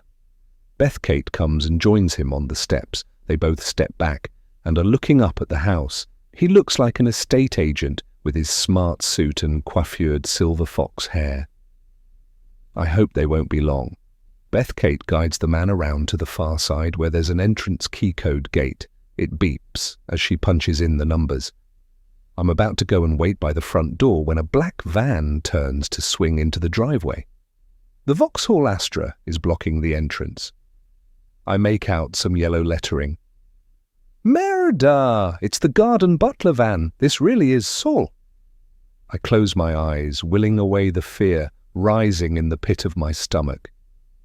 He drives a short way down the road to a parking space. I can see the van reversing. What to do? Run or stay? I have to see this through. I want to leave London for good tomorrow, and I owe Beth Kate this much. I look up at the house. The front door is open a fraction. She's not yet reappeared from the side entrance, although I can hear voices. I don't want Saul to see me. I'd rather be savaged by a rabid dog than come face to face with him again. I have to make my move now. I walk briskly towards the front door and slip inside. I'll tell Beth Kate that the door was open, that I called out, but there was no reply. I came in to check that everything was all right. YCT voices are getting louder. "That's kind. You've got my mobile, haven't you?" Beth Kate says. "Yes, Mrs. Mildenhall. The valuation should be through tomorrow. I want to consult with my colleagues. Thank you for the opportunity. I'll be in touch. Now let me get you those brochure samples out of the car." I think I've made the wrong call here. I should have cut and run. Saul is about to appear. I don't know if he goes around the back or comes in through the front. He mustn't see me. If I'm standing here, I can't. I dart into a room off the hallway and push the door to, but ajar enough that I can hear what is happening. I'll either slip out again and ring the doorbell or reveal myself safely as soon as I know Beth Kate is alone. Looking around the room, I see I'm in a very neat home study. A desk inlaid with smooth green leather sits below a large, bright, shuttered window. Everything on the desk looks like it's been laid with precision, each item evenly spaced as though measured out to within the millimetre. An elegant, gleaming brass desk, set of a paper hole punch, letter opener, and paperweight, sits in one corner. A red retro telephone with a notepad and Mont Blanc pen occupies a position on the opposite side of the desk. A sleek silver laptop lays closed precisely in the middle. I peer through the shutter. Beth Kate is raising her hand as the Astra backs out the driveway.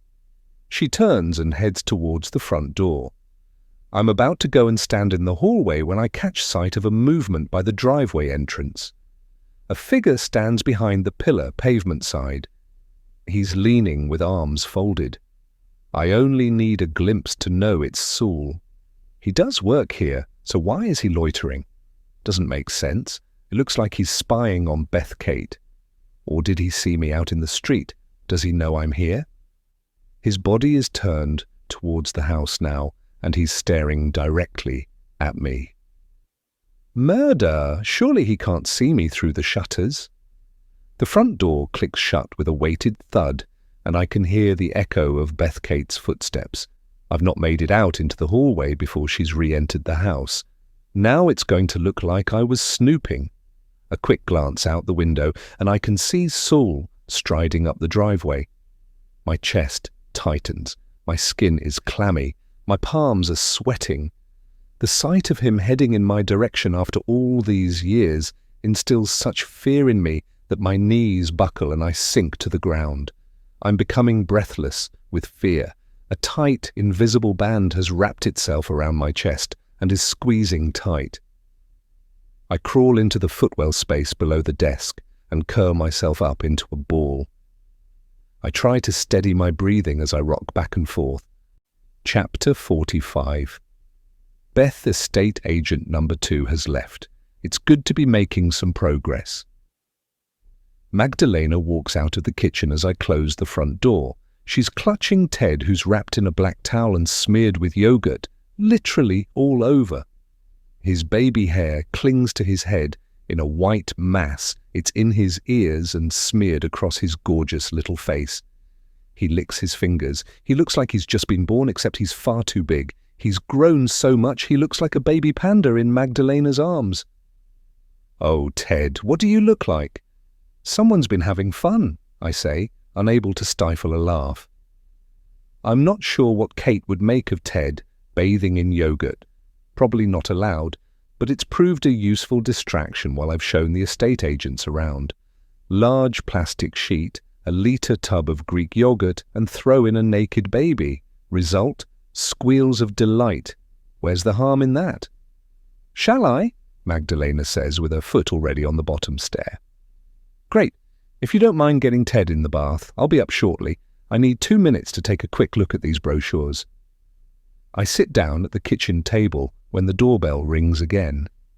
Getting up, I spot the estate agent's collapsible umbrella on the sofa. He must have forgotten it. Grabbing it, I head for the front door. I swing the door wide open. I only spotted it. There's a dropping sensation in my gut, like I've driven over a humpback bridge at speed. I go to shut the door again quick. I'm not quick enough. Max pushes his heavy work boot up against the door and puts an arm out to easily stop me slamming the door in his face. I wasn't prepared for this. He's got both feet over the threshold now and pushes me backwards into the hallway. He slams the door shut behind him. "You've changed the side gate lock. Why did you do that, Kate?" "Something I should have done a long time ago." "I told you not to fuck with me." I sidestep him and reach for the door latch. Max grabs hold of my arm and swings me around. "Get the fuck out of my house." "You don't get rid of me that easily." "I want my share, Kate. Don't make things difficult."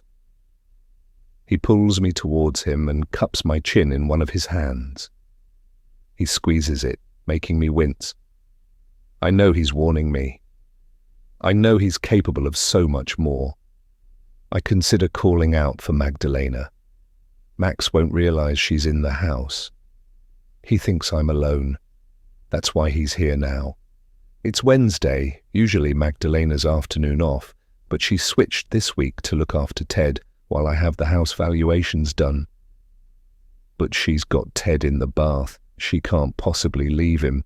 Best I stall for time and get him to leave when Magdalena comes back down. He can't do anything with her here. She won't be too long. I'll call the police if necessary. I need to stall him for a bit. "You've got this all wrong. I've tried to explain what I've been going through. Come into the kitchen. I'll make tea," I say, attempting calm and confidence in my voice. Max lets go of me and allows me to walk into the kitchen. He follows. "Where's the baby?" he asks bluntly. "The baby," I note. He doesn't say Ted or my son. He was always bluffing. I consider saying he's having his afternoon nap, but I think it's safer if Max thinks he's not here for now. It will give me the upper hand. "At his grandparents'. They'll be here soon," I say, with conviction. My armpits are sweating. "Good. We're alone," he says, standing close to me again. He traces his fingers down the side of my face as though he's trying to reassure me. I can't read him at the moment. His face is as expressionless as a blank piece of paper. My body tenses at his touch. I do not want his hands on any part of me. The hairs on my arms stand up in response with revulsion. I gulp and turn my face sharply away from him. "I know what you've done, Beth." It's as if saying my name is pulling at the corners of his mouth. I'm going to face up to Max once and for all. This has to end. "Stop calling me that, just because you're too insensitive to understand." "I don't drink tea. Kate would know that." "I meant I'll fix us a drink, that's all. I drink tea." "You must be very dense if you think you can fool me. Stop the fucking pretense. I have a claim here." "Ted is not your baby. He's my husband's. I can prove it." "Our relationship is over, Max. Everything has changed. I'm telling you to leave me alone. You're totally misunderstanding everything." Max stands in front of me, motionless. His eyes glint like sea glass. For a nanosecond, I think I can see his tense jaw loosen, his hunched shoulders relax. He's listening to me. Maybe I'm finally getting through. I've got to keep going. Not much longer now. "Magdalena, please come soon." As if a switch is flicked, he clenches his fists at his sides. It sends a slight shudder through his body and a wave of terror through me. Fear flushes through me, rising up my cheeks and flaring on my neck and chest. As I take a step backwards and turn to move away, I see his arm in slow motion in my peripheral vision. He punches me hard in the face. My brain jolts inside my head like I've been on a swirling roller coaster ride. There's whistling in my ears from the sensation. My mouth starts to fill with blood. I taste iron. I instinctively touch the side of my face. I look at him with disbelief. "Who are you, Max? What has turned you into this violent monster?" I retch as the blood hits the back of my throat. I swallow it quietly. I mustn't incite him further. He takes a step forward. I put my hand out towards him as though to put a barrier between us. "Max, please, no more." My own voice sounds muffled, the ringing in my ears distorting all sound. The air has become treacly, slowing my brain and... Reactions. I want to run, but tortuous terror has sucked all strength from my limbs. What is he going to do next? I pray for Magdalena. I continue to back away. I choose flight, but he's blocking my run for the door. God help me. Show me your Kate. Show me. He's screaming, his anger boiling up now like bubbles in a kettle. Maybe Magdalena will hear Max yell. This is a big house, but maybe... If I scream, he'll get to me before Magdalena can react. Ted. Bath. As Max starts to unbuckle his belt, realization hits as to his next move. The meaning of "show me your Kate." I can't do it. Not again. I have to protect my unborn baby. The fear of what I'm faced with sits in the hollow at the base of my ribs like a physical rock. I wish I could cut it out and throw it back at him. Max lurches towards me, and with one swift movement, he's spun me around and pushes me towards the central island. I try to resist, but he's tugging at my hair with one hand and has my arms pulled together behind my back with the other. He grips my wrists tightly as I'm propelled forward. The island overhang pushes into my pelvis with a thud as my face slams against the countertop. There's a bruised ache now that runs from my cheek down my body. I writhe and wriggle, trying to escape from his grip as he snatches for a zip on my trousers, but they have an elasticated waist. No, no! I want to scream now, but Max is pushing my face into the worktop and I gag again with blood trickling down my throat. All I can manage is choking noises. You fucking cockroach. With every fibre of my being, I know I have to survive this. For my son who's blissfully splashing away in his bath upstairs, and for my growing baby still to be born. I will not lose what is mine, whatever it takes. As I try to gulp in air, a rasping, ragged noise escapes from my body. I try to speak, but his hand grabs the back of my neck, and the other catches the waistband on my trousers as I'm flipped over to face him. His left hand moves up around my neck as he's pulling at my trousers, trying to drag them down. I can't breathe again as I find myself forced backwards, looking up at the ceiling. A jarring throb of pain stabs into my back as my body resists the position I'm pinned into. I hear Kate's voice. "Your arms are free." I flail wildly. It's enough for him to change his position. His head comes into view, and I tighten my fist into a ball and swing with all my might to punch him square in the face. I twist my wrist on impact to smack him sharply on the nose. A single line of bright blood dribbles from his nostril, reaching his top lip. Max releases his grip and wipes his nose with the back of his hand. I leap to my feet. Fucking bitch! He looks at the red, sticky splodge smeared on his hand. His eyes look mad, and his face is streaked with blood where he's rubbed it. I've made things worse, and this is the most scared I've ever been. He moves towards me again. As the panic rises in me like lava in a volcano, so does my self-preservation instinct. I scream out and punch and claw at his face. I feel a piece of his skin under my nail. I'm grateful that Kate always kept her nails long. I want to punch his lights out. Max's arms reach out and grab me by the throat. Slowly, deliberately, He starts to squeeze his fingers around my neck. I've heard that strangulation is the most intimate form of murder. Is this how it's all going to end? I'm forced to stop throwing punches at him as I frantically try to prise his fingers away from my throat. Just as my strength ebbs away, he releases his hands and spins me around again to face the kitchen island. We're back where we started. Max has my head pulled back by gripping my hair tightly in one hand, while his left arm is clamping my chest. He's so much stronger than me. I don't know how I'm going to get out of this. I need Magdalena. Where are you? I try to scream, but my lung capacity is so reduced. My breath is ragged and painful like I've been running.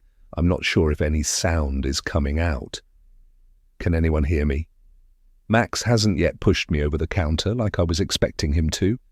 Maybe he's contemplating how to murder me rather than rape me. How do I break this? I can't move. My arms are pinned to my sides. I can't compete on strength. Kate's voice echoes in my head once more. Use your legs! I arch my back, and as Max supports my weight, I lift my legs up to waist height and get purchase on the counter with both feet. Start the backstroke race. With a huge heave, I push myself off as if in the swimming pool. We propel backwards. It catches Max off balance and we launch off, hurtling towards the floor. We land with a heavy thud, me on top of him. I hear a crack as his head strikes the floor. He releases his grip. Please let this be over. Jesus, bitch! I scrambled to my feet, but Max is only a fraction of a second behind me. We're way into the kitchen, and it's too far to the hallway. Curse this massive room. He'll catch me before I make it to the door. Darting sideways to the food preparation area, I snatch at the largest butcher's knife in the block and turn to face my assailant. I hold the knife up and tighten my grip. I can't believe I'm doing this, but I'll die fighting to protect my children. Max catches sight of the glinting blade and stops in his tracks. He looks over my shoulder to see if he can get past me to grab another knife. I take a step forward, knife tip, pointing towards Max. If he lunges at me, he risks getting stabbed. He's obviously thinking the same thing as he puts his hands up and takes a step backwards. My, a bit of Kate pluckiness after all. I push the blade towards him. He continues to take tentative steps back. I need him to keep focusing on me. Leave me alone. Don't look behind you. That's all I want. All I'm asking. I'm babbling. Must keep talking. Distraction. Do you understand me, Max? We need to make it to the far end of the kitchen. Leave me alone. Do you get it? Max's eyes dart around. He's got blood on his navy sweatshirt now. It's been dripping from his nose. Dark shadows are splattered across his chest. He's wondering if he can overpower me. I can tell. I don't allow my gaze to wander from those molten chocolate eyes. Focus on me. Only a few steps more. Slowly does it. Once we are a step away from our destination, I make a sudden lunge at him with my knife arm. On command, he takes a jerky, deep stride backwards. Perfect. Max looks confused as he can't understand why his booted foot hasn't gripped the stone floor. He slips, so takes another step with his other foot to balance himself. Even more perfect.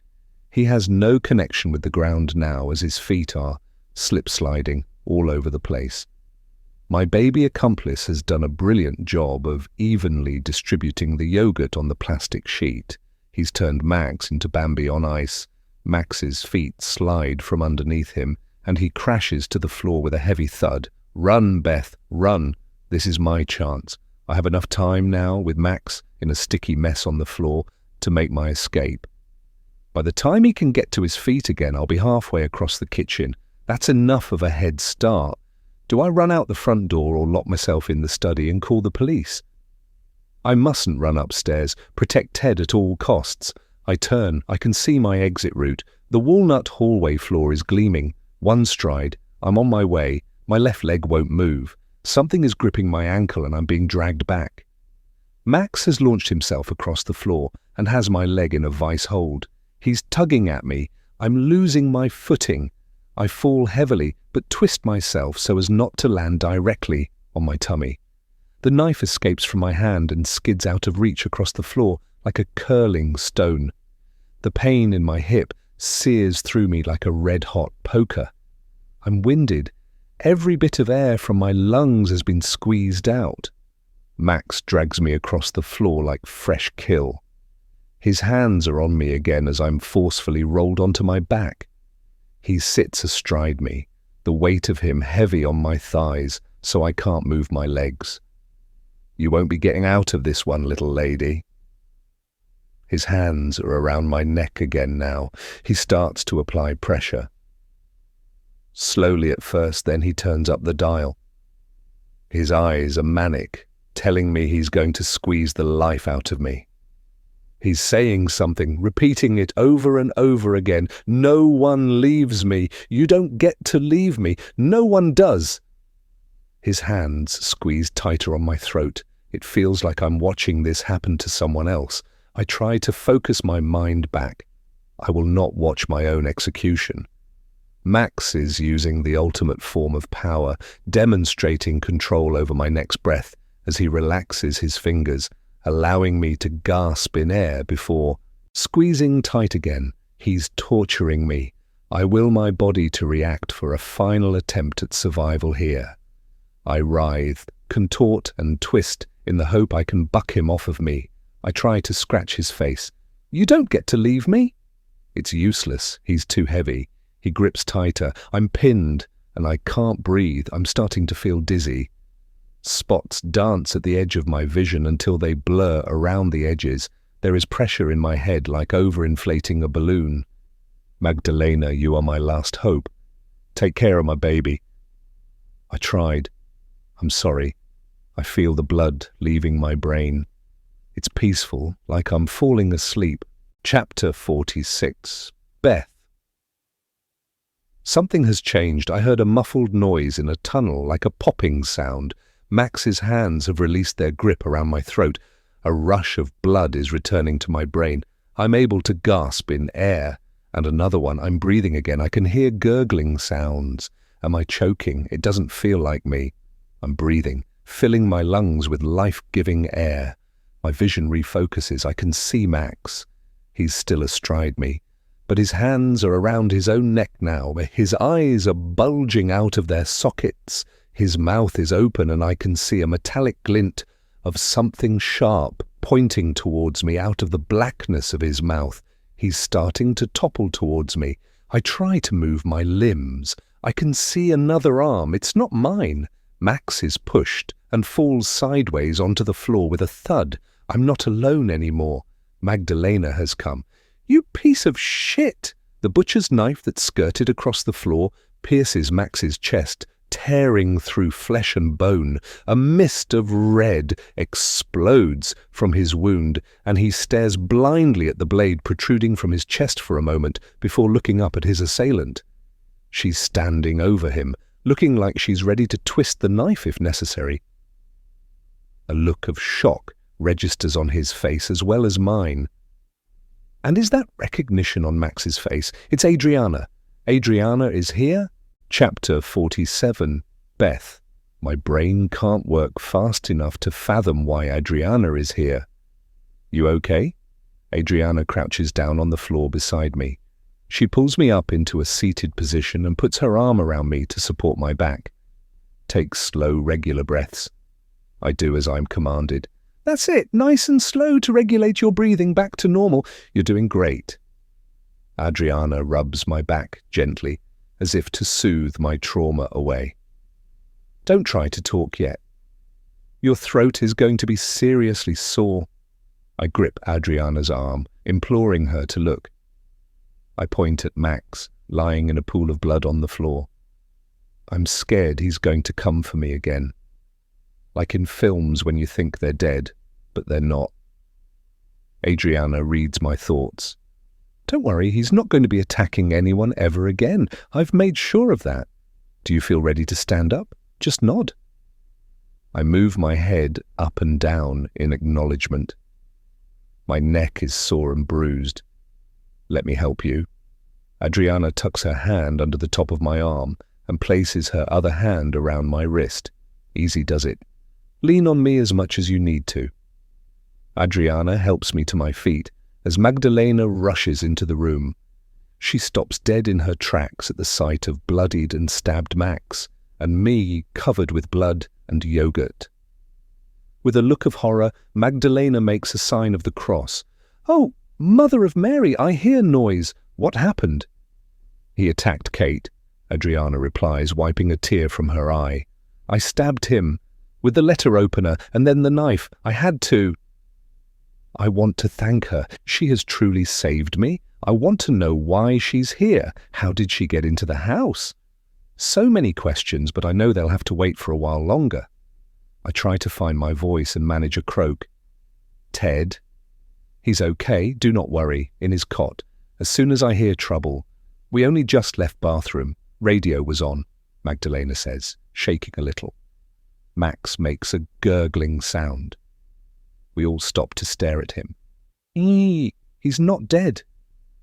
He looks at us with imploring eyes. I think he's asking for help. Or maybe he's asking for atonement for his sins.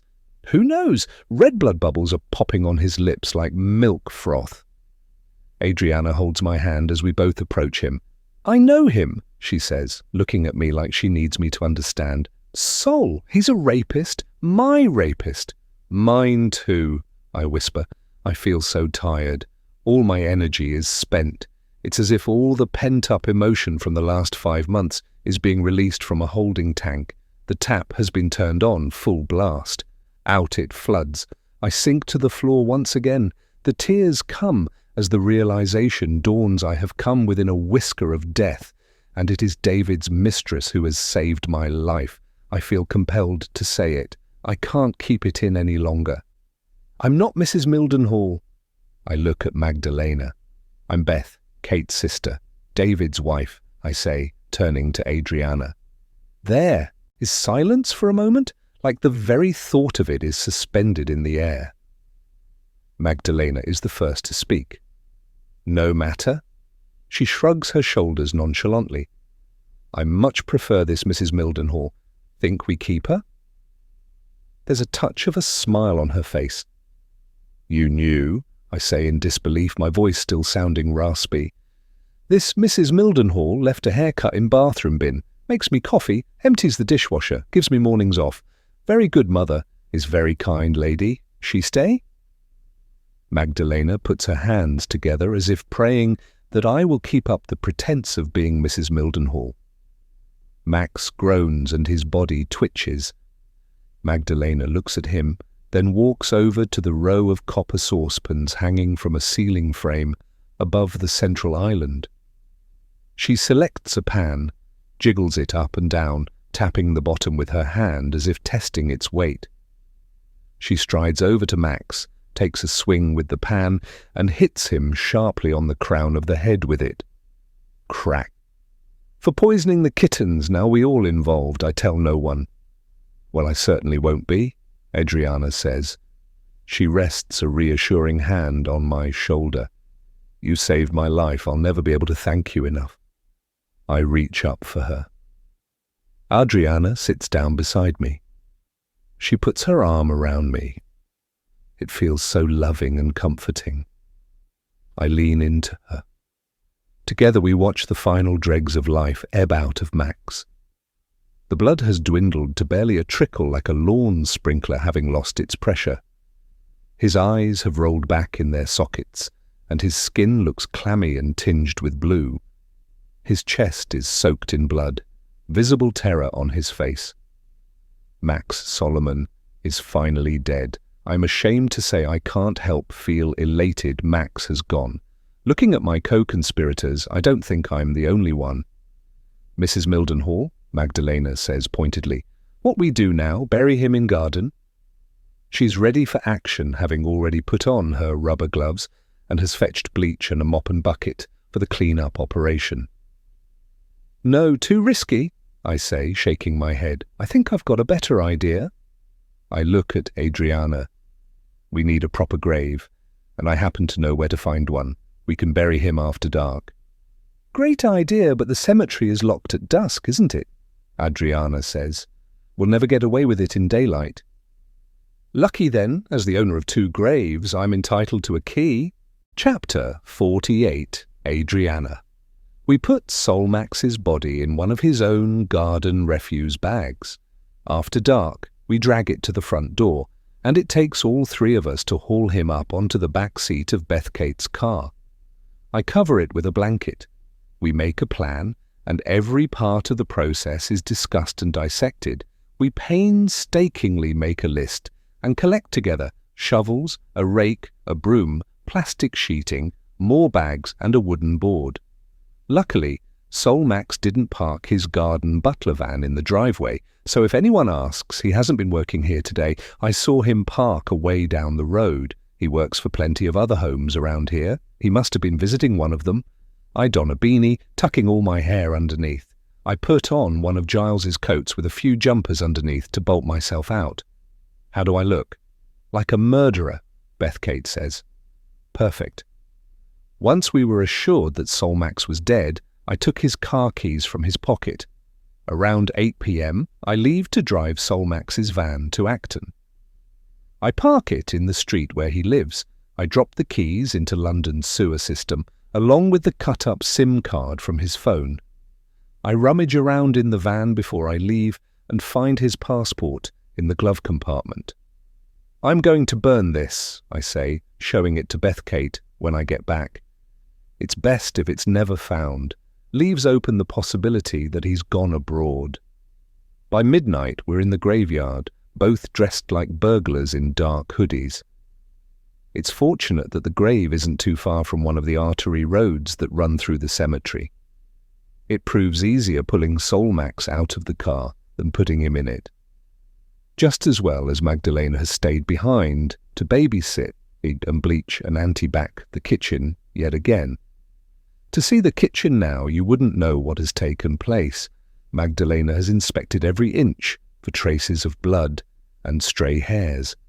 It's been mopped, hoovered, scoured, and polished. Between us, we managed to drag Solmax's body to the graveside. Beth Kate lets out a grunt. You okay?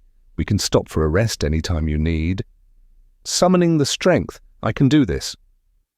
We work together to remove the topsoil from Giles's grave. We've brought a large plastic sheet that Beth Kate found in one of the garden sheds to lay the excavated soil on, so as not to leave any traces of loose soil on the grass area by the grave. It has to look as undisturbed as possible. We set about shoveling spadefuls of soil. The ground has settled since the funeral, but isn't yet level and fully compacted. Recent rain may have helped, but we find we can dig in. Before long, there's quite a pile by the side of the grave. How far down is he, your husband? The hole must have originally been about 7 feet, I think. It's deep, to allow space for Kate, me, I guess. Plenty of space for cara de merda. Shit face, then. The grass in the cemetery is damp beneath our feet. I'm glad Beth Kate found me a pair of walking boots. We avoid using torches so as not to alert anyone to our presence. We only switch our phone torches on sparingly to look down to the depth of the hole we've dug. As we dig deeper, the musty smell of earth and soil invades my nostrils. Beth Kate must feel the same. It reminds me of the smell on Dad's allotment when he used to dig up potatoes, she says. After we've been digging for nearly an hour, Beth Kate rests her hands on top of her shovel for a moment to take a short rest. Can I ask you something? She says. Sure. I throw down my spade. Ask away, I think you're entitled to. Why did you come to the funeral? Giles and the children. It was you, wasn't it? I nearly fell in when I saw you. You're right. It was me. How did you know who I was? I saw you with David in Twickenham after my funeral. I put my hands on my hips and shake my head to reprimand myself. How much to tell her? After what's happened, I don't think there can be any more secrets. I needed to know what was going on with David and Kate, to be honest. Things had moved so fast. It's complicado. Complicated, I'm sorry, it must have been shit. I haven't been thinking straight for quite a few years. I put my arms around Beth Kate and give her a hug. David's all yours, by the way, if you want him. I'm leaving. I tell everything, my relationship with Solmax, how he treated me, my escape and then move into romance scamming, how I met David, ensnared him, and what's happened between us since. Esto Ferrado, I'm screwed up, right? No more than me. I'm sorry if Kate messed things up for you. He is your husband after all. Trust me, you have nothing to apologize for. Good luck, Kate Mildenhall. I mean it, really. Beth Kate turns to look at the garden refuse bag containing Solmax's body. What on earth created him? His childhood hadn't been happy, I know that much. His mother abandoned him aged 7. She was pregnant with another man's child. She left Solmax behind with his uncommunicative father, but thought to take the family dog with her. He said the puppy was his best friend. That resonates. Max kept saying, "You don't get to leave me." By the time Solmax turned 9, his father remarried. His stepmother was a cold, unloving woman by all accounts. Solmax was packed off to boarding school 200 miles away, so weekends at home weren't possible. He told me he used to spend the summer holidays in the garden. Nobody cared what he did. There was a derelict greenhouse, so he rebuilt it and started growing tomatoes and cultivating seeds. I guess that's why he treated plants better than people. I think it explains a lot, but doesn't excuse it. Did you ever report the abuse you got from Max? Saul, Beth Kate asks. I shake my head. Why would the police believe me? We were partners, living together. And Solmax would only deny it. He could be very charming and charismatic. I couldn't face the investigation, the process. I focused on planning my escape instead. We pick up our shovels and resume digging. Once we've reached about 3 feet, plus a bit for good measure, we agree that's far enough.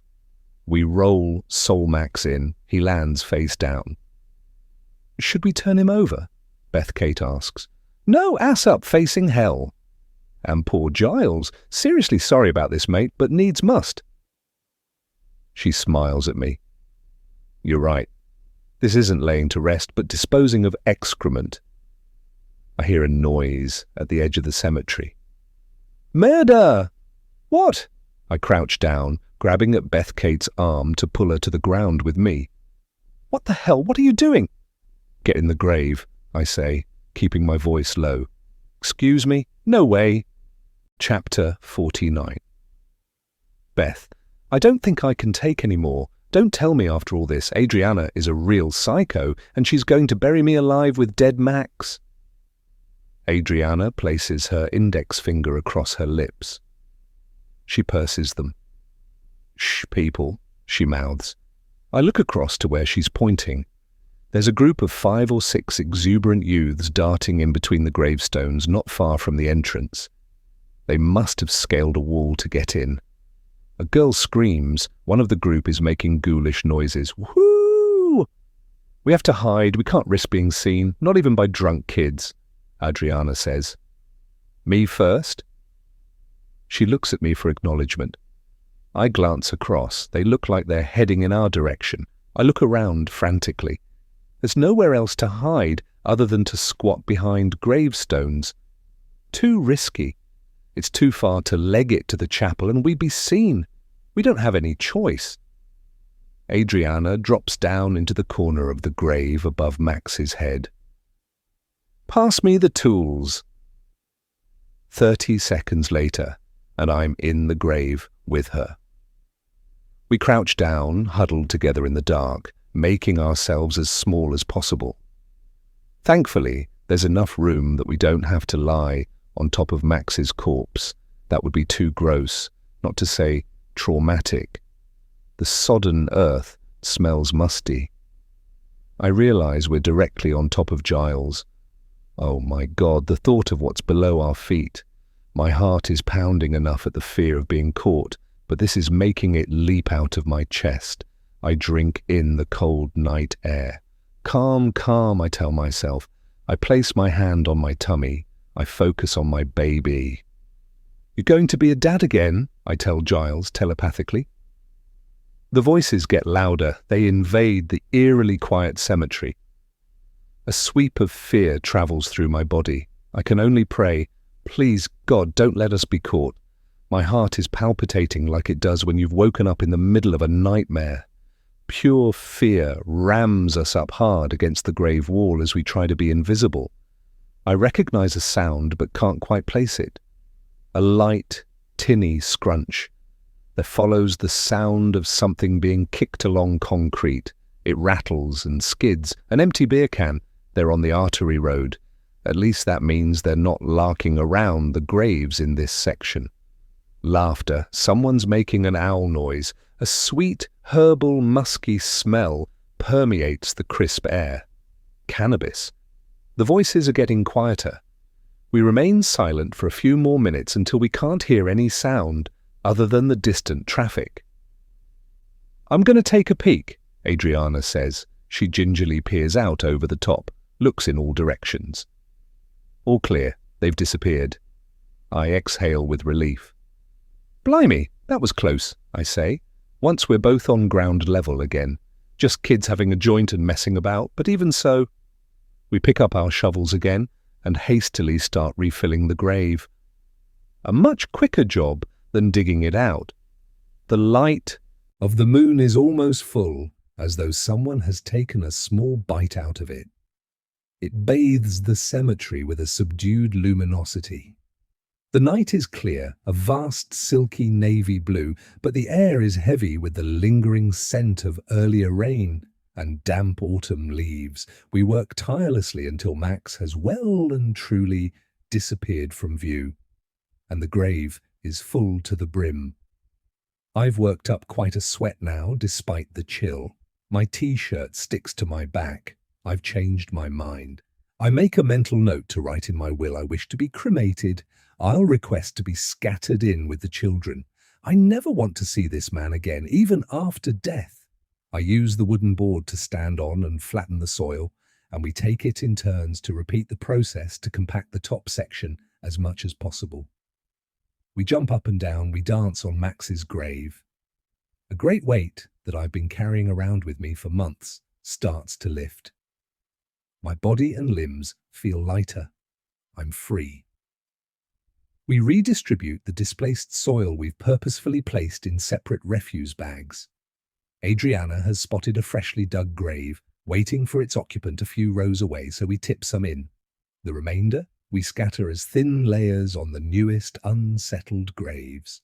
Finally, we sweep around the edges of Giles's grave to tidy things up. We're done. Don't know about you, but that was one of the most satisfying 4 hours of my life I've ever spent, Adriana says as we head back to the car. Chapter 50. The following year, 26th February. Beth I used to think about the lucky women who had given birth and the euphoria they must feel. Today I am one of those women. It's exquisite. I am so filled with the most gigantic ball of happiness, I'm going to explode like a mammoth firework display. Wham! Whoosh! We're happy! My baby boy is cradled in my arms, 2 hours old, swaddled in a blanket, and I have given my very first feed. Am I dreaming? I pinch the skin on my wrist and watch it fall back into shape. I ever so gently prod the little bundle.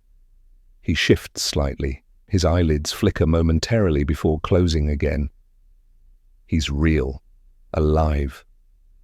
I can feel the fragility of his bones. I can see the blood trickling through his veins beneath the translucent skin on his delicate forehead. I will protect and cherish him to my dying day. You made it, precious. Despite the bumpy ride, well done you. I kiss his forehead. I don't want to take my eyes off him. He's beautiful. I have 2 sons.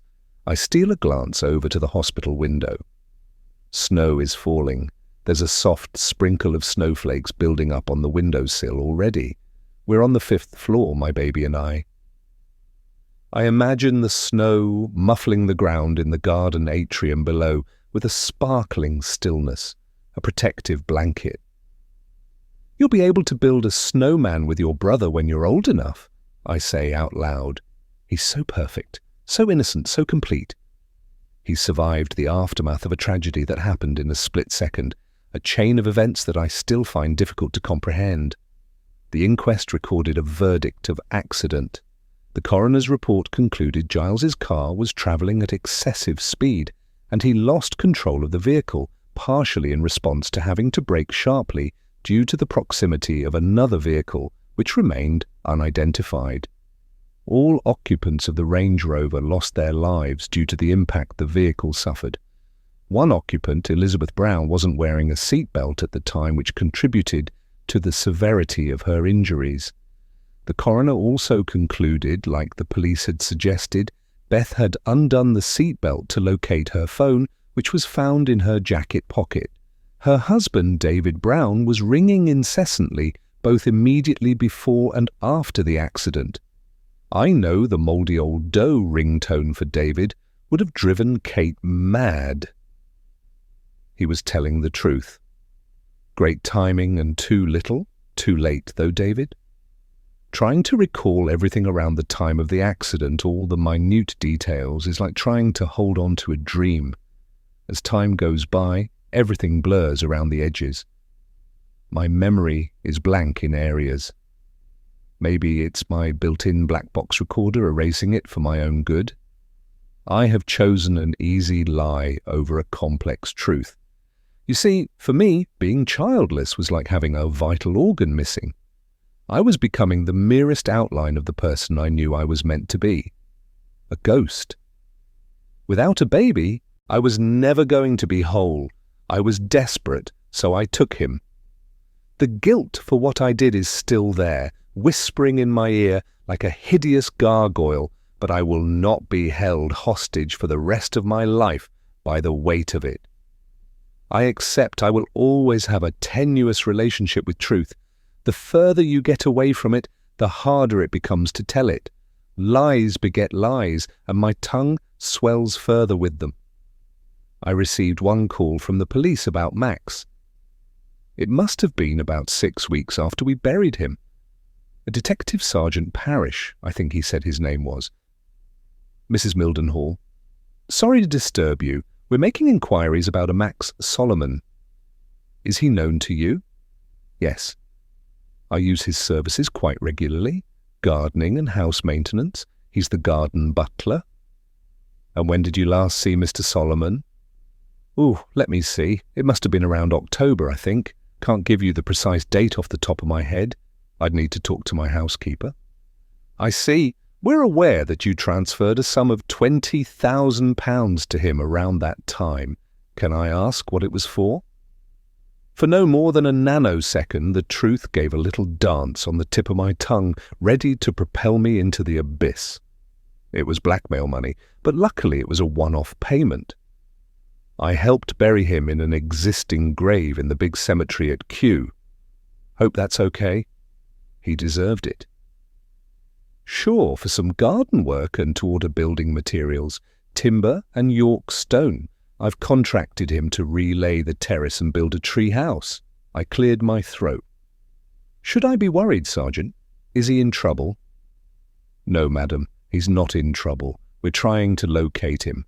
A relative has reported him missing. Oh dear, I see, I said, inflecting concern in my voice. Are you aware of any friends of his or contacts? I'm afraid not. He's an intermittent tradesman. He works for quite a few households around Richmond, I believe. I wondered whether I should say more. I decided to plant a seed. Seemed appropriate. He travels to Turkey quite a bit. He was there for a few weeks last summer. He was planning another trip, but I couldn't tell you when exactly. He's always very thorough and reliable, so I'm sure he'll reappear soon.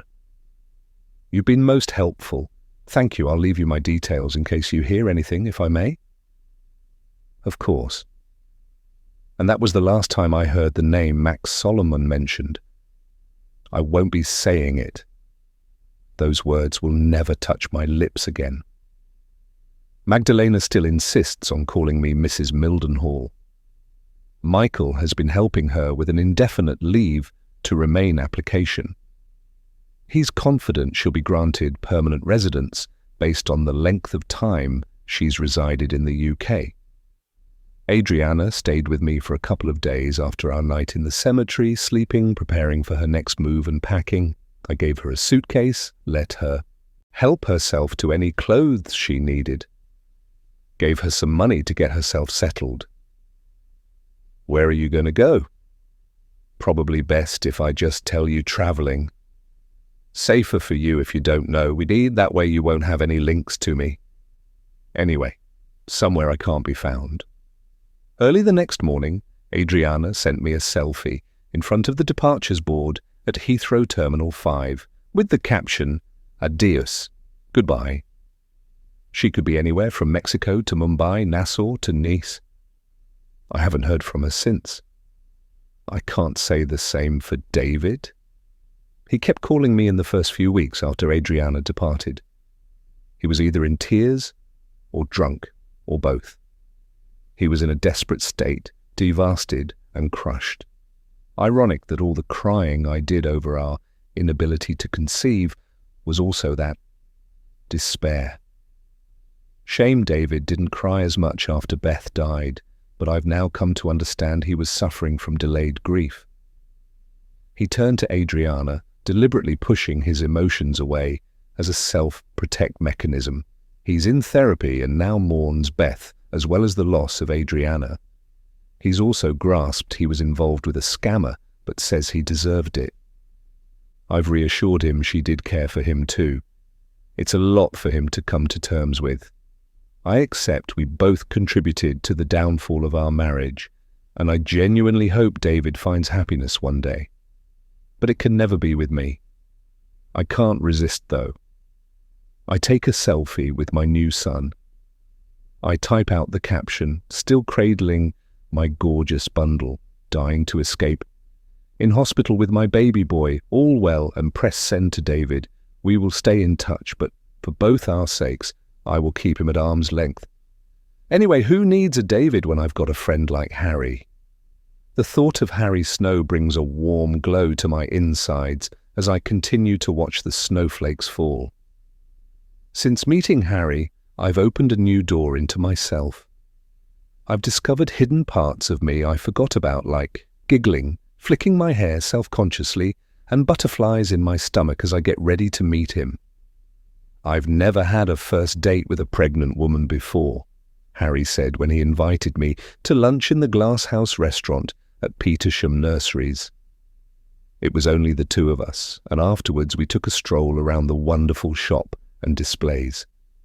There were lots of twinkly lights, wreaths and scented candles everywhere, giving a festive, romantic ambiance to the place.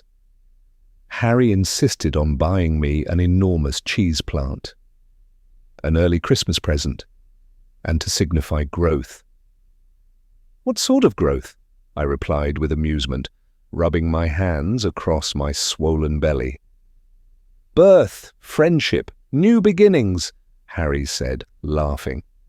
A laugh as delicious as a truffle chocolate. I could see the significance of what he was trying to say, still shining in his eyes. Harry kissed me for the first time that day. A slow, gentle kiss. Harry's lips felt so different as they graced mine. The comfort of his arms around me, the tickled touch of his long hair as it brushed against my cheek. After so many years with David, it was strange. It was disconcerting at first, but then I relaxed into it, a bit like trying on someone else's clothes, initially feeling self-conscious, but very quickly they start to feel like your own. We're taking things super slow. A snail has nothing on us. We're healing, Harry and I. We're our own little therapy group. Outsiders will assume for the same reason, Kate the widow and Harry the widower. We attract sympathy. Except my healing is very much of a different nature. My babies and I will be moving from Richmond in the spring, and of course, Magdalena will be coming with us. Exchanging contracts on the house is imminent. I've found a wonderful smaller property within sight of the river, not far from Hammersmith Bridge. There are some great local schools for when the time comes, and it's not far to visit Mum in Chiswick. Convenient for Harry and Abigail in Putney too. Oh, and only a short drive to the graveyard. To continue to lay flowers and to keep an eye on things. There is a gentle knock on my hospital room door. There she is. Or should I say, there they are? It's Laura, closely followed by Michael carrying an enormous koala bear. We couldn't resist him, Michael says with the broadest grin on his face as he jiggles the koala about before placing the toy on the bedside table. They both kiss me. The look of joy on their faces warms my heart like a bowl of nourishing soup. Congratulations! Oh, may I? Laura says, standing by my bed, eagerly peering down at the bundle in my arms. I lift him up towards her. Artie, meet your grandparents. Laura and Michael, meet your new grandson Arthur. Did you say Arthur? Michael says. I did. I am proud of myself. I have learned that Michael's middle name is Arthur.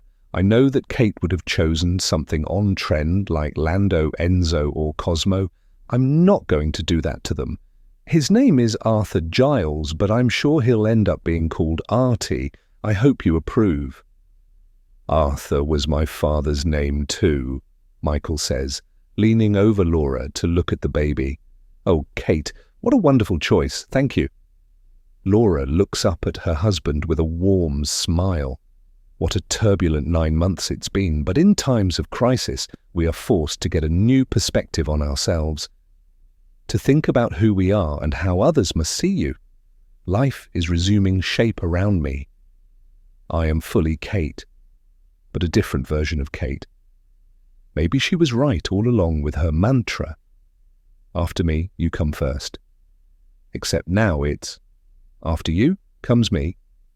And as for my signifier tattoo, once we are settled back home, and it is safe to do so, I'll get my number 2 removed. Then there won't even be after you comes me. There is no hierarchy anymore. It's just me now, Kate, travelling solo forever.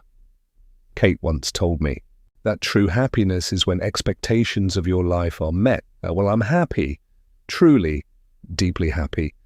On the way, I've learned sometimes you feel you can't climb the mountain before you. You can. Sometimes you feel something isn't achievable. It is. And sometimes you feel that you don't deserve it. You do. I'm going to have to remain vigilant, but you can't always travel through life with certainty. And do you know what? Sometimes the unknown is better. There has been so much pain, but now, looking at my new family, Laura and Michael, baby Artie, and thinking of Ted, safe back at home, I know there is also love. And where there is love, there is always hope. The end.